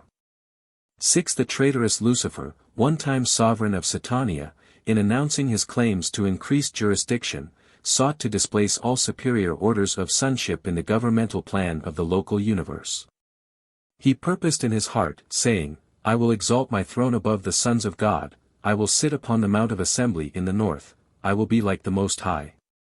490.2, 43:4. 7. The 100 system sovereigns come periodically to the Urantia conclaves which deliberate on the welfare of the constellation. After the Satania rebellion the arch-rebels of Jerusalem were wont to come up to these Urantia councils just as they had on former occasions. And there was found no way to stop this arrogant effrontery until after the bestowal of Michael on Urantia and his subsequent assumption of unlimited sovereignty throughout all Nebadon. Never, since that day, have these instigators of sin been permitted to sit in the Urantia councils of the loyal system sovereigns. 490.3, 43:4. 8. That the teachers of olden times knew of these things is shown by the record. And there was a day when the sons of God came to present themselves before the Most Highs, and Satan came also and presented himself among them. And this is a statement of fact regardless of the connection in which it chances to appear. 490.4, 43 minutes and 4.9 seconds since the triumph of Christ, all Norlatiadek is being cleansed of sin and rebels. Sometime before Michael's death in the flesh the fallen Lucifer's associate, Satan, sought to attend such an Urantia conclave. But the solidification of sentiment against the arch-rebels had reached the point where the doors of sympathy were so well-nigh universally closed that there could be found no standing ground for the Satania adversaries. When there exists no open door for the reception of evil, there exists no opportunity for the entertainment of sin. The doors of the hearts of all Urantia closed against Satan. He was unanimously rejected by the assembled system sovereigns, and it was at this time that the Son of Man beheld Satan fall as lightning from heaven. 490.5, 43:4. 10. Since the Lucifer rebellion a new structure has been provided near the residence of the faithful of days. This temporary edifice is the headquarters of the Most High Liaison, who functions in close touch with the Paradise Sun as advisor to the constellation government in all matters respecting the policy and attitude of the Order of Days towards sin and rebellion. 5. The Urantia Fathers since the Lucifer rebellion. 490.6, 43 minutes and 5.1 seconds. The rotation of the Most Highs on Urantia was suspended at the time of the Lucifer rebellion. We now have the same rulers who were on duty at that time. We infer that no change in these rulers will be made until Lucifer and his associates are finally disposed of. 490.7, 43:5. 2. The present government of the constellation, however, has been expanded to include 12 sons of the Urantia order. These 12 are as follows. 490.8, 43 minutes and 5.3 seconds. 1. The Constellation Father. The present Most High Ruler of Urantia is number 617,318 of the Urantia series of Nebadon. He saw service in many constellations throughout our local universe before taking up his Urantia responsibilities. 490.9, 43 minutes and 5.4 seconds. 2. The Senior Most High Associate. 491.1, 43 minutes and 5.5 seconds. 3. The Junior Most High Associate. 491.2, 43 minutes and 5.6 seconds. 4. The Most High Advisor, the personal representative of Michael since his attainment of the status of a Master Son. 491.3, 43 minutes and 5.7 seconds. 5. The Most High Executive, the personal representative of Gabriel stationed on Urantia ever since the Lucifer rebellion. 491.4, 43 minutes and 5.8 seconds. 6. The Most High Chief of Planetary Observers, the Director of the Urantia Observers stationed on the isolated worlds of Satania. 491.5, 43 minutes and 5.9 seconds. 7. The Most High Referee, the Urantia Son entrusted with the duty of adjusting all difficulties consequential to rebellion within the constellation. 491.6, 43 minutes and 5.10 seconds. 8. The Most High Emergency Administrator, the Urantia Son charged with the task of adapting the emergency enactments of the Urantia legislature to the rebellion-isolated worlds of Satania. 491.7, 43 minutes and 5.11 seconds. 9. The Most High Mediator, the Urantia Son assigned to harmonize the special bestowal adjustments on Urantia with the routine administration of the constellation. The presence of certain archangel activities and numerous other irregular ministrations on Urantia, together with the special activities of the brilliant evening stars on Jerusalem, necessitates the functioning of this sun. 491.8, 43 minutes and 5.12 seconds. 10.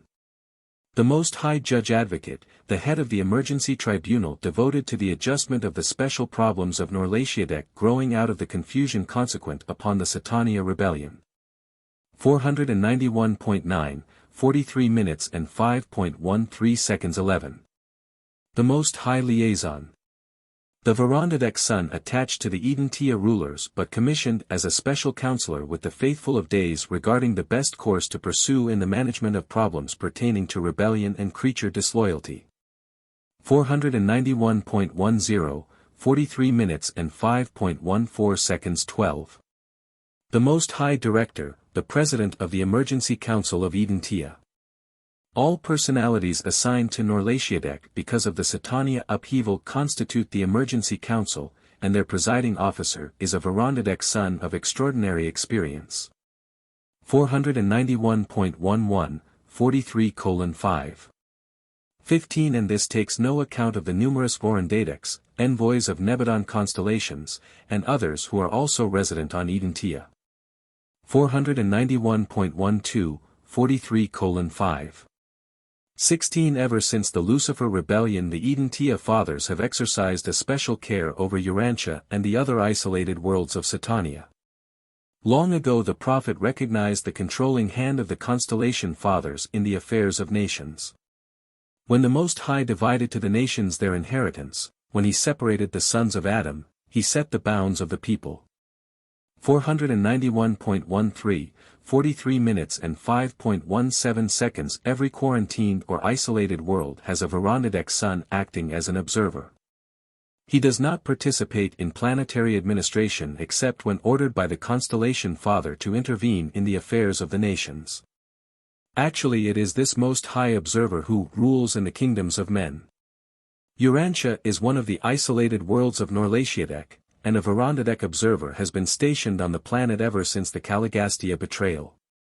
When Mashaventa Melchizedek ministered in semi-material form on Urantia, he paid respectful homage to the Most High Observer then on duty, as it is written, and Melchizedek, king of Salem, was the priest of the Most High. Melchizedek revealed the relations of this Most High Observer to Abraham when he said, "And blessed be the Most High, who has delivered your enemies into your hand." 6. The Gardens of God. 492.1, 43:6. 1. The system capitals are particularly beautified with material and mineral constructions, while the universe headquarters is more reflective of spiritual glory. But the capitals of the constellations are the acme of Urantia activities and living embellishments.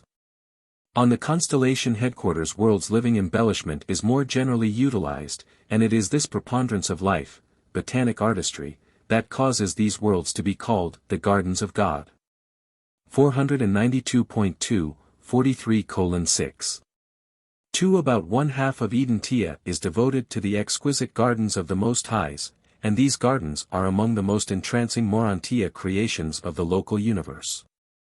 This explains why the extraordinarily beautiful places on the inhabited worlds of Norlatiadek are so often called the Garden of Eden. 492.3, 43 minutes and 6.3 seconds. Centrally located in this magnificent garden is the worship shrine of the Most Highs. The psalmist must have known something about these things, for he wrote, "Who shall ascend the hill of the Most Highs? Who shall stand in this holy place? He who has clean hands and a pure heart, who has not lifted up his soul to vanity nor sworn deceitfully." At this shrine the Most Highs, on every 10th day of relaxation, led all Urantia in the worshipful contemplation of God the Supreme. 492. 4. 43 minutes and 6.4 seconds. The architectural worlds enjoy 10 forms of life of the material order. On Urantia there is plant and animal life, but on such a world as Urantia there are 10 divisions of the material orders of life. Were you to view these 10 divisions of Urantia life, you would quickly classify the first 3 as vegetable and the last 3 as animal. But you would be utterly unable to comprehend the nature of the intervening 4 groups of prolific and fascinating forms of life. 492.5, 43:6. 5. Even the distinctively animal life is very different from that of the evolutionary worlds, so different that it is quite impossible to portray to mortal minds the unique character and affectionate nature of these non-speaking creatures. There are thousands upon thousands of living creatures which your imagination could not possibly picture. The whole animal creation is of an entirely different order from the gross animal species of the evolutionary planets. But all this animal life is most intelligent and exquisitely serviceable, and all the various species are surprisingly gentle and touchingly companionable. There are no carnivorous creatures on such architectural worlds.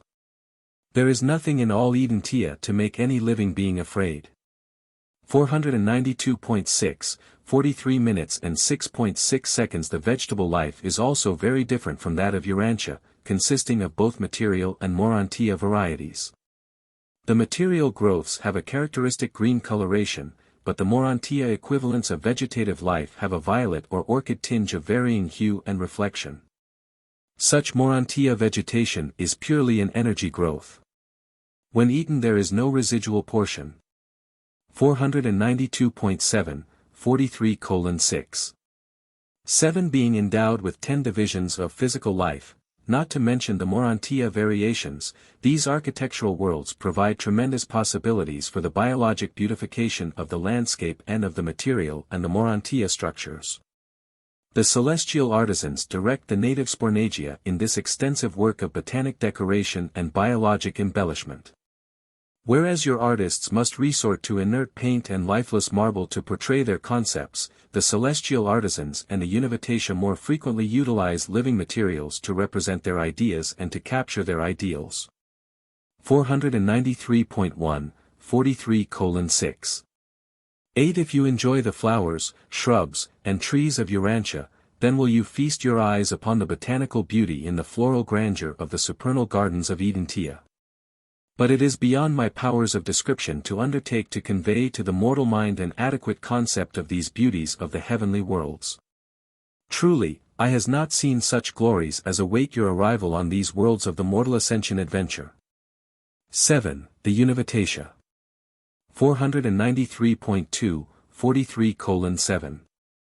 1. Urantia are the permanent citizens of Urantia and its associated worlds, all 770 worlds surrounding the constellation headquarters being under their supervision. These children of the Creator Sun and the Creative Spirit are projected on a plane of existence in between the material and the spiritual, but they are not Urantia creatures. The natives of each of the 70 major spheres of Urantia possess different visible forms.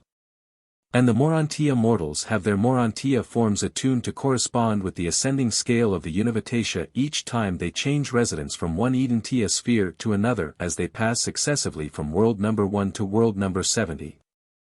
493.3, 43 minutes and 7.2 seconds. Spiritually, the Urantia are alike. Intellectually, they vary as do mortals. In form, they much resemble the Urantia state of existence, and they are created to function in 70 diverse orders of personality. Each of these orders of Urantia exhibits 10 major variations of intellectual activity. And each of these varying intellectual types presides over the special training in cultural schools of progressive occupational or practical socialization on some one of the 10 satellites which swing around each of the major Urantia worlds. 493.4, 43 minutes and 7.3 seconds. These 700 minor worlds are technical spheres of practical education in the working of the entire local universe and are open to all classes of intelligent beings. These training schools of special skill and technical knowledge are not conducted exclusively for ascending mortals, although Urantia students constitute by far the largest group of all those who attend these courses of training. When you are received on any one of the 70 major worlds of social culture, you are immediately given clearance for each of the 10 surrounding satellites. 493.5, 43:7. For in the various courtesy colonies, ascending Urantia mortals predominate among the reversion directors, but the Urantia represent the largest group associated with the Nebadon Corps of celestial artisans. In all Orvanton no extra Havona beings excepting the Uversa abandoners can equal the Urantia in artistic skill, social adaptability, and coordinating cleverness. 493.6, 43:7. 5. These citizens of the constellation are not actually members of the Artisan Corps. But they freely work with all groups and contribute much to making the constellation worlds the chief spheres for the realization of the magnificent artistic possibilities of transition culture. They do not function beyond the confines of the constellation headquarters worlds. 8. The Urantia training worlds. 493.7, 43 minutes and 8.1 seconds. The physical endowment of Urantia and its surrounding spheres is well nigh perfect. They could hardly equal the spiritual grandeur of the spheres of Solvington, but they far surpass the glories of the training worlds of Jerusalem. All these Urantia spheres are energized directly by the universal space currents, and their enormous power systems, both material and morontial, are expertly supervised and distributed by the constellation centers. Assisted by a competent corps of master physical controllers and Urantia power supervisors. 494.1, 43 minutes and 8.2 seconds. The time spent on the 70 training worlds of transition Urantia culture associated with the Urantia age of mortal ascension, is the most settled period in an ascending mortal's career up to the status of a Fina leader. This is really the typical Urantia life. While you are rekeyed each time you pass from one major cultural world to another, you retain the same Urantia body, and there are no periods of personality unconsciousness.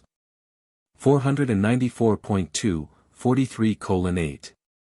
3. Your sojourn on Urantia and its associated spheres will be chiefly occupied with the mastery of group ethics.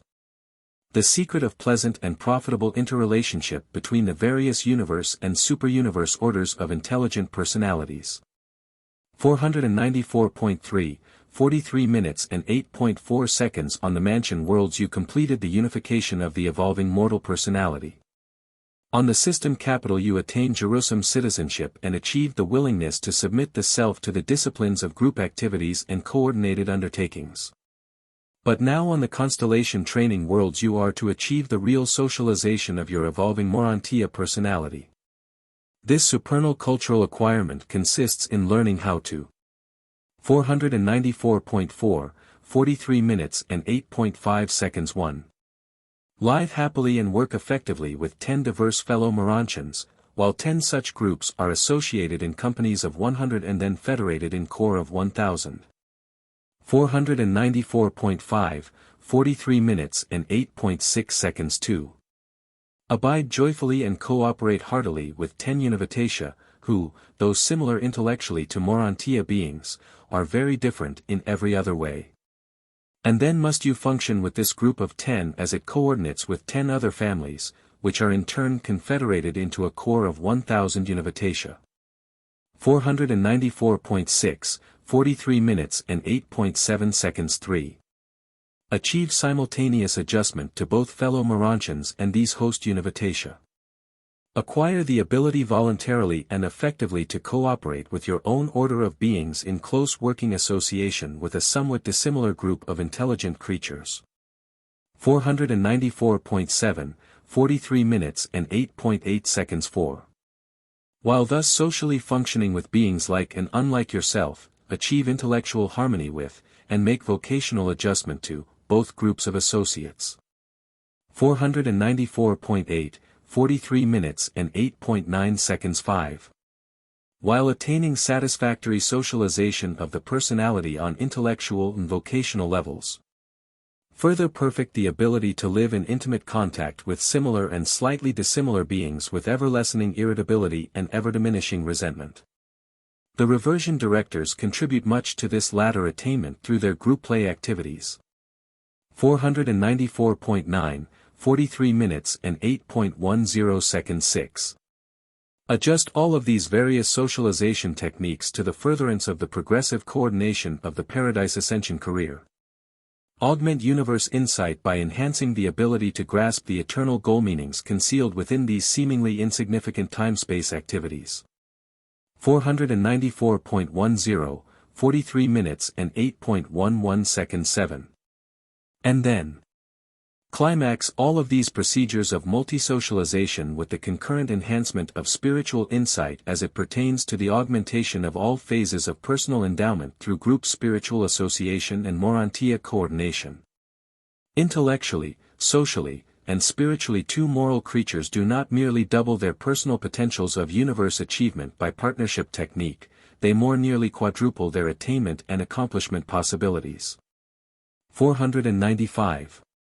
1, 43 minutes and 8.12 seconds. We have portrayed Urantia socialization as an association of a Urantia mortal with a Univitatia family group consisting of 10 intellectually dissimilar individuals concomitant with a similar association with 10 fellow Urantians. But on the first 7 major worlds only one ascending mortal lives with 10 Univitatia.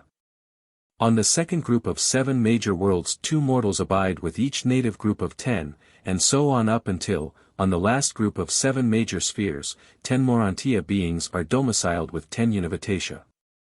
As you learn how better to socialize with the Univitatia, you will practice such improved ethics in your relations with your fellow Urantia progressors. 495.2, 43:8. 13. As ascending mortals you will enjoy your sojourn on the progress worlds of Urantia. But you will not experience that personal thrill of satisfaction which characterizes your initial contact with universe affairs on the system headquarters or your farewell touch with these realities on the final worlds of the universe capital. 9. Citizenship on Urantia. 495.3, 43 minutes and 9.1 seconds after graduation from world number 70, ascending mortals take up residence on Urantia.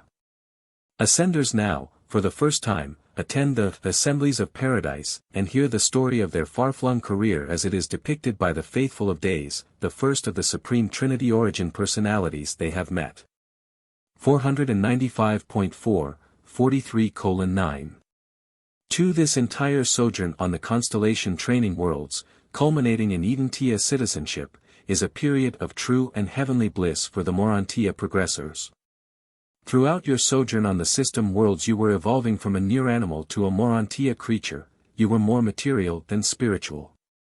On the Solvington spheres you will be evolving from a Urantia being to the status of a true spirit. You will be more spiritual than material. But on Urantia, ascenders are midway between their former and their future estates, midway in their passage from evolutionary animal to ascending spirit. During your whole stay on Urantia and its worlds you are, as the angels, you are constantly progressing but all the while maintaining a general and a typical Urantia status. 495.5, 43:9. 3. This constellation sojourn of an ascending mortal is the most uniform and stabilized epoch in the entire career of Urantia progression. This experience constitutes the pre-spirit socialization training of the ascenders. It is analogous to the pre-finaliter spiritual experience of Havona and to the prepsonite training on Paradise. 495.6, 43 minutes and 9.4 seconds. Ascending mortals on Urantia are chiefly occupied with the assignments on the 70 progressive Univatasha worlds. They also serve in varied capacities on Urantia itself, mainly in conjunction with the constellation program concerned with group, racial, national, and planetary welfare. The Most Highs are not so much engaged in fostering individual advancement on the inhabited worlds, they rule in the kingdoms of men rather than in the hearts of individuals. 495.7, 43:9. 5. And on that day when you are prepared to leave Urantia for the Solvington career, you will pause and look back on one of the most beautiful and most refreshing of all your epochs of training this side of Paradise. But the glory of it all augments as you ascend inward and achieve increased capacity for enlarged appreciation of divine meanings and spiritual values. 496.1, 43 minutes and 9.6 seconds, sponsored by Malavesha Melchizedek. Paper 44. The Celestial Artisans. 497.1, 44 minutes and 0.1 second. Among the courtesy colonies of the various divisional and universe headquarters worlds may be found the unique order of composite personalities denominated the Celestial Artisans. These beings are the master artists and artisans of the Urantia and lower spirit realms. They are the spirits and semi-spirits who are engaged in Urantia embellishment and in spiritual beautification. Such artisans are distributed throughout the grand universe, on the headquarters worlds of the superuniverses, the local universes, the constellations, and systems, as well as on all spheres settled in light and life. But their chief realm of activity is in the constellations and especially on the 770 worlds surrounding each headquarters sphere. 497.2, 44:0. 2. Though their work may be almost incomprehensible to the material mind, it should be understood that the Urantia and spirit worlds are not without their high arts and supernal cultures. 497.3, 44:0. 3. The celestial artisans are not created as such. They are a selected and recruited core of beings composed of certain teacher personalities native to the central universe and their volunteer pupils drawn from the ascending mortals and numerous other celestial groups. The original teaching core of these artisans was sometime assigned by the Infinite Spirit in collaboration with the 7 Master Spirits and consisted of 7,000 Havona instructors, 1,000 to each of the 7 divisions of artisans. With such a nucleus to start with, there has developed through the ages this brilliant body of skillful workers in spirit and Urantia affairs. 497.4, 44:0. For any Urantia personality or spirit entity is eligible for admission to the core of the celestial artisans, that is, any being below the rank of inherent divine sonship. Ascending sons of God from the evolutionary spheres may, after their arrival on the Urantia worlds, apply for admission to the artisan corps and, if sufficiently gifted, may choose such a career for a longer or shorter period. But no one may enlist with the celestial artisans for less than 1 millennium, 1,000 years of superuniverse time. 497.5, 44:0. 5 All celestial artisans are registered on the super-universe headquarters but are directed by Urantia supervisors on the local universe capitals. They are commissioned in the following 7 major divisions of activity by the central core of Urantia supervisors functioning on the headquarters world of each local universe. 497.6, 44 minutes and 0.6 seconds 1. Celestial musicians. 497.7, 44 minutes and 0.7 seconds 2. Heavenly reproducers. 497.8, 44 minutes and 0.8 seconds 3. Divine builders. 497.9, 44 minutes and 0.9 seconds 4. Thought recorders. 498.1, 44 minutes and 0.10 seconds 5. Energy manipulators. 498.2, 44 minutes and 0.11 seconds 6. Designers and embellishers. 498.3, 44 minutes and 0.12 seconds 7. Harmony workers. 498.4, 44:0. 13 The original teachers of these 7 groups all hailed from the perfect worlds of Havona, and Havona contains the patterns, the pattern studies, for all phases and forms of spirit artistry. While it is a gigantic task to undertake to transfer these arts of Havona to the worlds of space, the celestial artisans have improved in technique and execution from age to age. As in all other phases of the ascending career, those who are most advanced in any line of endeavor are required constantly to impart their superior knowledge and skill to their less favored fellows. 498.5, 44:0. 14 You will first begin to glimpse these transplanted arts of Havona on the mansion worlds. And their beauty and your appreciation of their beauty will heighten and brighten until you stand in the spirit halls of Solvington and behold the inspiring masterpieces of the supernal artists of the spirit realms. 498.6, 44 minutes and 0.15 seconds All these activities of the Urantia and spirit worlds are real. To spirit beings the spirit world is a reality. To us the material world is the more unreal. The higher forms of spirits freely pass through ordinary matter. High spirits are reactive to nothing material excepting certain of the basic energies. To material beings the spirit world is more or less unreal. To spirit beings the material world is almost entirely unreal, being merely a shadow of the substance of spirit realities. 498.7, 44:0. 16 I cannot, with exclusive spirit vision, perceive the building in which this narrative is being translated and recorded. A divine counselor from Uversa who chances to stand by my side perceives still less of these purely material creations. We discern how these material structures appear to you by viewing a spirit counterpart presented to our minds by one of our attending energy transformers. This material building is not exactly real to me, a spirit being, but it is, of course, very real and very serviceable to material mortals. 498.8, 44:0. 17 There are certain types of beings who are capable of discerning the reality of the creatures of both the spirit and the material worlds. Belonging to this class are the so-called fourth creatures of the Havona servitals and the fourth creatures of the conciliators.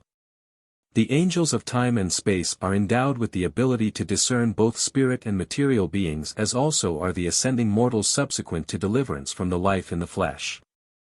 After attainment of the higher spirit levels the ascenders are able to recognize material, Urantia, and spirit realities. 498.9, 44:0.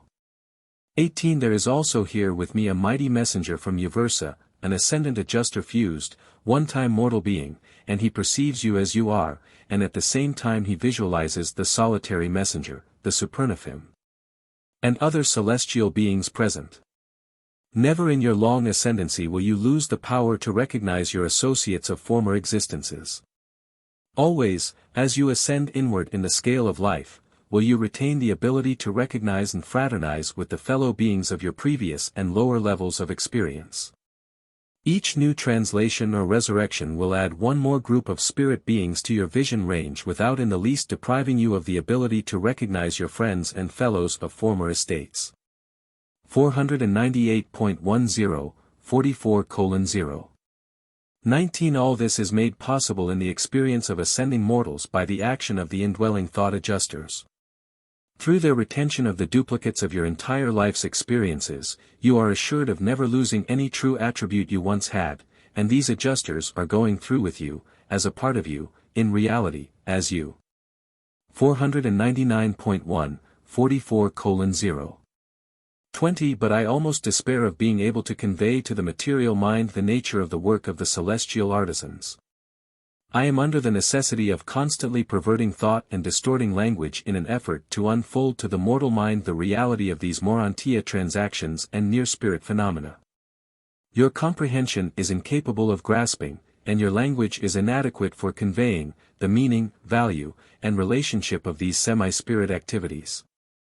And I proceed with this effort to enlighten the human mind concerning these realities with the full understanding of the utter impossibility of my being very successful in such an undertaking. 499.2, 44:0.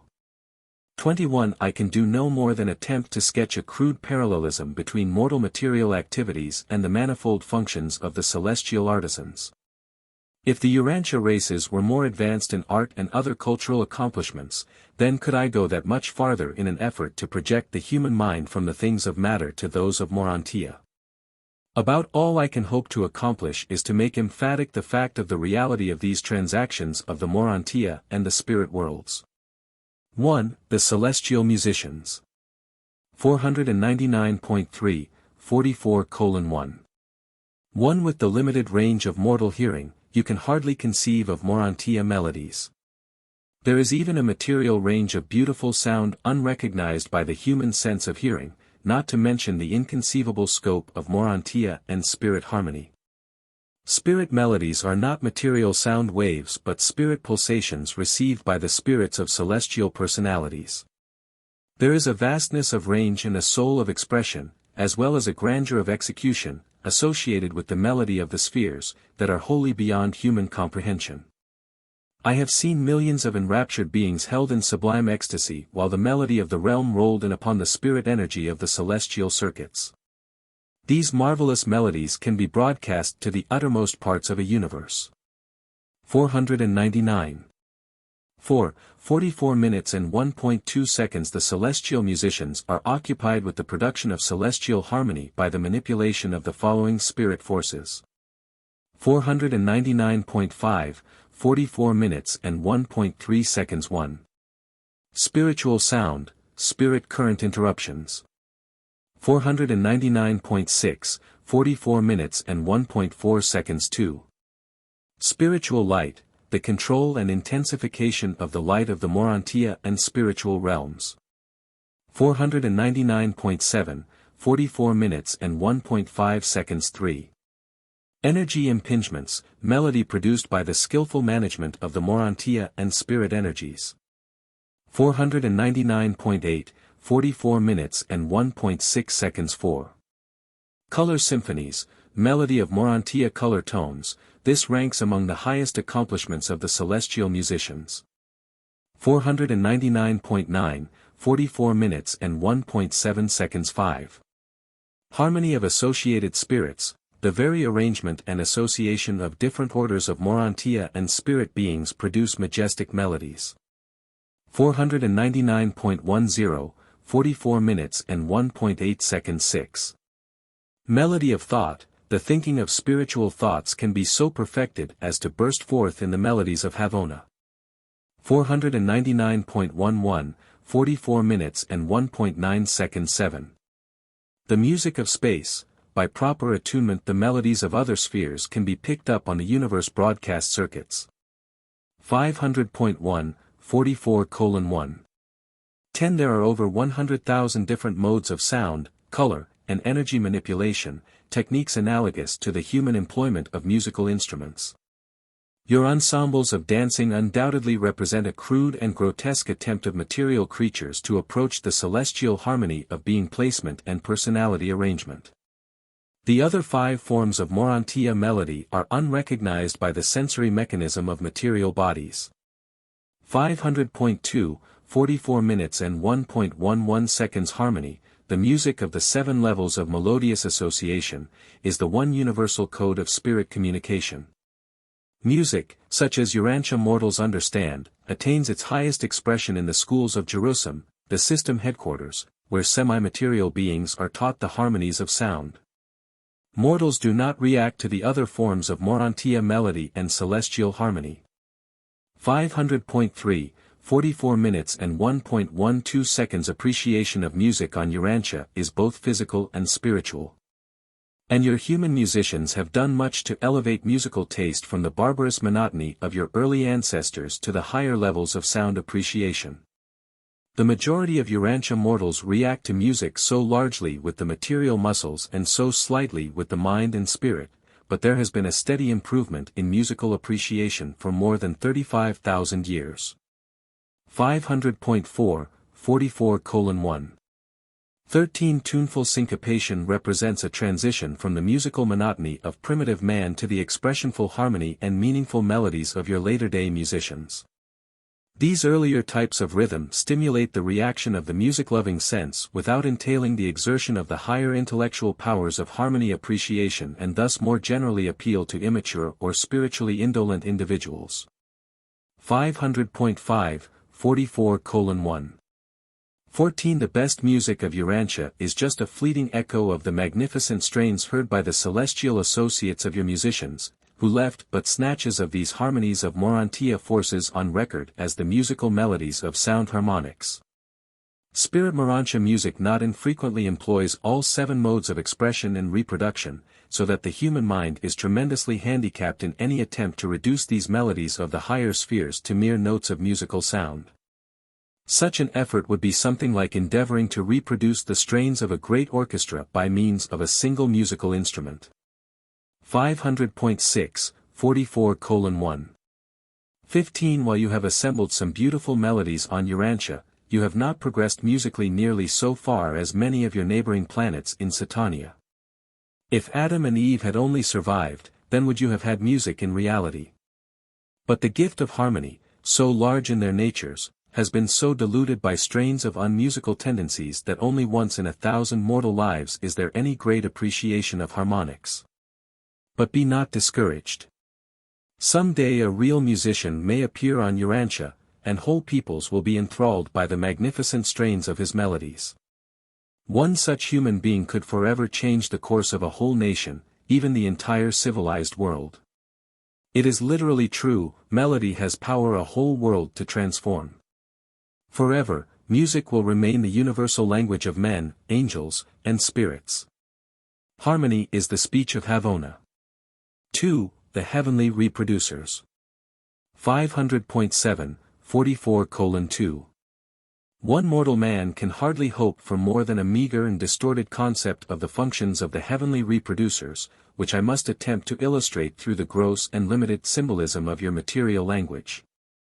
The spirit Urantia world has 1,001 things of supreme value, things worthy of reproduction but unknown on Urantia, experiences that belong in the category of the activities which have hardly entered into the mind of man. Those realities which God has in waiting for those who survive the life in the flesh. 501.1, 44 minutes and 2.2 seconds. There are 7 groups of the heavenly reproducers, and I will attempt to illustrate their work by the following classification. 501.2, 44 minutes and 2.3 seconds. 1. The singers, harmonists who reiterate the specific harmonies of the past and interpret the melodies of the present. But all of this is effected on the Urantia level. 501.3, 44 minutes and 2.4 seconds. 2. The color workers, those artists of light and shade you might call sketchers and painters, artists who preserve passing scenes and transient episodes for future Urantia enjoyment. 501.4, 44 minutes and 2.5 seconds. 3. The light picturizers, the makers of the real semi-spirit phenomena, preservations of which motion pictures would be a very crude illustration. 501.5, 44 minutes and 2.6 seconds. 4. The historic pageanteers, those who dramatically reproduce the crucial events of universe records and history. 501.6, 44 minutes and 2.7 seconds 5. The prophetic artists, those who project the meanings of history into the future. 501.7, 44 minutes and 2.8 seconds 6. The life storytellers, those who perpetuate the meaning and significance of life experience. The projection of present personal experiences into future attainment values. 501.8, 44 minutes and 2.9 seconds 7. The administrative enactors, those who depict the significance of governmental philosophy in administrative technique, the celestial dramatists of sovereignty. 501.9, 44:2. 10 Very often and effectively the heavenly reproducers collaborate with the reversion directors in combining memory recapitulation with certain forms of mind rest and personality diversion. Before the Urantia conclaves and spirit assemblies, these reproducers sometimes associate themselves in tremendous dramatic spectacles representative of the purpose of such gatherings. I recently witnessed such a stupendous presentation in which more than 1 million actors produced a succession of 1,000 scenes. 501.10, 44:2. 11 The higher intellectual teachers and the transition ministers freely and effectively utilize these various groups of reproducers in their Urantia educational activities. But not all of their efforts are devoted to transient illustration. Much, very much, of their work is of a permanent nature and will forever remain as a legacy to all future time. So versatile are these artisans that, when they function en masse, they are able to reenact an age, and in collaboration with the Seraphic ministers they can actually portray the eternal values of the spirit world to the mortal seers of time. 3. The Divine Builders. 501.11, 44 minutes and 3.1 seconds. There are cities whose builder and maker is God. In spirit counterpart we have all that you mortals are familiar with and inexpressibly more. We have homes, spirit comforts, and Urantia necessities. For every material satisfaction which humans are capable of enjoying, we have thousands of spiritual realities that serve to enrich and enlarge our existence. The divine builders function in 7 groups. 502.1, 44 minutes and 3.2 seconds 1. The home designers and builders, those who construct and remodel the abodes assigned to individuals and working groups. These Urantia and spirit domiciles are real. They would be invisible to your short-range vision, but they are very real and beautiful to us.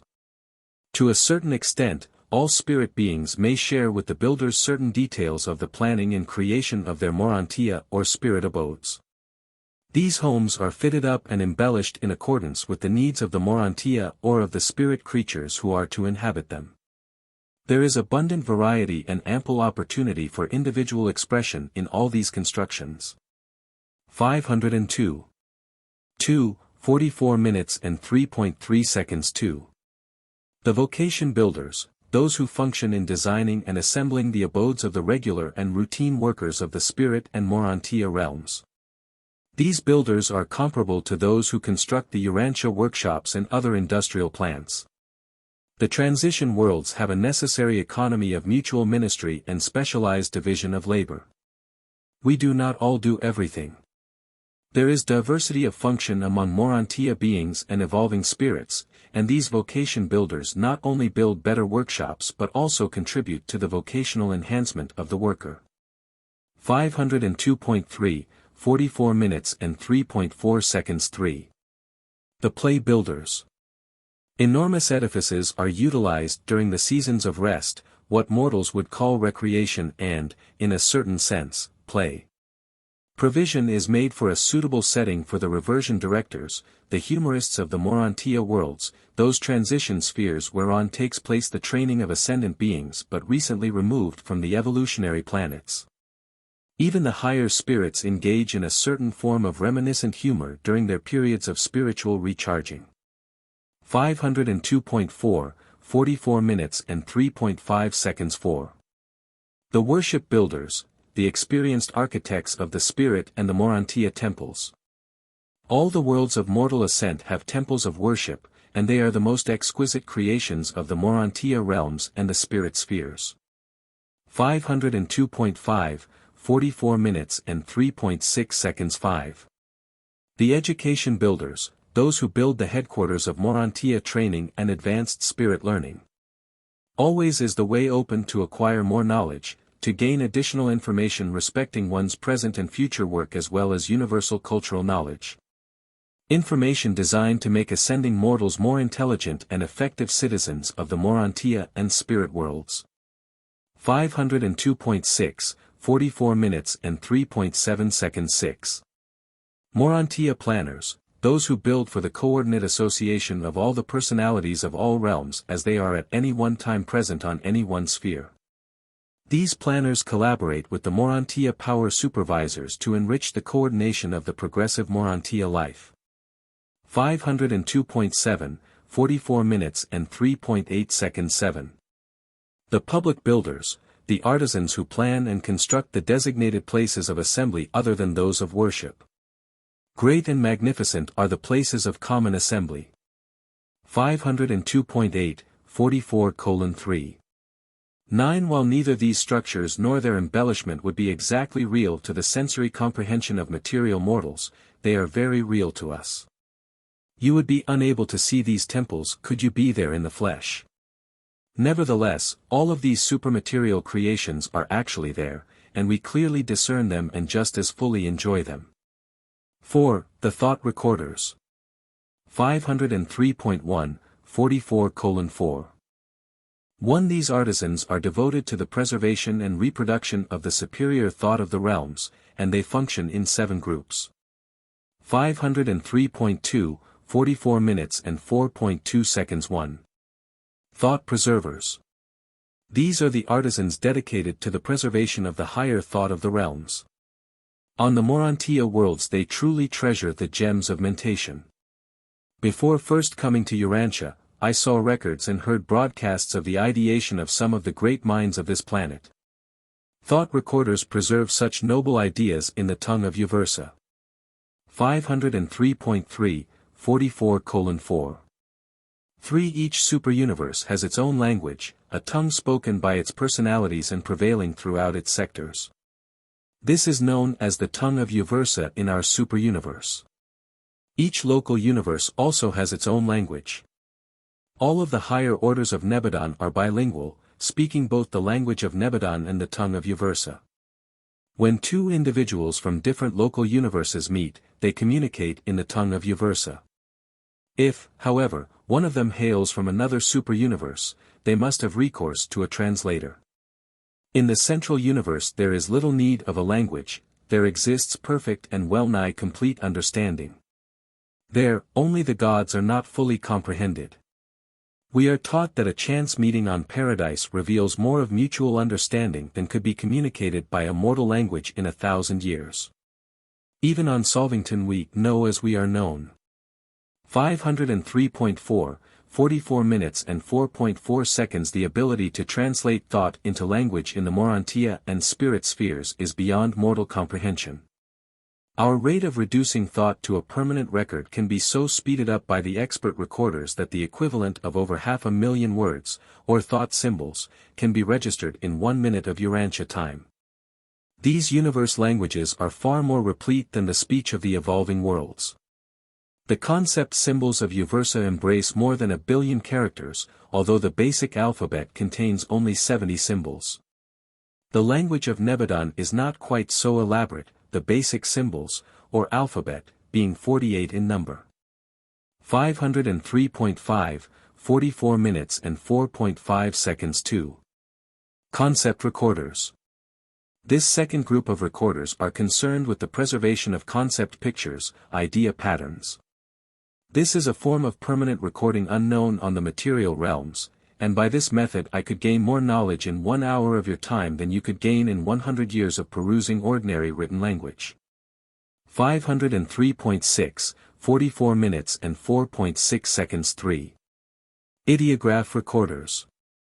We have the equivalent of both your written and spoken word, but in preserving thought, we usually employ concept picturization and ideograph techniques. Those who preserve ideographs are able to improve 1,000-fold upon the work of the concept recorders. 503.7, 44 minutes and 4.7 seconds 4. Promoters of oratory. This group of recorders are occupied with the task of preserving thought for reproduction by oratory. But in the language of Nebadon we could, in a half-hour's address, cover the subject matter of the entire lifetime of a Urantia mortal. Your only hope of comprehending these transactions is to pause and consider the technique of your disordered and garbled dream life, how you can in a few seconds traverse years of experience in these fantasies of the night season. 503.8, 44:4. 8. The oratory of the spirit world is one of the rare treats which await you who have heard only the crude and stumbling orations of Urantia. There is harmony of music and euphony of expression in the orations of Solvington and Urantia which are inspiring beyond description. These burning concepts are like gems of beauty in diadems of glory. But I cannot do it. I cannot convey to the human mind the breadth and depth of these realities of another world. 504.1, 44 minutes and 4.9 seconds 5. The Broadcast Directors. The broadcasts of Paradise, the Superuniverses, and the local universes are under the general supervision of this group of thought conservers. They serve as censors and editors as well as coordinators of the broadcast material, making a superuniverse adaptation of all Paradise broadcasts and adapting and translating the broadcasts of the Ancients of Days into the individual tongues of the local universes. 504.2, 44 minutes and 4.10 seconds. The local universe broadcasts must also be modified for reception by the systems and the individual planets. The transmittal of these space reports is carefully supervised, and there is always a back registry to ensure the proper reception of every report on every world in a given circuit. These broadcast directors are technically expert in the utilization of the currents of space for all purposes of intelligence communication. 504.3, 44 minutes and 4.11 seconds 6. The Rhythm Recorders.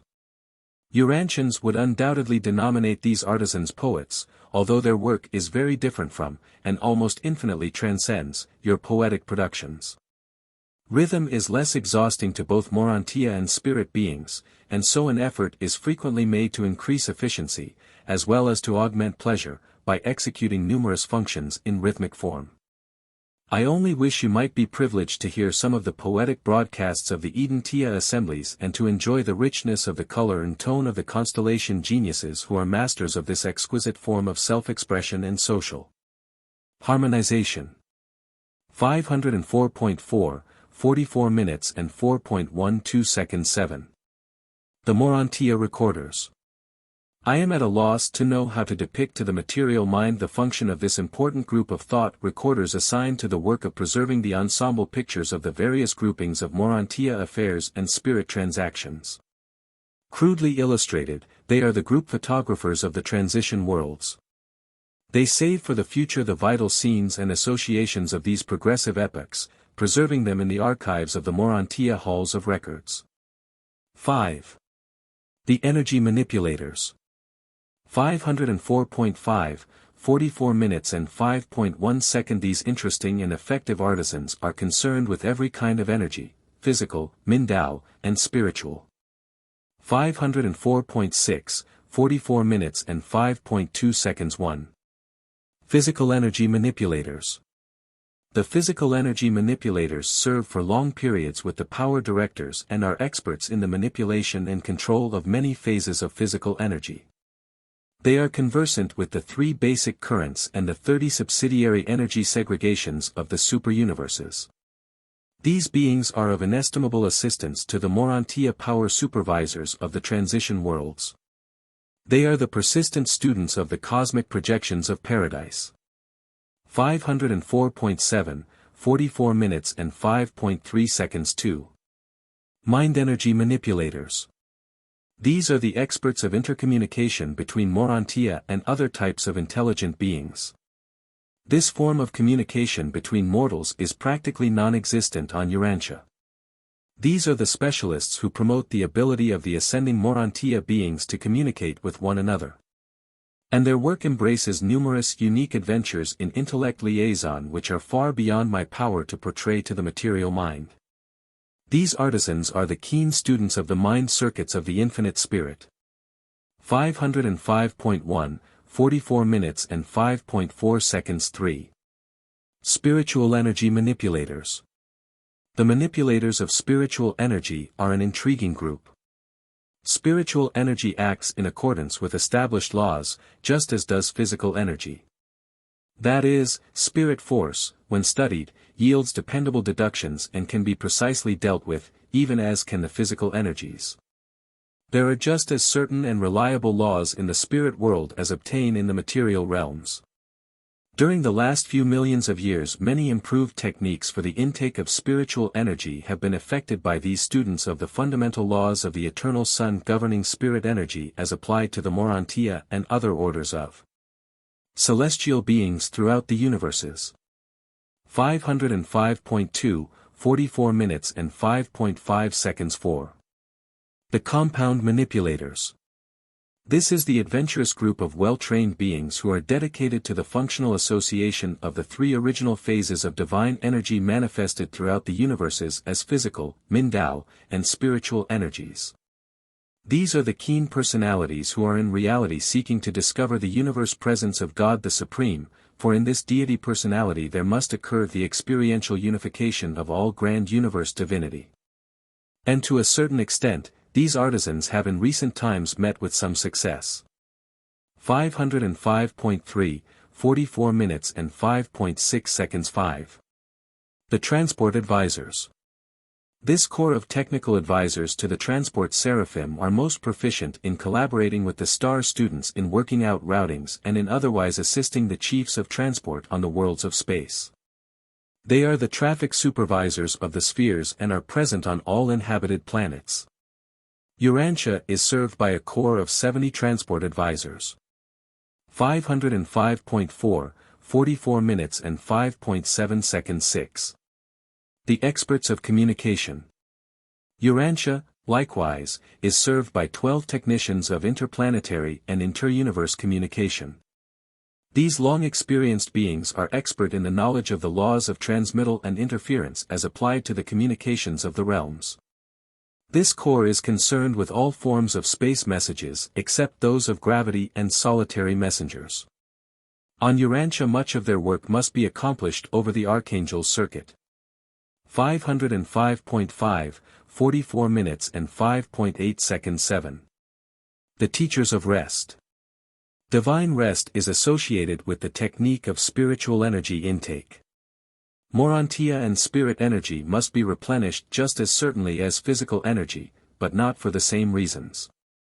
I am, perforce, compelled to employ crude illustrations in my attempts to enlighten you. Nevertheless, we of the spirit world must stop our regular activities periodically and betake ourselves to suitable places of rendezvous where we enter the divine rest and thus recuperate our depleting energies. 505.6, 44:5. 9. You will receive your first lessons in these matters and you reach the mansion worlds after you have become Urantia beings and have begun to experience the technique of spirit affairs.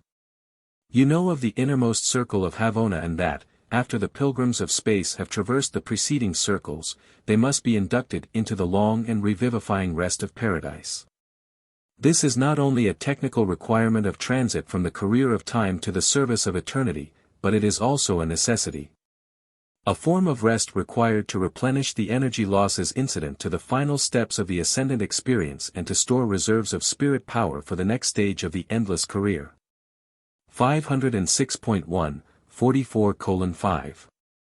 10. These energy manipulators also function in hundreds of other ways too numerous to catalogue, such as counseling with the seraphim, cherubim, and sanibim regarding the most efficient modes of energy intake and as to the maintenance of the most helpful balances of divergent forces between active cherubim and passive sanibim. In many other ways do these experts lend assistance to Urantia and spirit creatures in their efforts to understand the divine rest, which is so essential to the effective utilization of the basic energies of space. 6. The designers and embellishers. 506.2, 44 minutes and 6.1 second. How I wish I knew how to portray the exquisite work of these unique artisans.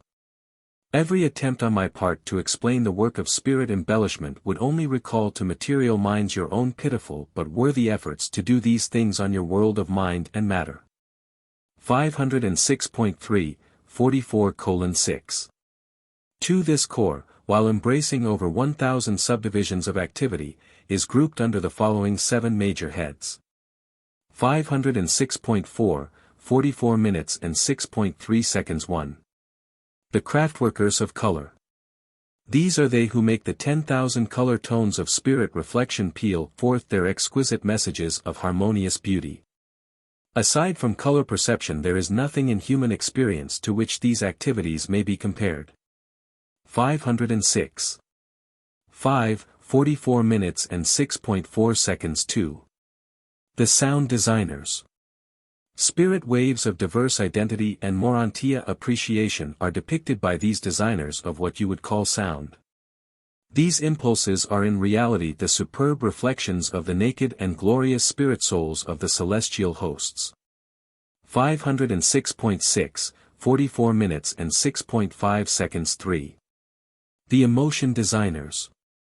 These enhancers and conservators of feeling are those who preserve the sentiments of Urantia and the emotions of divinity for the study and edification of the children of time and for the inspiration and beautification of Urantia progressors and advancing spirits.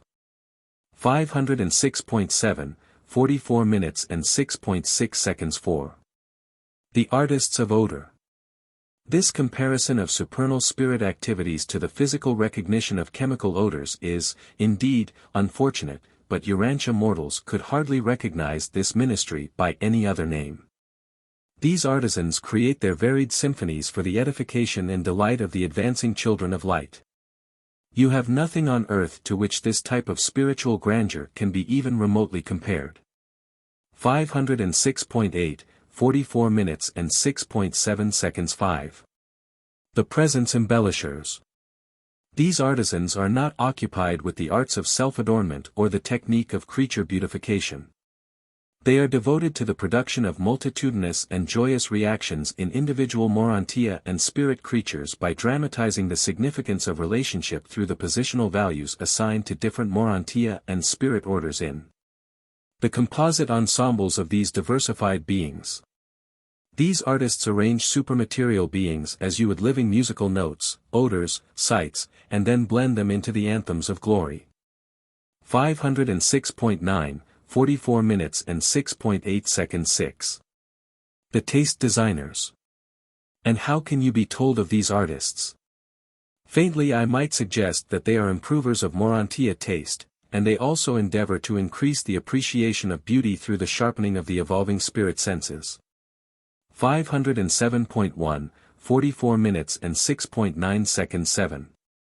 The Urantia synthesizers.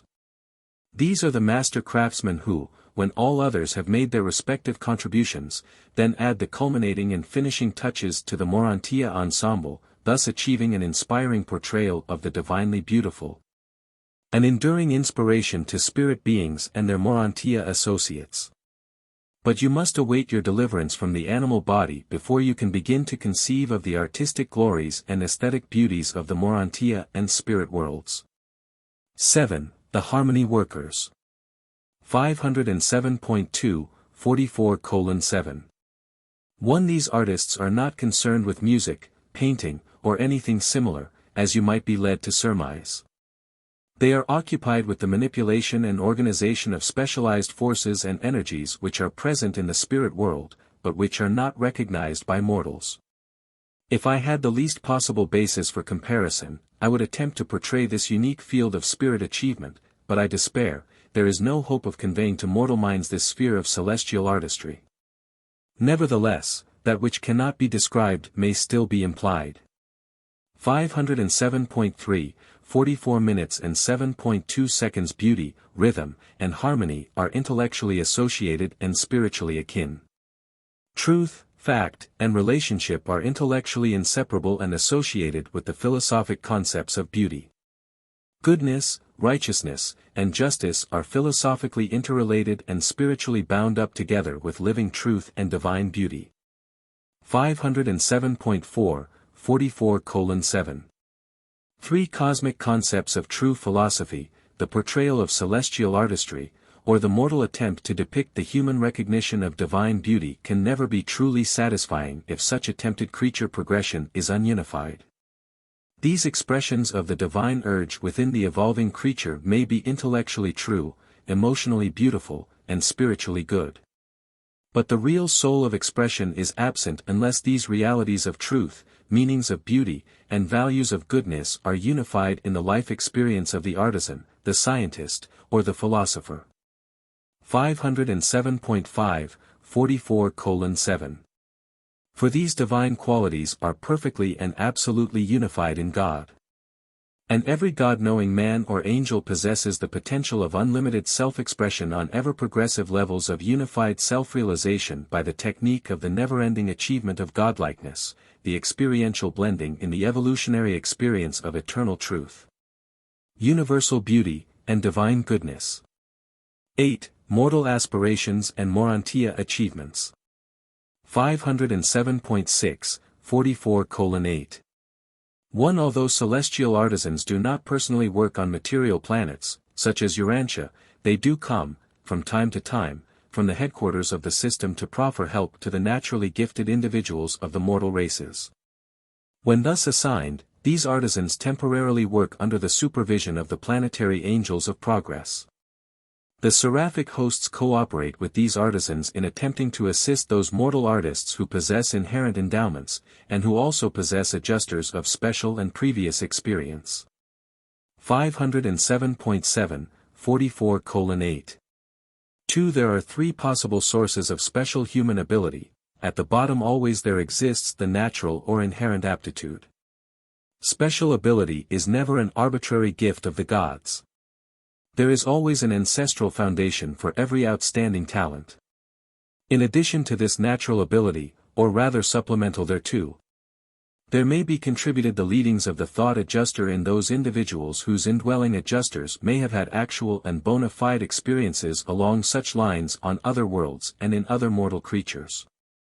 In those cases where both the human mind and the indwelling adjuster are unusually skillful, the spirit artisans may be delegated to act as harmonizers of these talents and otherwise to assist and inspire these mortals to seek for ever-perfecting ideals and to attempt their enhanced portrayal for the edification of the realm. 508.1, 44 minutes and 8.3 seconds. There is no caste in the ranks of spirit artisans. No matter how lowly your origin, if you have ability and the gift of expression, you will gain adequate recognition and receive due appreciation as you ascend upward in the scale of Urantia experience and spiritual attainment. There can be no handicap of human heredity or deprivation of mortal environment which the Urantia career will not fully compensate and wholly remove. And all such satisfactions of artistic achievement and expressionful self-realization will be affected by your own personal efforts in progressive advancement. At last the aspirations of evolutionary mediocrity may be realized.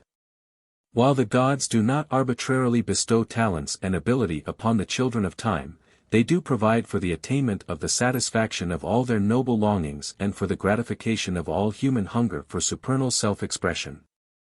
508.2, 44 minutes and 8.4 seconds. But every human being should remember, many ambitions to excel which tantalize mortals in the flesh will not persist with these same mortals in the Urantia and spirit careers. The ascending Urantians learn to socialize their former purely selfish longings and egoistic ambitions. Nevertheless, those things which you so earnestly long to do on earth and which circumstances so persistently denied you, if, after acquiring true moda insight in the Urantia career, you still desire to do, then will you most certainly be granted every opportunity fully to satisfy your long-cherished desires. 508.3, 44:8. 5. Before ascending mortals leave the local universe to embark upon their spirit careers, they will be satiated respecting every intellectual, artistic, and social longing or true ambition which ever characterized their mortal or Urantia planes of existence. This is the achievement of equality of the satisfaction of self-expression and self-realization but not the attainment of identical experiential status nor the complete obliteration of characteristic individuality in skill, technique, and expression. But the new spirit differential of personal experiential attainment will not become thus leveled off and equalized until after you have finished the last circle of the Havona career. And then will the paradise residents be confronted with the necessity of adjusting to that absonite differential of personal experience which can be leveled off only by the group attainment of the ultimate of creature status, the seventh stage spirit destiny of the mortal Fina leaders.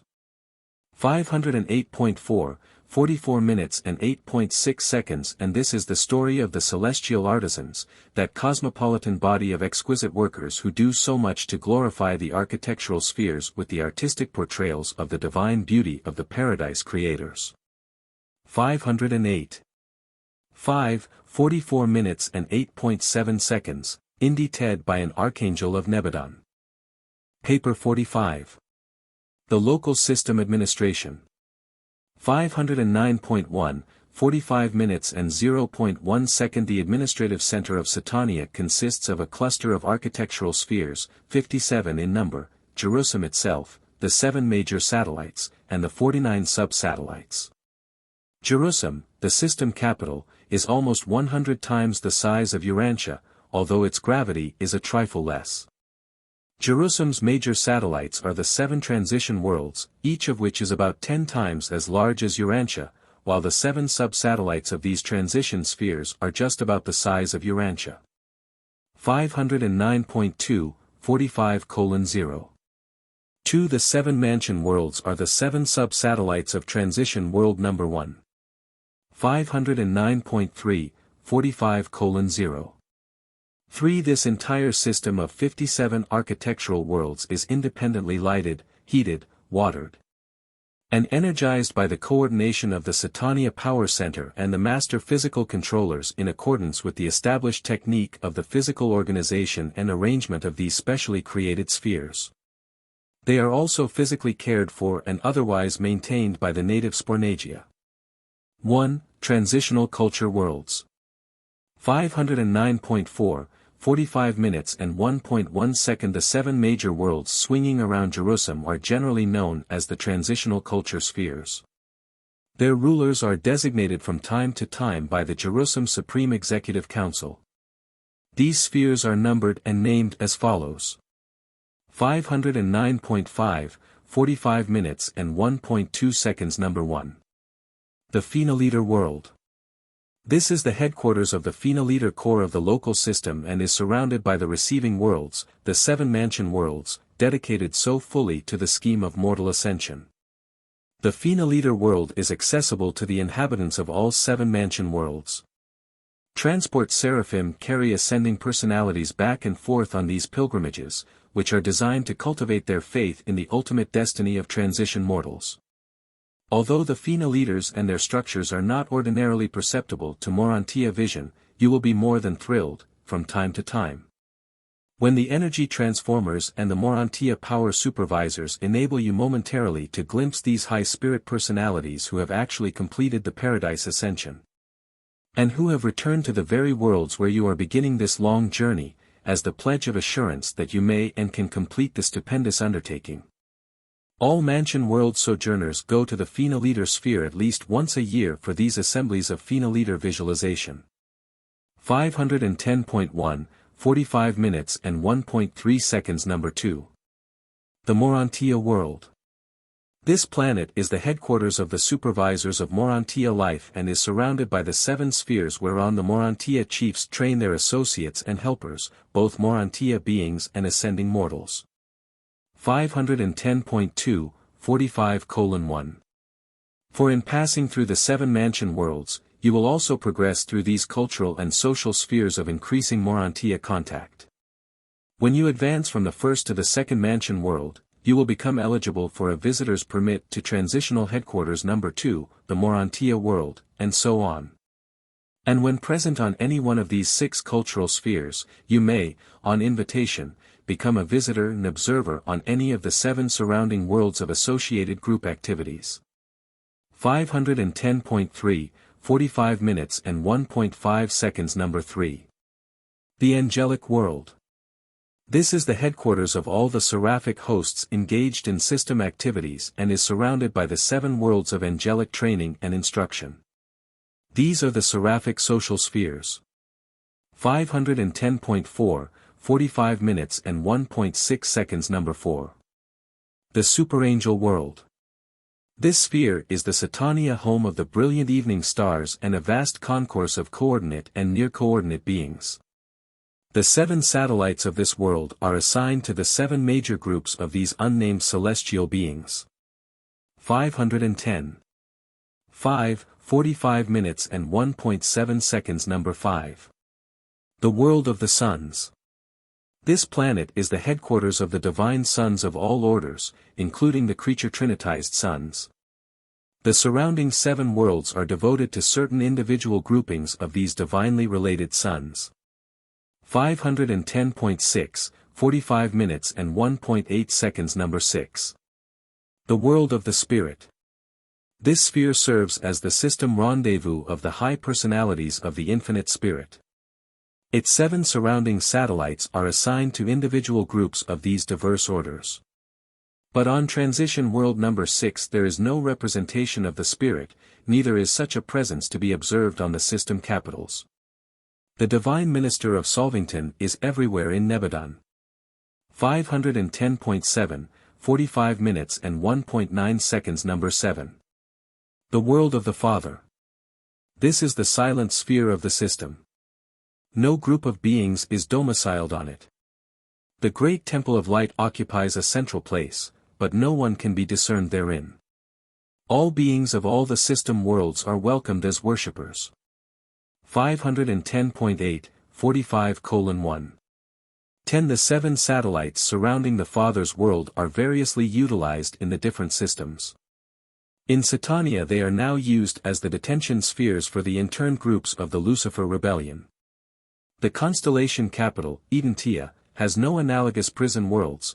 The few seraphim and cherubim who went over to the rebels in the Satania Rebellion have been long since confined on these isolation worlds of Jerusalem.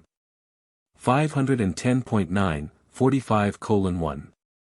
11. As a sojourner on the 7th mansion world, you have access to the 7th transition world, the sphere of the Universal Father, and are also permitted to visit the Satania prison worlds surrounding this planet, whereon are now confined Lucifer and the majority of those personalities who followed him in rebellion against Michael.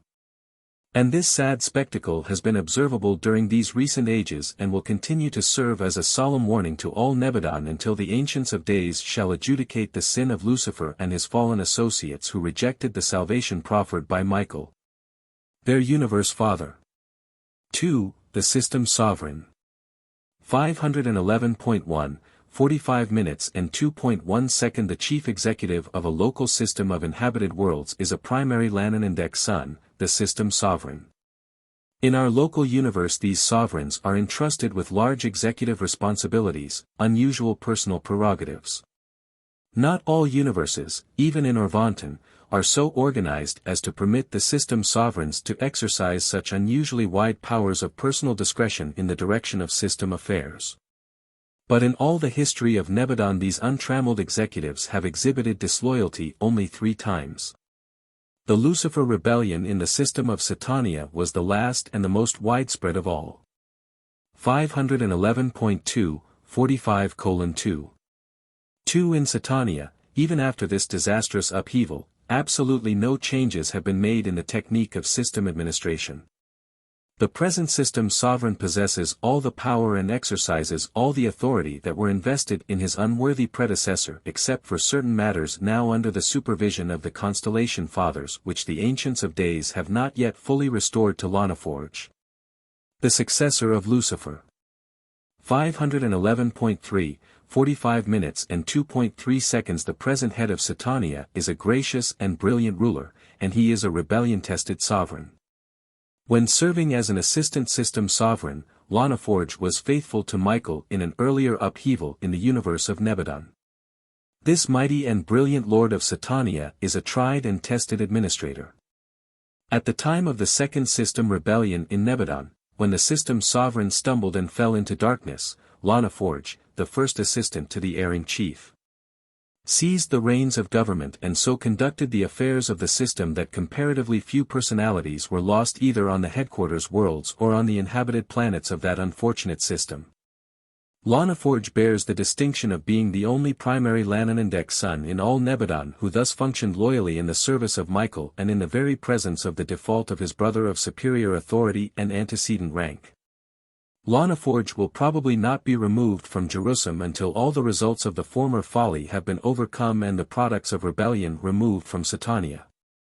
511.4, 45:2. For while all the affairs of the isolated worlds of Satania have not been returned to his jurisdiction, Lana Forge discloses great interest in their welfare, and he is a frequent visitor on Urantia.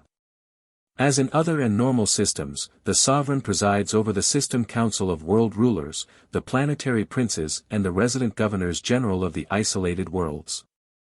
This planetary council assembles from time to time on the headquarters of the system, when the sons of God come together.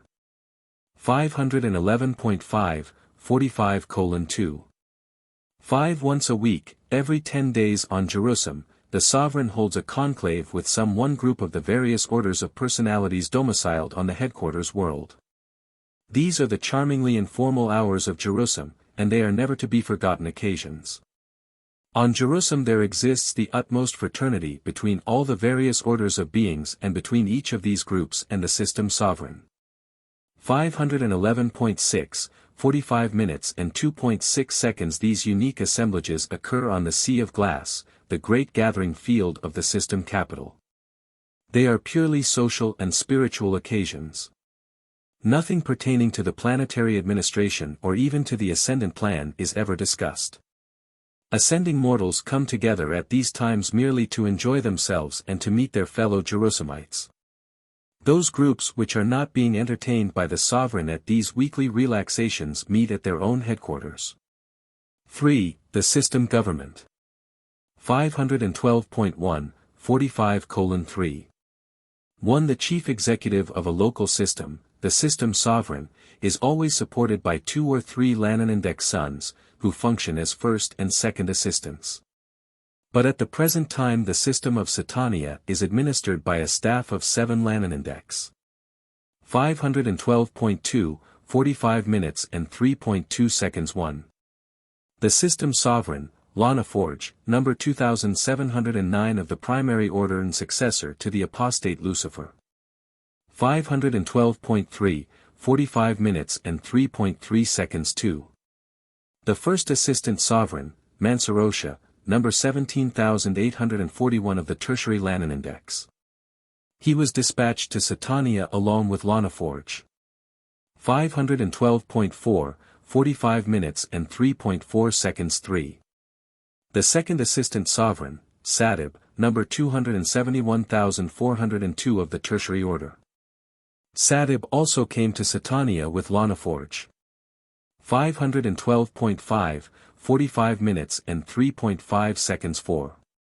The custodian of the system, Holdant, number 19 of the tertiary core, the holder and controller of all intern spirits above the order of mortal existence. Holdant likewise came to Satania with Lana Forge. 512.6, 45 minutes and 3.6 seconds. 5. The system recorder, Vilton, secretary of the Lananandek Ministry of Satania, number 374 of the third order. Vilton was a member of the original Lana Forge group. 512.7, 45 minutes and 3.7 seconds. 6. The bestowal director, Fortant, number 319,847 of the reserves of the secondary Lananandeks and temporary director of all universe activities transplanted to Jerusalem since Michael's bestowal on Urantia. Fortant has been attached to the staff of Lana Forge for 1900 years of Urantia time. 512.8, 45 minutes and 3.8 seconds. 7. The High Counselor, Hanavard, number 67 of the primary Lananandek sons and a member of the High Corps of Universe Counselors and Coordinators. He functions as acting chairman of the Executive Council of Satania. Hanavard is the 12th of this order so to serve on Jerusalem since the Lucifer Rebellion. 512.9, 45:3.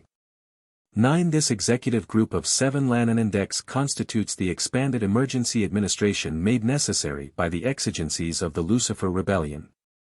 There are only minor courts on Jerusalem since the system is the unit of administration, not adjudication, but the Index administration is supported by the Jerusalem Executive Council, the supreme advisory body of Satania. This council consists of 12 members. 512.10, 45 minutes and 3.10 seconds 1. Hanavard, the Index chairman. 512.11, 45 minutes and 3.11 seconds 2. Lana Forge, the system sovereign. 512.12, 45 minutes and 3.12 seconds 3. Mansorosha, the first assistant sovereign. 512.13, 45 minutes and 3.13 seconds 4. The chief of Satania Melchizedeks. 512.14, 45 minutes and 3.14 seconds 5. The acting director of the Satania Life Carriers.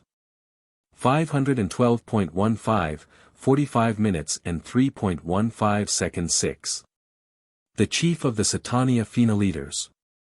512.16, 45 minutes and 3.16 seconds 7. The original Adam of Satania, the supervising head of the material sons. 512.17, 45 minutes and 3.17 seconds 8. The director of the Satania Seraphic hosts. 512.18, 45 minutes and 3.18 seconds 9. The chief of the Satania physical controllers. 512.19, 45 minutes and 3.19 seconds 10. The director of the system Urantia power supervisors. 513.1, 45 minutes and 3.20 seconds 11. The acting director of system midway creatures. 513.2, 45 minutes and 3.21 seconds 12. The acting head of the corps of ascending mortals. 513.3, 45:3.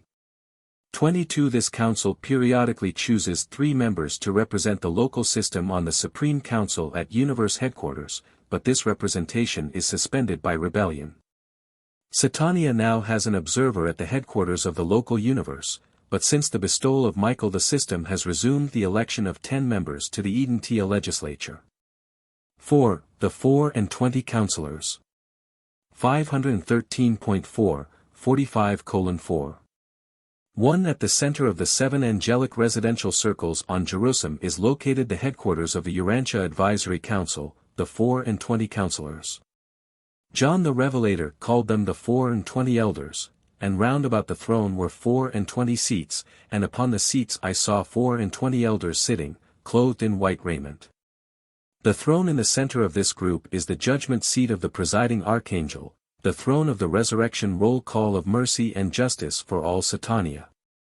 This judgment seat has always been on Jerusalem, but the 24 surrounding seats were placed in position no more than 1900 years ago, soon after Christ Michael was elevated to the full sovereignty of Nebadon. These 4 and 20 councillors are his personal agents on Jerusalem. And they have authority to represent the Master Son in all matters concerning the roll calls of Satania and in many other phases of the scheme of mortal ascension on the isolated worlds of the system. They are the designated agents for executing the special requests of Gabriel and the unusual mandates of Michael. 513.5, 45:4.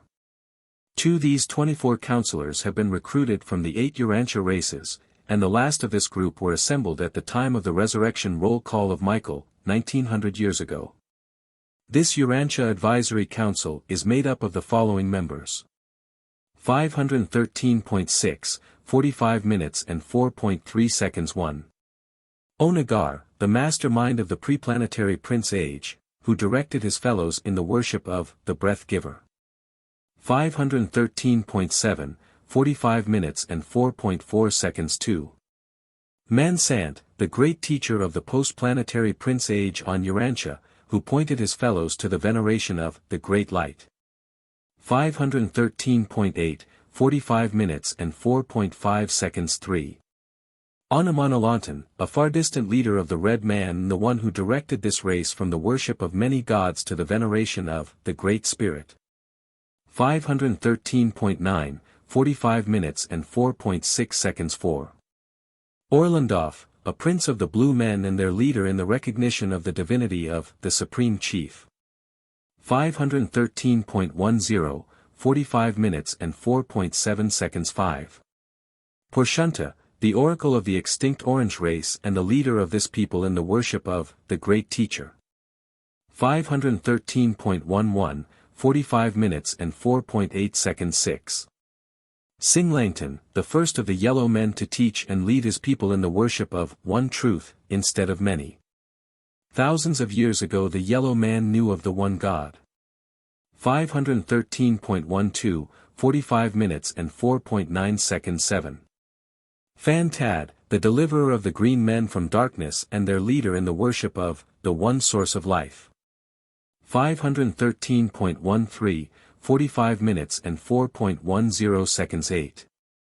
Orvanon, the enlightener of the Indigo races and their leader in the one-time service of the God of Gods. 514. 1, 45 minutes and 4.11 seconds 9. Adam, the discredited but rehabilitated planetary father of Urantia, a material son of God who was relegated to the likeness of mortal flesh, but who survived and was subsequently elevated to this position by the decree of Michael. 514.2, 45 minutes and 4.12 seconds 10.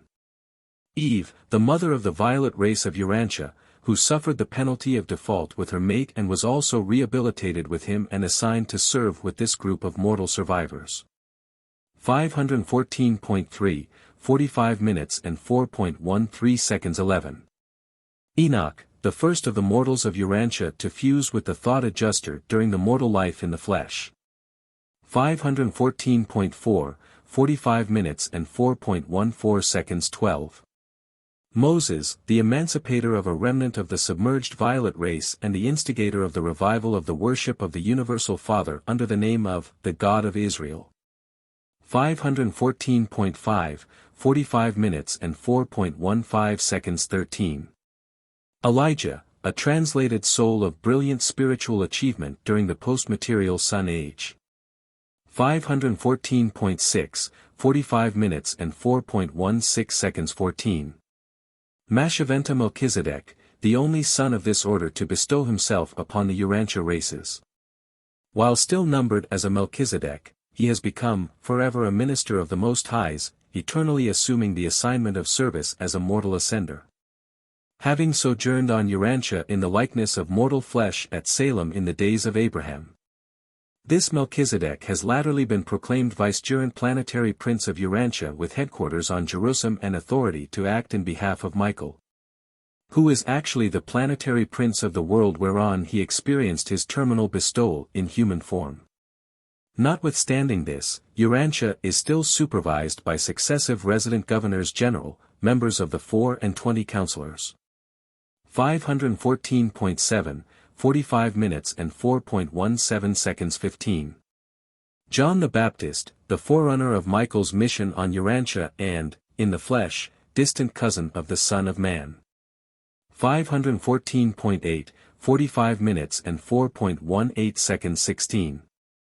123 the first, the leader of the loyal Midway creatures in the service of Gabriel at the time of the Caligastia betrayal, elevated to this position by Michael soon after his entrance upon unconditioned sovereignty. 514.9, 45:4. 19 These selected personalities are exempt from the ascension regime for the time being, on Gabriel's request, and we have no idea how long they may serve in this capacity. 514.10, 45:4. 20 seats numbers 17, 18, 19, and 20 are not permanently occupied. They are temporarily filled by the unanimous consent of the 16 permanent members, being kept open for later assignment to ascending mortals from the present post-bestial Sun Age on Urantia.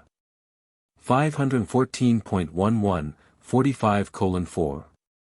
21 numbers 21, 22, 23, and 24 are likewise temporarily filled while being held in reserve for the great teachers of other and subsequent ages which undoubtedly will follow the present age. Eras of the magisterial sons and teacher sons and the ages of light and life are to be anticipated on Urantia, regardless of unexpected visitations of divine sons which may or may not occur. 5. The material sons. 514.12, 45:5. 1. The great divisions of celestial life have their headquarters in immense preserves on Jerusalem, including the various orders of divine sons, high spirits, superangels, angels, and midway creatures. The central abode of this wonderful sector is the chief temple of the material sons. 515.1, 45 minutes and 5.2 seconds. The domain of the atoms is the center of attraction to all new arrivals on Jerusalem. It is an enormous area consisting of 1,000 centers.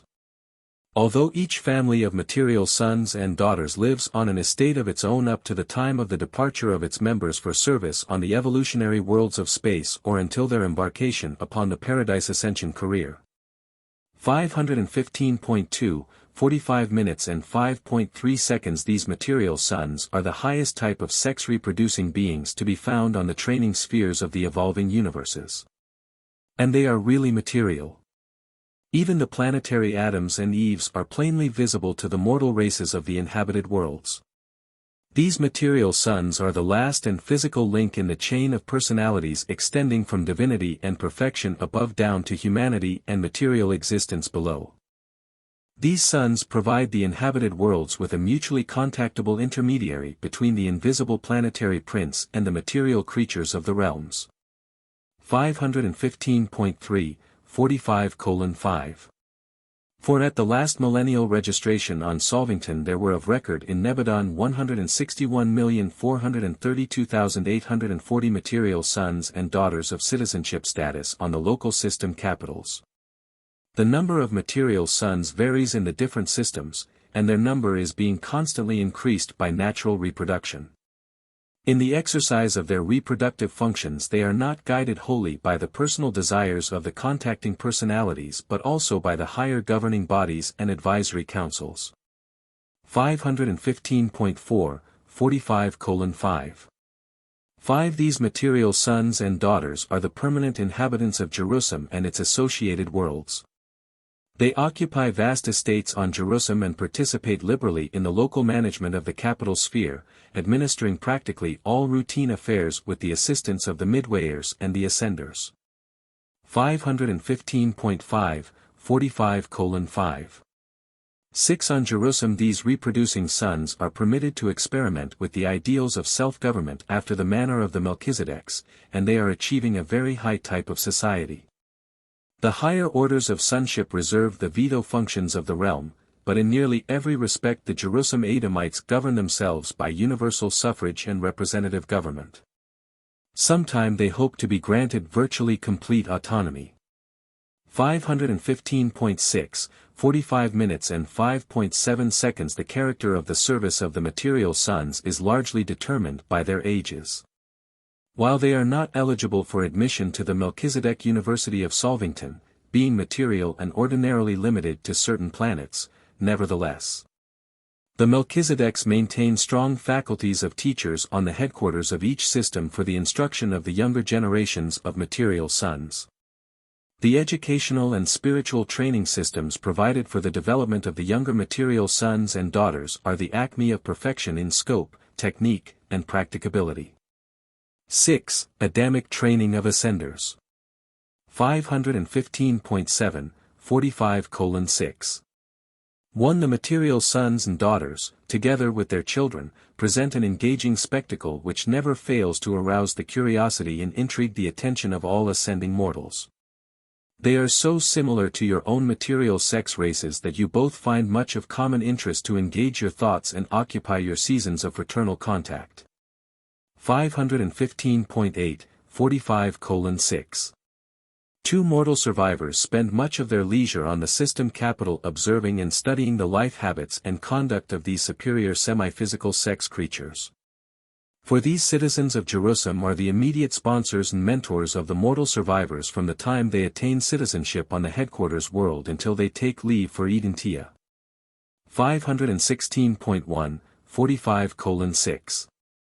3. On the 7 mansion worlds ascending mortals are afforded ample opportunities for compensating any and all experiential deprivations suffered on their worlds of origin, whether due to inheritance, environment, or unfortunate premature termination of the career in the flesh. This is in every sense true except in the mortal sex life and its attendant adjustments.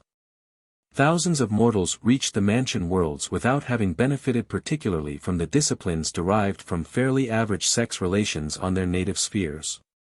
The mansion world experience can provide little opportunity for compensating these very personal deprivations.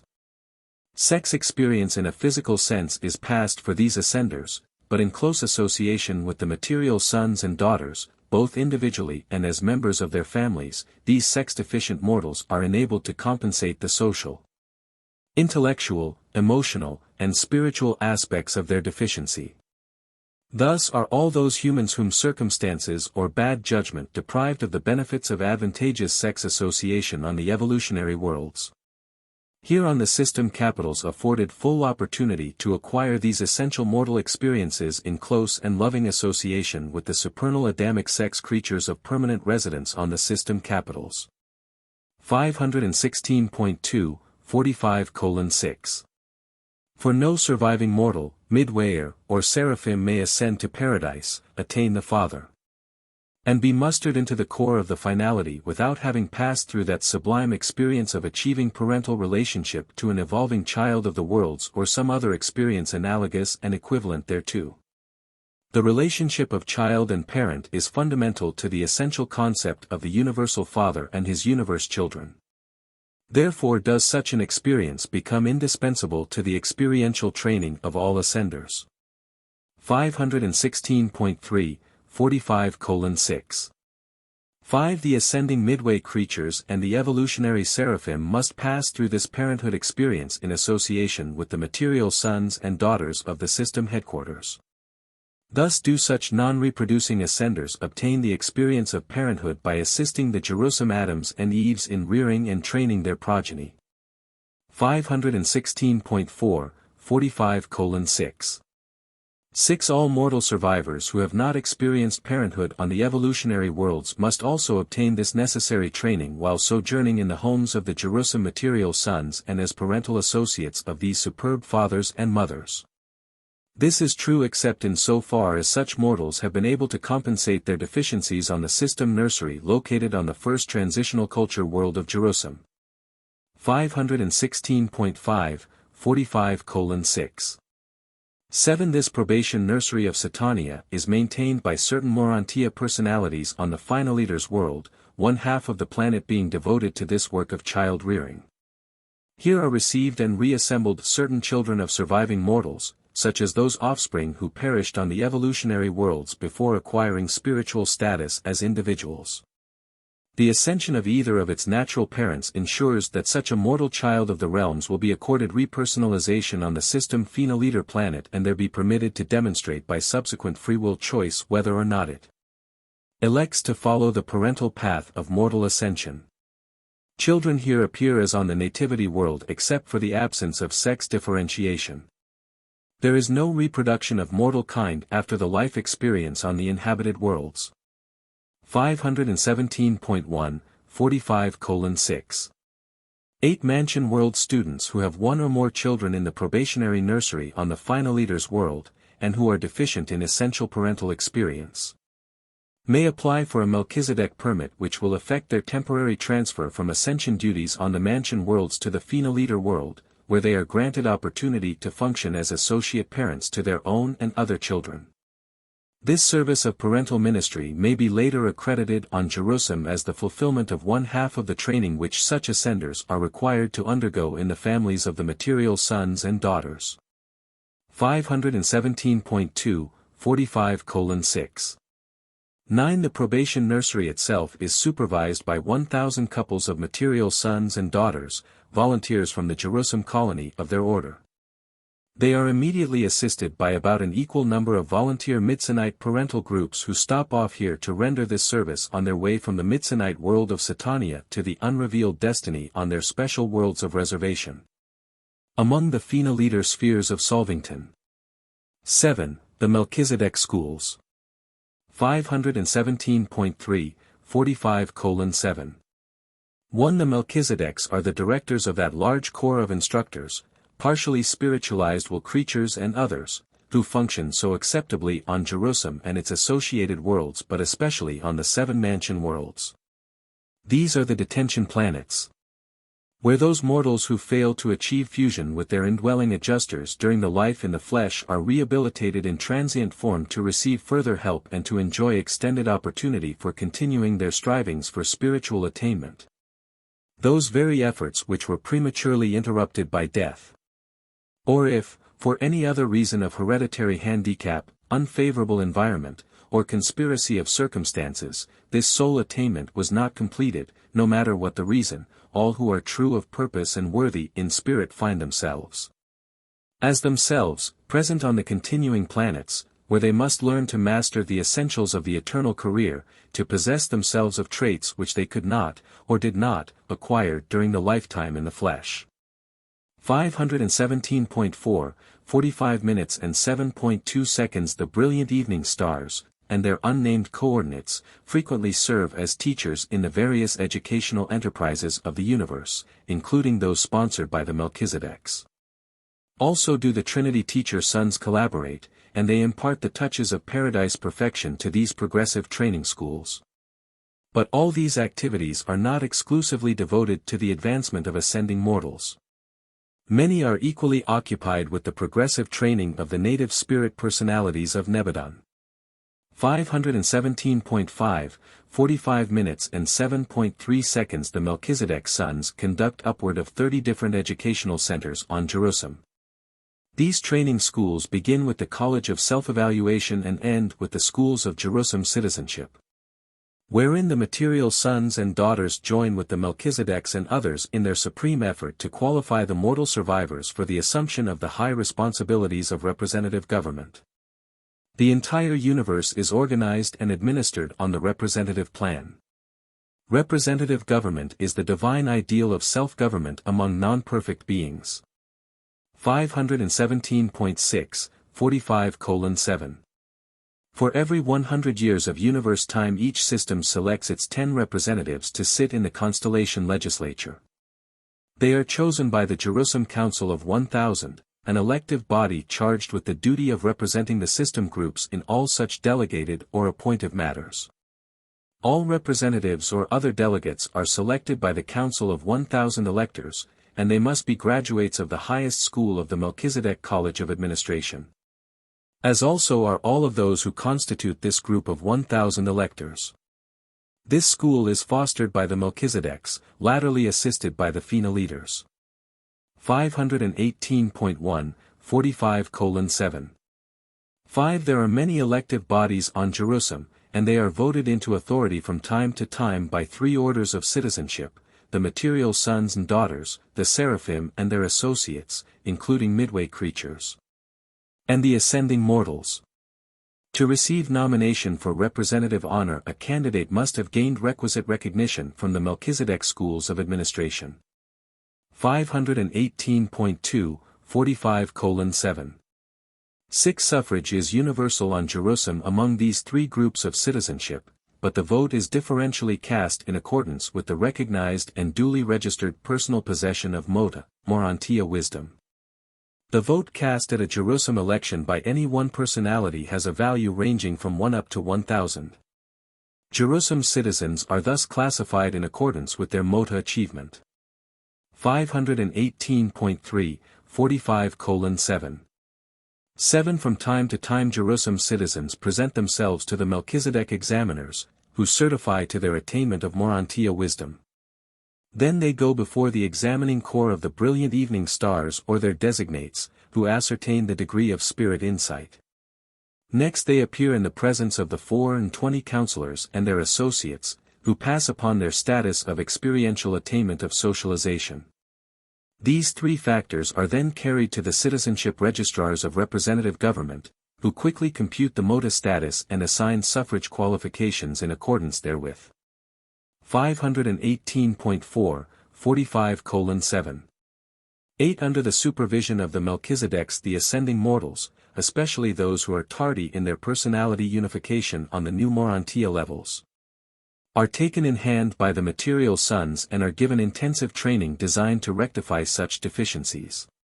No ascending mortal leaves the system headquarters for the more extensive and varied socialization career of the constellation until these material sons certify to the achievement of mota personality, an individuality combining the completed mortal existence in experiential association with the budding Urantia career, both being duly blended by the spiritual over-control of the thought adjuster. 518.5, 45 minutes and 7.9 seconds, presented by a Melchizedek of temporary assignment on Urantia. Paper 46. The local system headquarters.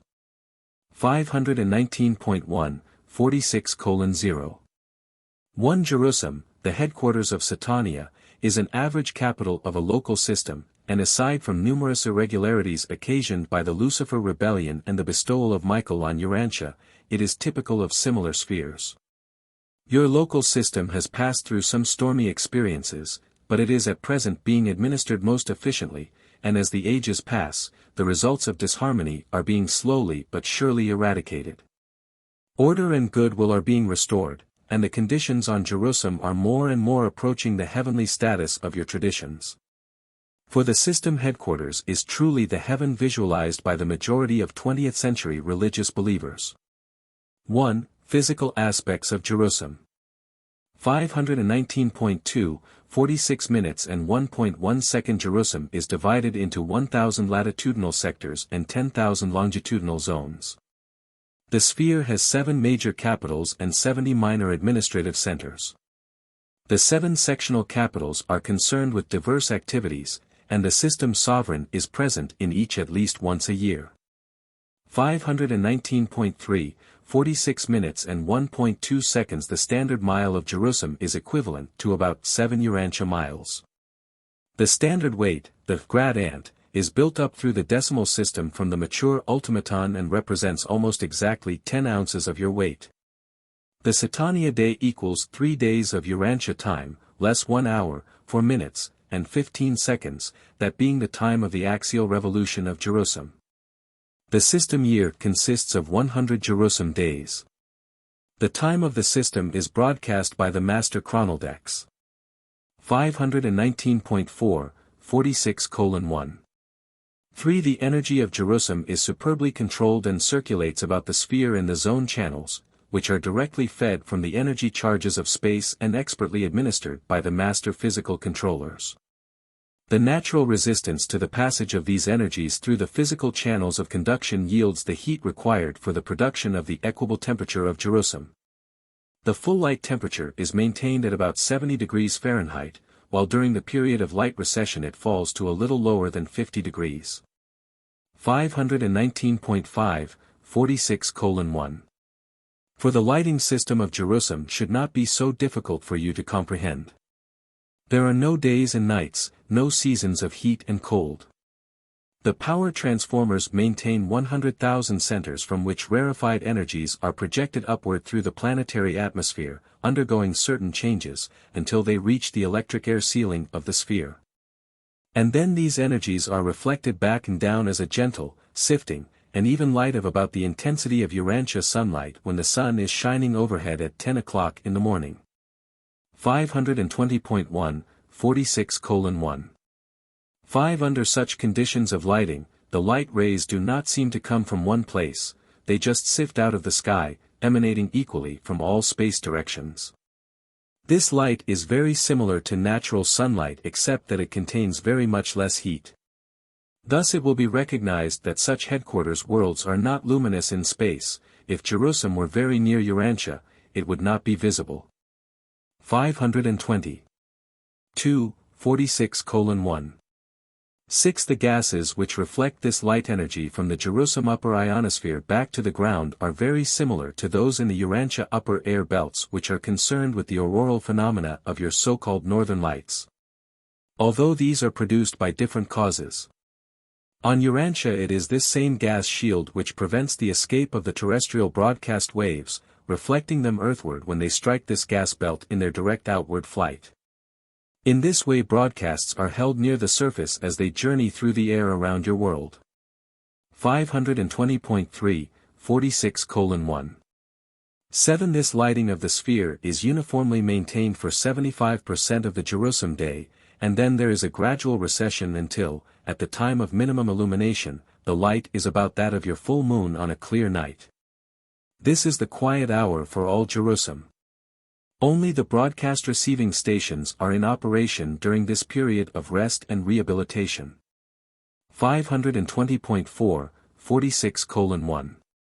8. Jerusalem receives faint light from several nearby suns, a sort of brilliant starlight, but it is not dependent on them. Worlds like Jerusalem are not subject to the vicissitudes of sun disturbances, neither are they confronted with the problem of a cooling or dying sun. 520.5, 46:1. 9. The 7 transitional study worlds and their 49 satellites are heated, lighted, energized, and watered by the Jerusalem technique. 2. Physical features of Jerusalem. 520.6, 46:2. 1. On Jerusalem you will miss the rugged mountain ranges of Urantia and other evolved worlds since there are neither earthquakes nor rainfalls, but you will enjoy the beauteous highlands and other unique variations of topography and landscape. Enormous areas of Jerusalem are preserved in a natural state, and the grandeur of such districts is quite beyond the powers of human imagination. 520.7, 46:2. 2. There are thousands upon thousands of small lakes but no raging rivers nor expansive oceans. There is no rainfall, neither storms nor blizzards, on any of the architectural worlds, but there is the daily precipitation of the condensation of moisture during the time of lowest temperature attending the light recession. The dew point is higher on a 3-gas world than on a 2-gas planet like Urantia.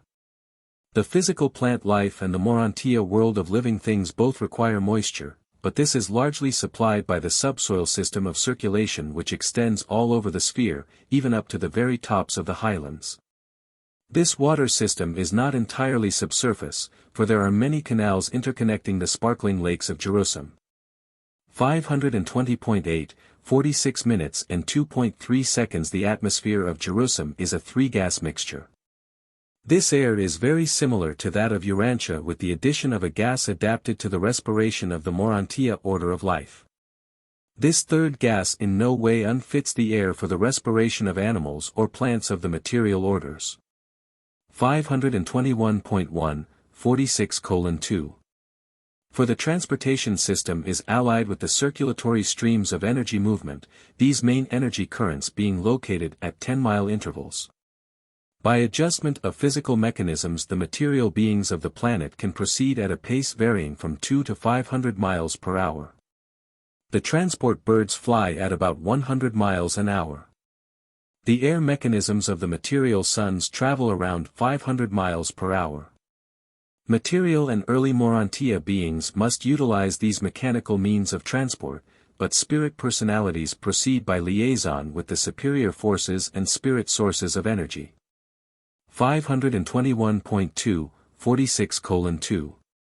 5. Jerusalem and its associated worlds are endowed with the 10 standard divisions of physical life characteristic of the architectural spheres of Nebadon. And since there is no organic evolution on Jerusalem, there are no conflicting forms of life, no struggle for existence, no survival of the fittest. Rather is there a creative adaptation which foreshadows the beauty, the harmony, and the perfection of the eternal worlds of the central and divine universe. And in all this creative perfection there is the most amazing intermingling of physical and of Urantia life, artistically contrasted by the celestial artisans and their fellows. 521.3, 46:2. 6. Jerusalem is indeed a foretaste of paradisiacal glory and grandeur. But you can never hope to gain an adequate idea of these glorious architectural worlds by any attempted description. There is so little that can be compared with aught on your world, and even then the things of Jerusalem so transcend the things of Urantia that the comparison is almost grotesque. Until you actually arrive on Jerusalem, you can hardly entertain anything like a true concept of the heavenly worlds. But that is not so long a time in the future when your coming experience on the system capital is compared with your sometime arrival on the more remote training spheres of the universe, the superuniverse, and of Havona. 521.4, 46 minutes and 2.7 seconds. The manufacturing or laboratory sector of Jerusalem is an extensive domain, one which Urantians would hardly recognize since it has no smoking chimneys. Nevertheless, there is an intricate material economy associated with these special worlds, and there is a perfection of mechanical technique and physical achievement which would astonish and even awe your most experienced chemists and inventors. Pause to consider that this first world of detention in the paradise journey is far more material than spiritual. Throughout your stay on Jerusalem and its transition worlds you are far nearer your earth life of material things than your later life of advancing spirit existence. 521.5, 46:2. 8 Mount Seraph is the highest elevation on Jerusalem, almost 15,000 feet, and is the point of departure for all transport seraphim. Numerous mechanical developments are used in providing initial energy for escaping the planetary gravity and overcoming the air resistance. A Seraphic transport departs every 3 seconds of Urantia time throughout the light period and, sometimes, far into the recession. The transporters take off at about 25 standard miles per second of Urantia time and do not attain standard velocity until they are over 2,000 miles away from Jerusalem. 521.6, 46:2. 9 transports arrive on the crystal field, the so-called Sea of Glass. Around this area are the receiving stations for the various orders of beings who traverse space by Seraphic transport. Near the polar crystal receiving station for student visitors you may ascend the Pearly Observatory and view the immense relief map of the entire headquarters planet. 3. The Jerusalem broadcasts. 522.1, 46:3. 1. The Superuniverse and Paradise Havona broadcasts are received on Jerusalem in liaison with Solvington and by a technique involving the polar crystal, the Sea of Glass. In addition to provisions for the reception of these extranebadon communications, there are 3 distinct groups of receiving stations. These separate but tricircular groups of stations are adjusted to the reception of broadcasts from the local worlds, from the constellation headquarters, and from the capital of the local universe. All these broadcasts are automatically displayed so as to be discernible by all types of beings present in the central broadcast amphitheater. Of all preoccupations for an ascendant mortal on Jerusalem, none is more engaging and engrossing than that of listening in on the never-ending stream of universe space reports. 522.2, 46:3. 2. This Jerusalem broadcast receiving station is encircled by an enormous amphitheater. Constructed of scintillating materials largely unknown on Urantia and seating over 5 billion beings, material and Urantia, besides accommodating innumerable spirit personalities. It is the favorite diversion for all Jerusalem to spend their leisure at the broadcast station, there to learn of the welfare and state of the universe. And this is the only planetary activity which is not slowed down during the recession of light. 522.3, 46 minutes and 3.3 seconds. At this broadcast receiving amphitheater the Solvington messages are coming in continuously. Nearby, the Urantia word of the Most High Constellation Fathers is received at least once a day. Periodically the regular and special broadcasts of Uversa are relayed through Solvington, and when paradise messages are in reception, the entire population is assembled around the Sea of Glass. And the Uversa friends add the reflectivity phenomena to the technique of the paradise broadcast so that everything heard becomes visible. And it is in this manner that continual foretastes of advancing beauty and grandeur are afforded the mortal survivors as they journey inward on the eternal adventure. 522.4, 46:3. For the Jerusalem sending station is located at the opposite pole of the sphere. All broadcasts to the individual worlds are relayed from the system capitals except the Michael messages, which sometimes go direct to their destinations over the Archangel's circuit. 4. Residential and administrative areas. 522.5, 46:4.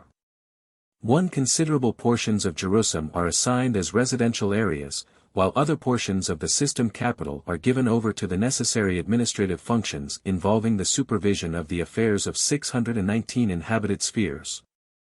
56 transitional culture worlds, and the system capital itself. On Jerusalem and in Nebadon these arrangements are designed as follows.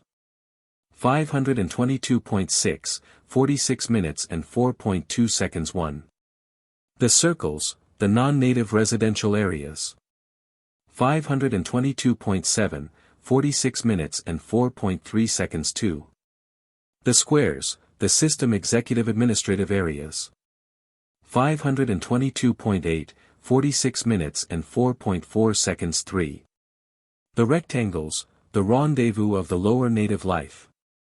522.9, 46 minutes and 4.5 seconds 4. The triangles, the local or Jerusalem administrative areas. 522.10, 46:4. 6. This arrangement of the system activities into circles, squares, rectangles, and triangles is common to all the system capitals of Nebadon. In another universe an entirely different arrangement might prevail. These are matters determined by the diverse plans of the Creator Sons. 523.1, 46:4. 7. Our narrative of these residential and administrative areas takes no account of the vast and beautiful estates of the material sons of God, the permanent citizens of Jerusalem.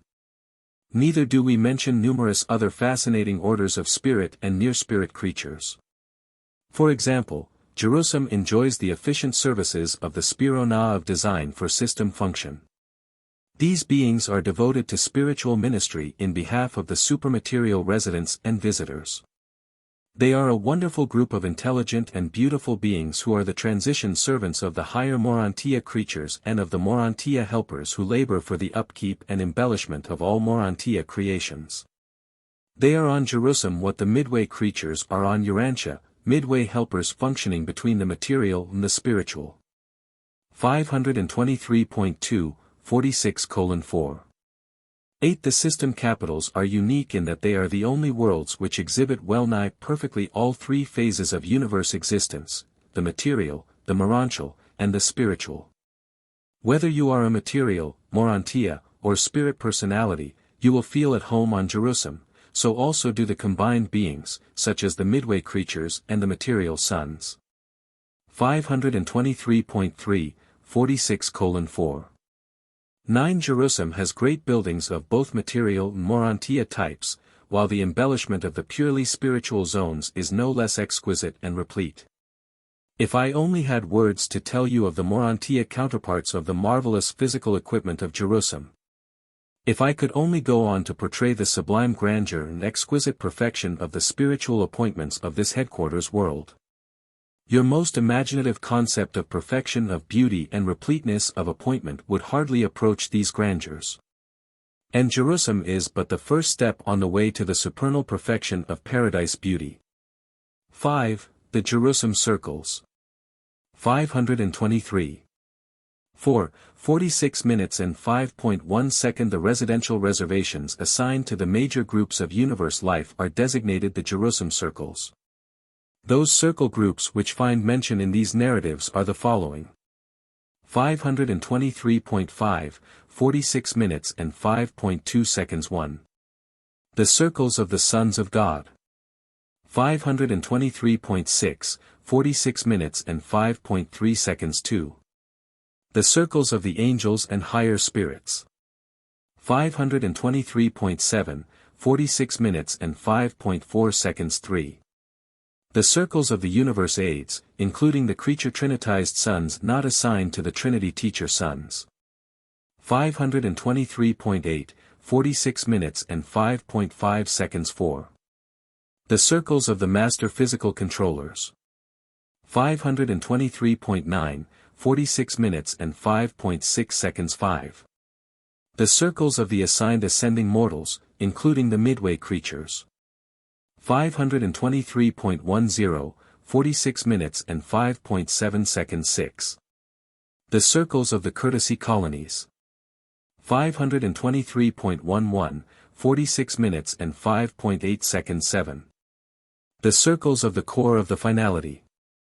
523.12, 46 minutes and 5.9 seconds. Each of these residential groupings consists of 7 concentric and successively elevated circles. They are all constructed along the same lines but are of different sizes and are fashioned of differing materials.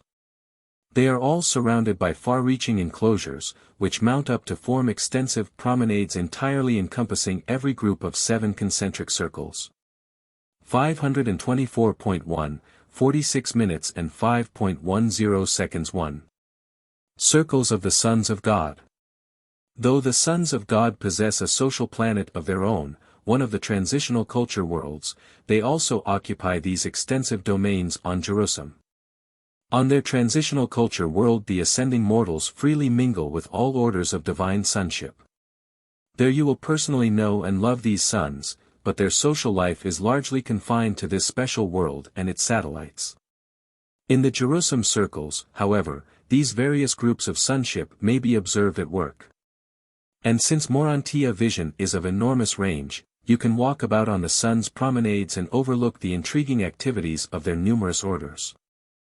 524.2, 46 minutes and 5.11 seconds. These 7 circles of the suns are concentric and successively elevated so that each of the outer and larger circles overlooks the inner and smaller ones, each being surrounded by a public promenade wall. These walls are constructed of crystal gems of gleaming brightness and are so elevated as to overlook all of their respective residential circles. The many gates, from 50 to 150,000, which penetrate each of these walls consist of single pearly crystals. 524.3, 46:5. 12. The first circle of the domain of the sons is occupied by the magisterial sons and their personal staffs. Here center all of the plans and immediate activities of the bestowal and adjudicational services of these juridical sons. It is also through this center that the avonals of the system maintain contact with the universe. 524.4, 46 minutes and 5.13 seconds. The second circle is occupied by the Trinity teacher sons. In this sacred domain the Daenals and their associates carry forward the training of the newly arrived primary teacher sons. And in all of this work they are ably assisted by a division of certain coordinates of the brilliant evening stars. The creature trinitized sons occupy a sector of the Daenal circle. The Trinity teacher sons come the nearest to being the personal representatives of the Universal Father in a local system. They are at least Trinity origin beings. This second circle is a domain of extraordinary interest to all the peoples of Jerusalem. 524.5, 46 minutes and 5.14 seconds. The third circle is devoted to the Melchizedeks. Here the system chiefs reside and supervise the almost endless activities of these versatile sons. From the first of the mansion worlds on through all the Jerusalem career of ascending mortals, the Melchizedeks are foster fathers and ever-present advisors.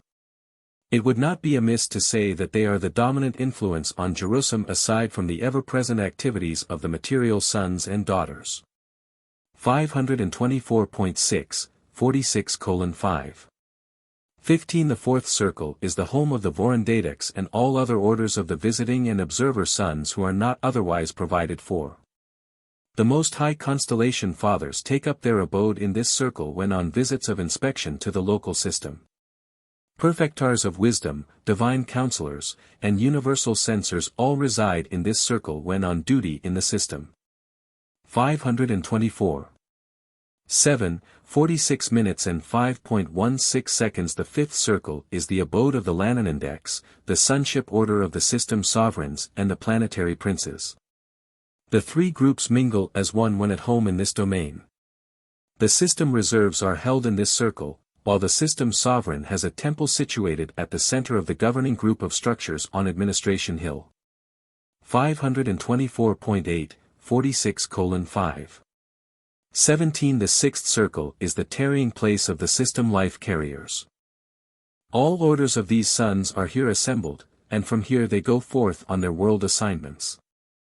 524.9, 46:5. 18. The seventh circle is the rendezvous of the ascending suns, those assigned mortals who may be temporarily functioning on the system headquarters, together with their seraphic consorts. All ex-mortals above the status of Jerusalem citizens and below that of FINA leaders are reckoned as belonging to the group having its headquarters in this circle. 525.1, 46:5. 19. These circular reservations of the suns occupy an enormous area, and until 1900 years ago there existed a great open space at its center.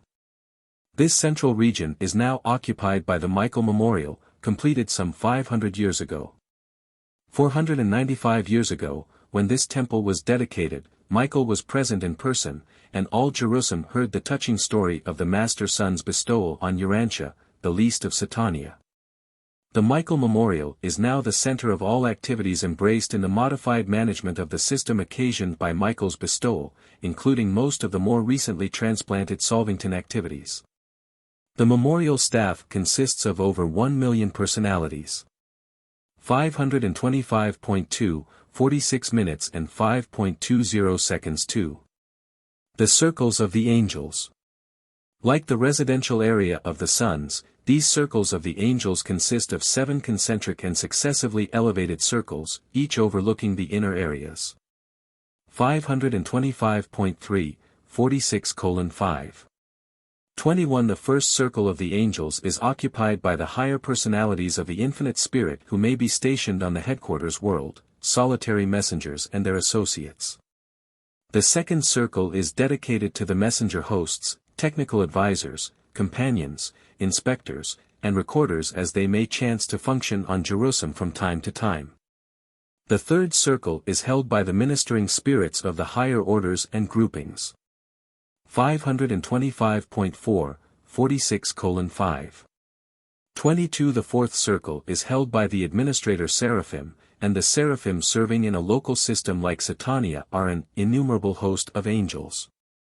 The fifth circle is occupied by the planetary Seraphim, while the sixth is the home of the transition ministers. The seventh circle is the tarrying sphere of certain unrevealed orders of Seraphim. The recorders of all these groups of angels do not sojourn with their fellows, being domiciled in the Jerusalem Temple of Records. All records are preserved in triplicate in this threefold hall of archives. On a system headquarters, records are always preserved in material, in Urantia, and in spirit form. 525.5, 46:5. 23. These 7 circles are surrounded by the exhibit panorama of Jerusalem, 5,000 standard miles in circumference, which is devoted to the presentation of the advancing status of the peopled worlds of Satania and is constantly revised so as to truly represent up-to-date conditions on the individual planets. I doubt not that this vast promenade overlooking the circles of the angels will be the first sight of Jerusalem to claim your attention when you are permitted extended leisure on your earlier visits. 525.6, 46:5. 24. These exhibits are in charge of the native life of Jerusalem, but they are assisted by the ascenders from the various Satania worlds who are tarrying on Jerusalem en route to Urantia. The portrayal of planetary conditions and world progress is effected by many methods, some known to you, but mostly by techniques unknown on Urantia.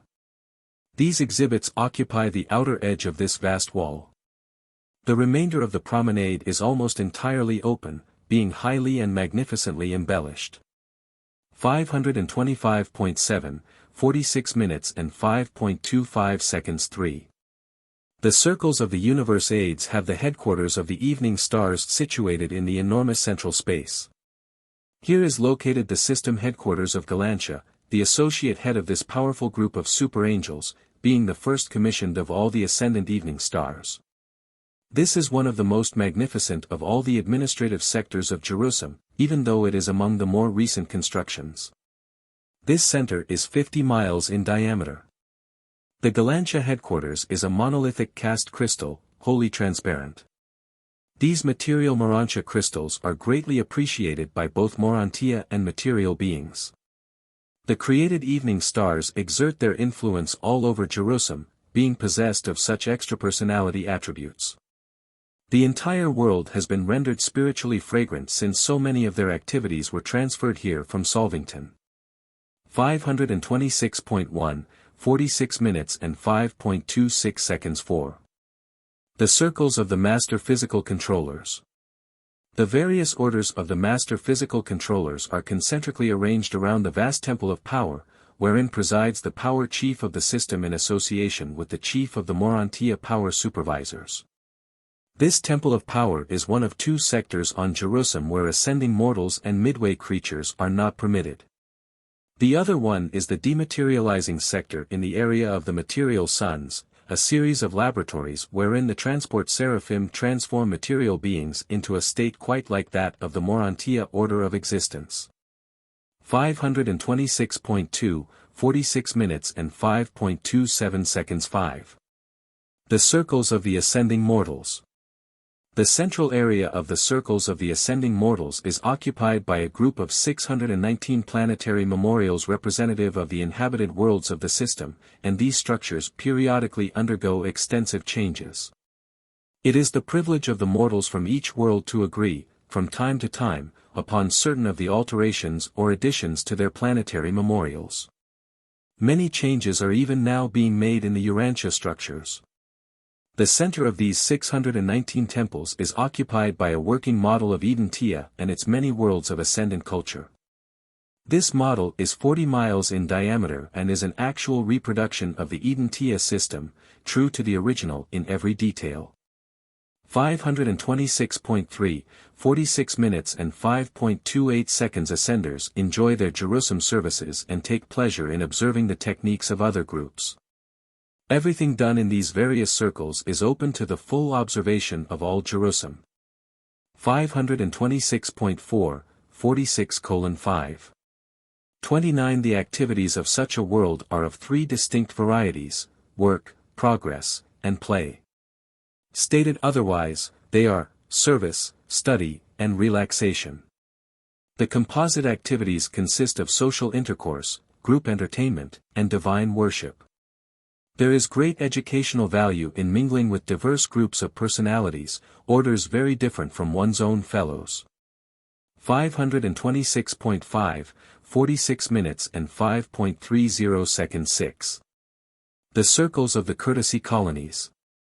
The 7 circles of the courtesy colonies are graced by 3 enormous structures: the vast astronomic observatory of Jerusalem, the gigantic art gallery of Satania, and the immense assembly hall of the reversion directors.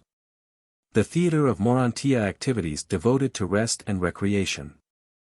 526.6, 46 minutes and 5.31 seconds. The celestial artisans direct the spornagia and provide the host of creative decorations and monumental memorials which abound in every place of public assembly. The studios of these artisans are among the largest and most beautiful of all the matchless structures of this wonderful world. The other courtesy colonies maintain extensive and beautiful headquarters. Many of these buildings are constructed wholly of crystal gems. All the architectural worlds abound in crystals and the so-called precious metals. 527.1, 46 minutes and 5.32 seconds 7. The circles of the Fina leaders have a unique structure at the center. And this same vacant temple is found on every system headquarters world throughout Nebadon. This edifice on Jerusalem is sealed with the insignia of Michael, and it bears this inscription: undedicated to the 7th stage of spirit, to the eternal assignment. Gabriel placed the seal on this temple of mystery, and none but Michael can or may break the seal of sovereignty affixed by the bright and morning star. Some day you shall look upon this silent temple, even though you may not penetrate its mystery. 527.2, 46 minutes and 5.33 seconds. Other Jerusalem circles. In addition to these residential circles, there are on Jerusalem numerous additional designated abodes. 6. The executive administrative squares. 527.3, 46:6. 1. The executive administrative divisions of the system are located in the immense departmental squares, 1,000 in number. Each administrative unit is divided into 100 subdivisions of 10 subgroups each. These 1,000 squares are clustered in 10 grand divisions, thus constituting the following 10 administrative departments. 527.4, 46 minutes and 6.2 seconds 1. Physical maintenance and material improvement, the domains of physical power and energy. 527. 5, 46 minutes and 6.3 seconds 2. Arbitration, ethics, and administrative adjudication. 527.6, 46 minutes and 6.4 seconds 3. Planetary and local affairs. 527.7, 46 minutes and 6.5 seconds 4. Constellation and universe affairs. 527.8, 46 minutes and 6.6 seconds 5. Education and other Melchizedek activities. 527.9, 46:6. 7-6. Planetary and system physical progress, the scientific domains of Satania activities. 527.10, 46 minutes and 6.8 seconds 7. Urantia affairs. 527.11, 46 minutes and 6.9 seconds 8. Pure spirit activities and ethics. 527.12, 46 minutes and 6.10 seconds 9. Ascendant ministry. 527.13, 46 minutes and 6.11 seconds 10. Grand universe philosophy. 527.14, 46 minutes and 6.12 seconds. These structures are transparent, hence all system activities can be viewed even by student visitors. 7. The rectangles, the spornagia. 527.15, 46:7. 1. The 1,000 rectangles of Jerusalem are occupied by the lower native life of the headquarters planet, and at their center is situated the vast circular headquarters of the spornagia. 527.16, 46:7. 2. On Jerusalem you will be amazed by the agricultural achievements of the wonderful spornagia. There the land is cultivated largely for aesthetic and ornamental effects. The spornagia are the landscape gardeners of the headquarters worlds, and they are both original and artistic in their treatment of the open spaces of Jerusalem. They utilize both animals and numerous mechanical contrivances in the culture of the soil. They are intelligently expert in the employment of the power agencies of their realms as well as in the utilization of numerous orders of their lesser brethren of the lower animal creations, many of which are provided them on these special worlds. This order of animal life is now largely directed by the ascending midway creatures from the evolutionary spheres. 528.1, 46 minutes and 7.3 seconds. Spornagia are not adjuster indwelt.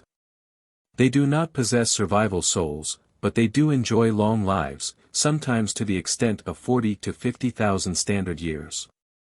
Their number is legion, and they afford physical ministry to all orders of universe personalities requiring material service. 528.2, 46:7. For although spornagia neither possess nor evolve survival souls, though they do not have personality, nevertheless, they do evolve an individuality which can experience reincarnation. When, with the passing of time, the physical bodies of these unique creatures deteriorate from usage and age, their creators, in collaboration with the life carriers, fabricate new bodies in which the old spornagia re-establish their residences. 528.3, 46 minutes and 7.5 seconds. Spornagia are the only creatures in all the universe of Nebadon who experience this or any other sort of reincarnation. They are only reactive to the first 5 of the adjutant mind spirits. They are not responsive to the spirits of worship and wisdom. But the 5 adjutant mind equivalates to a totality or 6th reality level, and it is this factor which persists as an experiential identity. 528.4, 46:7. 6. I am quite without comparisons in undertaking to describe these useful and unusual creatures, as there are no animals on the evolutionary worlds comparable to them. They are not evolutionary beings, having been projected by the life carriers in their present form and status. They are bisexual and procreate as they are required to meet the needs of a growing population. 528.5, 46:7. 7. Perhaps I can best suggest to Urantia minds something of the nature of these beautiful and serviceable creatures by saying that they embrace the combined traits of a faithful horse and an affectionate dog and manifest an intelligence exceeding that of the highest type of chimpanzee. And they are very beautiful, as judged by the physical standards of Urantia. They are most appreciative of the attentions shown them by the material and semi-material sojourners on these architectural worlds. They have a vision which permits them to recognize, in addition to material beings, the Urantia creations, the lower angelic orders, midway creatures, and some of the lower orders of spirit personalities. They do not comprehend worship of the infinite, nor do they grasp the import of the eternal, but they do, through affection for their masters, join in the outward spiritual devotions of their realms. 528.6, 46:7. 8. There are those who believe that, in a future universe age, these faithful Spornagia will escape from their animal level of existence and attain a worthy evolutional destiny of progressive intellectual growth and even spiritual achievement. 8. The Jerusalem Triangles. 528.7, 46 minutes and 8.1 seconds. The purely local and routine affairs of Jerusalem are directed from the 100 triangles. These units are clustered around the 10 marvelous structures domiciling the local administration of Jerusalem. The triangles are surrounded by the panoramic depiction of the system headquarters history. At present there is an erasure of over 2 standard miles in this circular story. This sector will be restored upon the readmission of Satania into the Constellation family. Every provision for this event has been made by the decrees of Michael, but the tribunal of the Ancients of Days has not yet finished the adjudication of the affairs of the Lucifer rebellion. Satania may not come back into the full fellowship of Norlatiadec so long as it harbors arch-rebels, high-created beings who have fallen from light into darkness. 529.1, 46:8. 2. When Satania can return to the constellation fold, then will come up for consideration the readmission of the isolated worlds into the system family of inhabited planets, accompanied by their restoration to the spiritual communion of the realms.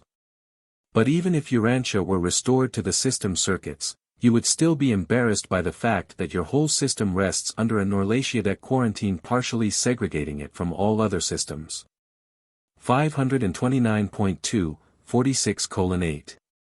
3. But ere long, the adjudication of Lucifer and his associates will restore the Satania system to the Norlatiadec constellation, and subsequently, Urantia and the other isolated spheres will be restored to the Satania circuits. And again will such worlds enjoy the privileges of interplanetary communication and intersystem communion. 529.3, 46 minutes and 8.4 seconds. There will come an end for rebels and rebellion. The supreme rulers are merciful and patient, but the law of deliberately nourished evil is universally and unerringly executed. The wages of sin is death, eternal obliteration. 529.4, 46 minutes and 8.5 seconds, presented by an Archangel of Nebadon. Paper 47. The Seven Mansion Worlds. 530.1, 47 minutes and 0.1 second. The Creator Son, when on Urantia, spoke of the many mansions in the Father's universe. In a certain sense, all 56 of the encircling worlds of Jerusalem are devoted to the transitional culture of ascending mortals, but the 7 satellites of world number 1 are more specifically known as the mansion worlds. 530.2, 47:0. 2. Transition world number 1 itself is quite exclusively devoted to ascendant activities, being the headquarters of the Fina Leader Corps assigned to Satania. This world now serves as the headquarters for more than 100,000 companies of Fina leaders, and there are 1,000 glorified beings in each of these groups. 530.3, 47:0. 3. When a system is settled in light and life, and as the mansion worlds one by one cease to serve as mortal training stations, they are taken over by the increasing phenoliter population which accumulates in these older and more highly perfected systems. 530.4, 47 minutes and 0.4 seconds. The 7 mansion worlds are in charge of the Urantia supervisors and the Melchizedeks. There is an acting governor on each world who is directly responsible to the Jerusalem rulers. The Uversa conciliators maintain headquarters on each of the mansion worlds, while adjoining is the local rendezvous of the technical advisors. The reversion directors and celestial artisans maintain group headquarters on each of these worlds.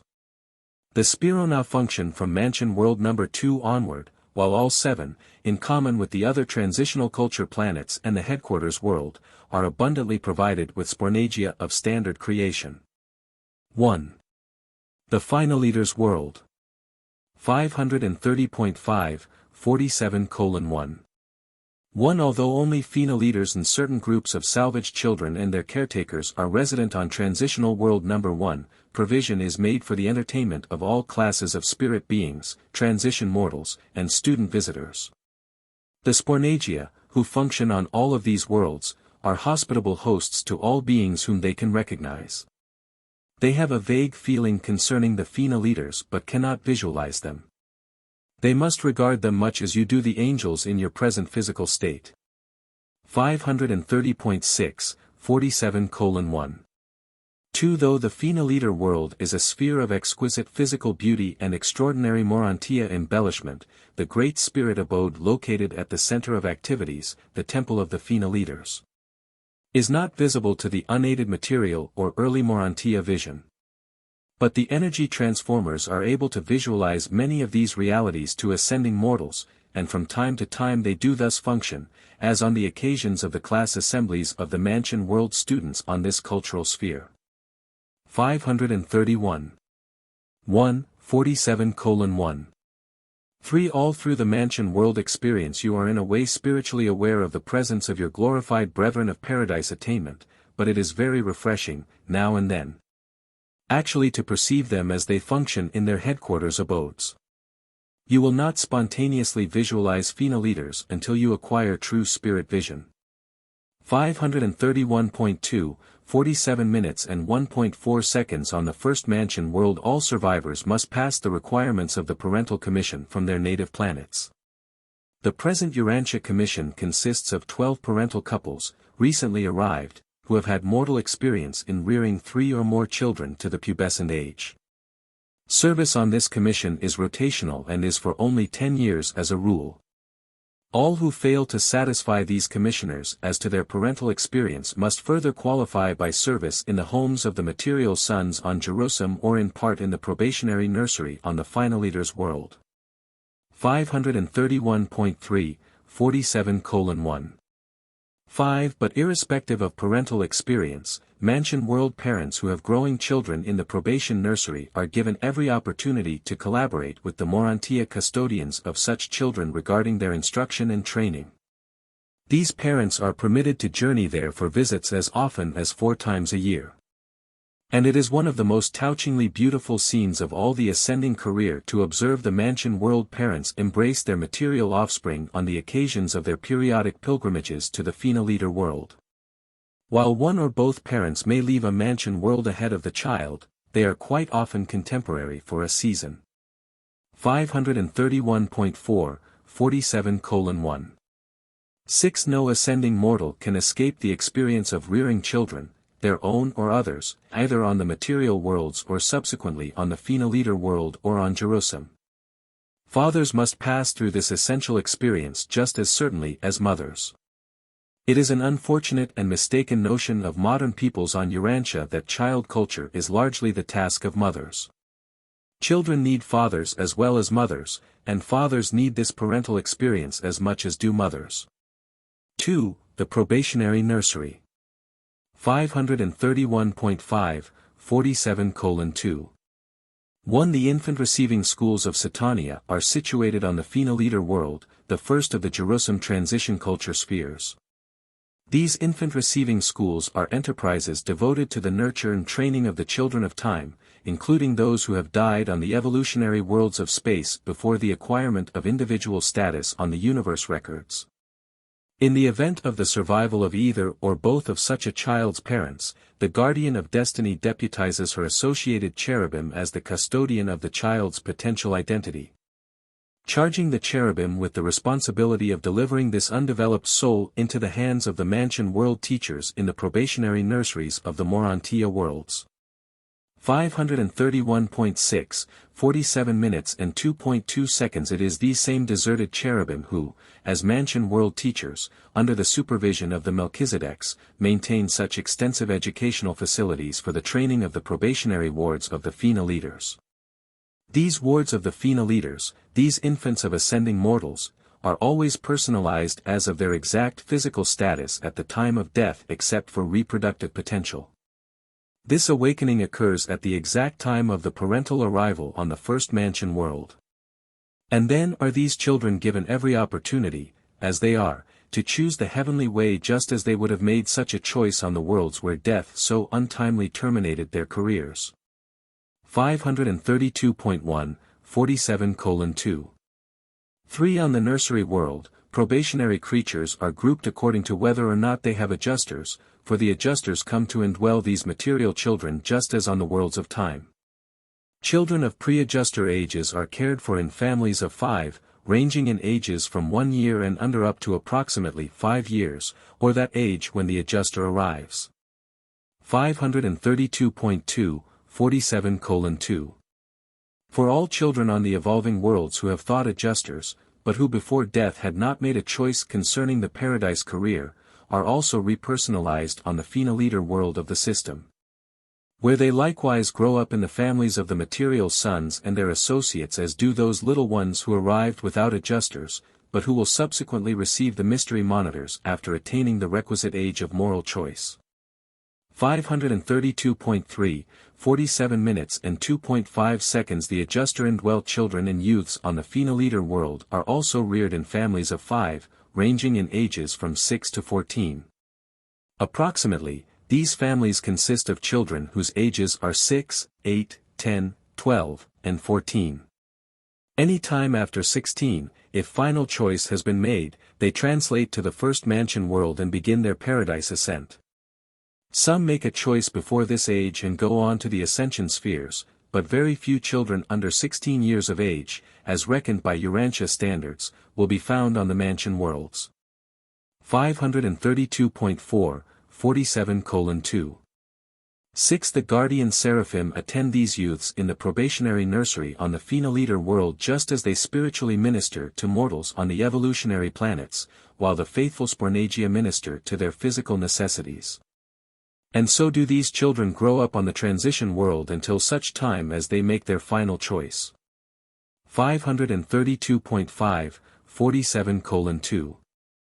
7. When material life has run its course, if no choice has been made for the ascendant life, or if these children of time definitely decide against the Havona adventure, death automatically terminates their probationary careers.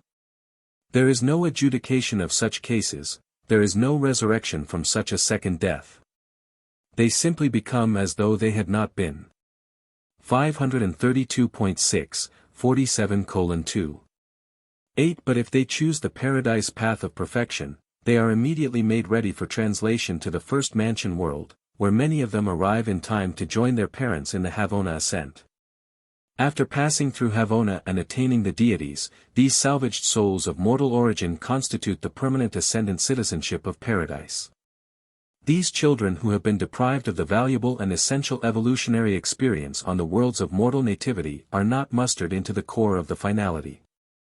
3. The first mansion world. 532.7, 47:3. 1. On the mansion worlds the resurrected mortal survivors resume their lives just where they left off when overtaken by death. When you go from Urantia to the first mansion world, you will notice considerable change, but if you had come from a more normal and progressive sphere of time, you would hardly notice the difference except for the fact that you were in possession of a different body. The tabernacle of flesh and blood has been left behind on the world of nativity. 532.8, 47 minutes and 3.2 seconds. The very center of all activities on the first mansion world is the Resurrection Hall, the enormous temple of personality assembly. This gigantic structure consists of the central rendezvous of the Seraphic Destiny Guardians, the Thought Adjusters, and the Archangels of the Resurrection. The life carriers also function with these celestial beings in the resurrection of the dead. 533.1, 47 minutes and 3.3 seconds. The mortal mind transcripts and the active creature memory patterns as transformed from the material levels to the spiritual are the individual possession of the detached thought adjusters. These spiritized factors of mind, memory, and creature personality are forever a part of such adjusters.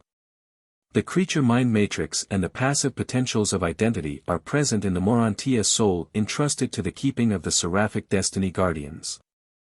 And it is the reuniting of the Urantia soul trust of the Seraphim and the spirit mind trust of the adjuster that reassembles creature personality and constitutes resurrection of a sleeping survivor. 533.2, 47:3.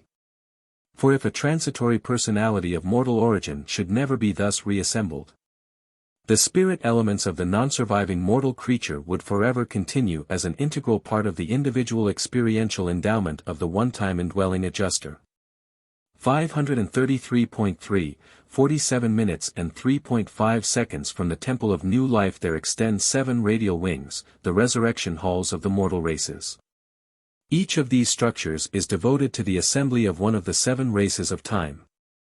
There are 100,000 personal resurrection chambers in each of these 7 wings, terminating in the circular class assembly halls, which serve as the awakening chambers for as many as 1 million individuals. These halls are surrounded by the personality assembly chambers of the blended races of the normal post-Adamic worlds.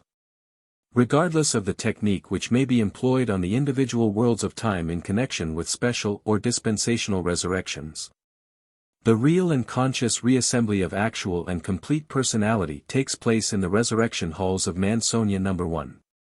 Throughout all eternity you will recall the profound memory impressions of your first witnessing of these resurrection mornings. 533.4, 47:3. 6. From the resurrection halls you proceed to the Melchizedek sector, where you are assigned permanent residence. Then you enter upon 10 days of personal liberty. You are free to explore the immediate vicinity of your new home and to familiarize yourself with the program which lies immediately ahead. You also have time to gratify your desire to consult the registry and call upon your loved ones and other earth friends who may have preceded you to these worlds. At the end of your 10-day period of leisure you begin the second step in the paradise journey, for the mansion worlds are actual training spheres, not merely detention planets. 533.5, 47:3. 7. On Mansion World No. 1, or another in case of advanced status, you will resume your intellectual training and spiritual development at the exact level whereon they were interrupted by death. Between the time of planetary death or translation and resurrection on the Mansion World, mortal man gains absolutely nothing aside from experiencing the fact of survival. You begin over there right where you leave off down here.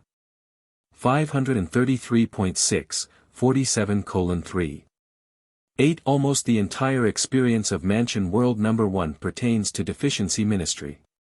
Survivors arriving on this first of the detention spheres present so many and such varied defects of creature character and deficiencies of mortal experience that the major activities of the realm are occupied with the correction and cure of these manifold legacies of the life in the flesh on the material evolutionary worlds of time and space. 534.1, 47 minutes and 3.9 seconds. The sojourn on Mansion World No. 1 is designed to develop mortal survivors at least up to the status of the post-Adamic dispensation on the normal evolutionary worlds. Spiritually, of course, the Mansion World students are far in advance of such a state of mere human development. 534.2, 47:3. 10. If you are not to be detained on Mansion World No. 1, at the end of 10 days you will enter the translation sleep and proceed to World No. 2. And every 10 days thereafter you will thus advance until you arrive on the world of your assignment. 534.3, 47 minutes and 3.11 seconds. The center of the 7 major circles of the first mansion world administration is occupied by the Temple of the Urantia Companions, the personal guides assigned to ascending mortals. These companions are the offspring of the local universe Mother Spirit, and there are several million of them on the Urantia worlds of Satania. Aside from those assigned as group companions, you will have much to do with the interpreters and translators, the building custodians, and the excursion supervisors.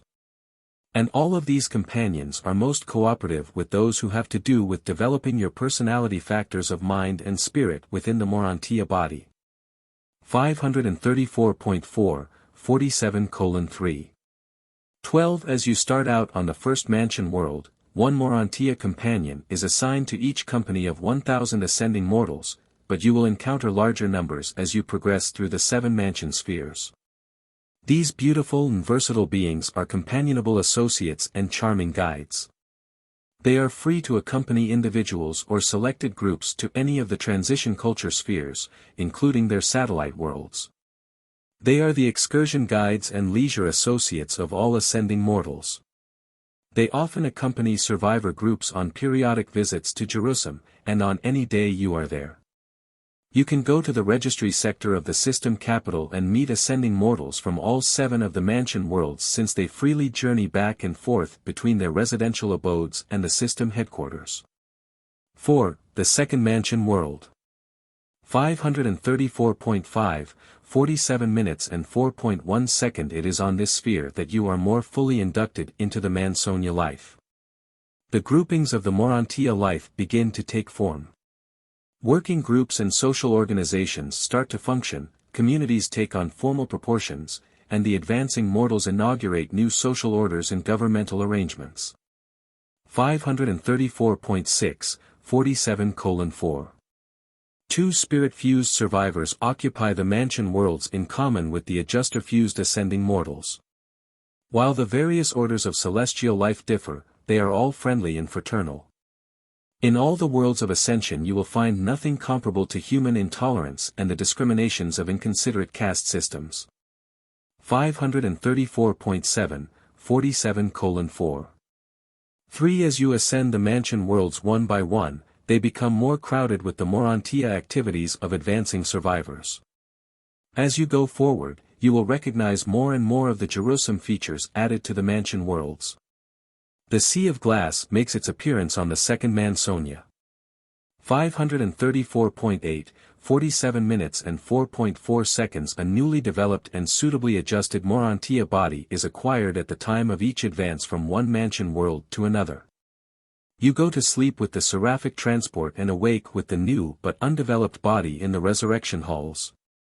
Much as when you first arrived on mansion world number 1, except that the thought adjuster does not leave you during these transit sleeps between the mansion worlds. Your personality remains intact after you once pass from the evolutionary worlds to the initial mansion world. 535.1, 47 minutes and 4.5 seconds. Your adjuster memory remains fully intact as you ascend the Urantia life. Those mental associations that were purely animalistic and wholly material naturally perished with the physical brain, but everything in your mental life which was worthwhile, and which had survival value, was counterpart by the adjuster and is retained as a part of personal memory all the way through the ascendant career. You will be conscious of all your worthwhile experiences as you advance from one mansion world to another and from one section of the universe to another, even to paradise. 535.2, 47:4. 6. Though you have Urantia bodies, you continue, through all 7 of these worlds, to eat, drink, and rest. You partake of the Urantia order of food, a kingdom of living energy unknown on the material worlds. Both food and water are fully utilized in the Urantia body, there is no residual waste. Pause to consider. Mansonia number 1 is a very material sphere, presenting the early beginnings of the Urantia regime. You are still a near human and not far removed from the limited viewpoints of mortal life, but each world discloses definite progress. From sphere to sphere you grow less material, more intellectual, and slightly more spiritual. The spiritual progress is greatest on the last three of these seven progressive worlds. 535.3, 47 minutes and 4.7 seconds. Biological deficiencies were largely made up on the first mansion world. Their defects in planetary experiences pertaining to sex life, family association, and parental function were either corrected or were projected for future rectification among the material sun families on Jerusalem. 535.4, 47:4. 8 Mansonia number 2 more specifically provides for the removal of all phases of intellectual conflict and for the cure of all varieties of mental disharmony. The effort to master the significance of Urantia Mota, begun on the first mansion world, is here more earnestly continued. The development on Mansonia number 2 compares with the intellectual status of the post-magisterial sun culture of the ideal evolutionary worlds. 5. The third mansion world. 535.5, 47:5. 1 Mansonia III is the headquarters of the mansion world teachers. Though they function on all 7 of the mansion spheres, they maintain their group headquarters at the center of the school circles of world number 3. There are millions of these instructors on the mansion and higher Urantia worlds. These advanced and glorified cherubim serve as Urantia teachers all the way up from the mansion worlds to the last sphere of local universe ascendant training. They will be among the last to bid you an affectionate adieu when the farewell time draws near, the time when you bid goodbye, at least for a few ages, to the universe of your origin. When you in Seraphim for transit to the receiving worlds of the minor sector of the superuniverse. 535.6, 47 minutes and 5.2 seconds. When sojourning on the first mansion world, you have permission to visit the first of the transition worlds, the headquarters of the FINA leaders and the system probationary nursery for the nurture of undeveloped evolutionary children. When you arrive on Mansonia number 2, you receive permission periodically to visit transition world number 2, where are located the Urantia supervisor headquarters for all Satania and the training schools for the various Urantia orders. When you reach mansion world number 3, you are immediately granted a permit to visit the third transition sphere, the headquarters of the angelic orders and the home of their various system training schools. Visits to Jerusalem from this world are increasingly profitable and are of ever-heightening interest to the advancing mortals. 536.1, 47:5. 3 Mansonia III is a world of great personal and social achievement for all who have not made the equivalent of these circles of culture prior to release from the flesh on the mortal nativity worlds.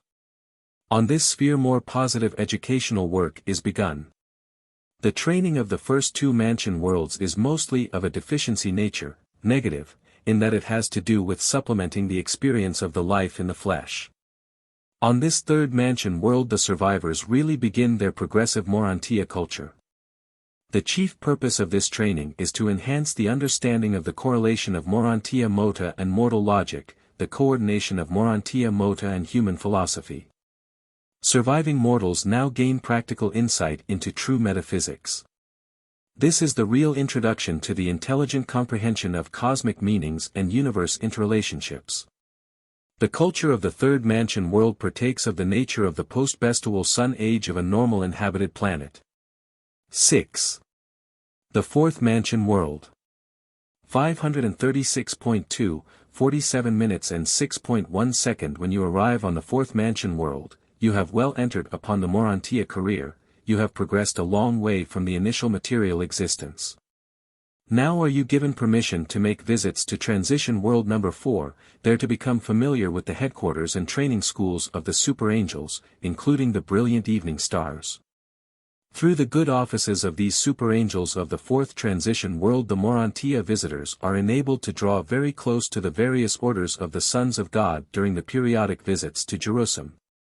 For new sectors of the system capital are gradually opening up to the advancing mortals as they make these repeated visits to the headquarters world. New grandeurs are progressively unfolding to the expanding minds of these ascenders. 536.3, 47 minutes and 6.2 seconds. On the fourth Mansonia the individual ascender more fittingly finds his place in the group working and class functions of the Urantia life. Ascenders here develop increased appreciation of the broadcasts and other phases of local universe culture and progress. 536.4, 47:6.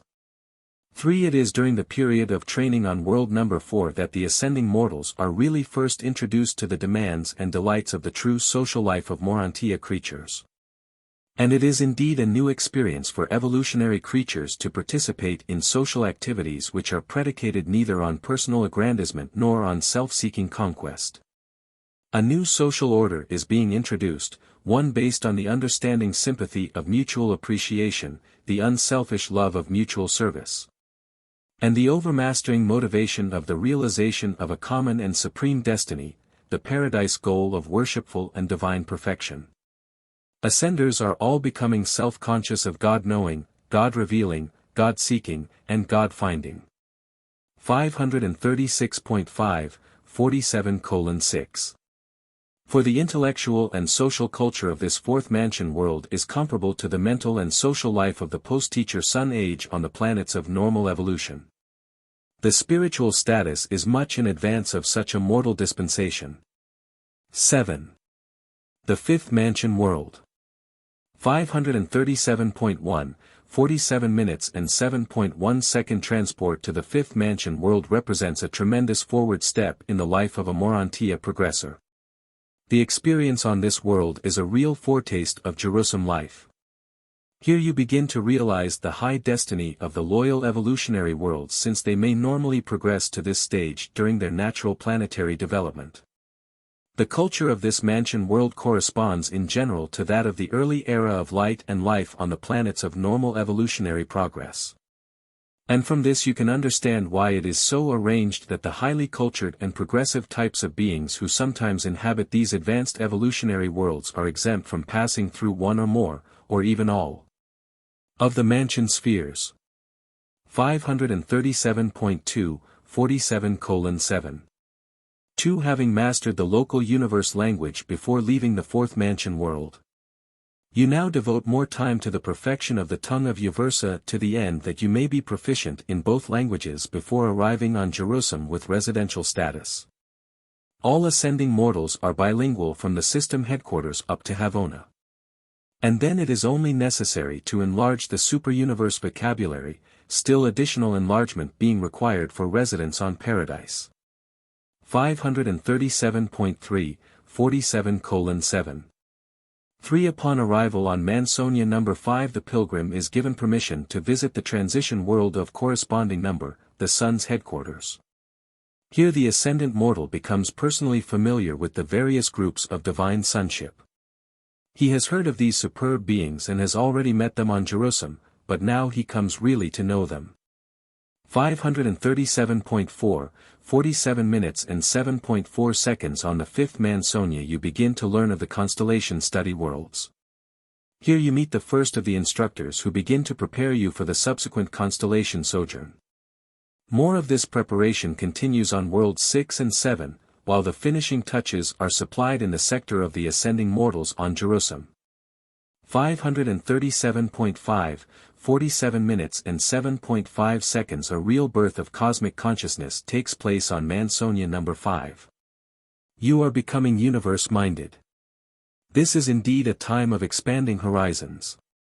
It is beginning to dawn upon the enlarging minds of the ascending mortals that some stupendous and magnificent, some supernal and divine, destiny awaits all who complete the progressive paradise ascension, which has been so laboriously but so joyfully and auspiciously begun. At about this point the average mortal ascender begins to manifest bona fide experiential enthusiasm for the Havona ascent. Study is becoming voluntary, unselfish service natural, and worship spontaneous. A real Urantia character is budding. A real Urantia creature is evolving. 8. The sixth mansion world. 537.6, 47:8. 1. Sojourners on this sphere are permitted to visit transition world number 6, where they learn more about the high spirits of the superuniverse, although they are not able to visualize many of these celestial beings.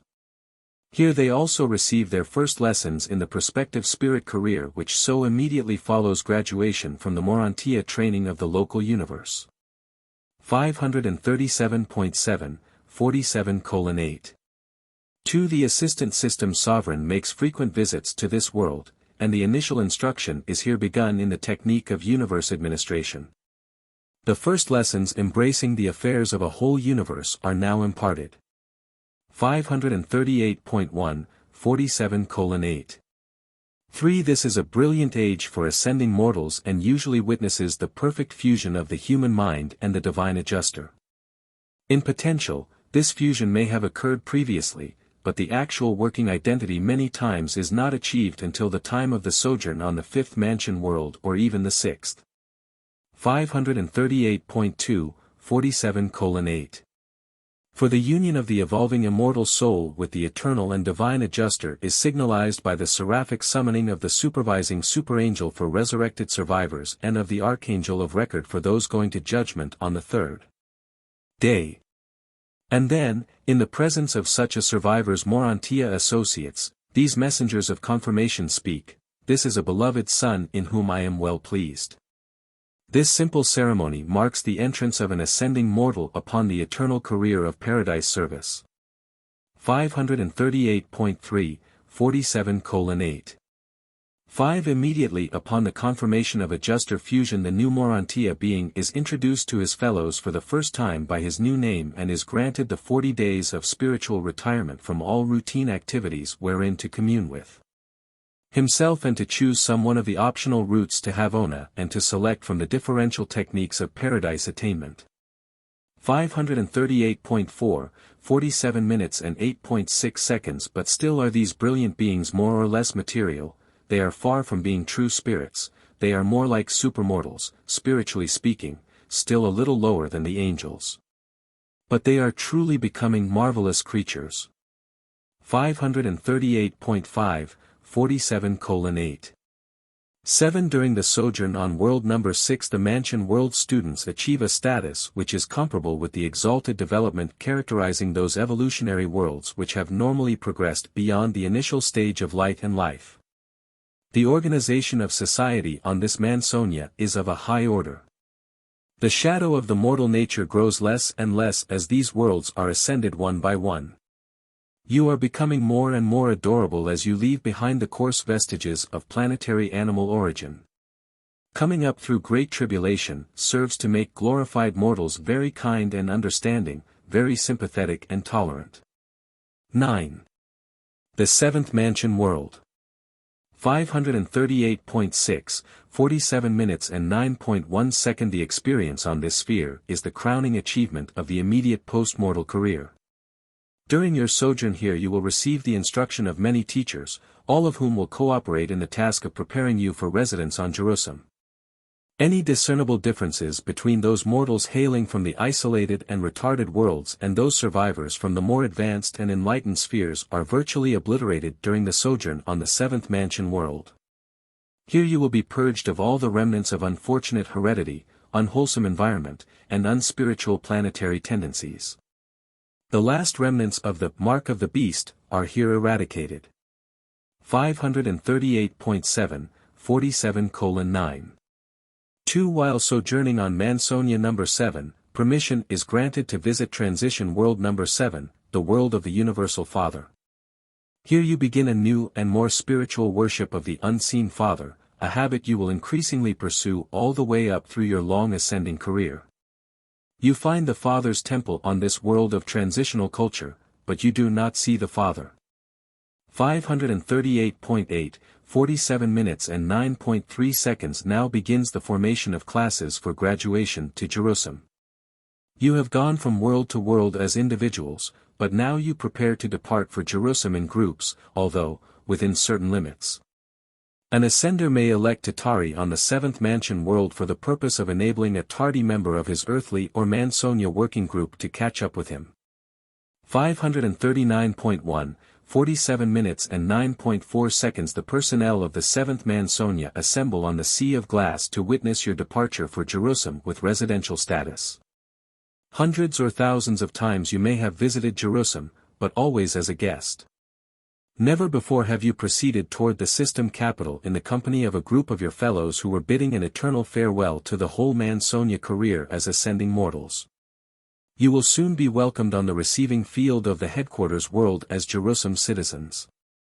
539.2, 47 minutes and 9.5 seconds. You will greatly enjoy your progress through the 7 dematerializing worlds.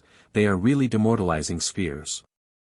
You are mostly human on the first mansion world, just a mortal being minus a material body, a human mind housed in a Urantia form, a material body of the Urantia world but not a mortal house of flesh and blood. You really pass from the mortal state to the immortal status at the time of adjuster fusion, and by the time you have finished the Jerusalem career, you will be full-fledged Urantians. 10. Jerusalem citizenship. 539.3, 47:10. 1. The reception of a new class of Mansion World graduates is the signal for all Jerusalem to assemble as a committee of welcome. Even the Spornagia enjoy the arrival of these triumphant ascenders of evolutionary origin, those who have run the planetary race and finished the Mansion World progression.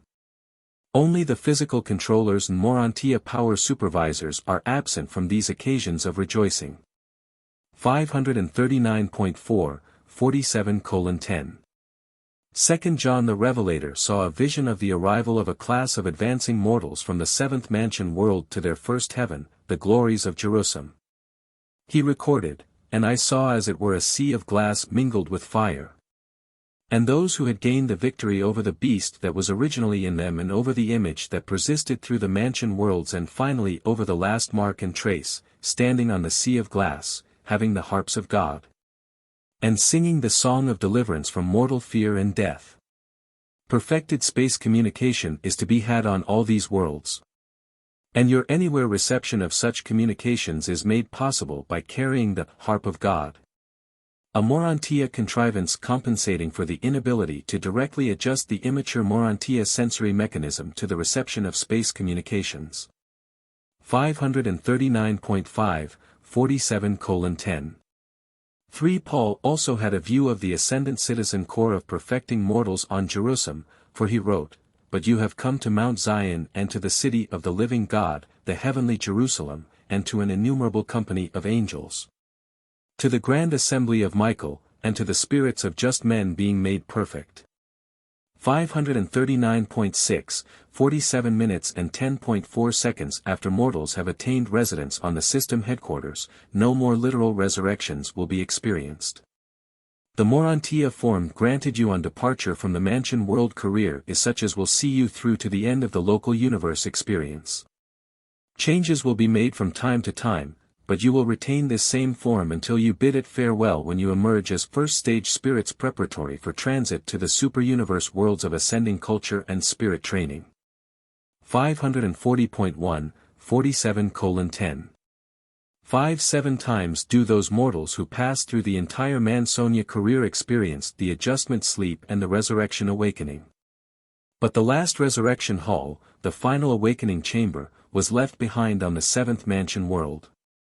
No more will a form change necessitate the lapse of consciousness or a break in the continuity of personal memory. 540.2, 47:10.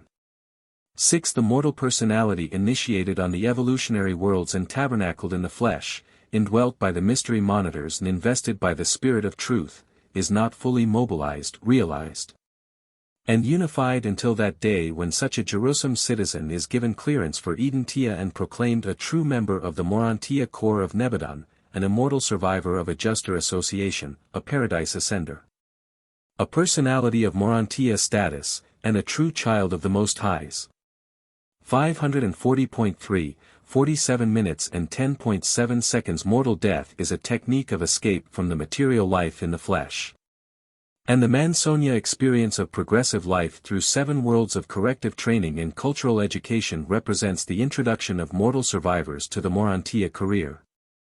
The transition life which intervenes between the evolutionary material existence and the higher spirit attainment of the ascenders of time who are destined to achieve the portals of eternity.